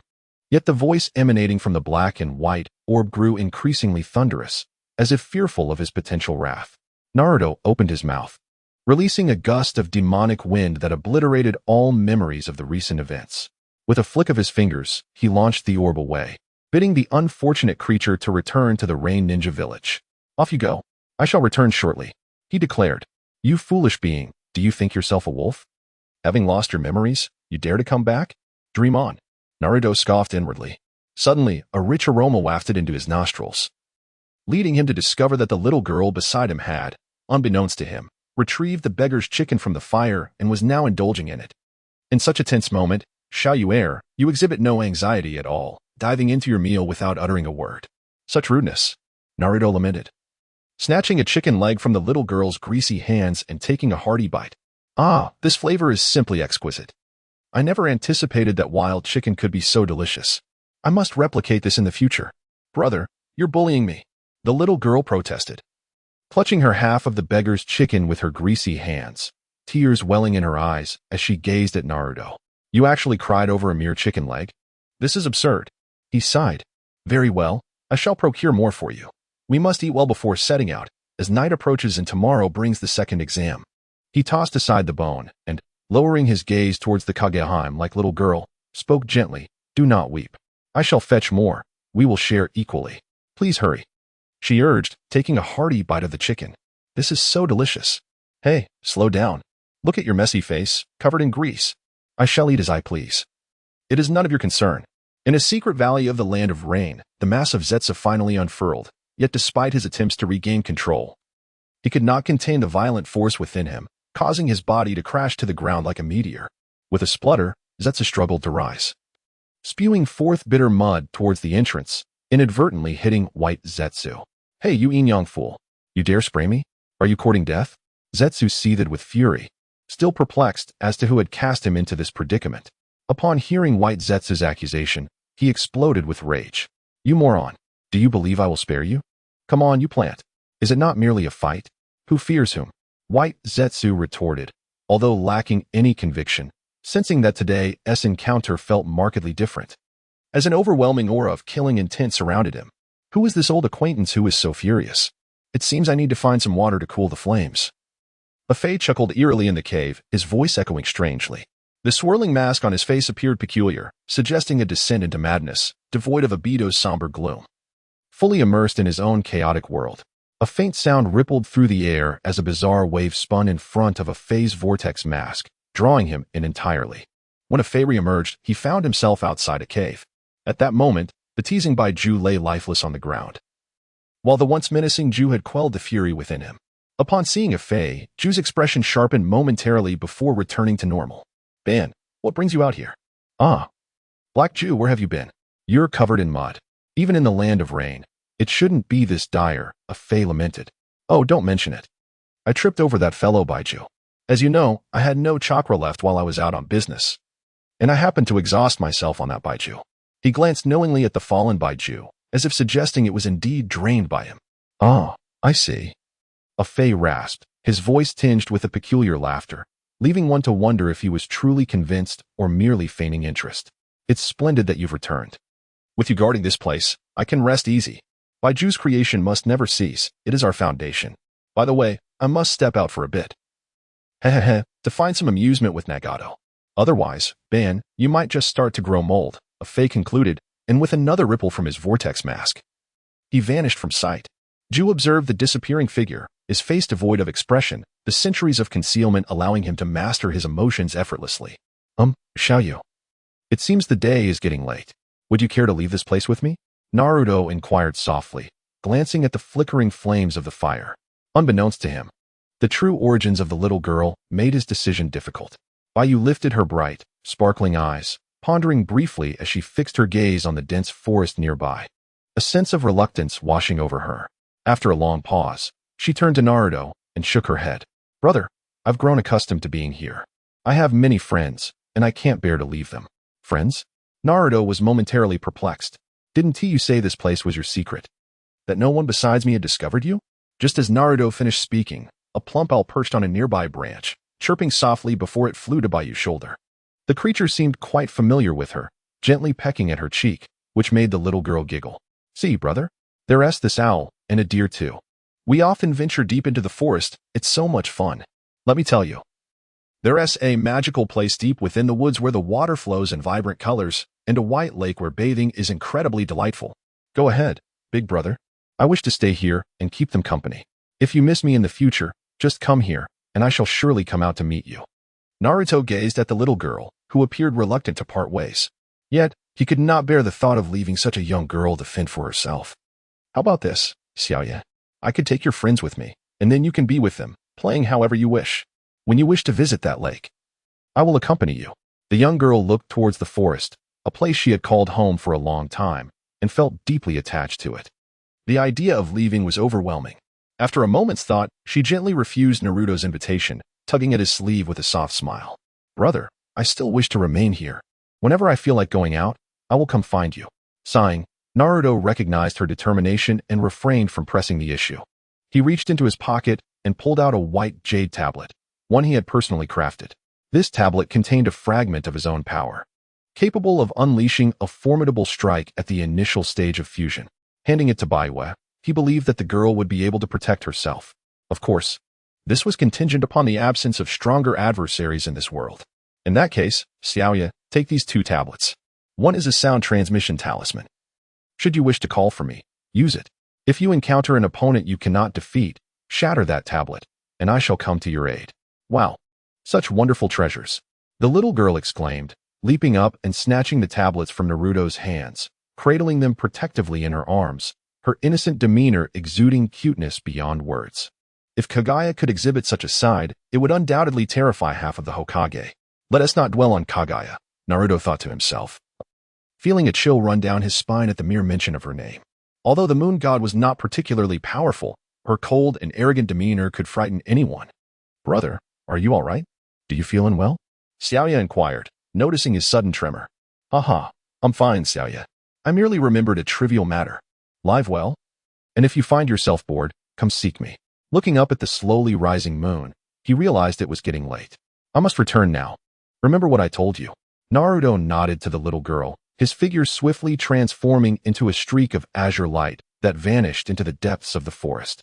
Baiwei smiled gently in the direction he had departed, her lips pursed as if savoring a lingering sweetness. "Brother is truly wonderful," she murmured, then turned to nudge the owl perched on her shoulder. With a few playful leaps, she disappeared into the now shadowy forest. "Naruto, you've returned. Why are you so late?" In front of the door, Shizune, her face adorned with a hint of reproach, had not finished her words when the growl from her stomach turned her a shade of crimson. "Oh dear, how embarrassing. Just a brief wait, and my stomach betrays me." As Naruto entered, Shizune glanced over at the kitchen where Tsunade was busy preparing a meal. "You should head inside and wait for a moment. It should be ready soon," she suggested politely, her youthful shoulders peeking out from her loose white dress, her posture exuding grace. Naruto nodded apologetically to Shizune, acknowledging Tsunade's culinary skills, which were renowned throughout the village. He smiled as he stepped inside, only to find the Nine-Tails, lounging with its legs crossed, playfully flipping through channels on the television. "Ah, you finally returned, brat. You ought to set up a few defensive barriers in the kitchen. There have been multiple incidents of fire today. I shudder at the thought of that guy's cooking. It's probably only marginally better than coal. Compared to that, I trust Shizune's cooking any day." The Nine-Tails remarked with an air of superiority, its long ears twitching as if gathering information. "Shizune, you must know that guy." Naruto trailed off, at a loss for words as he glanced towards the kitchen. Although Tsunade often assisted Shizune, the thought of her cooking on her own was somewhat daunting.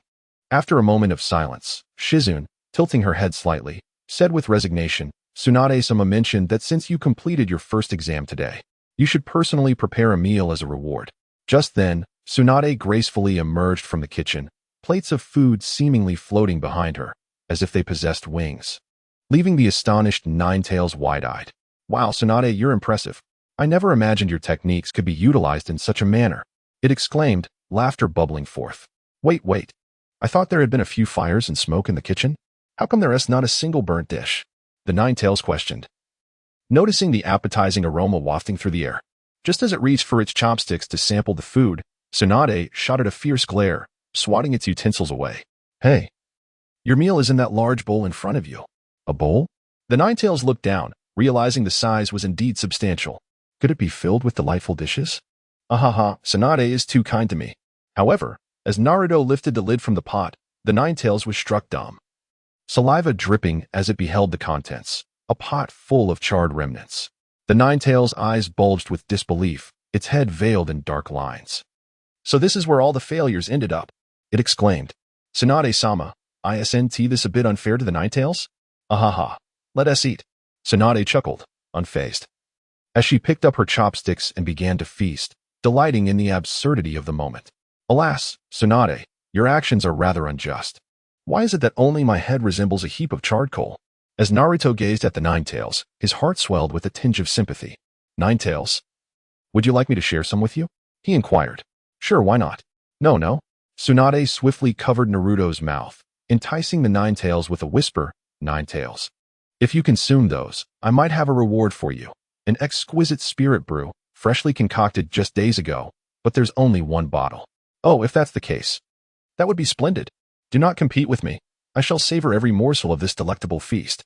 The Nine-Tails hurriedly shielded the vast bowl before it, regarding the charred remains as if they were a sumptuous spread of braised meat. "Tsunade, such a treasure of heaven and earth has been reduced to this. I am truly impressed. The origins of the world follow a beginning and an end, much like the domain of the Tao, where cause and effect intertwine, influencing the achievements of practitioners. It is akin to an invisible thread connecting practitioners with the people and events around them.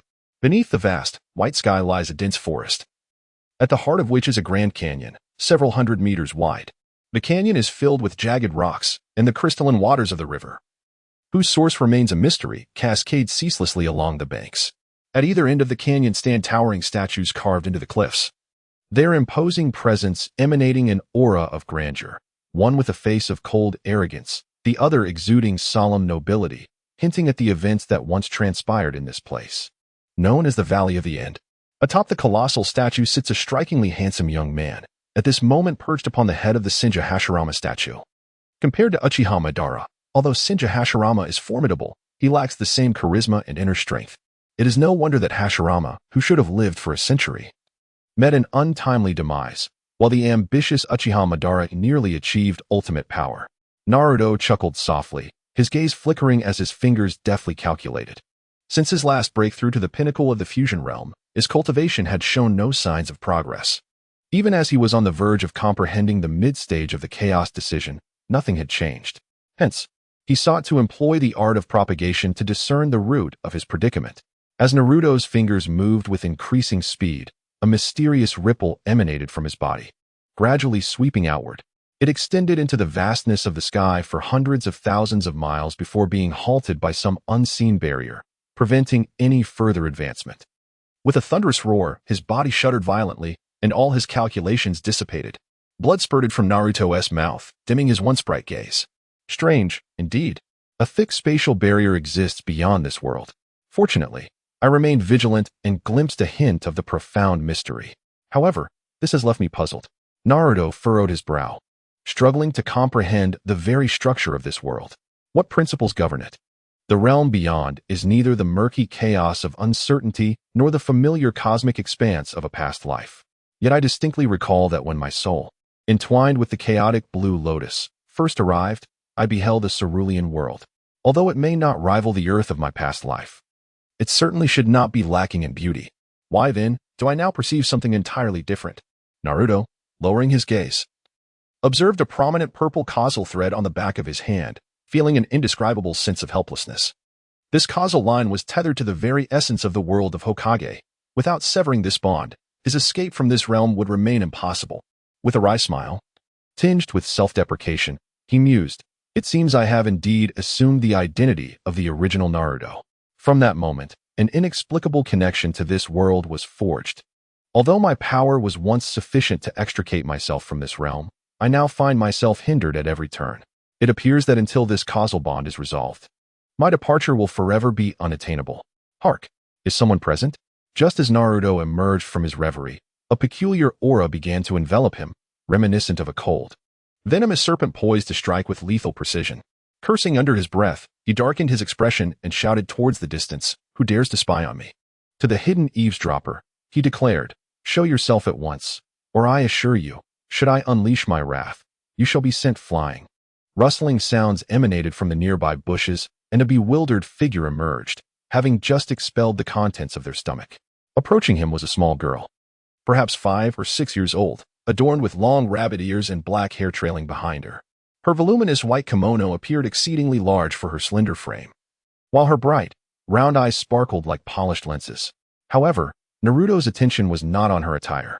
He felt his pupils constrict as he staggered back in astonishment. Had he not just realized his own strength?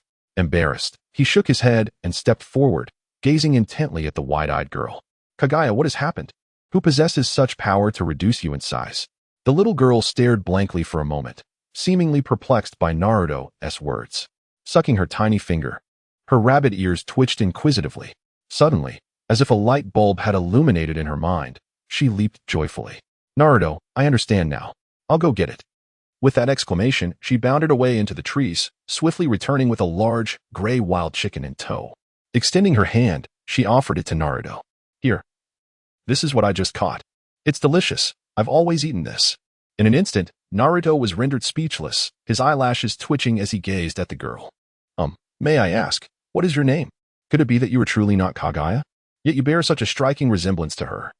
Apart from the fact that Naruto gazed at the little one, who stood at a height barely reaching his knees.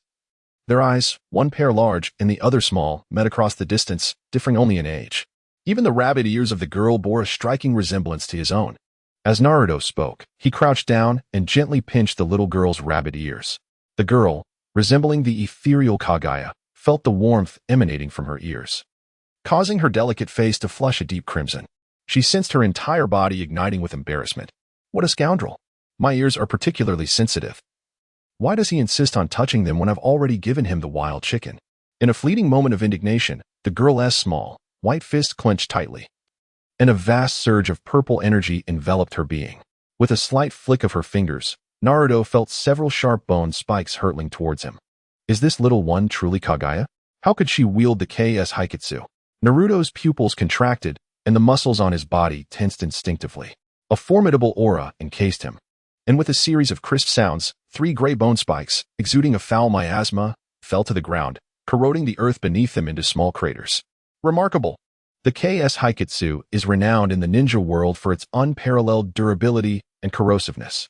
Yet, I sense an overwhelming essence of death, intertwined with a hint of life, and an intense aura of the undead.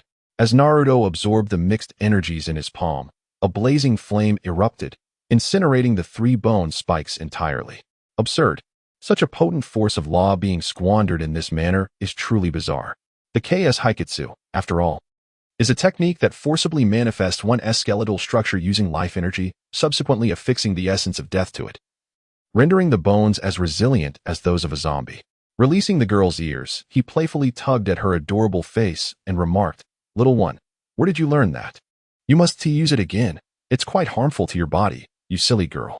He then added, "By the way, is your name truly not Kaguya? What do they call you?" Naruto suddenly wore a serious expression, his gaze fixed intently on the girl. "And why do you look exactly like that Kaguya?" The girl blinked her large, innocent eyes. "Oh, you're asking for my name?" She wriggled free from Naruto's grip, impatiently darting away, only to return with the wild chicken she had escaped with, and sheepishly said, "I thought you were going to eat my dinner. I possess no name." Upon opening my eyes, I found myself within this forest, utterly oblivious to who cast me into this place. And speaking of this, Tsunade momentarily reverted to the carefree girl she once was, unabashedly pouting as she remarked, "Well, Naruto, mastering the art of immortality is indeed quite troublesome.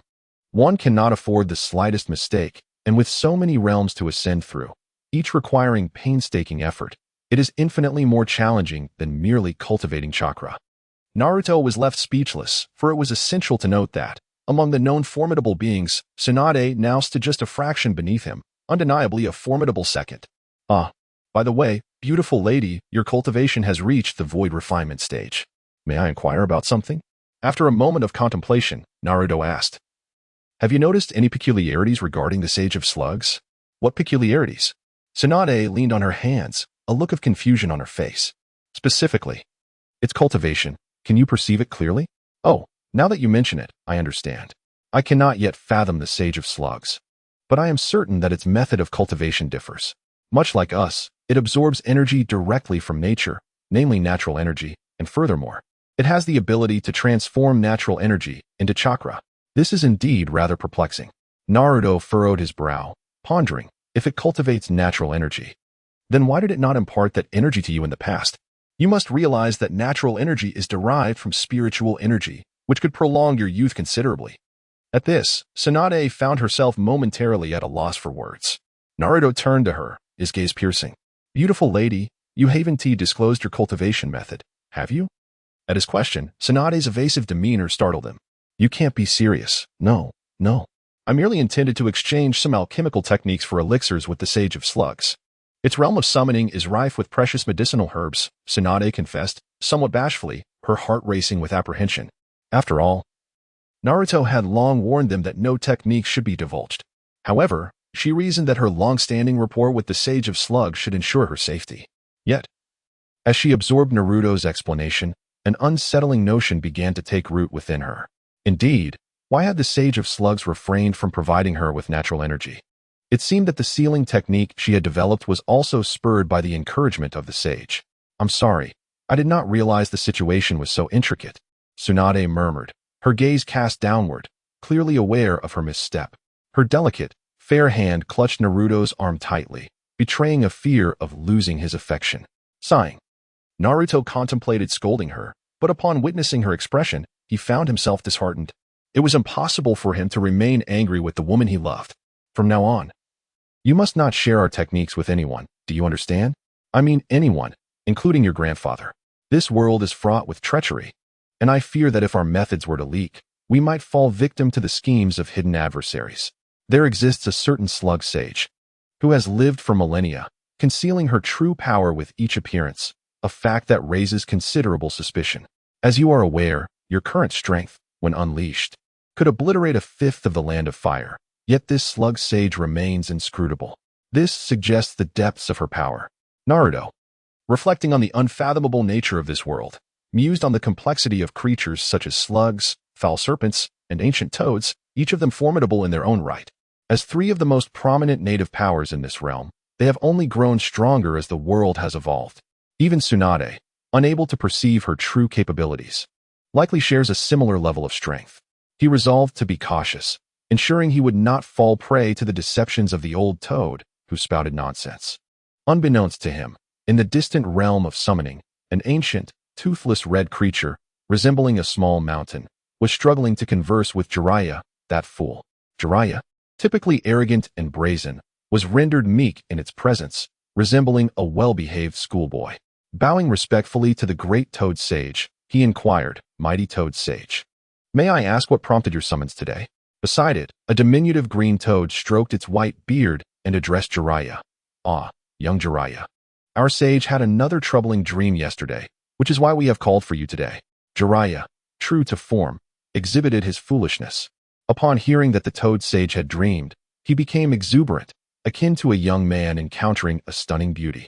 It is worth noting that over 2 decades prior, the toad sage had prophesied that his disciple would become a savior.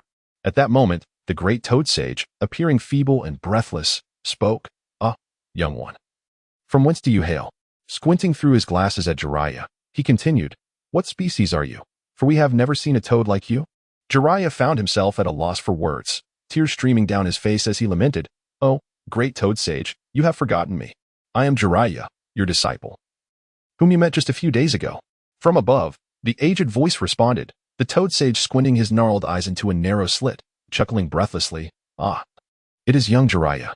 Your arrival is quite fortuitous, for I have just had another dream." "What did you dream, mighty toad sage? Am I to encounter great fortune and perhaps see blossoms of romance sprouting upon my head?" Jiraiya exclaimed, his face alight with excitement. However, the old toad paid him no heed, its pupils fixed ahead, resembling a towering sage.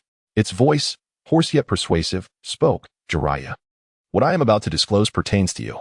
I dreamed last night of a formidable youth standing behind him, with a vast world that dwarfs our own by countless magnitudes. In comparison, our world is but an inconspicuous speck of dust beneath his feet. Should he merely tread upon it, it would shatter. That individual does not seem to be your disciple, yet he is intricately connected to you. The fate of the entire shinobi realm hinges upon his slightest thought." Beside them, the venerable sage of the toads was equally astonished. "Elder, pray tell, what characteristics does this individual possess? We must be prepared." The old toad, resembling a small mountain, appeared on the verge of slumber.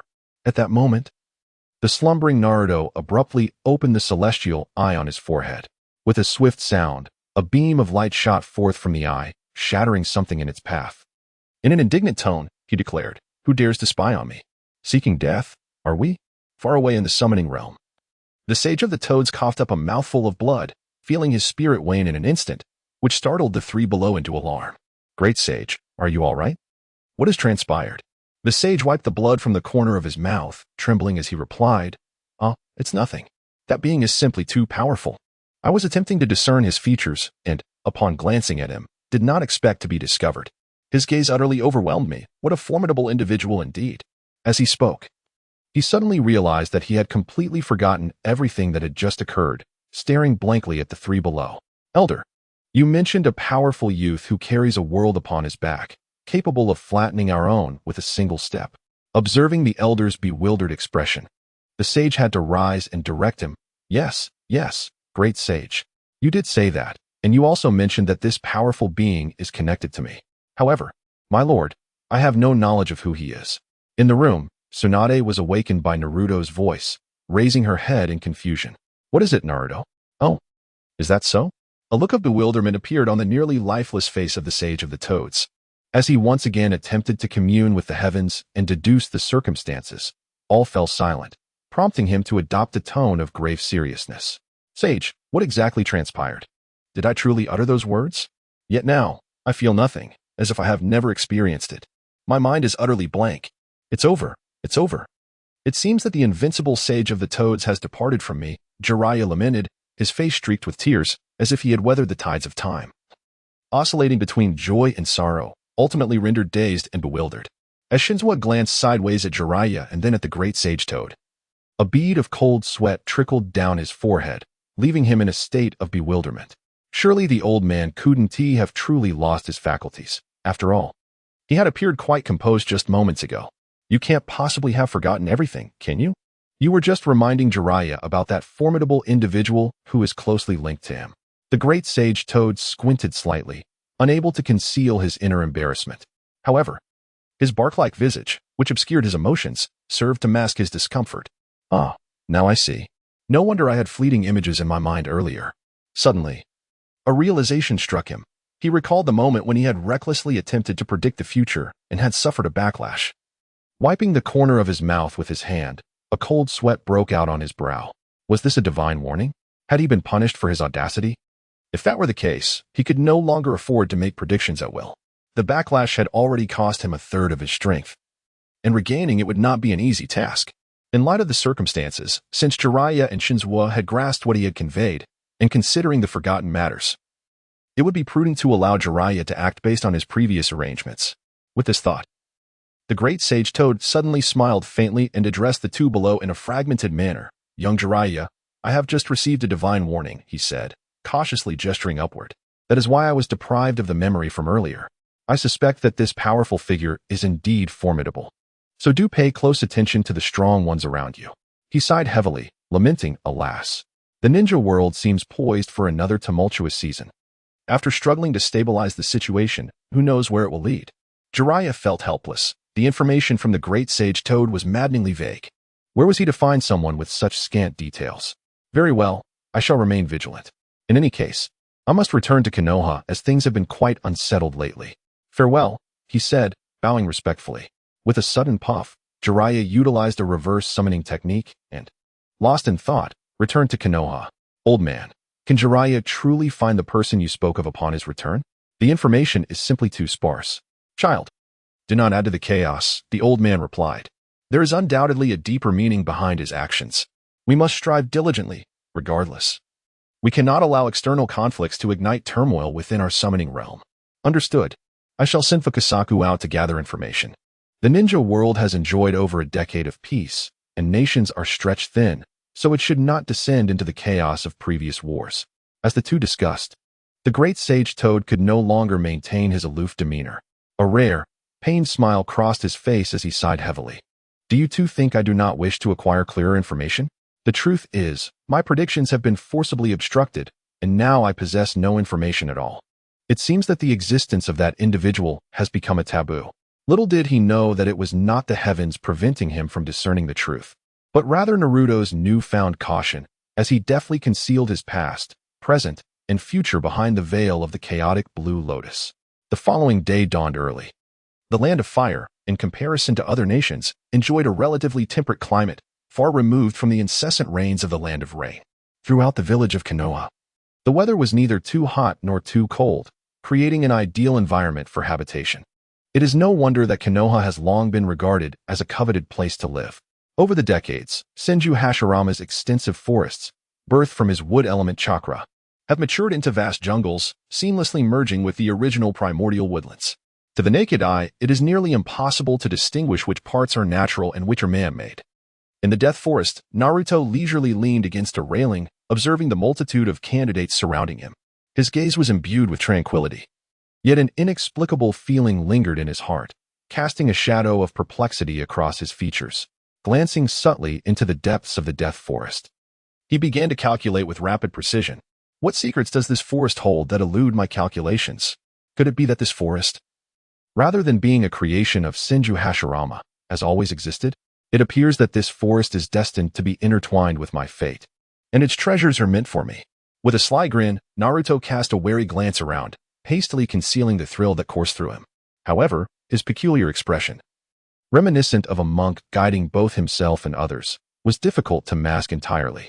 Indeed, his uncle Snake, who had been fixated on him since his entrance, began to harbor doubts. His gaze involuntarily shifted toward the Death Forest, pondering the implications. Having lived in Konoha for decades, he could not fathom the significance of Naruto's expression, which clearly indicated that there were opportunities to be seized within this forest. Yet, even he could not imagine what within this unassuming woodland could cause such a profound change in the inscrutable youth.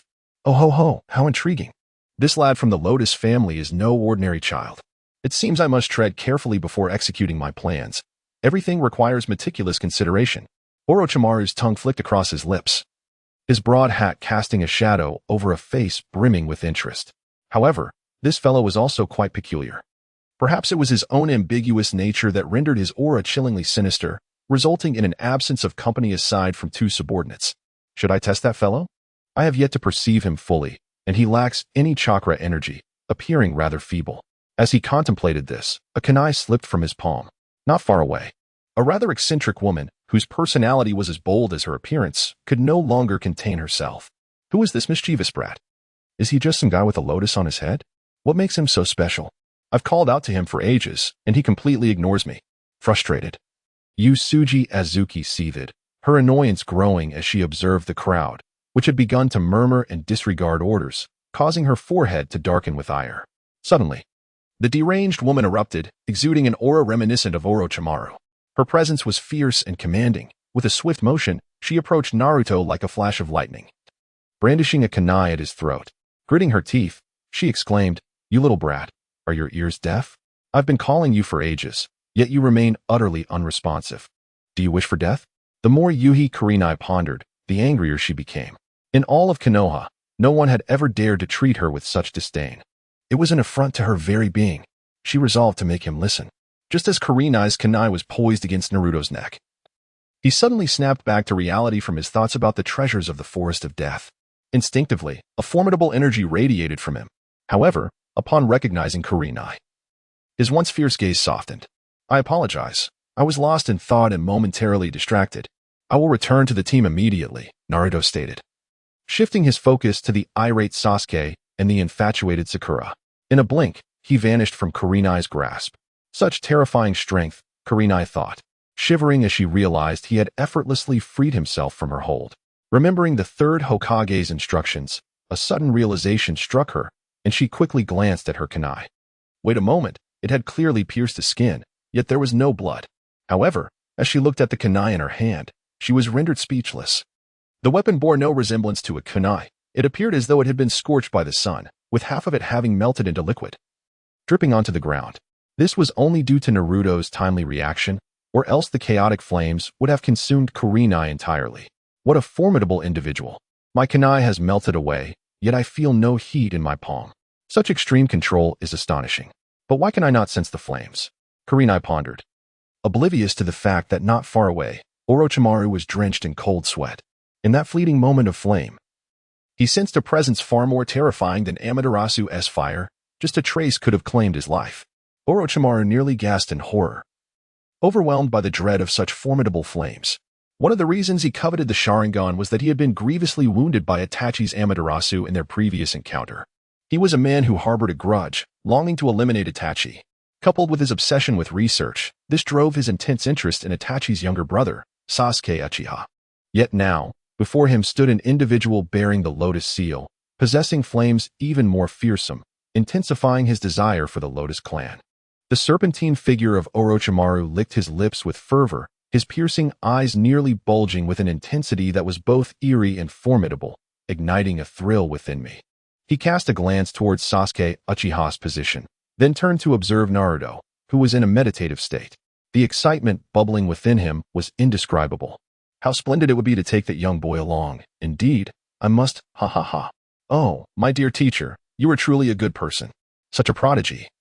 Subjected to such treatment by you, this will undoubtedly make it easier for me to claim them as my own. Although Orochimaru had long been absent from Konoha, he had diligently gathered an ample amount of intelligence regarding the village, aided by the cooperation of that old specter, Danzo. He was aware of Naruto's past defection. It is indeed ironic how Konoha, at times, drives away such potent talents. If only they were in my village. As he pondered this, he glanced back at the distant Hokage building, his gaze dimming with a hint of melancholy. He reminisced about the arduous journey he had undertaken to recruit gifted disciples, realizing that he could never return to the innocence of decades past.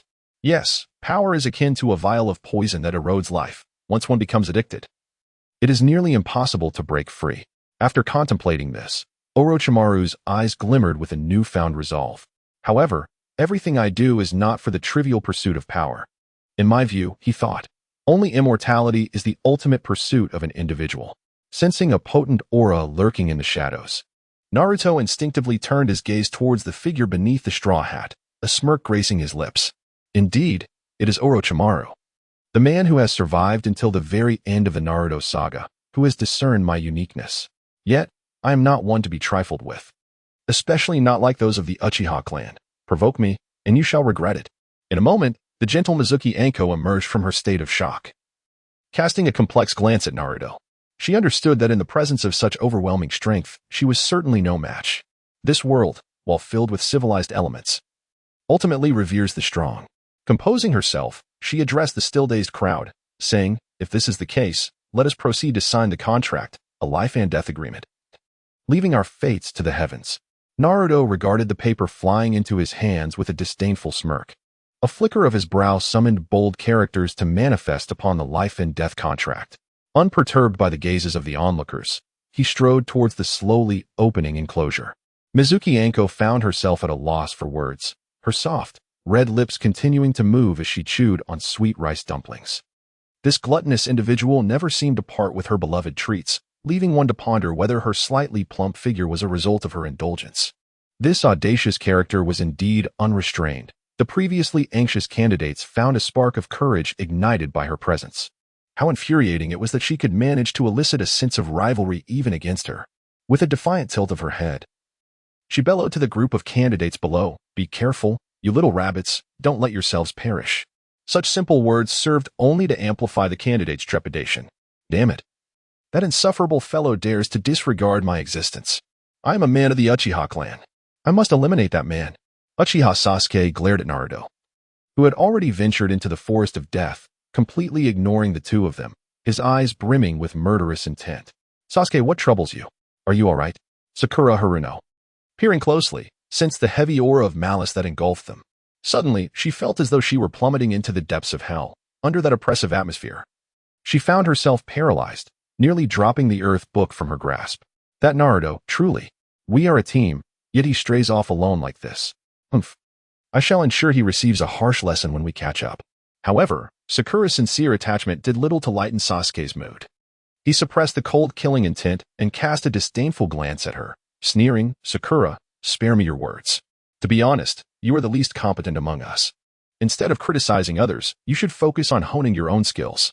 As Sasuke's words resonated, he felt a flicker of relief within himself, issuing a cold huff at Sakura before darting after Naruto's silhouette. Damn it, I must surpass that guy. Only then can I avenge myself against that man.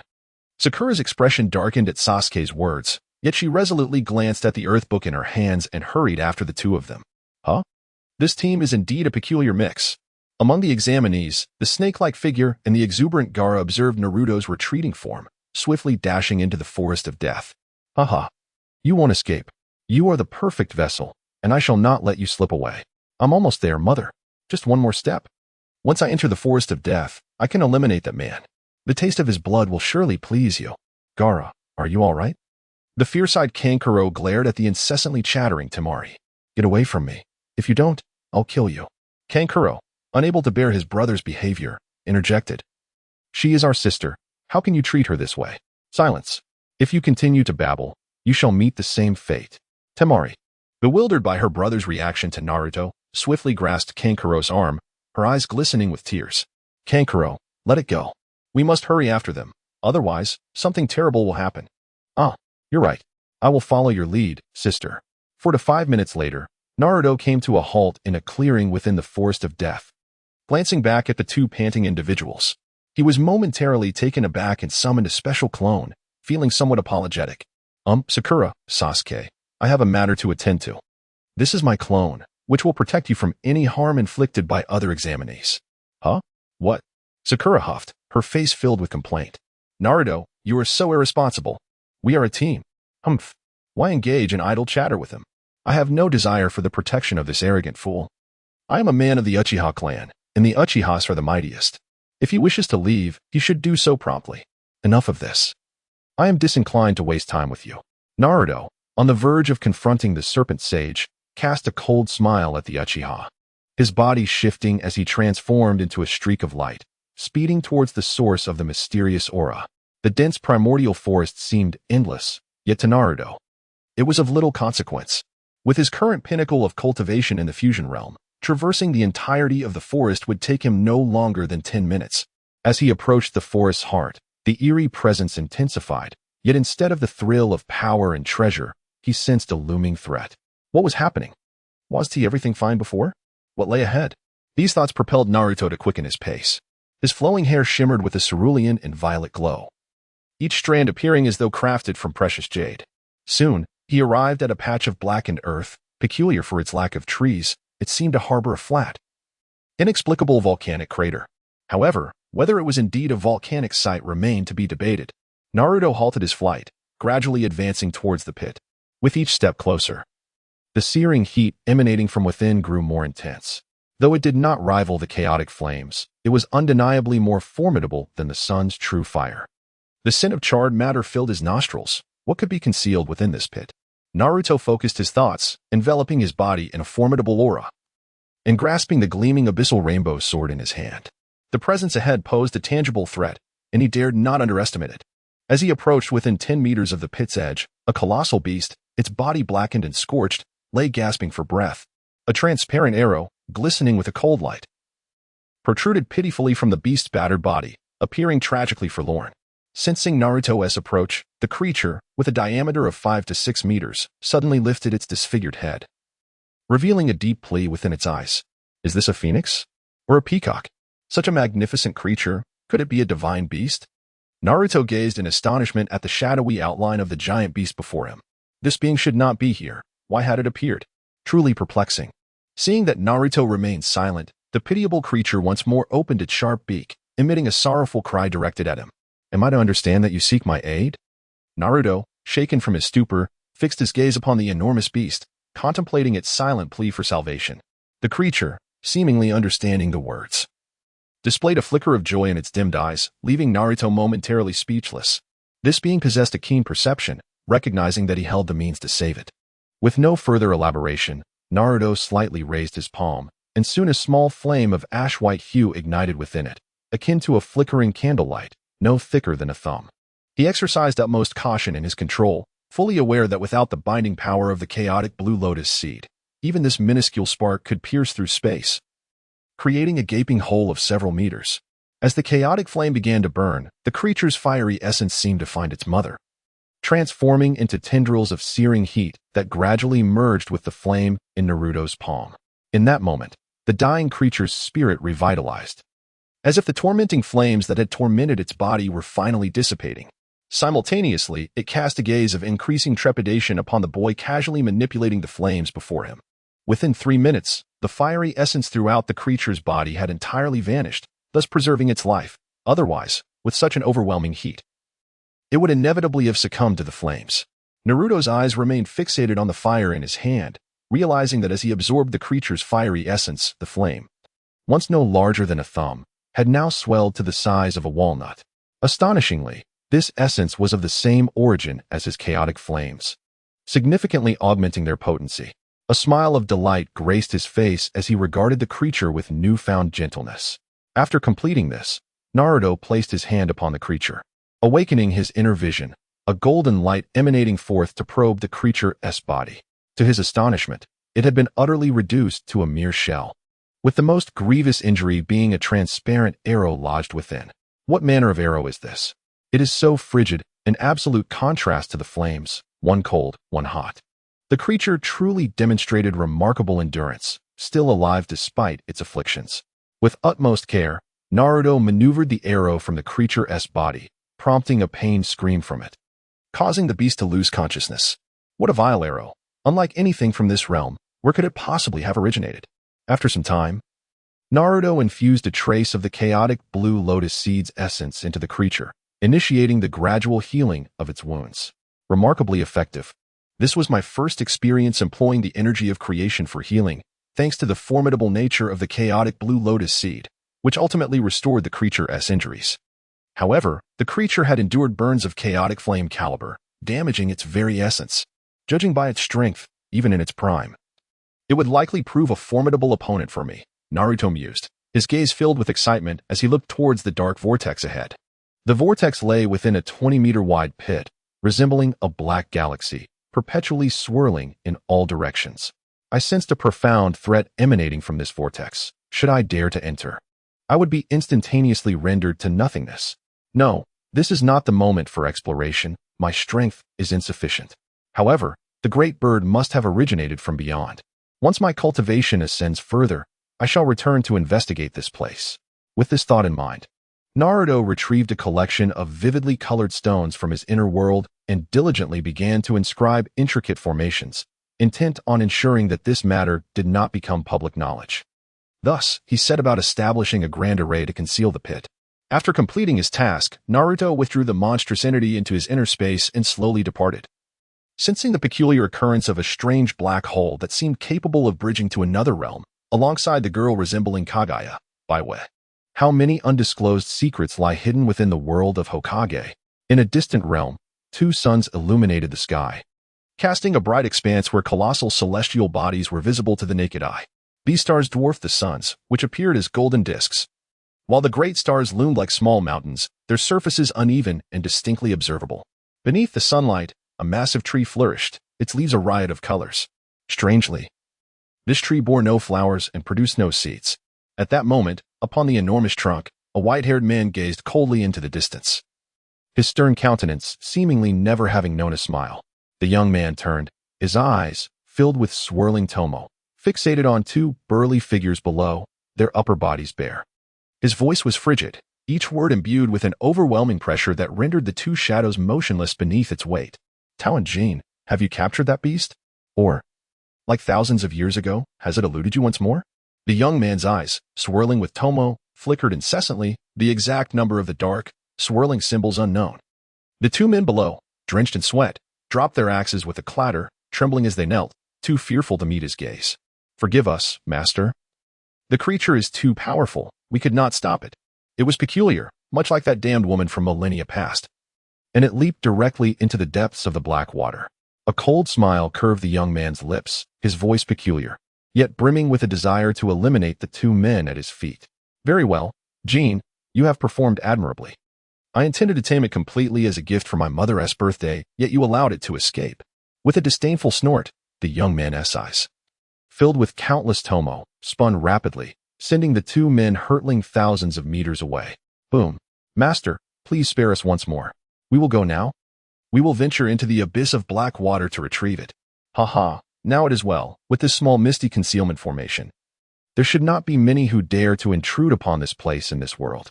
After all, those who possess strength greater than mine, even if hidden, should be few. Naruto gazed at the vanishing scene before him, feeling a slight sense of satisfaction. With a thought, he leaped gracefully onto a tree branch. Though his current strength could not allow him to enter that vortex, he could deduce the situation there based on the monstrous creature. As he spoke, Naruto immersed his consciousness into his inner world, releasing a mysterious force to envelop the beast on the ground, through the essence of the chaotic blue lotus. Although the creature had yet to awaken, it had at least regained some semblance of its original form. The beast was a brilliant azure, adorned with a tail composed of 26 feathers, each marked with black patterns, and delicate lavender ripples graced its neck, clearly identifying its species. A peacock, indeed. This creature was a peacock, yet it was far more formidable than the ordinary peacocks of my past life. Astonished, Naruto murmured. And then his consciousness slowly drifted into the peacock's body. To his surprise, the energy within this creature resembled the chakra of this world, albeit with some additional elements. The chakra of this realm consists of physical energy and spiritual energy. Even the most potent sage chakra is merely a combination of physical energy, natural energy, and spiritual energy. Yet, within this peacock, there existed energy that mirrored sage chakra, with the black energy occupying half of the mixed energy. Where did this black energy originate? Naruto merged his consciousness with the black energy, and to his astonishment, this dark energy neither produced energy fluctuations nor exhibited the vibrancy of the other three types. Instead, it appeared lifeless. How strange. Naruto's eyes widened. At that moment, the peacock, which had its eyes tightly shut, suddenly opened them, revealing pupils that glowed with intense hostility and hatred. It was clear that it had merely been feigning death. Sensing the impending danger, Naruto quickly formed a powerful protective barrier around his body. At that moment, he could feel the might of this peacock, which surpassed even his own. Damn it! Who can tell me what kind of monster this is, to be more powerful than I? As he watched the peacock's massive claws descend with ferocity, anger surged within Naruto. You bastard!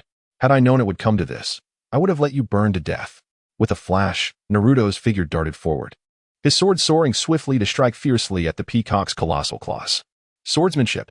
Clang. With a wingspan of over 10 meters, the peacock now appeared anything but gentle.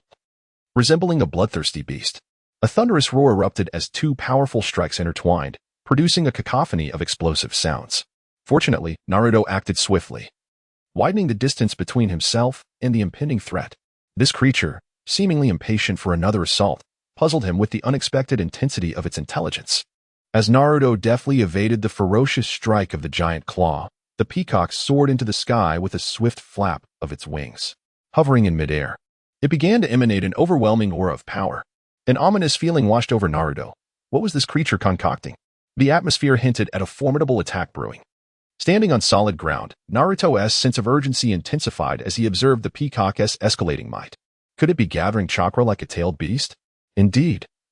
It appeared so, but this avian menace was far more formidable. The concentration of energy surpassed even that of the Nine-Tails, forming an explosive sphere in mere seconds. Panic gripped Naruto. Although the creature couldn't reach him, the devastation that such an explosion could wreak upon the world was far from trivial. He soared into the sky, shouting at the peacock, "Stop this madness. This is my world. If you dare to destroy it, I will make you pay." The peacock paused, taken aback by the audacity of this native being. Suddenly, a vibrant plume of feathers stood erect upon its head, its gaze sharpened. The coalescing black sphere expanded ominously, as the peacock's innate pride was severely provoked. With a resounding pop, the asteroid-like orb shot toward Naruto. Instinctively, Naruto sensed a significant shift within the sphere, realizing it might explode. "You ungrateful wretch! You don't deserve my mercy." Rage surged within him, and the third eye on his forehead snapped open, its pupils spinning like 12 sides, ensnaring the massive black orb. Time was of the essence. He had to relocate this impending explosion to the Great Vortex. He fervently hoped the blast wouldn't affect the Hidden Leaf Village. Where on earth had this audacious peacock emerged from? As the sides whirled, an immense surge of innate spiritual energy flooded Naruto's being. Yet, it was insufficient.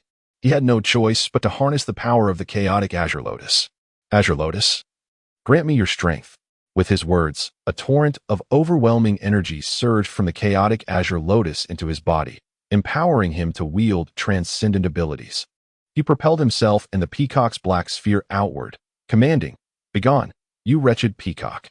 In an instant, the space of the kaleidoscope reverberated violently, launching the peacock away before compressing the asteroid-like orb into a 3-meter diameter before casting it into the Great Vortex. A deafening roar resounded as Naruto barely had time to retreat, the vortex erupting in a cataclysmic explosion that shook the very earth, the shockwaves radiating for thousands of kilometers. Even felt in the hidden leaf. After a long moment, the forest stabilized, and Naruto, with a tremor coursing through him, found the dense energy clearing the volcanic ash from his body. This whirlpool is indeed extraordinary. Despite the intense tremors, the explosion remains tightly encapsulated within the vortex, failing to expand even slightly. Observing the lightning-stricken whirlpool, Naruto yearns to eliminate that arrogant peacock. It seems that my prior decision was astute. Had I carelessly ventured inside, I would likely have been torn to shreds. This is akin to a black hole. Curiously, since 12 sides manifested in Naruto's celestial vision, that once ferocious peacock, which appeared ravenous, now cowers in a trembling heap upon the ground. Having just endured a severe blow from Naruto, this creature, already grievously injured, exhibits no trace of anger. Instead, its pupils reflect a bewildering fear. Is this creature truly afraid? How amusing. You nearly obliterated my world. And yet you tremble in fear. Are you a coward who fears the strong? With indignation, Naruto strides forward, his overwhelming aura still palpable, and positions himself before the peacock. With a mere glance, he completely ensnares it. Humph. Such a treacherous being, I have no interest in your survival. Since you lack discernment, rather than waste time deliberating, I shall employ the soul search technique. As Naruto declares this, he forcefully strikes the peacock atop its head, initiating the soul-searching process. Indeed, this creature hails from another realm. Where might that world be? From the memories of this beast, it appears that realm is far more powerful than the world of Naruto. Why does that world possess the Sharingan? Just as Naruto wishes to delve deeper into his observations, an enraged voice thunders in his ear. Which being dares to intrude upon my void realm? With a mere scoff, Naruto is violently jolted, a mouthful of blood erupting from his lips, leaving him utterly astonished. The existence of a complete heavenly path in that world possesses a formidable backlash, forcibly ejecting Naruto from his soul-searching state. Beside him, the imprisoned peacock mirrors his own despondence. What a terrifying power! Without even laying eyes upon its source, I am gravely injured merely by its voice. Wiping the blood from his mouth, Naruto feels a surge of relief. Fortunately, he has the aid of the chaotic blue lotus, or else that force would have annihilated me. I never anticipated that beyond the Naruto world, there exists an even broader realm, complete with a fully formed heavenly path. Although Naruto has yet to ascertain the true expanse of that world. The ability to wound him while under the protection of the chaotic blue lotus indicates it is at least a middle thousand world level. The notion of a middle thousand world ignites a fervor within Naruto. The Naruto world is too small, hardly offering anything of value to his discerning eye. However, if I could traverse the whirlpool into other worlds, I must hasten to heal and cultivate. One day, I shall journey to the other side of the whirlpool and discover what kind of realm awaits. This wretched peacock is on the brink of demise. I might as well seize the opportunity to claim it as my steed. With this thought, Naruto swiftly weaves hand seals, tracing peculiar arcs in the space around him. And before the peacock can regain its senses, he ensnares it in servitude. After completing his tasks, Naruto gazed at the peacock, whose eyes softened increasingly. He coughed up a mouthful of blood, exclaiming, "Finally accomplished." Turning away, he glanced once more at the vanishing landscape before leaping onto the peacock's back, retracing his steps. The impact of the ordeal had inflicted severe damage upon him. He needed to return swiftly to recuperate. As for Lord Orochimaru, that boy's whereabouts remained a mystery. We had yet to locate him. Deep within the forest, Orochimaru listened with a sinister smile as his subordinate reported. "Is that so? It matters not. That fellow dared to obstruct me with a mere clone. Fortunately, I sensed something amiss. Otherwise, I might have been deceived." He mused, reflecting on the Uchiha clan's genius, which paled in comparison before him. Even the Uchiha's resplendent glory could not mask their ultimate solitude. Orochimaru's heart seethed with frustration. Yearning to ignite the Konoha War and seize the Lotus clan's remains for thorough study, such formidable physique, eternal youth, and unparalleled strength, these attributes did not belong to chakra but resembled natural energy. Orochimaru contemplated deeply, realizing that this eccentric scientific madman, renowned for his research, had meticulously investigated Naruto and his companions. Suddenly, Orochimaru's brow furrowed, his long tongue, poised to extend, froze mid-motion in an eerie gesture. Then, a wave of elation washed over him. The prey has arrived. Prepare for the forthcoming actions. I shall personally attend to this. What a perfect vessel I must possess. Orochimaru descended into the earth, propelling himself with unparalleled speed, his excitement rendering him unstoppable. Meanwhile, deep within the forest, a disheveled figure staggered forward, pale as a ghost, spirit utterly depleted. He muttered incessantly, "Damn it, that cursed peacock. I barely used half of the soul-searching technique and fainted. I had hoped it would carry me. Instead, I find myself reduced to walking." Naruto-kun, I have been waiting for you here," Orochimaru interjected. Blocking Naruto's path with a faint smile, a long snake tail trailing behind him, reminiscent of Fushi and Yuwa. "You, Orochimaru, what do you want? Do you wish to fight? Let me warn you, you cannot defeat me. If you wish to avoid calamity, I suggest you leave at once." Naruto-kun, why such hostility? Orochimaru licked his lips leisurely, his gaze fixed on Naruto, brimming with countless emotions. What a rich life force. Could it be the cells of Senju Hashirama? It is not accurate to say that it is merely stronger than the intercellular cells. Rather, the luminous intensity of Orochimaru's aura burns even more fervently. Naruto-kun, I have heard that you have acquired a certain secret technique that allows you to maintain eternal youth. I wonder if I might have the honor of participating in your research. After all, I am a ninja who also venerates immortality. If we were to join forces. Orochimaru's gaze deepened, reminiscent of an infinite starry sky, exuding an unfathomable depth. I believe we could undoubtedly attain eternal life. Furthermore, I find myself exceedingly intrigued by the lotus blossom upon your brow. While others may overlook it, I sense boundless power emanating from it. Oh, Naruto said, clutching his swollen chest, his tone utterly indifferent, devoid of interest. If you wish to fight, do so quickly, otherwise I shall take my leave. With that, Naruto began to step aside, paying no mind to Orochimaru's contorted expression. Haha. Instead, allow me to present Naruto-kun with a gift. I am confident that one day, Naruto-kun will come seeking me, Orochimaru declared, lunging forward, his four fangs aimed at Naruto's neck. Naruto lifted his weary eyelids and offered Orochimaru a disdainful smile. Although he was gravely injured, he was not one to be threatened by Orochimaru. Slowly, he raised his foot, moving with an excruciating slowness akin to practicing Tai Chi, and brought it down toward Orochimaru's forehead. Orochimaru, observing the leisurely motion, found himself utterly immobilized. In that moment, he realized the speed of the person before him was astonishingly swift. He could already sense the impending danger of being crushed beneath a single step. Damn it. Are you not injured? You appear severely wounded, yet why do you still possess such formidable strength? Thud. Boom. What awaited Orochimaru was not an explanation from Naruto, but rather a colossal foot descending upon him. With the sound echoing, Orochimaru's entire head was forcefully embedded into the ground. Ah, how painful. You dare to injure my very soul, you wretched being. I will not let this go unpunished. Cut it out, Uncle Snake. Naruto feigned fear, muttering a few words before disregarding Orochimaru's plight and hastily making his way out of the forest of death. He was in a state of disarray internally and needed immediate rest to recuperate. After a considerable time, once Naruto's figure had vanished, several ninjas emerged from the forest, their appearance revealing them to be Orochimaru's subordinates. Lord Orochimaru. How are you, Lord Orochimaru? Who could possibly have brought you to such a state? The sound ninjas gazed in alarm at Orochimaru's head, deeply embedded in the earth. This was a sight they had never encountered before. The once unmatched and powerful Lord Orochimaru had been reduced to such a state, unable to move. Enough with the trivialities. Quickly extract me. With Orochimaru's head deeply embedded in the stone, in a tone laden with darkness. Hurry, that wretched creature has employed some unknown means, rendering me incapable of utilizing even the body replacement technique. Terrifying. Very well, Lord Orochimaru. We shall rescue you at once. Kabuto, trembling all over, commanded the surrounding warriors with a loud voice. Move swiftly. Lord Orochimaru is in dire straits. Moments later, the group finally unearthed Orochimaru. However, at that moment, his head was crushed halfway, and the lifeblood drained from his body, creating a grim tableau. Orochimaru's substitute body. This vessel is no longer viable. By the way, that previous adversary spat blood. How delightful. I must obtain his blood. Being so formidable, his essence undoubtedly possesses extraordinary qualities.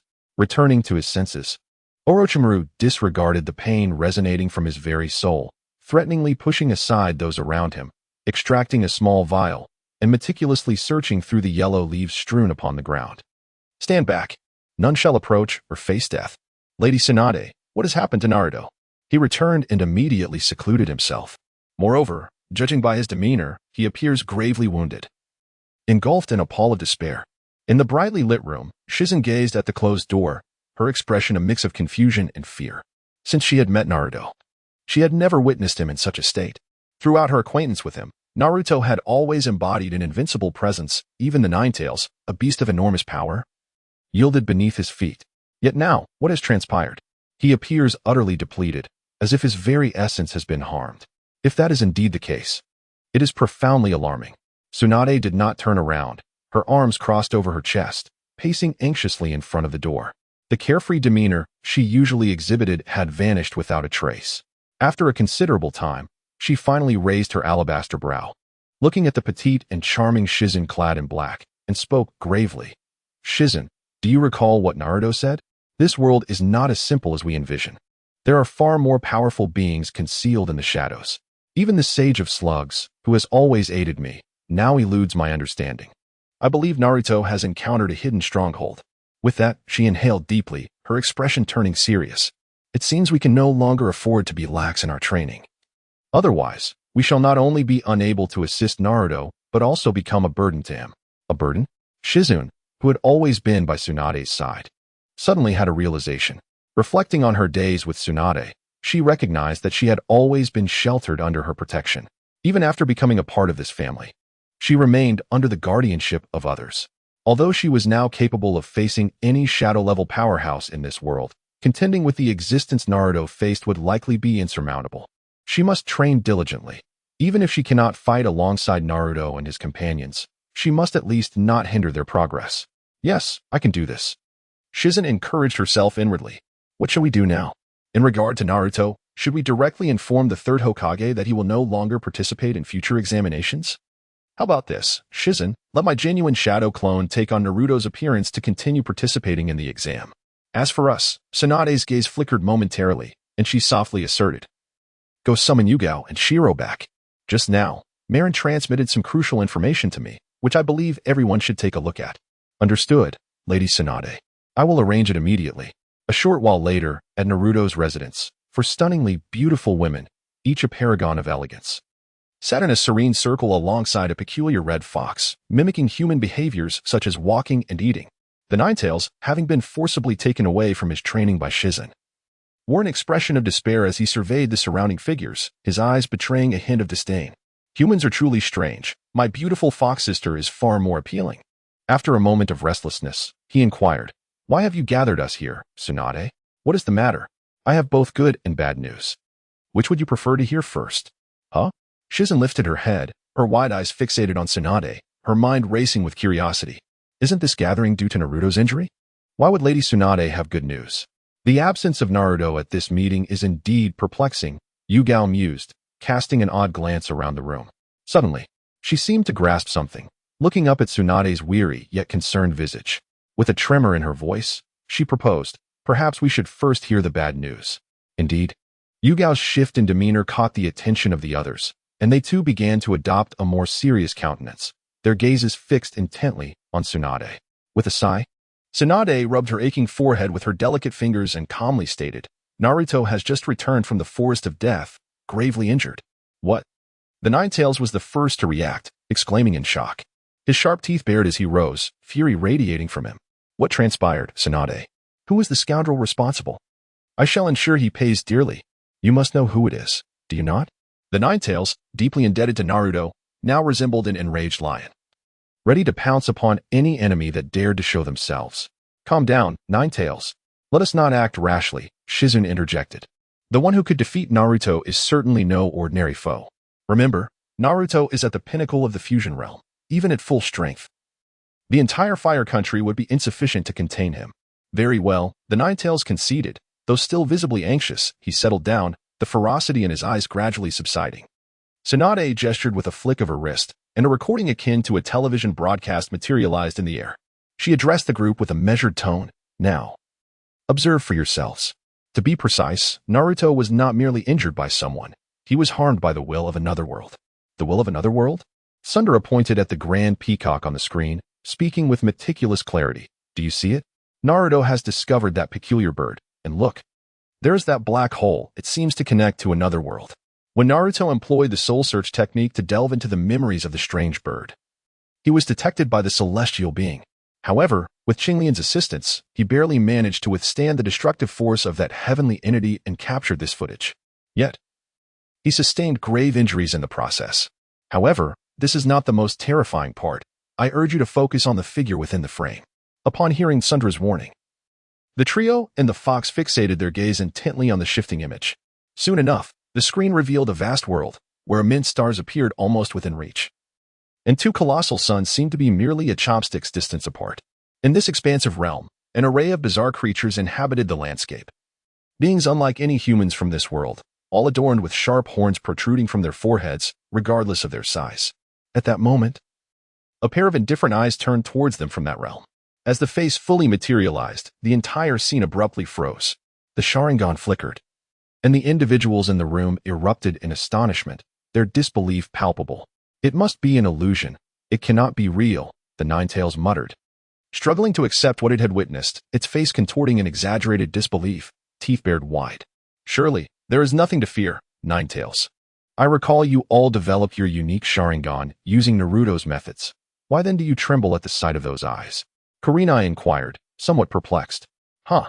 You speak so lightly, Kurenai, the Nine-Tails scoffed. Are you aware that Naruto once informed us that for every 4 Tomo in the Sharingan, our power doubles? Up until now, my Sharingan has only evolved to the second 12 stars, 24 Tomo. But did you see that fellow just now? I am certain he possessed no fewer than 100 tomo in his eyes. Such an anomaly, we are no match for him. And I fear even Naruto might find it challenging to contend with him. Why is this happening? Kurenai exclaimed, her face etched with shock. Indeed, Sundara remarked, her expression troubled as she regarded the others. This is the good news I wish to share, though it is tempered by bad tidings.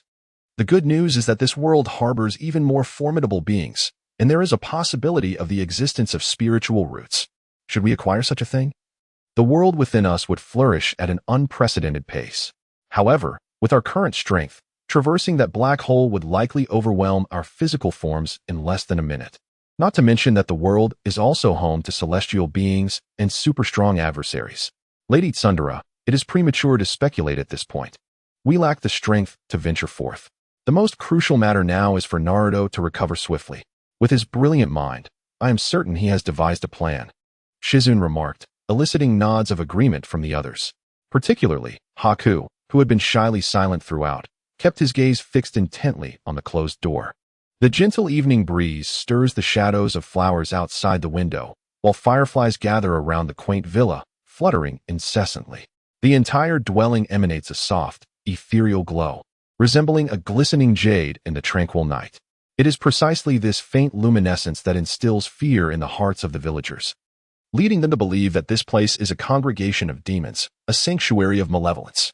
Beyond the villa, countless pairs of eyes hidden in the darkness fixate intently upon it, yet all their attempts have proven futile, for no matter the machinations employed by those powerful figures, even when they vigilantly guard this vicinity, they are unable to breach the sanctity of the estate.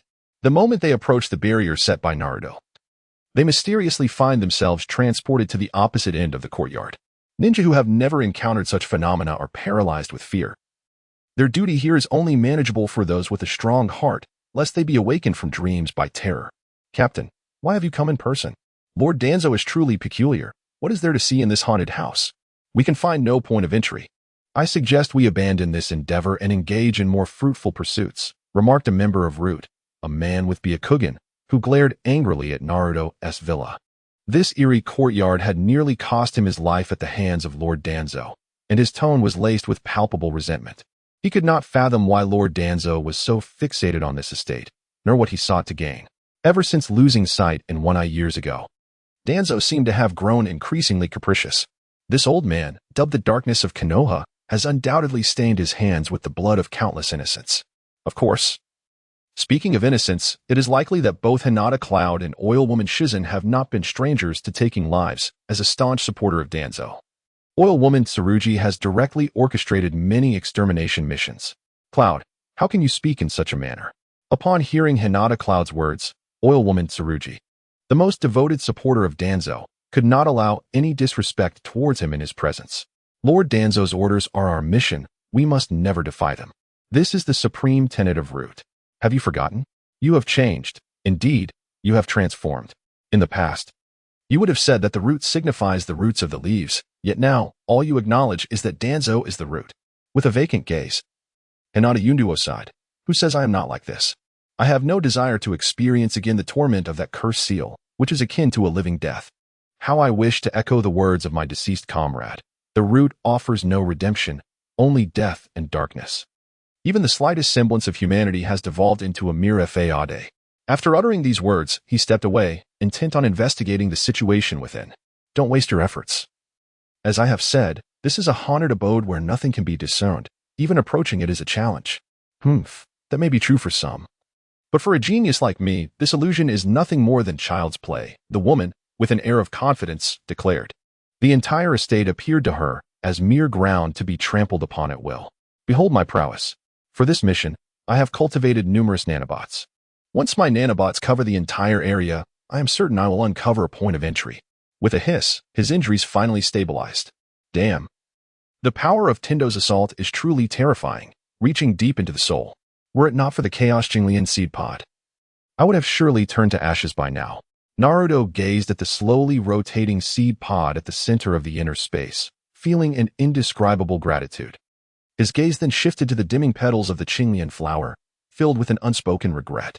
Alas, the Chaos Green seed pod had expended a significant amount of its essence to save him, resulting in the petals, which were nearly ready to bloom anew.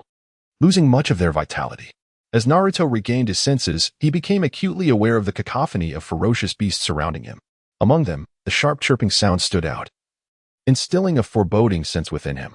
Realizing the gravity of the situation, Naruto's fury ignited. The peacock he had contained within his internal space was fully recovered, and now it was pursuing various beasts within this realm, seeking to establish its dominion. Beasts, this is my world. Dare you act so brazenly? With a thought, Naruto summoned the peacock back to him. Its ferocity was immense, and even after being subdued by Wei Xiaoxiao, its inherent savagery remained unchanged. From the Eagle Beak Cliff, it would claim a territory spanning 100 miles. No creature was permitted to enter. Should the peacock venture elsewhere, it was forbidden to kill. Otherwise, it would face dire consequences. As Wei Xiaoxiao's voice echoed, those unfortunate beings who had suffered at the peacock's hands finally began to retreat. Though their eyes were filled with resentment as they glanced back at the peacock, one could hardly blame them for harboring grudges. The peacock's brutality had resulted in the slaughter of dozens of creatures within a 1,000-mile radius. When the peacock finally alighted upon the Eagle Beak Cliff, Naruto's expression soured. How should one articulate it? The balance of the food chain among living beings is essential for this world's evolution, yet a creature like the peacock, which indiscriminately kills, threatens to obliterate the very state of natural evolution. Thus, his anger was profound. In the future, no creatures beyond 100 miles shall be slain. Otherwise, I shall not hesitate to obliterate your very soul. The peacock lowered its head, displaying a demeanor of trepidation, bewildered by the conflicting signals it received. Throughout its life, its first master had encouraged it to hunt, fostering its strength. Yet this new master expressed profound anger towards its acts of slaughter. Such disparate attitudes left it momentarily disoriented. Never mind. Why burden it with so many explanations? The beings outside have crossed the line. Perhaps a display of intimidation is in order, be it Danzo or the third Hokage. With this thought, Naruto abruptly turned, a gust of wind enveloping the peacock as both he and the bird vanished into the spatial realm. Outside, the commotion stirred a curious response. Had Naruto awakened? When had he ventured out? Might he have returned with some treasure? Tsunade, dozing in the living room, hastily wiped the drool from the corner of her mouth, her playful and endearing demeanor stirring affection in those who beheld her. Yet, before the others could react, she transformed into a radiant streak of light, disappearing from the room. Oh, Tsunade, truly. Such a grown woman still drooling in her sleep, surely dreaming of delectable delights. How impolite. Shizen, coming to her senses, ceased waving her hand and stored away the alchemy furnace. Exchanging exasperated glances with Kurenai and Hinata before they too transformed into beams of light and exited the house. Outside the villa, Tsunade and the others gazed up at the colossal bird obscuring the sun, their eyes wide with astonishment. Kurenai stammered, pointing at the bizarre avian creature, and tremulously addressed Tsunade. Lady Tsunade, that strange bird, is it not the peacock from the vision? It's astonishing that it lives. And the incredibility does not end there. Shizen, did you see? That massive creature has already been tamed by Naruto. Otherwise, it would not permit him to stand upon its back, Tsunade exclaimed proudly, her heart swelling with joy as she beheld Naruto atop the peacock. However, the recently emerged Nine-Tails discovered a most alarming truth, its eyes widening in disbelief. Hey, everyone. Have you noticed anything peculiar about this peacock? What do you mean? Tsunade and the others furrowed their brows, perplexed, unable to grasp the Nine-Tails' meaning. I refer to the creature's cultivation level, or rather, the energy within it. I can sense the essence of chakra emanating from it. Yet it is exponentially more potent than my own chakra. The Nine-Tails stared blankly and remarked, I am certain that had it not been for our leader seizing the opportunity to tame this injured creature, in a one-on-one confrontation, this winged beast would undoubtedly prevail. Such formidable strength left even Bai, who had been quietly embodying the essence of a gentle girl, momentarily astonished. Her crescent moon-like pupils sparkled like pearls formed from water, radiating a brilliant starlight. Naruto is exceptionally powerful, even surpassing Zabuza. Naruto has treated me with great kindness, as has everyone in my family. You need not worry. I will be a joyful person from now on, no longer suppressing my heart as I once did. At that very moment, Bai emanated an air of innocence, her delicate, fair visage appearing even more enchanting. On the side, Tsunade seemed to notice something as well.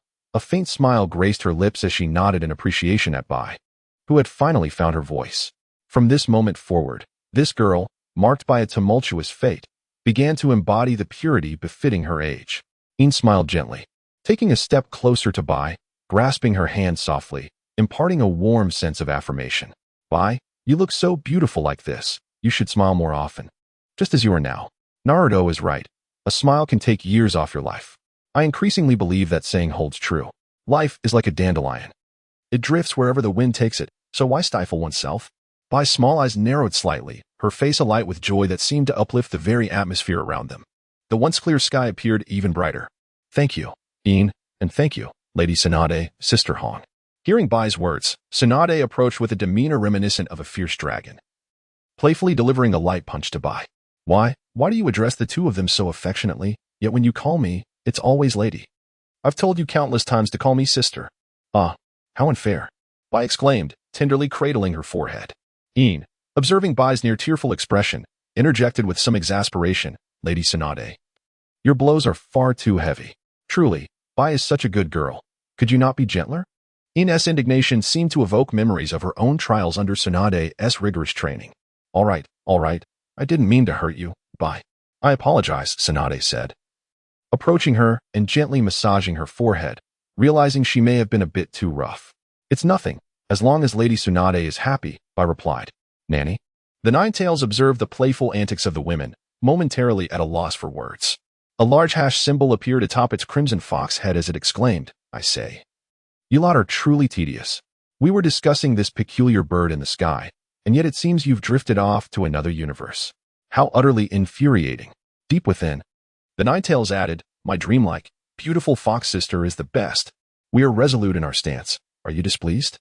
Why should one feel discontent when there exists such a formidable force as the violent woman beside us? One's aspirations for autonomy are forever out of reach. Yet, one finds solace in their current strength, which far surpasses that of the arrogant elder. Observing the anxious countenance of the Nine-Tails, Tsunade spoke in a calm tone. Fear not. Nine-Tails, since it is known that the colossal creature, indeed a peacock, belongs to Naruto, even if it possesses the power to obliterate this world, it matters little to us. For it is destined to stand with us. The Nine-Tails paused momentarily, then erupted into laughter, pondering why such thoughts had eluded him. Indeed, how could I have overlooked this? Such foolishness. The red-haired fox lamented, feeling rather unappealing.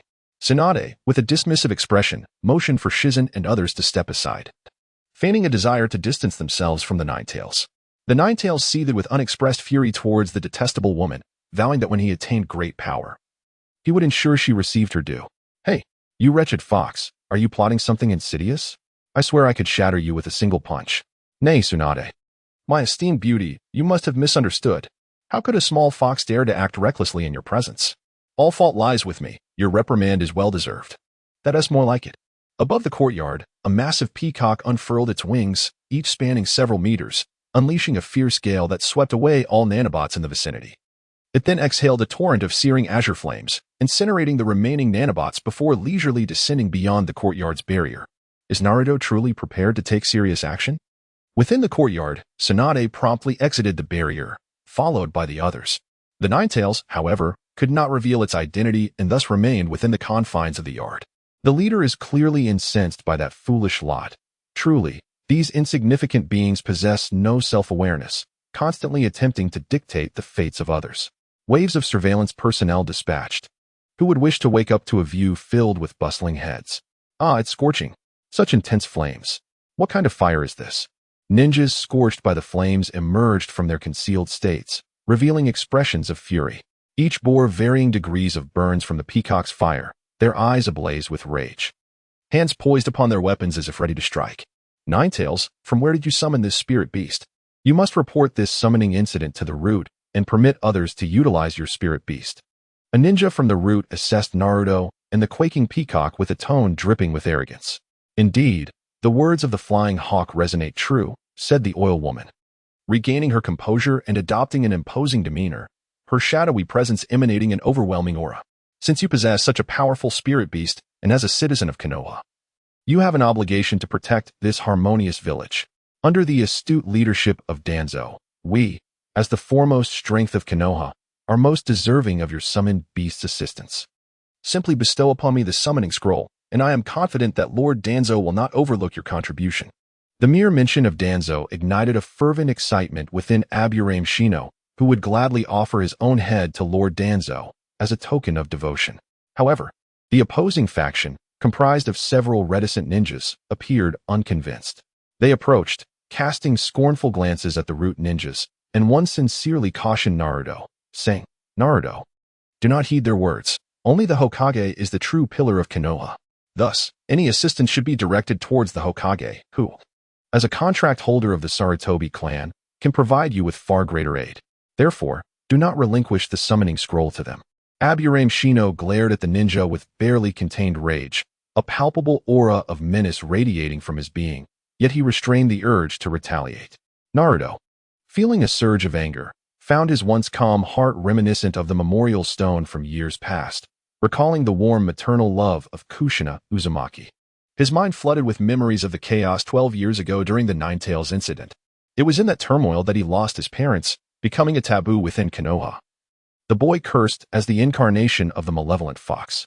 As he pondered, Naruto's eyes abruptly turned crimson. An overwhelming aura of fury and latent power erupted from within him, causing the very earth to tremble. Ah, splendid! I once believed that by choosing to ignore, people would gradually forget. Yet it seems I underestimated the insatiable greed that seeks to dictate the fates of others. You wish to perish? Naruto paid no mind to the bloodied figures sprawled on the ground, his gaze sharp as a blade, poised to take lives at any moment. The pressure of his formidable presence forced Aburame Shino and his companions to the ground, struggling in vain against the weight of their own bodies. As if they had become a movable stone, this display of power instilled terror in the hearts of the surrounding ninjas, who were oblivious to the depth of Naruto's unrestrained strength. They dared not voice their grievances against Danzo, yet among them, Aburame Shino was nearly at the level of a Kage, leading them to speculate that Naruto had indeed ascended to such heights. Nine-Tails, do not overstep your bounds. Remember, we are within Konoha. I advise you to cease at once and surrender that monstrous bird to us, shouted the ninjas, though they teetered on the brink of life and death, convinced that Naruto would not dare to strike. However, they were gravely mistaken. No sooner had the arrogant ninja finished his taunt than Naruto's icy gaze swept over him, nearly sending Aburame Shino into fainting. With a swift and powerful motion, the audacious ninja was obliterated into a mist of crimson before he could utter a sound. This terrifying individual has evidently been concealing his true strength. It is no wonder that Lord Third instructed us not to venture too deeply into this secluded estate, but rather to observe from a distance. It turns out that the Nine-Tails has grown immensely powerful. Those frightening eyes, merely glancing at Yamada, rendered him inexplicably lifeless. Nine-Tails, cease this at once. You dare provoke the dignity of Root? Otherwise, Lord Danzo shall not spare you. Wayan Toragain wiped the blood mist from his face, trembling uncontrollably. This executioner of Danzo, a figure of immense pride within Root, has finally felt an unprecedented fear under Naruto's ruthless tactics. Oh, upon hearing Wayan's words, Naruto appeared momentarily taken aback, a bloodthirsty grin spreading across his face. He approached Wayan, playfully slapping his untainted right cheek a few times. Hey, where is Lord Danzo? I must admit, I am somewhat intimidated. How about this? Today, I shall cripple you and see if that so-called Danzo cares about your survival. Naruto suddenly lifted his gaze, feigning realization as he observed the anxious, sweat-soaked Wayan. With a sheepish smile, he remarked, I almost forgot. Your ninjas of Root are exceedingly loyal, aren't they? Lord Danzo favors those with talent and ability. It seems I have miscalculated. By the way, I noticed some repugnant little insects lingering at my doorstep, and they are rather bothersome. Perhaps I should strip you of your ability to control those pests and let you go? What do you think? Naruto's words added salt to Wayan's already deep wounds. The members of Root are generally not well received, despite their self-delusion of being the most loyal in Konoha. Countless ninjas have suffered under their persecution. Furthermore, as a prominent figure, Wayan is well known throughout Konoha, unlike the lesser-known foot soldiers. Should he lose control over the nanomachines, the repercussions would be dire.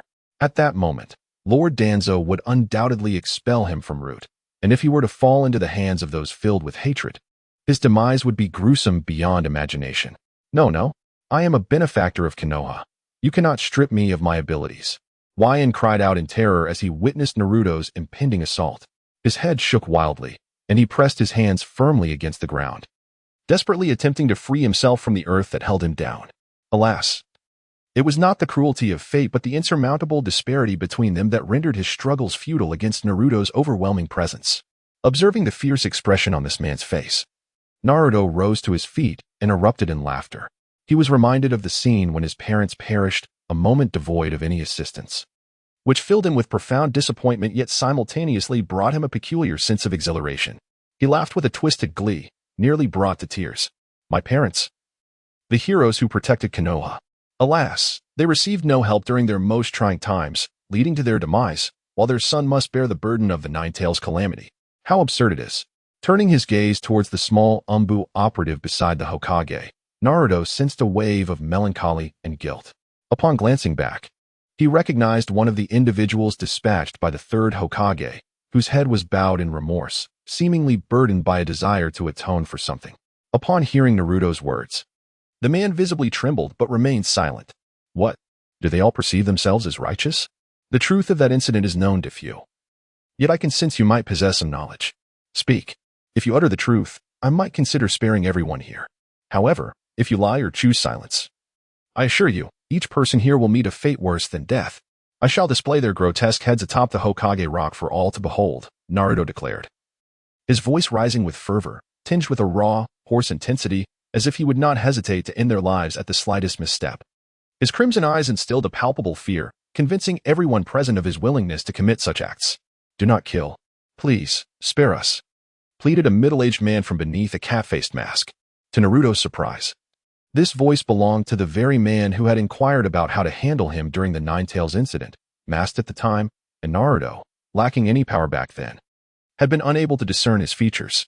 The man wept, tearing off his mask to reveal an entirely unfamiliar face. Yet, it was evident that, in his efforts to conceal the truth, he had endured considerable hardship over the years. Ono-kun, how could you expose your identity? He lamented. If we are to perish at his hands, then so be it. What is so remarkable about that? Our lack of strength is irrelevant. You need not feel guilty. Wiping his tears, the middle-aged man looked like a bullied child, his eyes red and puffy, devoid of the stature one would expect from a grown man. It could be said that in dire circumstances, anyone could be brought to their knees, save for a few exceptions. You need not speak further. Uzumaki Naruto is correct. Some truths must be rectified, lest the living be shamed and the dead left in unrest. Upon hearing this, Naruto's anger subsided slightly, the crimson light in his eyes diminishing considerably. A middle-aged man inhaled deeply, casting a glance at the immobilized ninjas surrounding him. I am called Koyohara, a ninja who emerged from the ranks of commoners. Over 2 decades ago, the third Hokage encouraged and supported ninjas of humble origins. I, along with Orochimaru and Jiraiya, were contemporaries, yet, regrettably, they now occupy esteemed positions while I remain inadequately skilled, still just an obscure squad leader after all these years. As he spoke, Koyohara sighed inwardly, reflecting on the saying that flowers bloom in pairs, each showcasing their own beauty. 12 years prior, Lady Tsunade had already departed from Konoha, traversing the ninja world. Orochimaru, exposed by Danzo for his inhumane experiments, chose to defect. Jiraiya, consumed by sorrow, also left Konoha in search of his lost comrades. In such circumstances, Konoha had dwindled to few truly admirable warriors.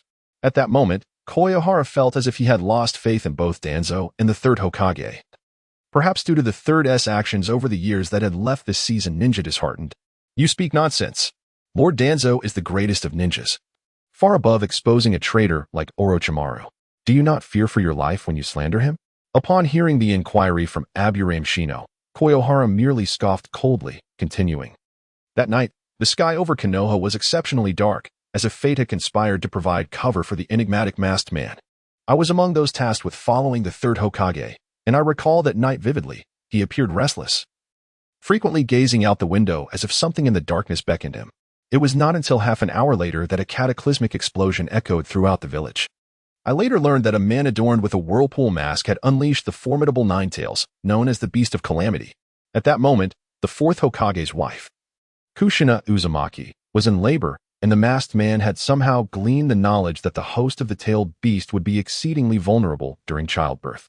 Thus, he chose that precise moment to launch his assault on Konoha.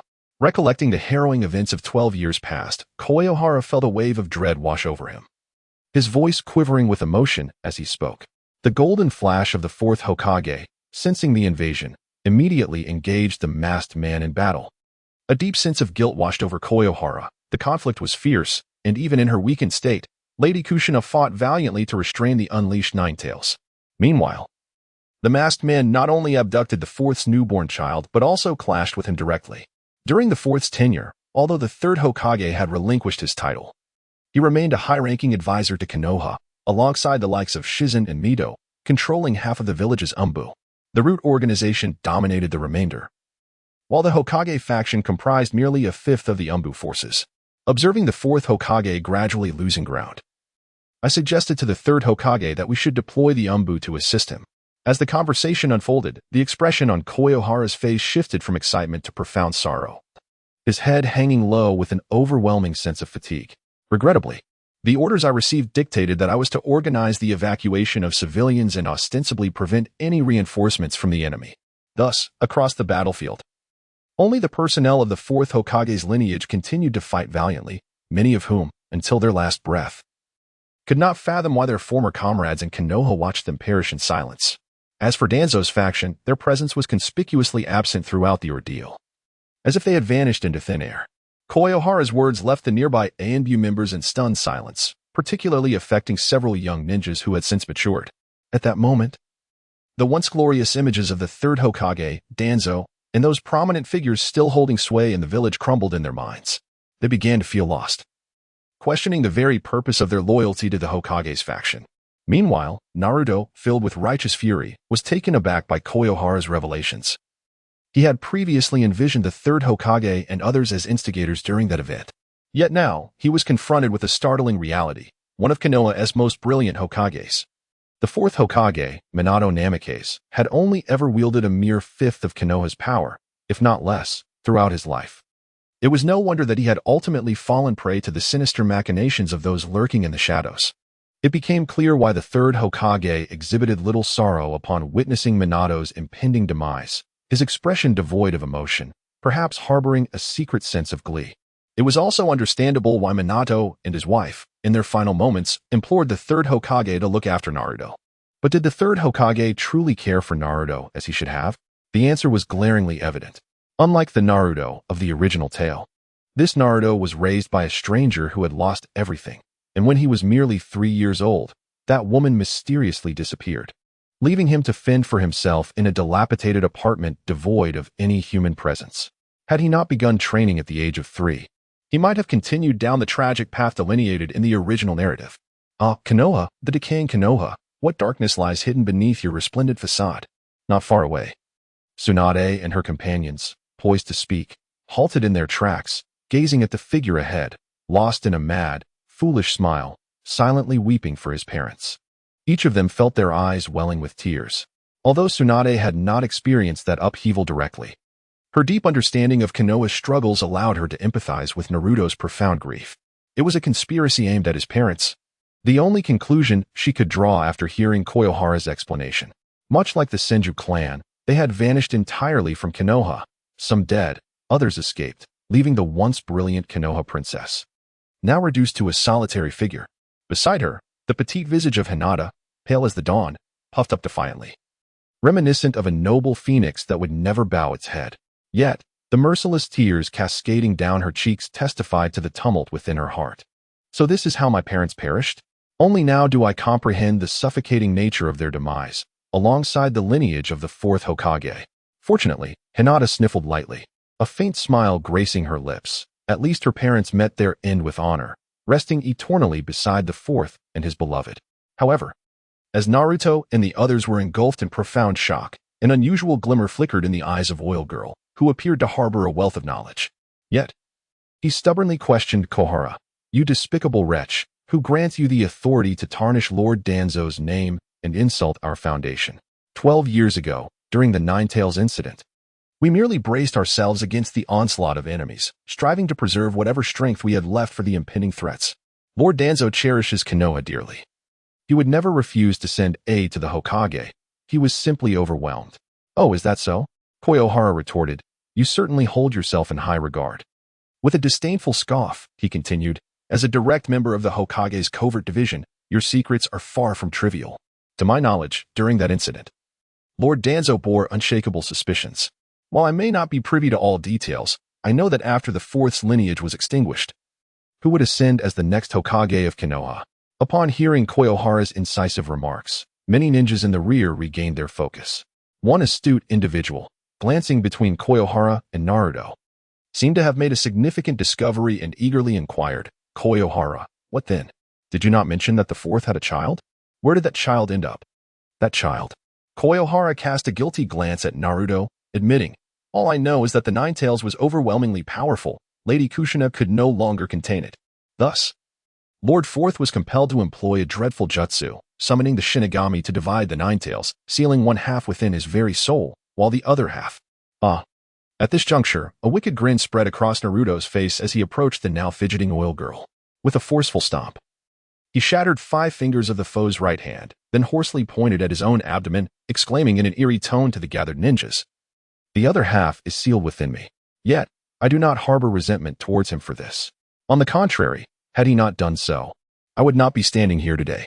With those words, Naruto turned to Tsunade and the others, casting a cold snort at the fallen ninja, growling, "I will only protect those I wish to safeguard. The decayed remnants of Konoha are not worthy of my protection." With a sweeping motion of his sleeve, he reined in his aura, liberating those who had been subdued. Yet, the oil girl, intent on a second ambush, realized that unbeknownst to him, the nanobots he had cultivated were not only out of his control but were hastily fleeing from him, as if in fear of the Shinigami. "Damn it, what is happening? You wretched fiend, have you truly stripped me of my ability to control insects?" Wyan Takaru's visage contorted with rage, exuding an aura of menace.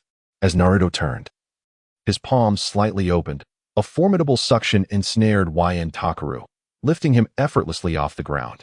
With a grip akin to that of a mere chick, Naruto clutched his neck, rendering him breathless. His face flushed crimson from asphyxiation as he fixed his gaze on the ground, hands desperately clawing at Naruto's wrist. Yet to no avail. Naruto's icy stare drew nearer, fixated on the insignificant creature in his grasp, his tone devoid of emotion. "Do you wish for death? I shall grant it to you." Coughing, Wyan Takaru retorted, "Curse that damned Nine-Tails fox. If you possess any courage, then kill me. My powers have already been stripped away. Death is inevitable. Should I perish here, Danzo will surely seek vengeance on my behalf, for as a formidable ninja of the root, to be casually slain by a worthless wretch is an affront to the entire organization and to Danzo's authority." Wyan Takaru's neck was gripped tightly, his face turning a deep shade of purple, veins bulging ominously as he resembled a fish on the brink of dying from thirst, emitting desperate gasps. The surrounding ninjas observed Naruto, particularly the unique jutsu he had just employed. They had never witnessed such bizarre control over power, something even the Uchiha clan with their Sharingan could not achieve. Strangely, however, the Naruto before them utilized only taijutsu, a form that could pull an opponent closer, causing cold sweat to cascade down the brows of those who had never seen it before. Moreover, Wyan Takaru, a prominent figure within the root, had not even had the chance to resist. This meant that throughout the encounter, the peculiar individual before them had regarded them as nothing more than a swarm of insignificant ants. At that moment, the assembled ninjas could not suppress the tremors within their hearts. The recently arisen Koyohara's pupils constricted, beads of cold sweat trickling down his face, his back completely soaked. With a stubborn gaze fixed on Naruto, he tremulously spoke, "Lord Naruto, I understand that Konoha has wronged you, but you clearly stated that if I revealed the truth, you would spare us all." Naruto found himself momentarily at a loss for words, his grip involuntarily loosening. In all honesty, a fool like Wyan Takaru could be easily dispatched even by the current iteration of White, let alone by the peak of Naruto's power. "Naruto, I implore you to honor your promise. If it is within my power, I would willingly trade my life for his." "How dare you? I do not require your pleas or assistance. I am a root ninja, devoid of the need for anyone's sympathy, for we are the most formidable beings in this world. If death comes, so be it. What is so remarkable about it? How arrogant. It seems the root ninjas consider themselves so exceptional. I wonder if others share your foolishness." With a haughty demeanor, Yamanaka Ino observed Naruto, who was clearly struggling for breath. Suddenly, her body trembled slightly, and an enigmatic force surged through the area, lifting all root ninjas into the air, eerily suspended in an empty void. As Naruto intensified his grip, not only Ino, but all root ninjas felt an ethereal hand constricting their throats, a suffocating sensation that plunged them into utter despair. "Please, do not kill me. Ino, save me. I do not wish to die," they cried in unison, desperation palpable in their voices. "Just let me go. I will do anything." The sky was filled with the agonized pleas of hundreds, as these ninjas constituted nearly a third of the root forces. That cunning old fox, Danzo, certainly overestimates my worth by dispatching so many ninjas. I can only imagine the grim expression on his face as so many of his root soldiers fall here. Naruto looked upon the myriad of expressions, some genuine, others grotesque, on the faces of the root ninjas. These unfortunate souls, many taken at the tender age of 2 or 3, had undergone extensive brainwashing, never to return home, their ability to cry or laugh long forgotten. They were indeed a heartless and ruthless breed. It is no wonder that during many extermination campaigns, it was these inhuman creatures who took action. You cannot kill them like this, cried Ino, her voice breaking. She collapsed to her knees, overwhelmed by despair. The ninjas behind her, witnessing her anguish and recalling her earlier words, soon followed suit, prostrating themselves on the ground. Their heads nearly buried in the earth, their silent repentance speaking louder than any vocal confession. Oh, the pain. I beg you, spare me, or grant me a swift end. Foolish Ino, do not plead with him. Our root ninjas are of noble stature. We would rather die than beg for mercy. Yamanaka Ino continued to flail helplessly in the void, her arrogance unshaken. This individual was a staunch loyalist to Danzo and would not easily yield. At that moment, a disturbance rippled through the air, accompanied by an unwelcome chill. An elderly figure, resembling gnarled tree bark, approached with a cane in hand. This aged man, swathed in bandages around one arm and one eye, bore an expression of indifference and apathy. It is as if the current oil woman has become a mere vestige of her former self. Once formidable allies now lay useless like discarded timber, unworthy of a glance. Enough is enough. This is the Leaf Village, and the roots belong to Konoha. Do not presume that a modicum of power grants you the liberty to act with impunity here.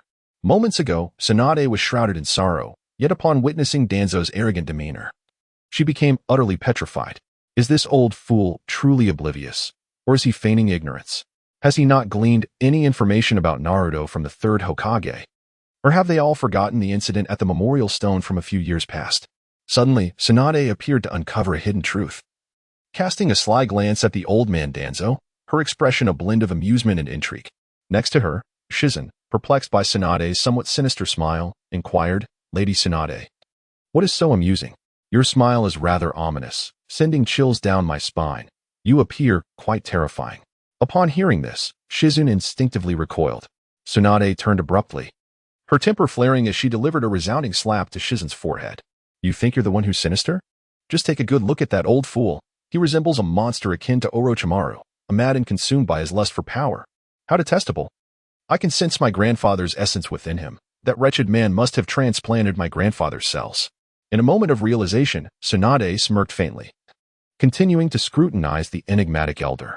It seems this old man has a peculiar connection to Orochimaru. Perhaps it was this very individual who led that fool astray. Oh, a bunch of antiquated schemers, she scoffed. Ah, you finally emerged. I was beginning to think you would simply watch these worthless beings perish, Naruto exclaimed, casting aside the oil woman like refuse. Alongside her, numerous root ninjas from Konoha were swept away. As the lotus on his brow stirred slightly, the chakra within those ninjas dissipated into ashes, entirely vanishing from their bodies. Their meridians were completely sealed. They would never again cultivate their abilities and were doomed to languish slowly. For the root ninjas, who knew only violence, this fate was a torment far worse than death itself. As for whether they could endure such despair and choose to end their own lives, Naruto had little concern. Curse it, you've rendered them useless.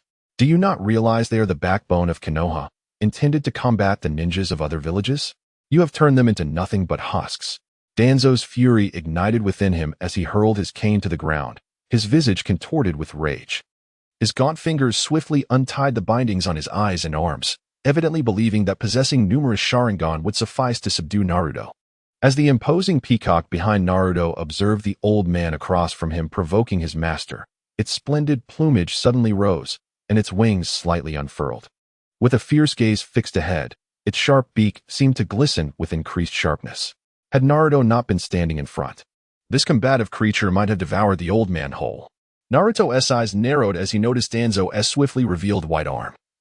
It appeared that this individual had not gleaned any wisdom from his previous 2 failures.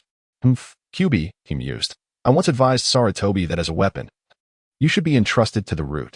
Yet Sarutobi stubbornly refused to hand you over to me. Now, he is finally experiencing the repercussions, cowering in your presence. which is quite pathetic. It seems my teacher has been unjust, allowing such an incompetent individual to take the stage. Konoha ought to be the ruler of this world, and only I, along with my subordinates from Root, can restore Konoha's former glory. Danzo, with his lifeless fish-like eyes, boasted vehemently, oblivious to where he found such audacity. It appeared he regarded his numerous Sharingan as an invincible weapon. QB, the resurgence of Konoha shall begin with you. I advise you to surrender at once, otherwise. Do not blame me for my lack of courtesy. As a weapon, you must become indifferent to life and death, devoid of emotions. I trust that Root will facilitate this transformation. Nearby, at the side of a building, a figure clad in blue Uchiha attire gazed intently at the distant silhouettes, his pupils constricting as if recalling something. A flicker of fear crossed his once menacing visage, accompanied by an overwhelming rage. In that fleeting moment, within his eyes, the double tomo of the Sharingan slowly revolved, granting him a clear view of all before him. However, due to his insufficient power, neither party was aware of this insignificant presence. Sasuke Uchiha clenched his fists tightly, his nails inadvertently piercing his flesh, blood trickling down his palms. Yet he remained oblivious to the pain. Suddenly, a puff of smoke erupted nearby, and Kakashi along with Sakura Haruno appeared at that location. While Sakura remained unfazed, Kakashi, having ascended to the level of a Hokage, sensed an aura nearby that was slightly stronger than his own. Hey Sasuke, what brings you here looking so furious? Kakashi inquired. With a disdainful snort, Sasuke turned away, focusing intently on the figures in the distance, leaving Kakashi feeling quite awkward, his expression one of desolation. Kakashi, with no other choice, approached to investigate further. To his shock, he muttered a curse under his breath, his nerves tensing as he wondered what Danzo was planning. Naruto found it somewhat amusing. If one were to consider who in the entire Naruto universe possessed the most profound understanding of the Sharingan, it would not be the once genius of the Uchiha clan, the legendary Madara Uchiha, but rather Naruto himself. From the moment he began to emulate the Sharingan, he meticulously dissected its abilities and the effects they could yield. Moreover, in comparison to the Sharingan, the supreme treasure of the Chaos Green Lotus, with its transformative power through the primordial technique, could evolve into the true divine eye of the human form. However, the concealed Sharingan of the vast world, unknown to many, presented a different narrative entirely. Even Naruto remained oblivious to the extent of the Sharingan's evolution within that realm. As the spell of Kodo Amatsukami lingered, Danzo was left astounded, his face, dry and cracked like ancient bark, briefly registered a flicker of disbelief. How could it be? This individual had clearly fallen victim to my Kodo Amatsukami. Why had he not succumbed? With the spell's completion, Danzo's right eye gradually reverted to a normal state. Kodo Amatsukami, a remarkable ocular technique possessed by the unparalleled genius of the Uchiha clan, Shursui Uchiha, could completely alter the memories of its target, even reaching deep into the soul. Yet, Kodo Amatsukami bore a significant drawback. Once unleashed, a decade must pass before it could be invoked again. In truth, this ocular technique was quite formidable, had Danzo possessed Naruto's current strength. Naruto might have found himself ensnared for a time. Alas, Danzo was woefully inadequate at present, rendering his Kodo Amatsukami ineffective against Naruto. Old man, you truly overestimate yourself. Do you believe that such a pitifully weak ocular technique could inflict harm upon me? Naruto remarked with a wry smile, gazing at Danzo. The creature adorned with eyes upon his arms, who would go to any lengths for a title as hollow as Hokage. Nine-Tails, you are unharmed? Have you managed to harness the power of the fox? Danzo continued, though even the fox would tremble beneath this eye. Just wait a little longer, and you shall become Konoha's mightiest and most secure weapon. After a moment of tension, Danzo's ghastly expression soon returned to a semblance of calm, a testament to his experience through tumultuous trials. Nine-Tails, do not even think of escaping. As a weapon, you must possess the resolve. You will never flee. Observing Danzo's incessant ramblings, Naruto inwardly cursed, bemused by the old man's peculiar squint. He had been standing right before him, even gripping his neck. Old fool. Do you think yourself formidable? Were it not for Tsunade's earnest pleas, I would have relished the opportunity to crush you and feed you to the dogs. You, shameless and brazen, dare to claim that you were not the informant during the Nine-Tails upheaval? Moreover, Naruto's voice has inexplicably risen in strength, casting a cold glance towards the third Hokage through the crystal ball despite the vast distance between them.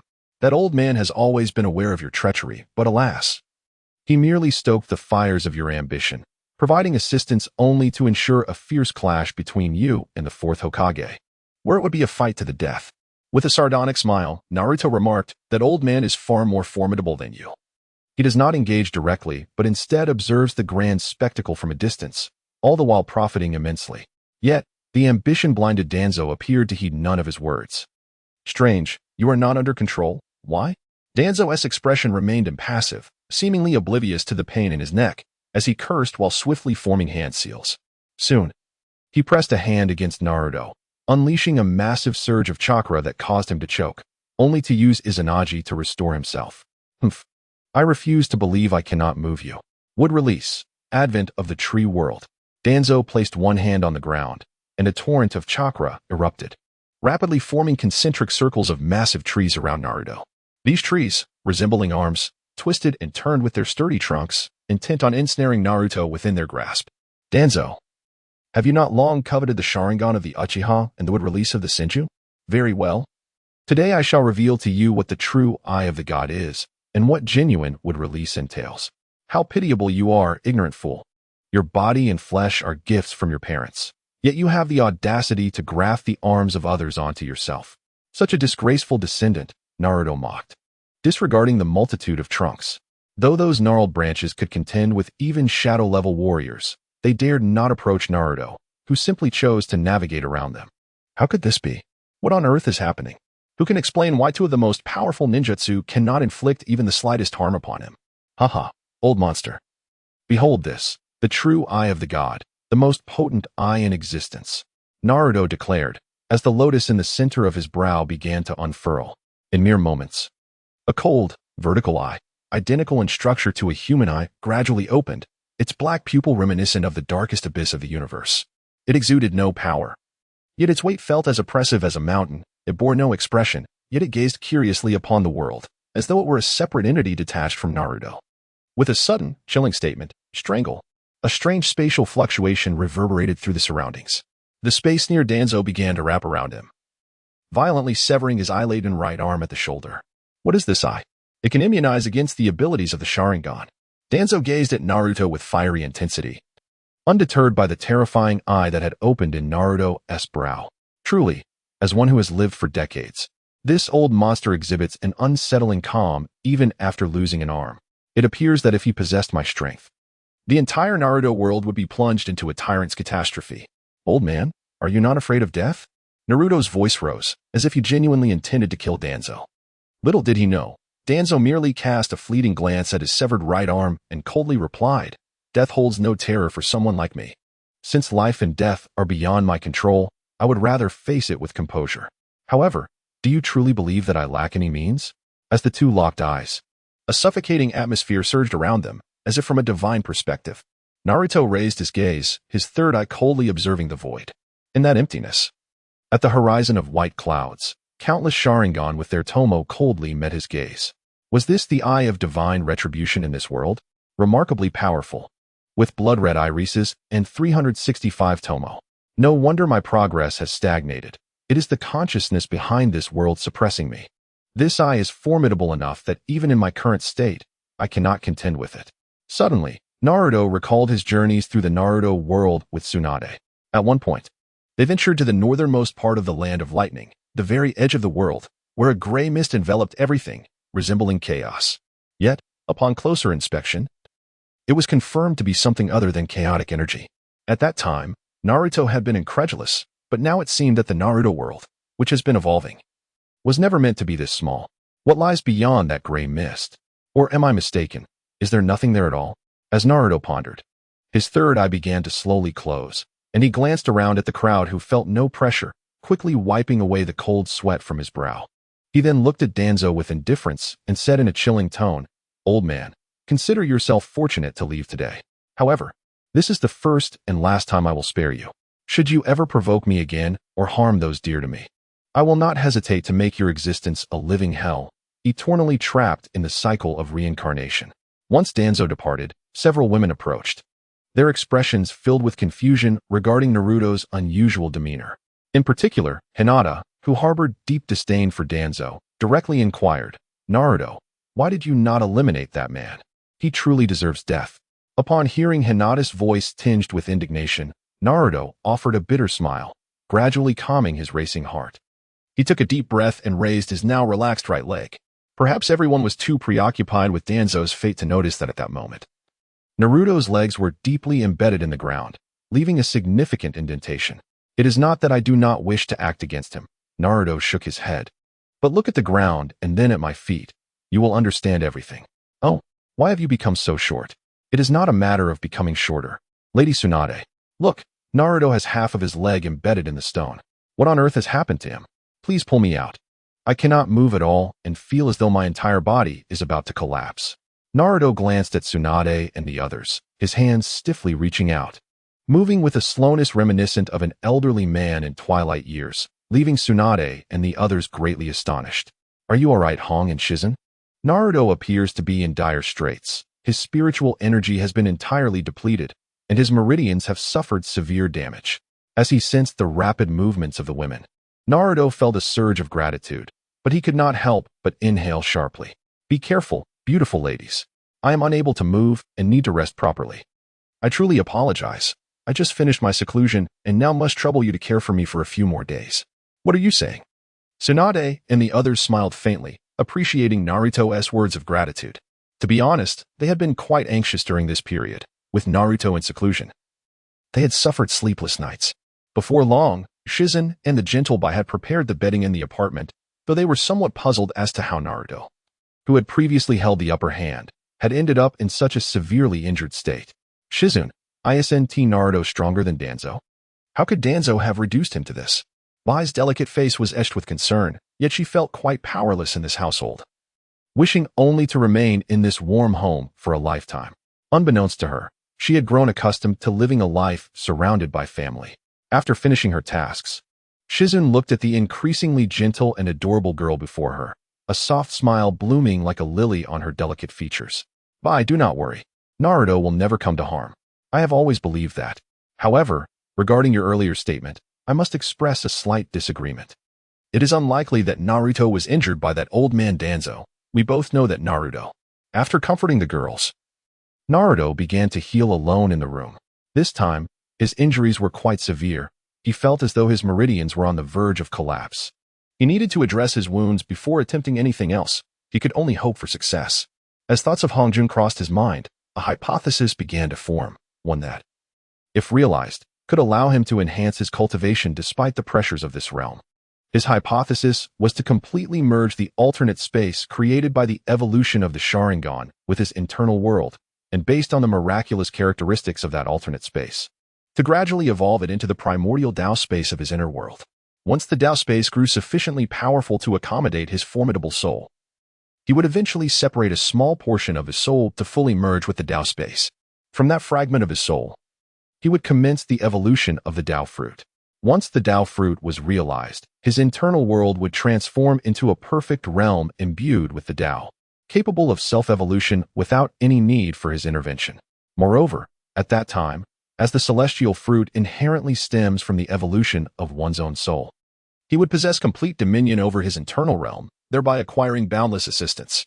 In comparison, the present state of his inner world, while its vastness has already transcended the current realm of Naruto, offers him only the ability to unleash the power of his world. He remains unable to comprehend the laws of the universe or replenish spiritual energy within that world. It is now time to experiment with the possibility of merging the space of the reincarnation riding wheel I with his internal world, a decisive first step toward that initial conjecture.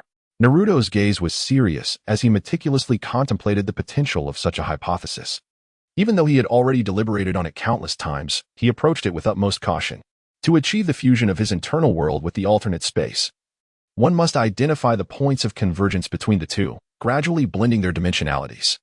The spatial dimensions indicate that his entire inner world exists within the authentic realm of the first dimension, while the Naruto world is a semi-real dimension, reliant upon the true world.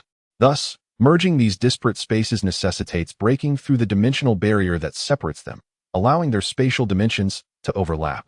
In this process, not only would the internal world undergo transformation, but even the laws governing the alternate space would evolve due to their convergence. Perhaps the time required for their integration would be extensive.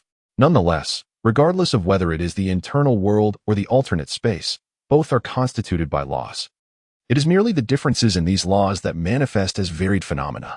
one cannot overlook the fact that, based on the characteristics of the alternate space, the ability to open dimensions through one's eyes suggests the existence of formidable beings akin to Hong Jun in that celestial realm.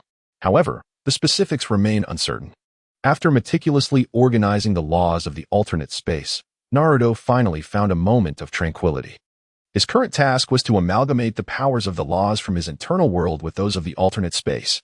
In comparison to the fragmented laws of the alternate space, the laws within his internal realm are relatively complete. With the 3,000 paths and 800 peripheral doctrines present in varying degrees, once these laws are fully supplemented, Naruto is confident he can shape his internal world into a magnificent cosmic expanse. However, for Naruto at this moment, that goal feels immensely distant, a desire that seems unattainable. It would be wiser to calm himself and steadily enhance his strength. First, he must focus on the laws of time and space. Space forms the foundation of all worlds, while time serves as the premise for all existence. Although the laws of time are inherently more enigmatic than those of space, a well-formed world must possess space to accommodate time. As the saying goes, the four directions above and below are called the universe. The past and present are referred to as the cosmos. Space precedes time, and therein lies the essence of this principle. As the spatial laws of the internal realm approach the enigmatic space of divine might, a phenomenon resembling white lightning emerged at the intersection of these two laws. Yet, it was not mere lightning. It was a spatial tempest birthed from the resonance of the laws. With the advent of this tempest, Naruto exercised even greater caution. Should the storm escalate uncontrollably, it could potentially rend both realms asunder, leading not only to the demise of the two spaces, but also to the fragmentation of his own being. Just a fraction more, merely 1/5 remains, and the two spatial laws shall fully intertwine. Upon completion, the two worlds will converge, and subsequently, by uniting the laws of time, the realm of divine might shall transform into the domain of celestial order. As for the subsequent laws, they must be assimilated gradually, and the realm of divine might requires the integration of previously absent laws. Once the 3,000 laws are comprehensively absorbed, the realm of divine might shall undergo a profound metamorphosis into the celestial domain. A resounding explosion reverberated through the room where Naruto resided, reminiscent of the primordial creation of the universe. Even Tsunade and her companions, situated in the living room, could perceive the sound. Having been forewarned by Naruto, they remained tense yet restrained, merely furrowing their brows in concern without intruding. However, after another span of 7 or 8 days, a new cacophony erupted from within the house, accompanied by the unmistakable cries of distress. In an instant, the women stood up, their anxiety palpable. Hinata's captivating eyes darted about, her cherry lips slightly parted, exuding an enchanting beauty. Tsunade-sama, could it be that Naruto is in peril? I distinctly heard a scream. What is this blinding light? It pierces through the very walls of the room. As Hinata spoke, an extraordinary occurrence transpired in Naruto's chamber as a blinding white light burst forth through the walls, causing discomfort to all present. Ah, Hinata is correct. This radiance is most unpleasant, one remarked. Yukino, my concern lies not with the light. It is Naruto who is inside. Another voice interjected, worry etched upon her delicate features. Adorned in a milk-colored gown embroidered with cherry blossoms, she possessed an ethereal beauty. A small golden lotus upon her brow pulsed with an almost imperceptible rhythm, drawing in the energies of the cosmos, enveloping her in an aura of mystery. The chatter within the room only heightened Tsunade's anxiety. Finally, unable to contain herself any longer, she declared, "We must enter." Naruto appears to be well. His spirits seem elevated, as the lotus within me begins to emanate a soothing energy. Indeed, Tsunade-sama, I too sense a refreshing aura washing over me, as if I am being cleansed. That lotus seed is truly remarkable, another chimed in. Very well, let us proceed. The brightness has diminished. Moments later, with a creak, the door to Naruto's room swung open, and the previously restless group stepped inside, their mouths agape in astonishment. Naruto nodded lightly, smiling at the others. Please, take a seat. I am fine now. I am currently validating a method of cultivation, which is still incomplete and cannot be shared with you. Is it another one of those powerful techniques? Tsunade asked, her mouth slightly agape, a look of astonishment gracing her features. They had all experienced the techniques Naruto provided, and even one of them was already astonishingly formidable. Indeed, it is something I created entirely on my own, Naruto replied, a hint of pride lifting his chin. The earlier serious demeanor had completely dissipated, and he returned to his carefree self. Ugh, Naruto, you fool, always so scatterbrained, Shizen grumbled. feeling dejected as she gazed at him with exasperation. "Ah, Shizen, my lovely beauty, it seems you have become even more charming in my absence." "You are almost catching up to Sakura," he teased, causing Sakura's face to flush bright red. "All right," Tsunade interjected, her focus on Naruto's technique momentarily disrupted. Her pearly white teeth clenched, her lips twitching as she teetered on the brink of fury. Kurenai smiled and then said, "Naruto, now that you are awake, I must quickly check on my 3 students. They have passed the first 2 exams, and with only 2 days left for the third, I am a bit anxious." Indeed. Kurenai had always been a responsible teacher. Watching her departing figure, Naruto couldn't help but glance at Tsunade, feeling a wave of sentiment. As Shizen and the others left, feeling disinterested, Tsunade finally smiled and approached Naruto. "Naruto, is there something you are hiding from us? You seem different. I can no longer sense your presence as I used to. If I didn't still feel your hand, I would think you were an apparition. You haven't slept in several days, have you?" Naruto observed the slight redness in Tsunade's eyes, feeling an indescribable warmth in his heart. This was clearly a sign of sleepless nights, and it seemed his recent condition had caused her considerable concern. The Tsunade of old had always cherished her leisurely slumbers. "What time is it now? Have the exams outside concluded?" "Not yet. The third exam is in just 2 days. I do not understand why you enjoy participating in such trivial games. An individual capable of single-handedly annihilating the world should not be subjected to such mundane tests." Tsunade leaned against Naruto's chest, as if finding solace in his presence. "Alas, it is not that I wish to participate. Rather, my cultivation has advanced too swiftly." "Tsunade, do you not realize? Generally, one must cultivate for millennia to reach the pinnacle of the combined phase, as stated in that ancient lineage. In just a few short years, we have ascended to such heights, yet I harbor concerns about the instability of our minds, fearing it may lead to unforeseen complications in our future cultivation. Particularly, if we were to succumb to inner demons, it would prove to be quite a terrifying ordeal for individuals like us. As you suggested, we must frequently venture out to hone our skills, otherwise we might indeed face such a predicament," Tsunade remarked, suddenly lifting her gaze to meet Naruto's eyes. "By the way, Naruto, I recently stumbled upon something peculiar. I possess a strange sensation that we encountered one another many years ago, and it seems I have always known it. Yet I cannot quite recall." "Oh?" Naruto responded with a furrowed brow, perplexed by her words. He had forgotten about such occurrences. In the world of Hokage, there exists a mysterious realm that allows for traversing time. Perhaps it is time to explore that place, where he might uncover a method to resurrect his parents. "Tsunade, you cannot treat me this way. Naruto, come out quickly. Oh dear, these rascals are truly tormenting this sage. Just imagine, as a significant figure, I come all the way here to impart wisdom, yet I am met with disdain. Is it so easy for me? Ah, Jiraiya, that scoundrel. When did he come to our home, making such a ruckus?" Naruto lamented, frustration evident on his face. Suddenly, Tsunade opened her eyes from Naruto's embrace, displaying an expression of fury. "That damned Jiraiya. Just as I had finally fallen asleep, he comes to cause chaos. He truly knows no bounds. I must give him a thorough beating." Outside the apartment, Jiraiya, that oblivious fool, had been wandering aimlessly for over 20 days. He initially sought an opportunity to enter and take Naruto as a disciple, but despite his best efforts, he could not breach the apartment's defensive array. To him, the entire apartment felt as if it existed outside the realm of reality, visible yet intangible, steeped in an aura of mystery.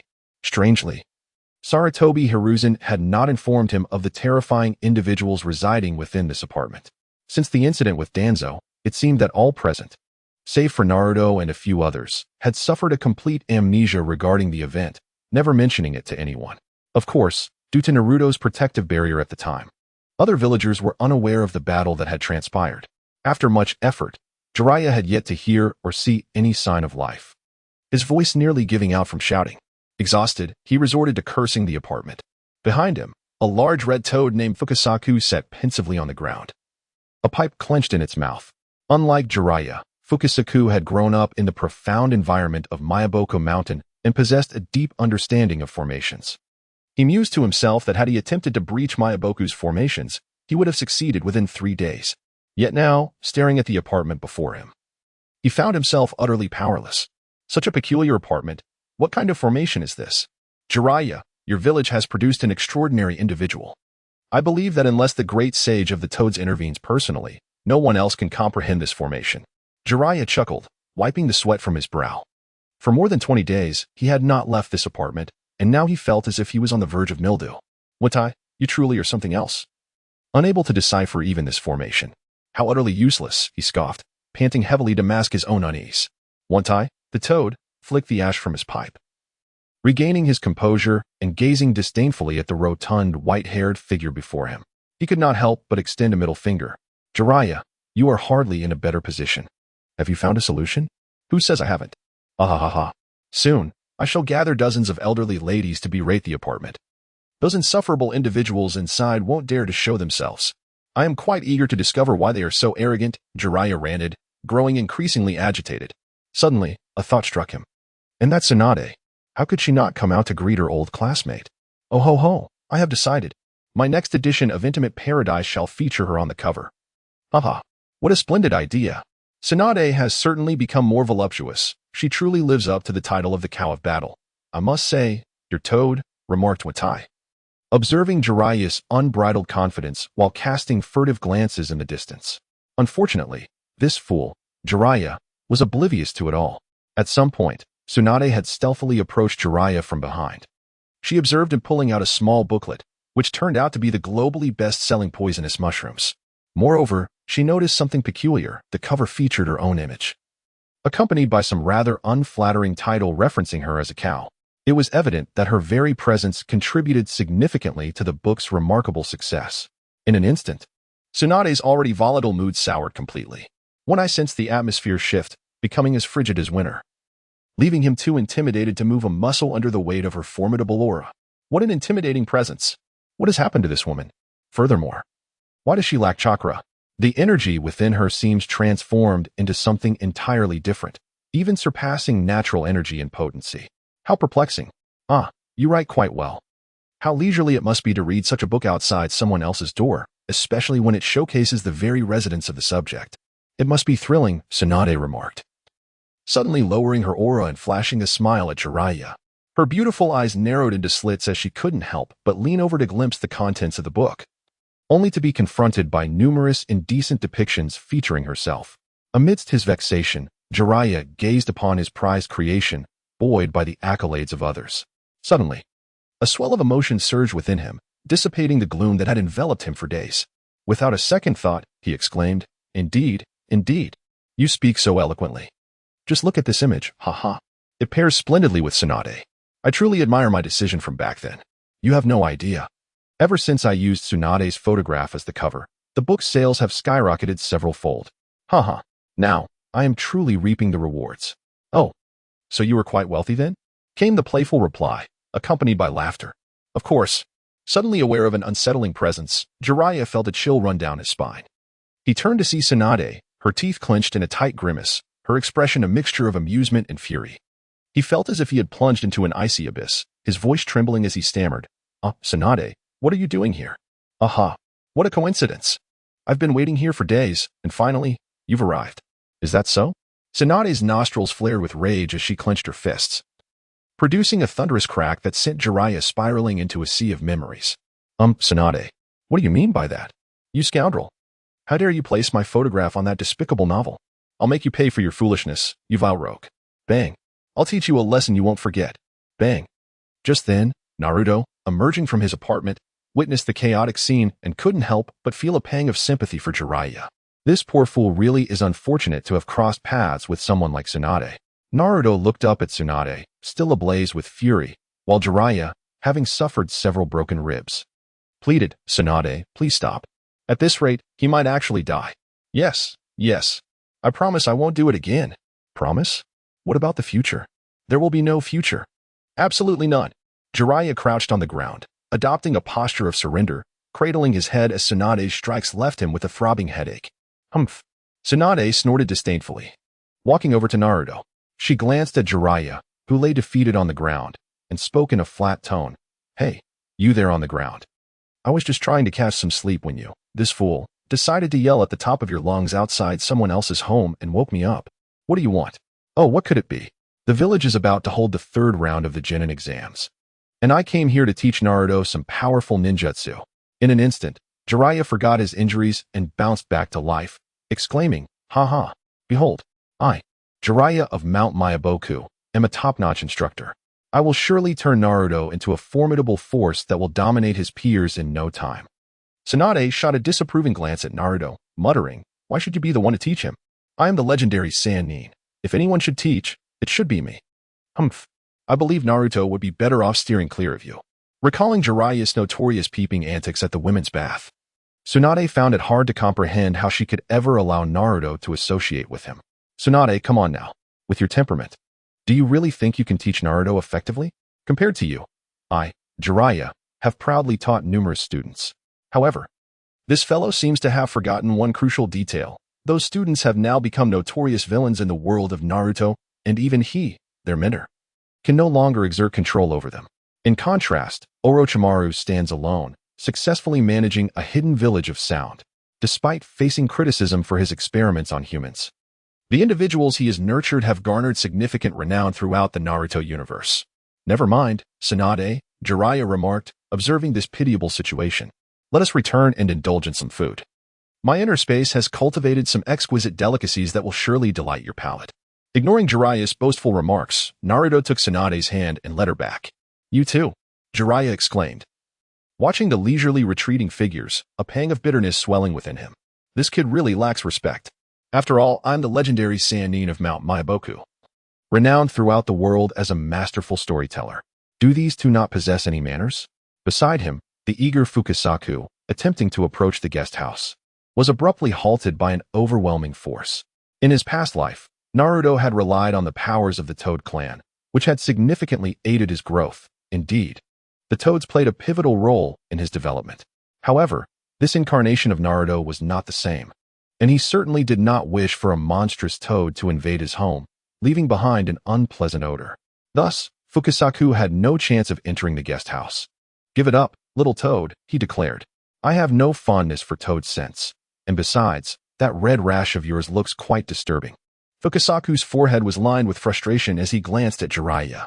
The enormous pipe atop Jiraiya's head thumped down hard, prompting him to exclaim, Jiraiya, stop causing trouble here and hurry inside. He may have barred my entry, but he certainly hasn't prohibited you, you fool. Ouch. What did you say, Fukasaku? You are truly quite unlikable, Jiraiya grumbled, though he could discern Fukasaku's intent.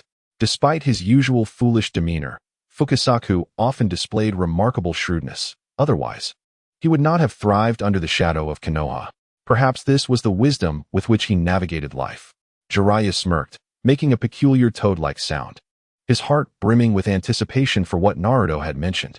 He recalled not long ago when he sought out Tsunade and her companions, during which he had tasted an energizing spirit. Just a few sips had unleashed a torrent of energy that nearly tore him apart, but fortunately, Tsunade intervened in time. Otherwise, there would be no more Jiraiya today. Upon passing through the barrier and entering the guest house, Jiraiya was momentarily stunned, transformed into a super awkward fanboy. His eyes glistening with tears as he gazed at the shimmering decor of the guest house. The immaculate ground, adorned with gemstones, radiated with a myriad of glimmers from pebbles. The flower beds were astonishingly crafted from glass bricks, and the entire courtyard bloomed with vibrant flowers, with even the soil underfoot home to luminescent grasses. Unlike the ordinary grasses outside, these verdant blades were lush and vibrant, some even blossoming and bearing fruit. Yet, Jiraiya remained oblivious to the true nature of these grasses, sensing that they were treasures of considerable worth. Looking around, the scene was entirely dissimilar to what lay beyond. From the outside, the courtyard appeared to encompass no more than 200 square meters. However, upon entering, Jiraiya realized this was a grave misjudgment. The expanse before him exceeded 5,000 square meters, and the once seemingly diminutive European-style villa now resembled a grand palace, stretching nearly 3,000 meters in width. What a terrifying ability! What sort of power could achieve such feats? It felt as if he were ensnared in a dream. At that moment, Jiraiya had forgotten all about Tsunade and Naruto, lost in a daze of admiration within the courtyard. Suddenly, a refreshing breeze surged from the ground beneath him, enveloping him in a sensation akin to a revitalizing bath, leaving him invigorated. How delightful! It possessed a cleansing function, and he needed neither to disrobe nor to immerse himself in water. He felt as though he had been thoroughly refreshed. Oh, how I crave such an ability! I must seek to learn this power from Tsunade. Lost in wonder, Jiraiya had forgotten his original intentions, realizing that he could no longer impart wisdom to that young man. Just contemplating the marvels surrounding him felt like the work of celestial beings. As he stood, mesmerized by the fruit trees in the flower bed, a flurry of butterflies danced around him, their delicate wings scattering a gentle violet-scented pollen into the air, rejuvenating his spirit and enlightening his mind. Incredible. Truly astonishing. Could it be that I have stumbled upon a divine abode? Jiraiya squinted his eyes, peering furtively at the house where Naruto and Tsunade had entered. And upon seeing no one emerge, his heart leapt with joy. Like a mouse, he stealthily made his way toward a nearby peach orchard, resplendent in shades of pink and as large as watermelons. Surrounding him were countless fruit trees. Though Jiraiya was blissfully unaware that even the grasses underfoot were spiritual roots transplanted from within Naruto, far surpassing the ordinary fruits of the shinobi world. In the room, Tsunade stood by the window, her hair a disheveled mess, leisurely enjoying the cool breeze. She pointed a finger at Jiraiya, who had climbed onto the peach tree, and turned to Naruto with a sheepish expression, covering her face as she said, Naruto, please don't take offense. That guy is simply a fool. A country bumpkin who has never seen the grandeur of the world. Upon hearing Tsunade's words, Naruto's lips twitched, and he awkwardly cleared his throat, nonchalantly replying, "It's fine, Tsunade. Let him do as he pleases. After all, he can't do any damage here. Moreover, those peaches, though they may not compare to the legendary flat peaches, still offer considerable benefits to Jiraiya at this moment. It adds a bit of strength to him. The world is fraught with hidden dangers, and a little extra power might just save his life one day." Tsunade pointed at Jiraiya, her expression one of utmost difficulty, yet she sighed. "But just look at that guy. He is using sealing scrolls to store those fruits, not fearing he might burst." "Forget it. Let him be," she concluded. Naruto turned his gaze to Shizen and Hinata, who were currently preparing ingredients in the room. As for Yakumo, she had yet to return. The well-meaning instructor might miss out on tonight's feast. Gently patting Tsunade's shoulder, Naruto smiled and said, "Come on, the food today is exceptionally precious. Within my internal world, I've cultivated some extraordinary creatures, surpassing the ordinary fauna of this realm. These creatures are brimming with energy, boasting an extraordinary delicacy and tenderness that will surely leave you in awe. As for that foolish fellow, let him fumble around. Whether he can partake in our culinary delights depends solely on him." Sighing deeply as she observed the self-satisfied figure in the courtyard, Tsunade followed Naruto up to the rooftop terrace. "Oh, the deliciousness!" Jiraiya exclaimed, joyfully savoring the bountiful harvest from the towering peach tree, seated comfortably on its trunk. He held a kiwi the size of a watermelon, stuffing his cheeks to the brim as if attempting to expand his mouth to the size of a basin. In that moment, the splendor of Mount Myaboku and the hidden leaf village seemed trivial in comparison. Should anyone speak of Naruto's schemes against the village, Jiraiya would undoubtedly regard them as mere imbeciles. Finally finishing his feast, he burped. "What kind of peach is this? One nearly left me bursting. And those vibrant red fruits must be exquisite, along with those white ones. In short, everything here is undoubtedly extraordinary. I must take some with me." With a round belly, Jiraiya cautiously glanced at the sprawling apartment, and upon detecting no signs of disturbance, he produced several sealing scrolls from seemingly nowhere, collecting fruits throughout the orchard. However, he proceeded with utmost care, ensuring no destruction ensued, which earned him newfound respect from Naruto and the others. A rich fragrance wafted through the air, causing Jiraiya's senses to sharpen. What is that smell? It is so enticing. Where is it coming from? He neatly stowed away the sealing scrolls and eagerly began to search around, feeling much like Lu Lao entering the Grandview Garden. A resounding noise emanated from the apartment, accompanied by the tantalizing aroma of succulent meat. No one could have anticipated that Jiraiya, one of the legendary Sannin and a celebrated figure in the ninja world, had transformed into a ravenous wolf, salivating and bewilderedly surveying the surreal landscape before him. With a guttural cry, he hastened towards the apartment. "Damn that little brat and Tsunade. How could they indulge in such a grand feast without summoning me? This is truly disheartening. Humph. Jiraiya, shall not allow you to revel in this alone." A nagging sensation of foreboding washed over him. Could it be that the barbecue had already concluded? No, he must rush into the apartment. Just as Jiraiya exuberantly sprinted towards the building, a melodious bird call resonated from the nearby sky. Before he could react, a peacock, its majestic body spanning over 5 meters, descended upon him, obscuring the sun. This peacock had been lazily basking in the warmth atop a grand tree at the edge of the apartment since its arrival. Having beheld the vibrant blossoms and bountiful fruits, It had audaciously claimed the territory as its own, except for Naruto and a select few. Even the Nine-Tails would need to seek permission from this audacious creature to sample any of the fruits. Its formidable prowess had established it as the most dominant figure beyond Naruto. Unbeknownst to Jiraiya, the peacock regarded anyone devoid of the lotus aura as a potential threat. Jiraiya had crossed the line by brazenly plucking a third of several peach trees, an affront that was utterly intolerable. The peacock screeched furiously at Jiraiya, yet it refrained from unleashing a wide-scale attack, adhering to the established prohibitions. Its razor-sharp claws, gleaming like silver steel, swooped menacingly towards Jiraiya. Realizing the impending danger, Jiraiya felt a chilling breeze that unnerved him, cooling the heat radiating from his back. As he turned, his eyes nearly bulged in astonishment, and he blurted out, "What a colossal bird! Why does its presence emanate such a murderous intent? This is bad," he exclaimed, his body jolting with urgency as he leaped into the air. In mere moments, he conjured a radiant sphere of blue energy, pulsating with a terrifying aura.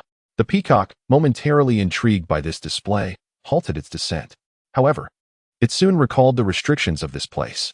Its feathers bristled, taking on a fierce and bloodthirsty demeanor as it screeched loudly, its gaze oscillating between Jiraiya and the energy sphere as if issuing a warning.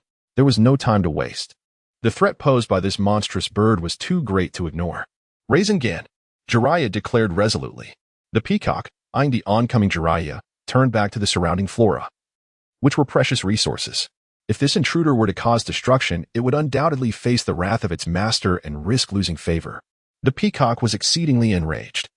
In an instant, with a sudden flicker, it flapped its massive wings with a thunderous whoosh, catching Jiraiya unawares. His rotund form was propelled into the air as if colliding with a speeding train.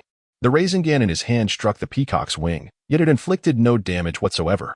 "Impossible! What manner of creature is this? Its strength surpasses even Tsunade's. I hit it with my Rasengan, and it remains unscathed." Jiraiya wiped the blood from the corner of his mouth, surveying the empty expanse around him.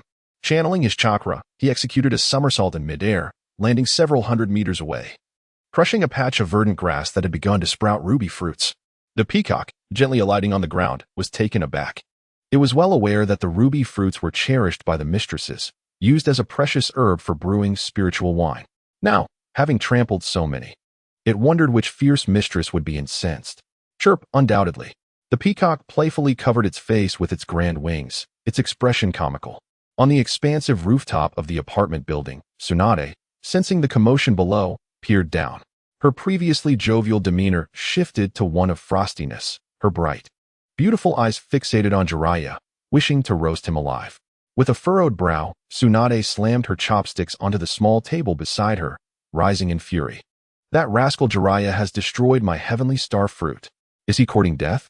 Beside her, Shizune, responsible for cultivating the heavenly star fruit, cast a disapproving glance at the white-haired man below. "Lady Tsunade, let it go. Some were ruined, but several others remain intact."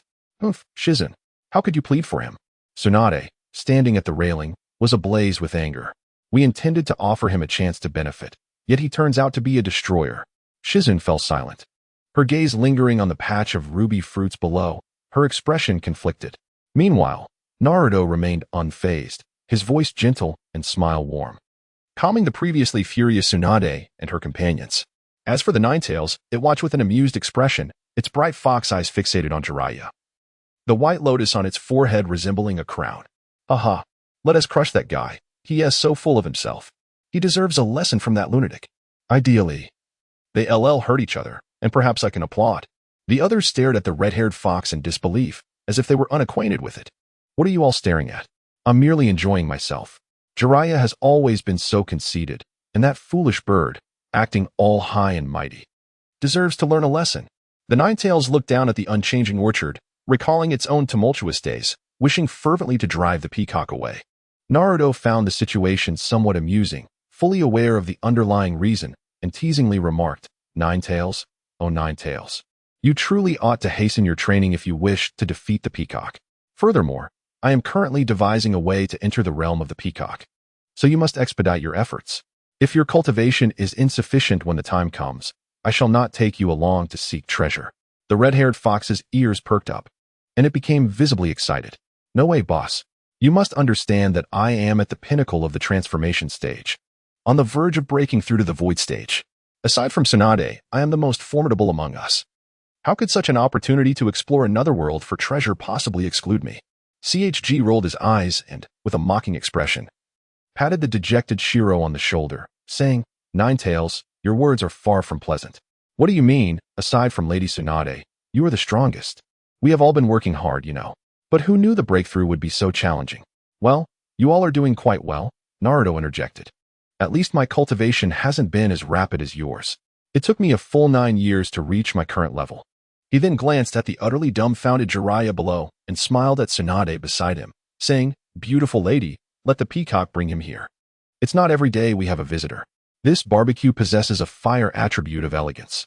If he consumes it, the chakra within him will flourish, replenishing his physical chakra and potentially enhancing his capabilities, thus providing him with additional means of survival. Tsunade smiled in appreciation upon hearing this.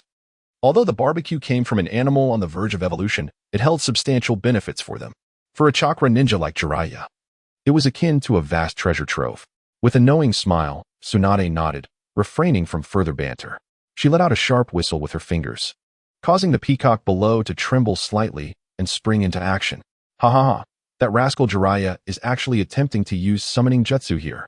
Does he not realize that this place has solidified into a spiritual artifact, possessing an independent spirit akin to another world? Without our permission, not even a flea could enter. The Nine-Tails cackled with a terrifying grin. Jiraiya, unable to perform the summoning jutsu, was utterly bewildered, his eyes nearly bulging out of their sockets as he stared blankly at the ground below. This was a situation he had never encountered before. There was nowhere in this world where summoning jutsu could be rendered ineffective. With this thought in mind, Jiraiya suddenly looked up, his face drenched in sweat as he beheld the charging peacock. Panic set in. He was unable to summon the toad, and this creature was far beyond his capacity to handle. In his despair, he recalled the master of this place, disregarding his own dignity as he began to shout desperately, while simultaneously forming hand seals with great haste. Help! Help me, Naruto! Help me, Tsunade! The giant bird from your home is trying to devour me. It's over. Those wretched beings will certainly abandon me. That cursed creature. I shall show you my might. Wind release. Great breakthrough. After Jiraiya unleashed his jutsu, he realized he was still unable to vanquish the peacock soaring above. He concentrated once more, forming a Rasengan in his palm, and, seizing the moment of vulnerability created by the great breakthrough, pressed it directly toward the peacock's chest. The peacock scoffed disdainfully from the air, casting a languid glance at Jiraiya. Its sharp beak parted slightly, and suddenly, a tremendous force erupted from its mouth, engulfing Jiraiya's wind release and the Rasengan into its depths. Jiraiya felt a jolt of pain radiate from his right arm, and he was taken aback, beads of sweat forming on his brow as he began to struggle frantically. Hey, don't eat me. I'm a guest of your master. Boss, don't be so arrogant. If I die, I'm certain you'll end up as a stew.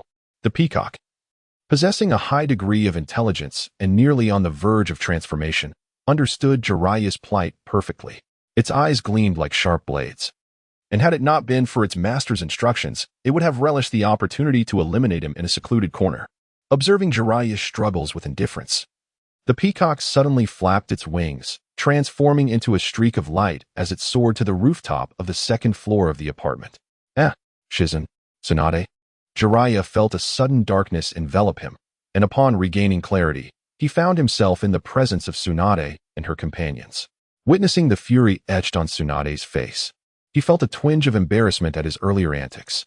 However, faced with such a terrifying creature as the peacock, he dared not move recklessly. That toad-like visage adorned with streaks of red paint exhibited no sign of shame as he stared at Tsunade, shouting, Tsunade, save me. This creature looks like it's going to eat me.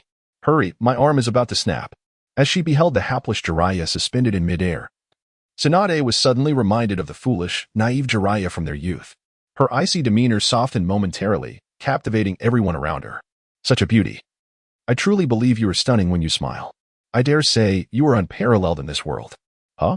Upon hearing Naruto's compliment, Tsunade turned slightly, a faint blush tinting her neck as memories flooded back. She mused that when it was just the two of them, she would certainly smile more often. Without further regard for Jiraiya's fate, she shot him a fierce glare.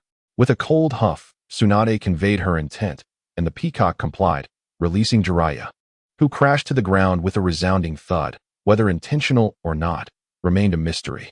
As Jiraiya rolled over, and rose to his feet. He felt a pain coursing through his body that rivaled the force of Tsunade's tremendous strike. Glancing ahead, he noticed that the peacock had long since vanished from sight. "That rascal," he muttered, "doesn't know how to hold back. To treat someone like me with such severity is truly excessive." Naruto chuckled softly.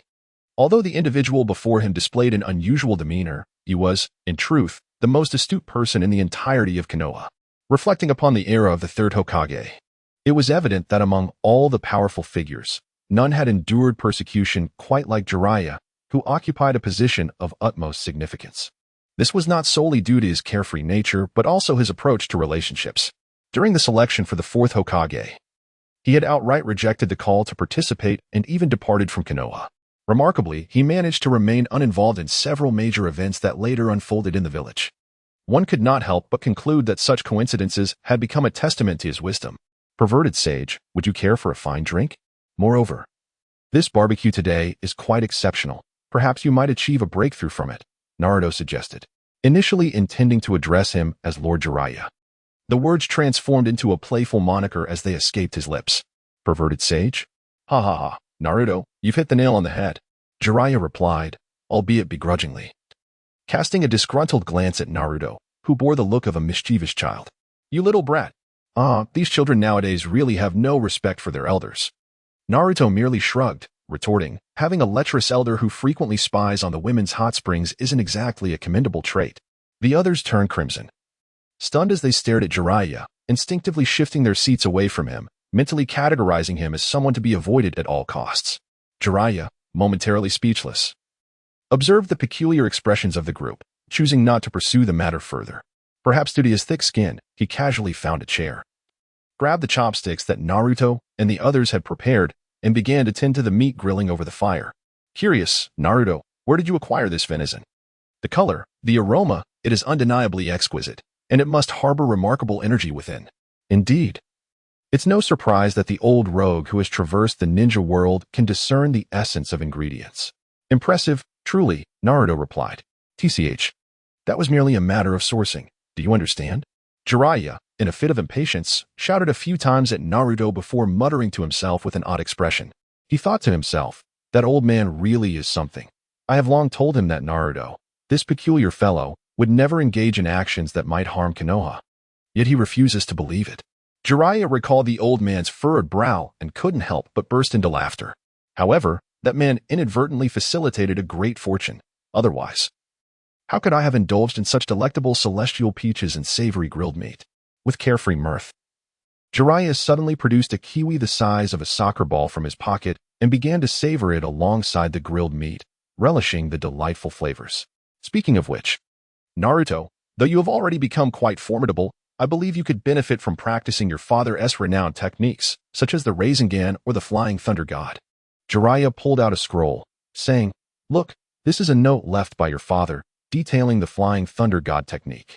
Never mind. Those techniques are rather lackluster and hardly pique my interest. The most unfortunate of them is the Flying Thunder God, which was originally an application of spatial principles but has sadly diverged into something unrecognizable." "Oh, spatial principles? What might that be?" "It sounds rather impressive," remarked Tsunade, exchanging a glance with Naruto, who nodded in agreement, prompting her to smile knowingly as she addressed Jiraiya. "Jiraiya, the methods I can train in now are entirely different, akin to the vast disparity between physical techniques and ninjutsu. In our current training paradigm, we believe that all things in the world arise from principles. Principles are the rules governing the existence and development of all things. It is precisely because of these principles that life can emerge and the seasons can cycle." After a considerable pause, Jiraiya, lost in thought, devoured the grilled meat from his chopsticks, his eyes suddenly brightening. He then regained his composure and, with a hint of confusion, inquired, "Tsunade, according to your assertion, if one were to fully comprehend a principle, would they not become invincible?" Observing Jiraiya's startled reaction, which seemed rather naive, Naruto cast a calm glance at him before redirecting his gaze, which had transformed into something profoundly deep. At that moment, his pupils were surrounded by countless stars. Ever since the last time he had fused the Kamui space with his internal world, the Kamui space had completely merged within, becoming a crucial part of his inner realm. At the heart of that space, a tenth of his soul's essence, forcibly separated, had materialized into a radiant orb of multicolored light. forming an egg-shaped entity that was gestating deep within the Kamui space. It was uncertain when this entity would fully take shape, but perhaps when it does, Naruto's world will witness a brand new beginning. Although the Kamui space had yet to give birth to the heavenly path of his internal world, the original architect, Naruto, had already embarked on a gradual transformation. Uncertain of the cause, Jiraiya and his companions found themselves ensnared by Naruto's oceanic gaze. The flickering glimmers within, reminiscent of a comet's tail, evoked an inexplicable sense of oppression, as if the weight of the entire world bore down upon them, imparting an indescribable heaviness. Sensing their discomfort, Naruto offered a faint smile, and the immense pressure that had enveloped them abruptly dissipated. In contrast to Jiraiya, who was drenched in sweat, Tsunade and the others, aided by their inner strength, appeared significantly more at ease. With a subtle nod, Naruto regarded Jiraiya, whose eyes reflected a mixture of wariness and respect. His tone was gentle, imbued with a magnetic resonance that no longer bore the juvenile timbre of years past. Jiraiya, you must understand that the concepts we are discussing now are entirely distinct from what you once comprehended. Jiraiya swallowed the blend of shock and apprehension along with a succulent piece of grilled meat, wiping the sweat from his brow as he tentatively voiced his complaint. Why the sudden profundity? You nearly drove me to despair. Have a little pity on someone of my age. Tsunade and the others exhaled softly, acknowledging that while they could withstand the intangible pressure to some degree, it did not diminish their trepidation. Naruto observed them, reflecting that he must exercise caution in the future. Since he began nurturing that enigmatic essence within, he had achieved a profound integration with his inner world, as if he were one with the universe itself. Thus, the pressure he inadvertently exerted upon them had indeed been quite formidable. I apologize. I shall be more mindful next time. Seeing their nods of understanding, Naruto continued. As I previously mentioned, we are discussing two entirely different paradigms, fundamentally rooted in our divergent understandings of the world. Jiraiya, you once stated that if one were to cultivate the power of a principle to its zenith, one could become invincible. However, I must clarify that the power of principle is fundamentally distinct from the chakra of this world. Moreover, reaching the pinnacle of chakra cultivation does not equate to achieving invincibility. Chakra, as I have articulated, is an energy that exists within the natural world, and ninjas merely extract this energy from the human form, releasing it through controlled methods to inflict harm. Thus, for a ninja to wield greater power, one must attain the universe's recognition and be bestowed with the heavenly forces of existence. At this juncture, his gaze shifted, conversely. The power of principle belongs inherently to the realm of universal forces. Upon comprehending the power of principle, we can directly wield these universal forces without the need for recognition or bestowal. As Naruto concluded, Tsunade and the others grasped the essence of his discourse. However, Jiraiya, unfamiliar with such concepts, appeared utterly bewildered, struggling to comprehend the implications. It seems rather sophisticated, but what exactly are you saying? Jiraiya queried, his expression a mixture of confusion and incredulity, as he found himself questioning his own understanding while the others seemed to grasp the message effortlessly. Ah, how amusing. The Nine-Tails could no longer contain itself upon hearing all of this. Its vibrant red fox mouth widened in a grand expression. At this moment, it felt an overwhelming urge to leap into the sky and exclaim, "Finally, someone understands my feelings." For 6 long years, I endured the incessant buzzing of Naruto, who flitted around my ears like a bothersome fly. Countless times, I wished to strike him down with a swift claw, yet alas, I was powerless and could only suppress my frustration. Fortunately, I have since altered my training direction. Otherwise, I dread to think of the madness that may have ensued. Ah, Nine-Tails, it is no wonder you clamored for Naruto to retrieve your other half upon your return. It appears there was a hidden agenda at play. Well, perhaps hidden agenda is not entirely accurate, the Nine-Tails mused, its fox visage drooping in a somewhat disgruntled manner. At the time, I could not comprehend what Naruto was conveying. Yet that woman, Tsunade, after hearing him, continuously progressed to a point that instilled fear within me. Thus, under various influences, I chose to act as I did. Just look at my current cultivation.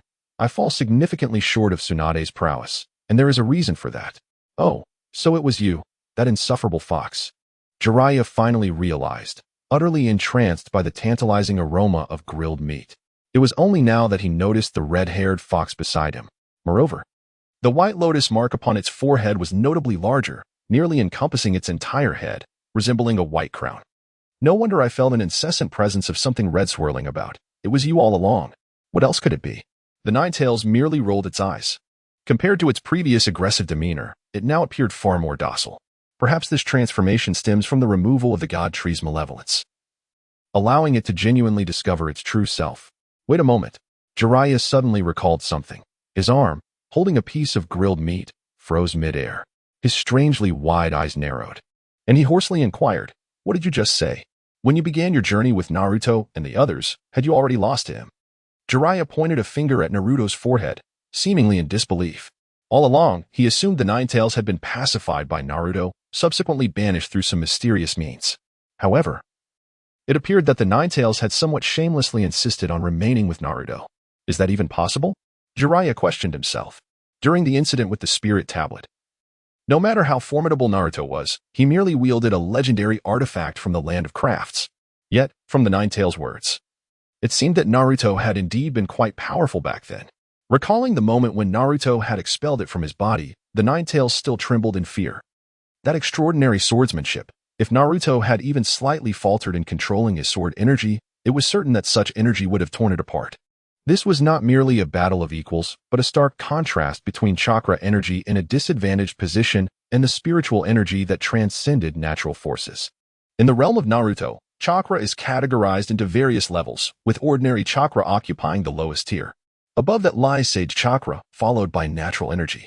The essence known as spiritual energy, particularly the rudimentary postnatal spiritual energy, is already comparable to natural energy. Thus, when confronted with advanced postnatal spiritual energy or innate spiritual energy, the impact can be utterly devastating. To illustrate, the Nine-Tails, in a moment of indulgence, tossed a sizable piece of roasted meat into its mouth, relishing the slight increase in energy within. It reminisced about the time Naruto first entered the ceiling space. The entire ceiling barrier, which even I could not breach, was effortlessly cleaved apart by a sword. So one must ponder, who was truly more formidable, me or him? I pride myself on my self-awareness. I was unperturbed even when facing the other eight-tailed beast alone. Yet, I must confess, I felt a palpable sense of death looming over me at that time. Ah! Tsunade burst into laughter, her exuberance causing those around her to sweat and hide their faces. No wonder you were like a quail back then. It turns out you couldn't hold your ground against him. A dignified tailed beast subdued by a single sword strike. I am genuinely embarrassed for you. Jiraiya found himself at a loss for words. It appeared he had underestimated Naruto all along, failing to recognize his true potential. Suddenly, being aware of everything was the most daunting realization. Fortunately, Konoha possessed nothing that he desired. As long as others did not provoke him, there should be no issues. Jiraiya gazed at the enchanting landscape stretching for miles below and felt a wave of relief wash over him. As long as he posed no threat, that was the best outcome. Indeed, while I may not fully grasp what Naruto is conveying, I do understand some fundamental concepts. For instance, I recognize that the laws Naruto speaks of can be interpreted as a form of higher power, a force that, according to his description, surpasses ninjutsu. Jiraiya pondered, speaking with an air of nonchalance. It seemed that regardless of the type of power, Naruto had no desire to pursue it indiscriminately. He appeared to possess a keen sense of discretion. Then, Naruto, since you have grown so formidable, it stands to reason that few could pose a threat to you. Why then do you spare Danzo? Jiraiya's gaze was intense, fixated on Naruto, prompting Tsunade to furrow her brow, puzzled by the intentions of this seemingly simple-minded individual. In truth, Jiraiya harbored no special demands. He merely sought to analyze Naruto's mindset, to discern whether there was any inclination for vengeance against Konoha. However, observing Naruto's unwavering gaze and serene demeanor, it was evident that this matter weighed little on his mind. Unbeknownst to him, Naruto held no fear of Danzo. Rather, he was deeply troubled by the appearance of the Tomo pupils that had emerged from the depths of the clouds that day. Previously, he had believed that it was the eye of the heavenly path. However, upon further reflection, he discerned an air of strangeness surrounding it. Although that I could summon the forces of heaven and earth, the pressure it exerted felt somewhat nebulous, suggesting that the heavenly path in the world of Naruto was not as formidable as it seemed. Yet, from the obscure energies in the northernmost part of the Land of Lightning, Naruto speculated that the world of Naruto must be far grander. In such a vast, expansive realm, how could the forces of heaven and earth be limited to the strength observed in the current Naruto world? Nonetheless, this was merely conjecture, and an abundance of evidence needed to be ascertained through his own experience. Until then, No one could guarantee that an unexpected figure like Chung Yaojin would not emerge. Moreover, Naruto distinctly recalled that several individuals closely associated with Kaguya were exceedingly powerful. When Naruto remained silent, Tsunade coldly scoffed, disdainfully arching her red lips. Jiraiya, are you doubting Naruto's abilities? Let me tell you, if I wished to obliterate the entire ninja world right now, it would take me no more than half an hour. Her assertion rang true, given the current state of the ninja world, with no super shadow level beings present. Her mere release of a few colossal attacks could annihilate a ninja village. The half-hour requirement was merely the time needed to traverse between various ninja villages. Oh, Jiraiya's eyes widened, nearly losing his composure as he wiped the cold sweat from his brow, incredulously exclaiming, "You are that powerful? How was I not aware of this?" Tsunade paused, momentarily taken aback by his words, as Jiraiya nodded vigorously. She then cast him a flat glance, choosing not to undermine him further, but instead teasingly declared, "Then I shan't disclose anything to you." What's wrong with me? If you're unconvinced, let us settle this one-on-one. Naruto, recalling the scene of Tsunade delivering blows, instinctively took a step back. Jiraiya trembled, subsequently deflating like a punctured balloon, exuding an air of weariness. I mean, we are still considered friends, right? You look quite unappealing like this. After their meal, Jiraiya reluctantly departed from the apartment, but the earlier tension had dissipated. He was now assured that Naruto had lost interest in superficial matters. Take the estate before him as an example. It's worth eclipse that of 10 Konoha villages combined. With a sudden shift in space, the delightful ambience within the apartment vanished. Jiraiya cast a deep glance back, noticing the still excited red toad not far off, and sighed softly before approaching. "Ah, Winta, why haven't you returned? I've been inside for several hours." Ignoring everything else, the toad Winta looked at Jiraiya with palpable excitement and inquired, "So, Jiraiya, what was it like in there?" His face fell slightly as he gazed at the adjacent estate, lamenting that as soon as he drew closer, a formidable force would repel him from entering. This place is truly perplexing. One cannot fathom what secrets lie hidden within, as it unceremoniously excludes everyone, displaying a remarkable lack of courtesy. Jiraiya pondered for a moment and decided to conceal some crucial information. He raised his hand in greeting and, with a faint smile, remarked, I have not actually ventured inside. I was ensnared by a powerful force until now, when I finally managed to break free." "You did not enter?" boomed the voice of the great red toad, its thunderous timbre unable to mask a hint of disappointment. "You did not go in? What a shame. In that case, I should take my leave." "Oh, is Fukasaku truly so invested in this matter? Could it be that Naruto is indeed the so-called child of destiny?" Jiraiya mused, his expression one of confusion, as he struggled to decipher the earlier odd behavior of the great toad. Alas, has Mayaboka Mountain also taken an interest in this place? That does not bode well. I hope they refrain from taking action. These individuals are far too formidable.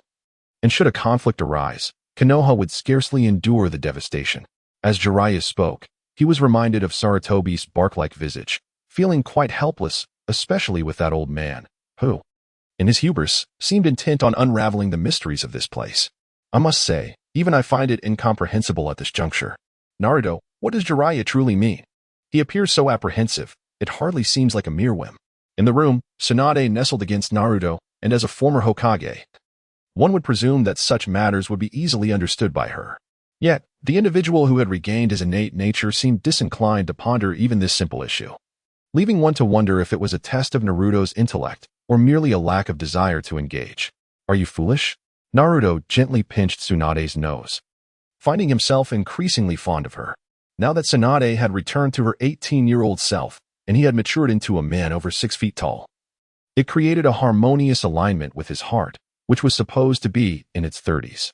That matter was not of his own inquiry. It was due to someone encouraging him to come. "Are you referring to the third Hokage? Yet, we have not committed any acts that would jeopardize Konoha. How could he react in such a manner? It is truly disheartening. I had not anticipated the third's insidious nature. I assumed he was amiable and tactful. Alas, his actions are indeed infuriating." At this point, Tsunade suddenly recalled something, her demeanor turning cold, her tone laden with reproach. Back then, when this man failed to act during the crisis involving Rope Tree, it was his inaction that led to such a tragic outcome. As for Naruto, he found himself at a loss for words regarding the third. Compared to Danzo, the third was far more formidable. The corruption of power, perhaps, He is exceptionally adept at navigating the treacherous waters of political machinations. Thus, he has maintained control over Konoha's strongest, even tacitly allowing Danzo to eliminate those individuals. To him, it seems that their complete eradication would be preferable. In the past, the Hidden Leaf Village, the Shinja clan, and later the 4th Hokage, along with the Uchiha clan, observed Tsunade deep in thought. Naruto chuckled softly and remarked, "Let the 3rd Hokage and the others indulge in their antics as they please. I wish to seek out other clues and uncover the hidden forces that lie behind this world." Tsunade turned away, rising from Naruto's embrace, her crystalline eyes gazing calmly at him. Eventually, a gentle smile graced her lips as she inquired, "So, Naruto, from where do you intend to begin your investigation?" Naruto smiled back, nodding slightly while his gaze drifted towards the window, meticulously recalling everything about this world. "If I am not mistaken, we possess several leads. Firstly, do you remember, Tsunade, that time when I visited the Uzumaki clan's ramen shop and encountered that entity known as the Shinigami? Although that being had its memories erased by external forces, I believe that with thorough research, we could extract valuable information from it. Additionally, I recall that when the Land of Wind typically seals the Shikaku, they perform a ritual to honor a being called the Wind God. It is said that they receive assistance from a mysterious power during these seals. Lastly, we must discuss Orochimaru. Have you noticed that the small snakes he uses to store souls are merely clones of another creature's cells? Indeed, upon reflection, Tsunade acknowledged the complexity of these matters. She had been aware of them, but had been too astonished and emotionally affected by Orochimaru's self-mutilation to delve deeper. By the way, during my last investigation, I sensed that the white snake housing Orochimaru's soul possessed an extraordinary vitality, which I even extracted some samples from for study, Tsunade declared, her pride evident as she observed Naruto's bewildered expression. She added, "You need not worry. While my Kamui also takes the form of a scythe, its abilities differ from those of your wielder. In addition to phasing, I possess another capability that allows me to extract bloodlines. As long as an individual's prowess is beneath mine, I can discreetly draw a drop of their blood." Naruto's attention was piqued by Tsunade's words. It turned out that although they had simultaneously simulated Kakashi's Sharingan using their celestial eyes, aside from acquiring a shared Kamui space, their other abilities, as Tsunade indicated, seemed to differ. This realization sparked his curiosity. Did it imply that there truly existed powers beyond their comprehension in this world? It appears so, he mused, momentarily taken aback before eagerly asking, "Really? What about Shizen and the Nine-Tails? Among them, aside from Haku and Kurenai, everyone else has already accessed the Kamui space." "I am aware of this," Tsunade replied. "I took the time to investigate. Kakashi's eyes possess distinct abilities. His right eye allows phasing, while his left eye enables reflection. As for the silent one, it is rather singular, that is to control the flames, perhaps related to the fire laws she is currently cultivating. The Nine-Tails, too, perceives everything within a 5-meter radius." Tsunade pondered deeply, unable to discern the hidden implications within. However, Naruto felt differently after hearing Tsunade's words. He sensed an eerie force lingering around him. It seemed that his casual actions had brought him considerable trouble. The divine power of his Sharingan was merely an evolution derived from Kakashi's Sharingan, utilizing the heavenly eye, yet now he felt that this power was somewhat abnormal. Apparently, there was something unfamiliar intertwined within it. For instance, the Sharingan of Tsunade and the others had inexplicably awakened different abilities. Logically, among Tsunade, the Silent One, Kakashi, and the Nine-Tails, only Kakashi should have been able to awaken a unique Sharingan ability. However, he did not anticipate that the Sharingan he had evolved from the Heavenly would also enable Tsunade and the others to awaken their distinct powers. It seems that the presence of the Heavenly Way is omnipresent in this world. He must act with greater caution henceforth. Naruto chose not to share this matter with Tsunade and the others, instead probing for any anomalies within his Heavenly Eye. To his disappointment, he felt no malevolent aura. Yet an inexplicable sensation lingered, as if something was watching him from the shadows. Regardless of who you may be, do not dare to act recklessly. With a sudden jolt of determination, Naruto summoned the power of the chaotic blue lotus, completely suppressing his entire being, including his inner world. After completing this, he felt a significant heaviness enveloping him, yet the darkness that had once resided in his heart seemed to have vanished entirely. The chaotic blue lotus had once again blossomed 2 azure petals, and its power had more than doubled. This was a force of absolute suppression. The chaotic blue lotus is a crucial part of the chaotic blue lotus. Once, it possessed the strength to suppress the entire chaos. and although it has transformed into its current state, that formidable suppressive power remains. Moreover, the chaotic blue lotus had now developed a partial petal. Although its suppressive power was but a fraction of its former glory, it was sufficient to render that force immobile. It appears that someone is indeed meddling. Oh, death god. I hope to extract useful information from you, or I shall not hesitate to obliterate your remaining soul. Naruto gently placed his hand on Tsunade's shoulder, refraining from revealing what had transpired. Instead, through the chaotic blue lotus within him, he exerted control over the lotus within Tsunade, similarly suppressing her entire body. Naruto, what are you doing? You're using so much force that I can hardly move. Tsunade complained with a furrowed brow, yet she did not express anger as she would towards others. Naruto silently smiled and withdrew his hand. As it left, the heavy sensation on Tsunade dissipated significantly. Naruto, what is going on? What has made you so vigilant? There is nothing much to say. It is merely that someone has meddled with us. I apologize, the beautiful Tsunade. I have subdued that power within you, utilizing the lotus within your being. From now on, you shall wield the Sharingan at your whim. So this is what the Sharingan truly is, Naruto remarked, and Tsunade began to comprehend. Gazing up at the sky, an eerie silence enveloped the room. Neither spoke. Not from a lack of desire, but because the strangeness of this world had surpassed their imagination, and certain truths required unspoken concealment. After a considerable pause, Tsunade expressed her concern. What about Shizen? And the Nine-Tails? Is it truly impossible for us to escape our fate? Just like when it came to Rope Tree, do not worry, Tsunade, Naruto interrupted, gently smoothing her furrowed brow. We possess something immensely powerful. I refuse to believe that even the strongest can surpass it. He pointed to his lower dantian, offering her a reassuring expression. Upon hearing this, Tsunade's previously tense brows relaxed. Very well, let us seek out the Grim Reaper then. Eh? Naruto was taken aback. How did you know I intended to find the Grim Reaper? Please, look at you, Tsunade said, playfully pointing at Naruto's forehead, her eyes sparkling with amusement. You foolish boy, you've shared so much with me and mentioned the Grim Reaper. I suspect he is the closest to those individuals now. Where else could we gather such information? However, we must prepare ourselves. We may not acquire any information at all. Indeed. The last time I searched through the Grim Reaper's memories, I found nothing. It seems his memories have been entirely erased. Yet, I believe that even a smooth stone retains some memory, Naruto remarked, a fierce determination brewing within him. If they could not glean anything from the Grim Reaper this time, he would ensure that the being met its end. In the world of Naruto, mysteries abound. The Grim Reaper lurks deep within the earth. This world is unlike the cosmic realm Naruto understands. From an external perspective, it presents itself as a spherical form.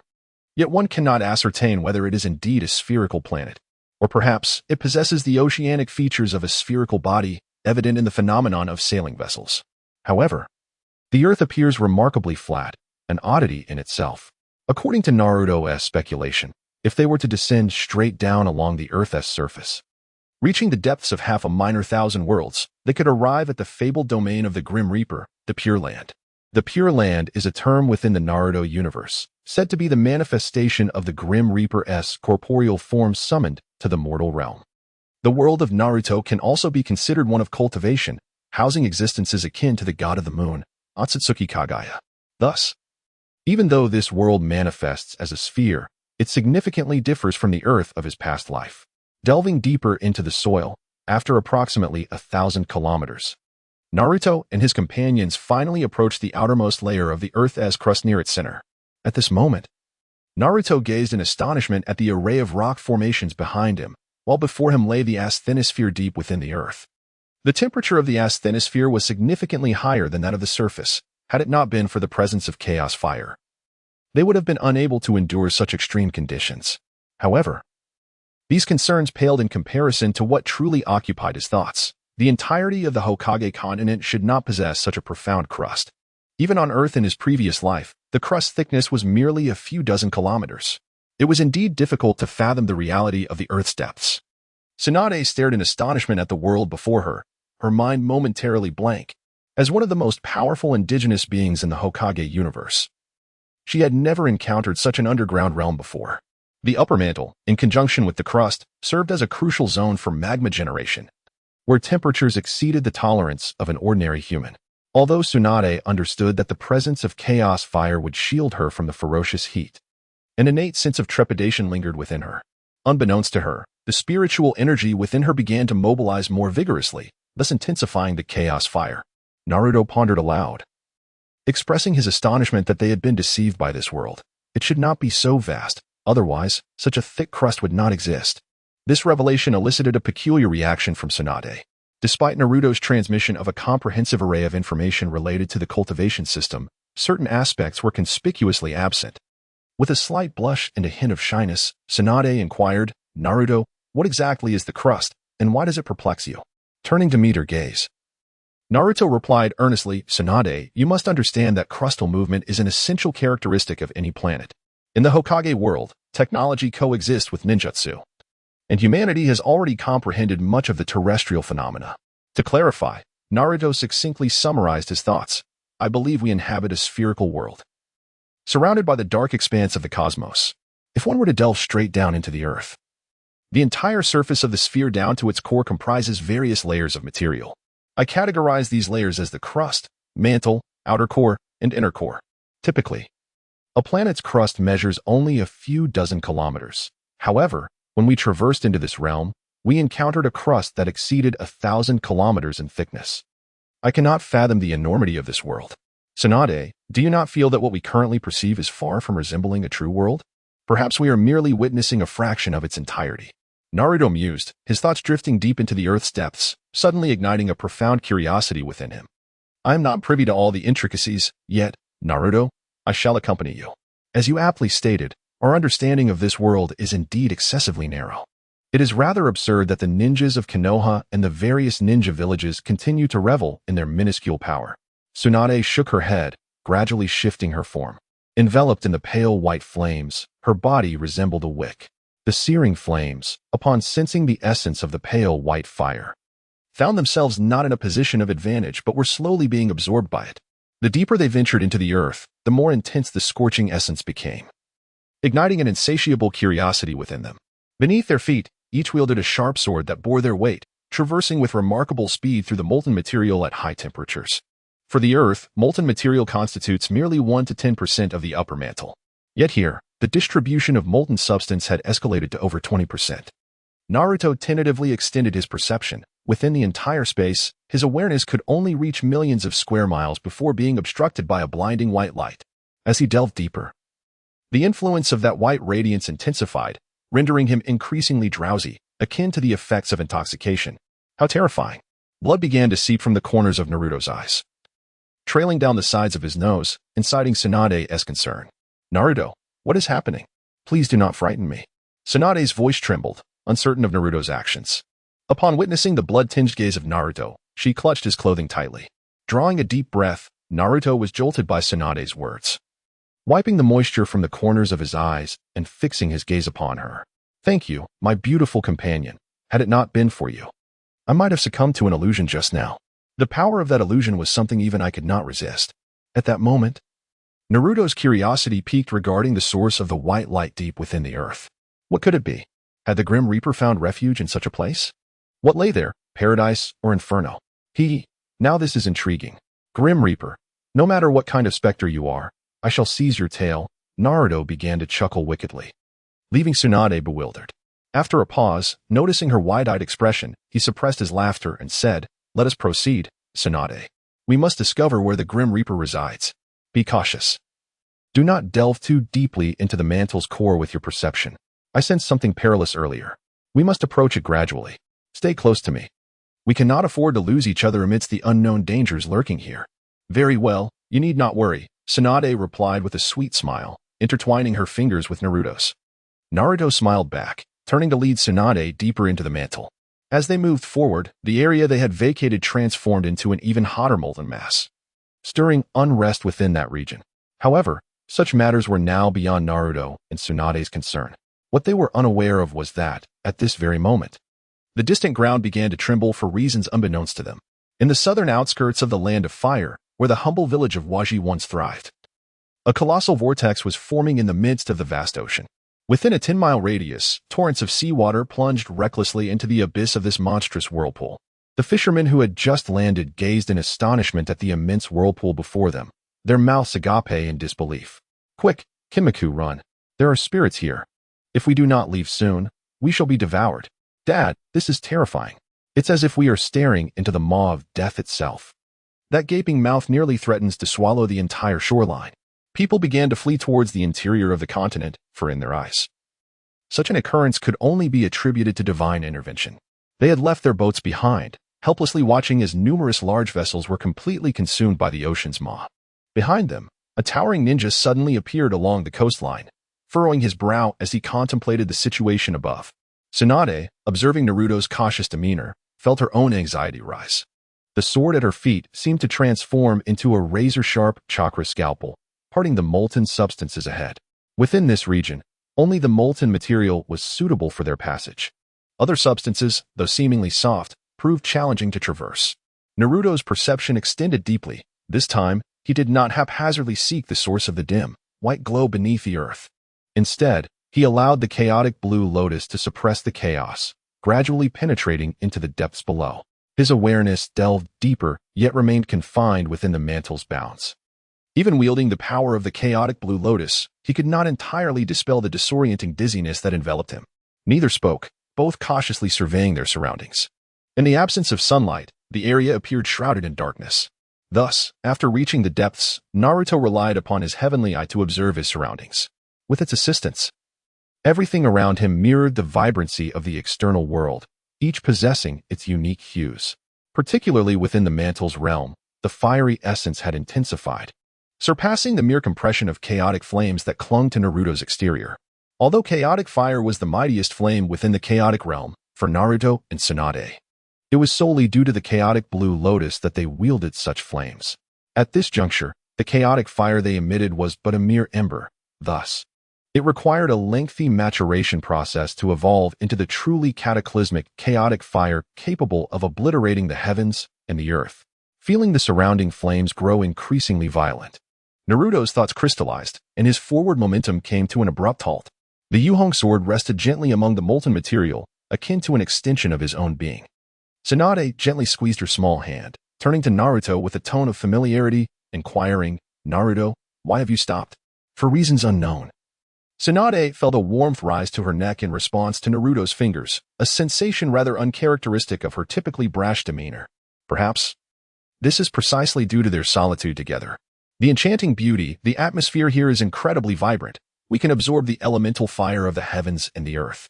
This Tsunade seems somewhat perplexed, as the constraints of the ninja world are indeed significant.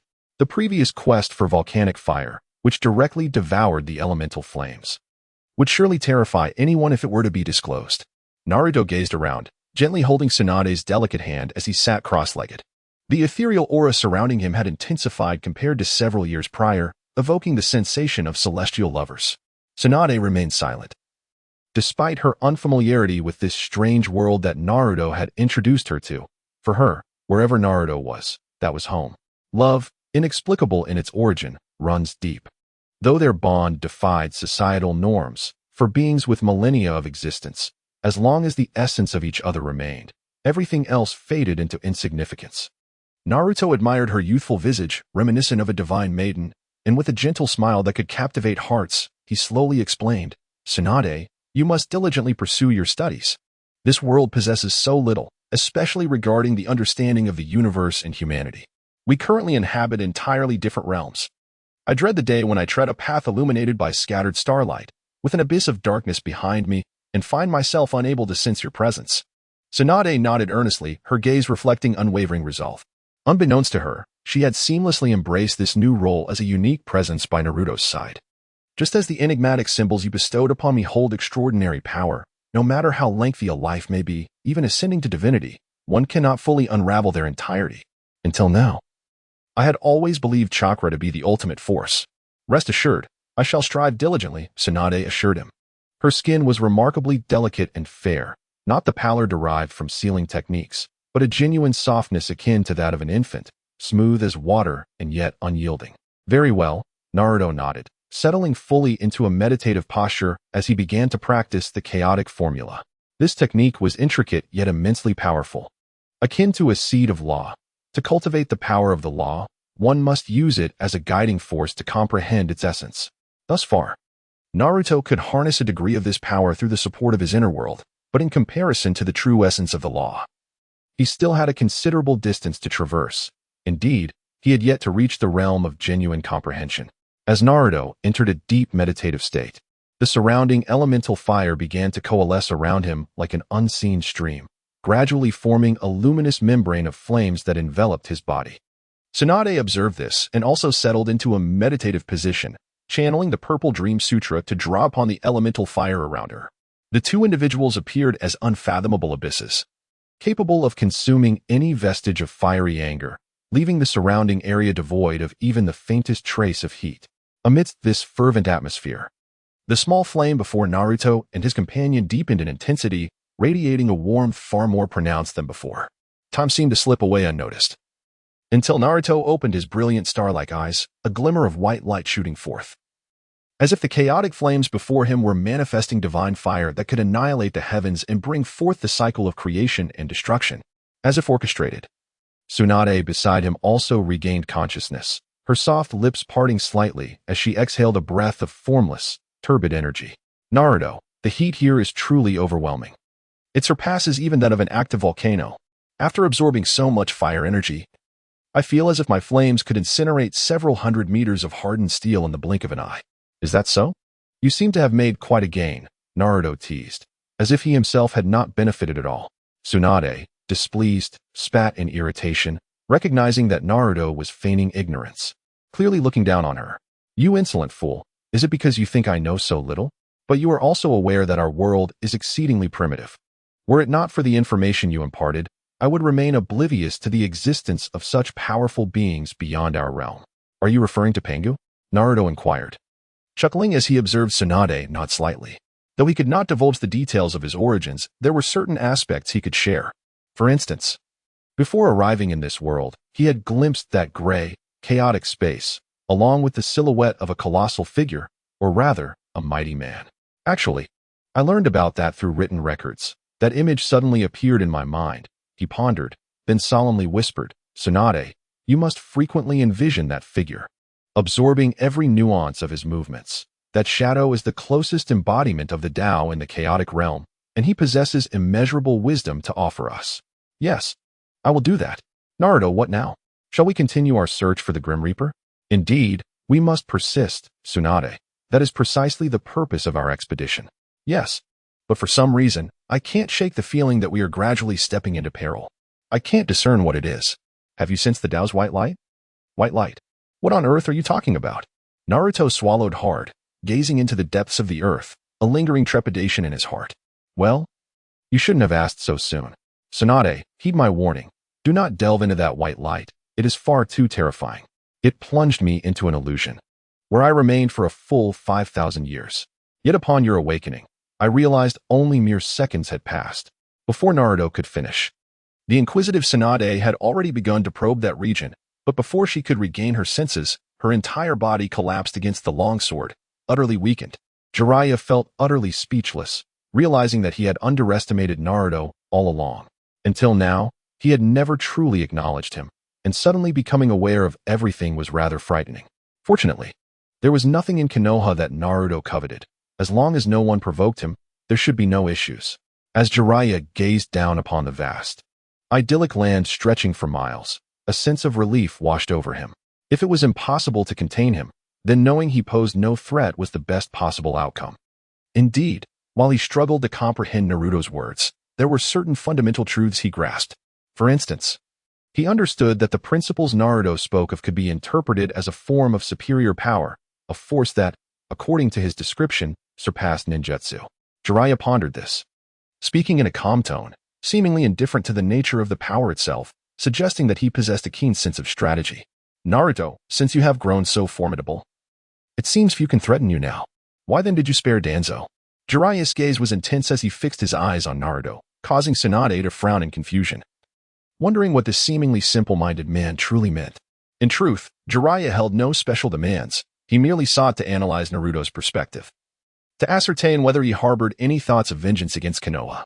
However, observing Naruto's unwavering gaze and serene demeanor, it was evident that the matter did not weigh heavily on his mind. Unbeknownst to Jiraiya, Naruto felt no fear toward Danzo, and was instead deeply troubled by the memory of the Sharingan that had emerged from the depths of the clouds that day. Initially, he had believed it to be the eye of the heavenly path, yet upon reflection, it revealed an unsettling oddity. Although that I could manipulate the forces of nature, the pressure it exerted felt vague, suggesting that the heavenly path in the world of ninjas might not be as formidable as it appeared. Nevertheless, Naruto surmised, based on the dark energies emanating from the northernmost region of the Land of Lightning, that the world of ninjas was likely far more expansive. Hence, in such a vast realm, the power of nature unleashed should not be limited to the current strength of the ninja world. Yet, all of this remained mere conjecture. A plethora of facts awaited his personal verification, and until then, no one could guarantee that an unexpected adversary would not emerge. Moreover, Naruto clearly recalled that those closely associated with Kaguya were exceptionally powerful. When Naruto remained silent, Tsunade, standing beside him, scoffed coldly, pursing her lips in disdain. "Jiraiya, are you questioning Naruto's abilities? Let me tell you, if I wished to obliterate the entire ninja world now, it would take me no more than half an hour." Her words rang true, given the current state of the ninja world, where there were no beings of surpassing strength. She could annihilate a ninja village with merely a few substantial attacks. The reason it would take half an hour was simply the time required to traverse between the various ninja villages. Oh? Jiraiya's eyes widened in disbelief, nearly causing him to lose control. With one hand wiping away cold sweat, he expressed incredulity. "You are astonishingly powerful. How was I unaware of this?" Tsunade, upon hearing his words, appeared momentarily taken aback. Jiraiya nodded vigorously, and she cast him a glance devoid of malice, choosing not to belittle him. Instead, she teased, "Well, I want to tell you. What is wrong with me? Are you challenging me to a duel?" Naruto, recalling the scenes of Tsunade's formidable strength, instinctively distanced himself. Jiraiya shuddered, deflating like a punctured balloon, exuding a sense of weariness. "I mean, aren't we at least good friends? You look rather unappealing like this." After a hearty meal, Jiraiya reluctantly departed from the apartment, yet the tension that once enveloped him had dissipated. He was certain that Naruto had lost interest in superficial matters. Take the courtyard before him. Its value had far surpassed that of the entire Hidden Leaf Village. As the space around him shimmered, the comforting ambience of the apartment evaporated. Jiraiya cast a lingering glance over his shoulder, spotting the vibrant red toad, still lingering with a hint of excitement. With a soft sigh, he approached, exclaiming, "Ah, Fukasaku. Why haven't you returned? I've been inside for several hours." Fukasaku paid no mind to anything else, his face alight with enthusiasm as he leaned closer to Jiraiya. "So, Jiraiya, what was it like inside?" he inquired, his expression tinged with disappointment as he glanced at the separate residence. Unfortunately, each time he inched closer to it, a formidable force repelled him. "What a strange place. It's quite rude to keep everyone at bay like this." Jiraiya pondered for a moment, deciding to withhold some crucial information. He waved his hand and smiled lightly. "Actually, I didn't get to explore inside. I was ensnared by an energy flow. I only just managed to break free." "You didn't enter?"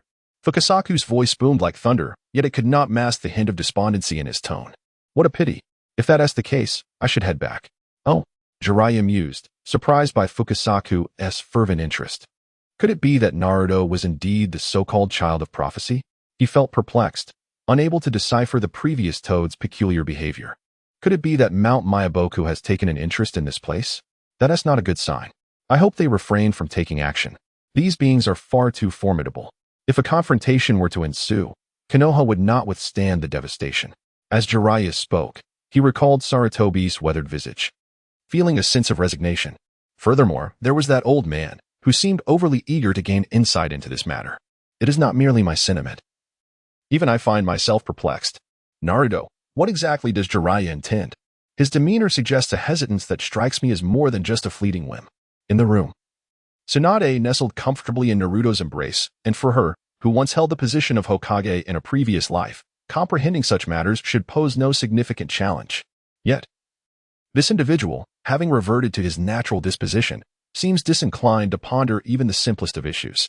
I cannot discern whether this is to test Naruto's intelligence or simply a refusal to engage. "You fool," Naruto gently pinched Tsunade's nose, finding himself increasingly fond of her. Now that Tsunade had returned to her 18-year-old self, he had also matured into a man over 6 feet tall. This perfectly aligned with his spirit, which, despite being in his 30s, felt harmoniously unified with his youthful exterior. The matter at hand was not initiated by him, but rather incited by others.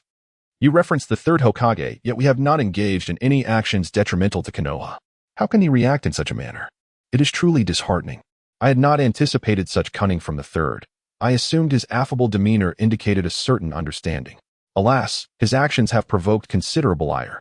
At this juncture, Tsunade suddenly recalled something, her expression turning cold, her tone laced with discontent. In the past, when the situation with Rope Tree was precarious, he should have adopted a stance of non-intervention. Otherwise, Rope Tree would not have met such a tragic fate. As for the third, Naruto found himself at a loss for words. Compared to Danzo, the third was far more formidable. It is the corruption of power. This individual excels in the art of political maneuvering. Thus, he has maintained control over the formidable forces within Konoha, even tacitly permitting Danzo to eliminate those individuals. To him, it seems those lives should be entirely extinguished.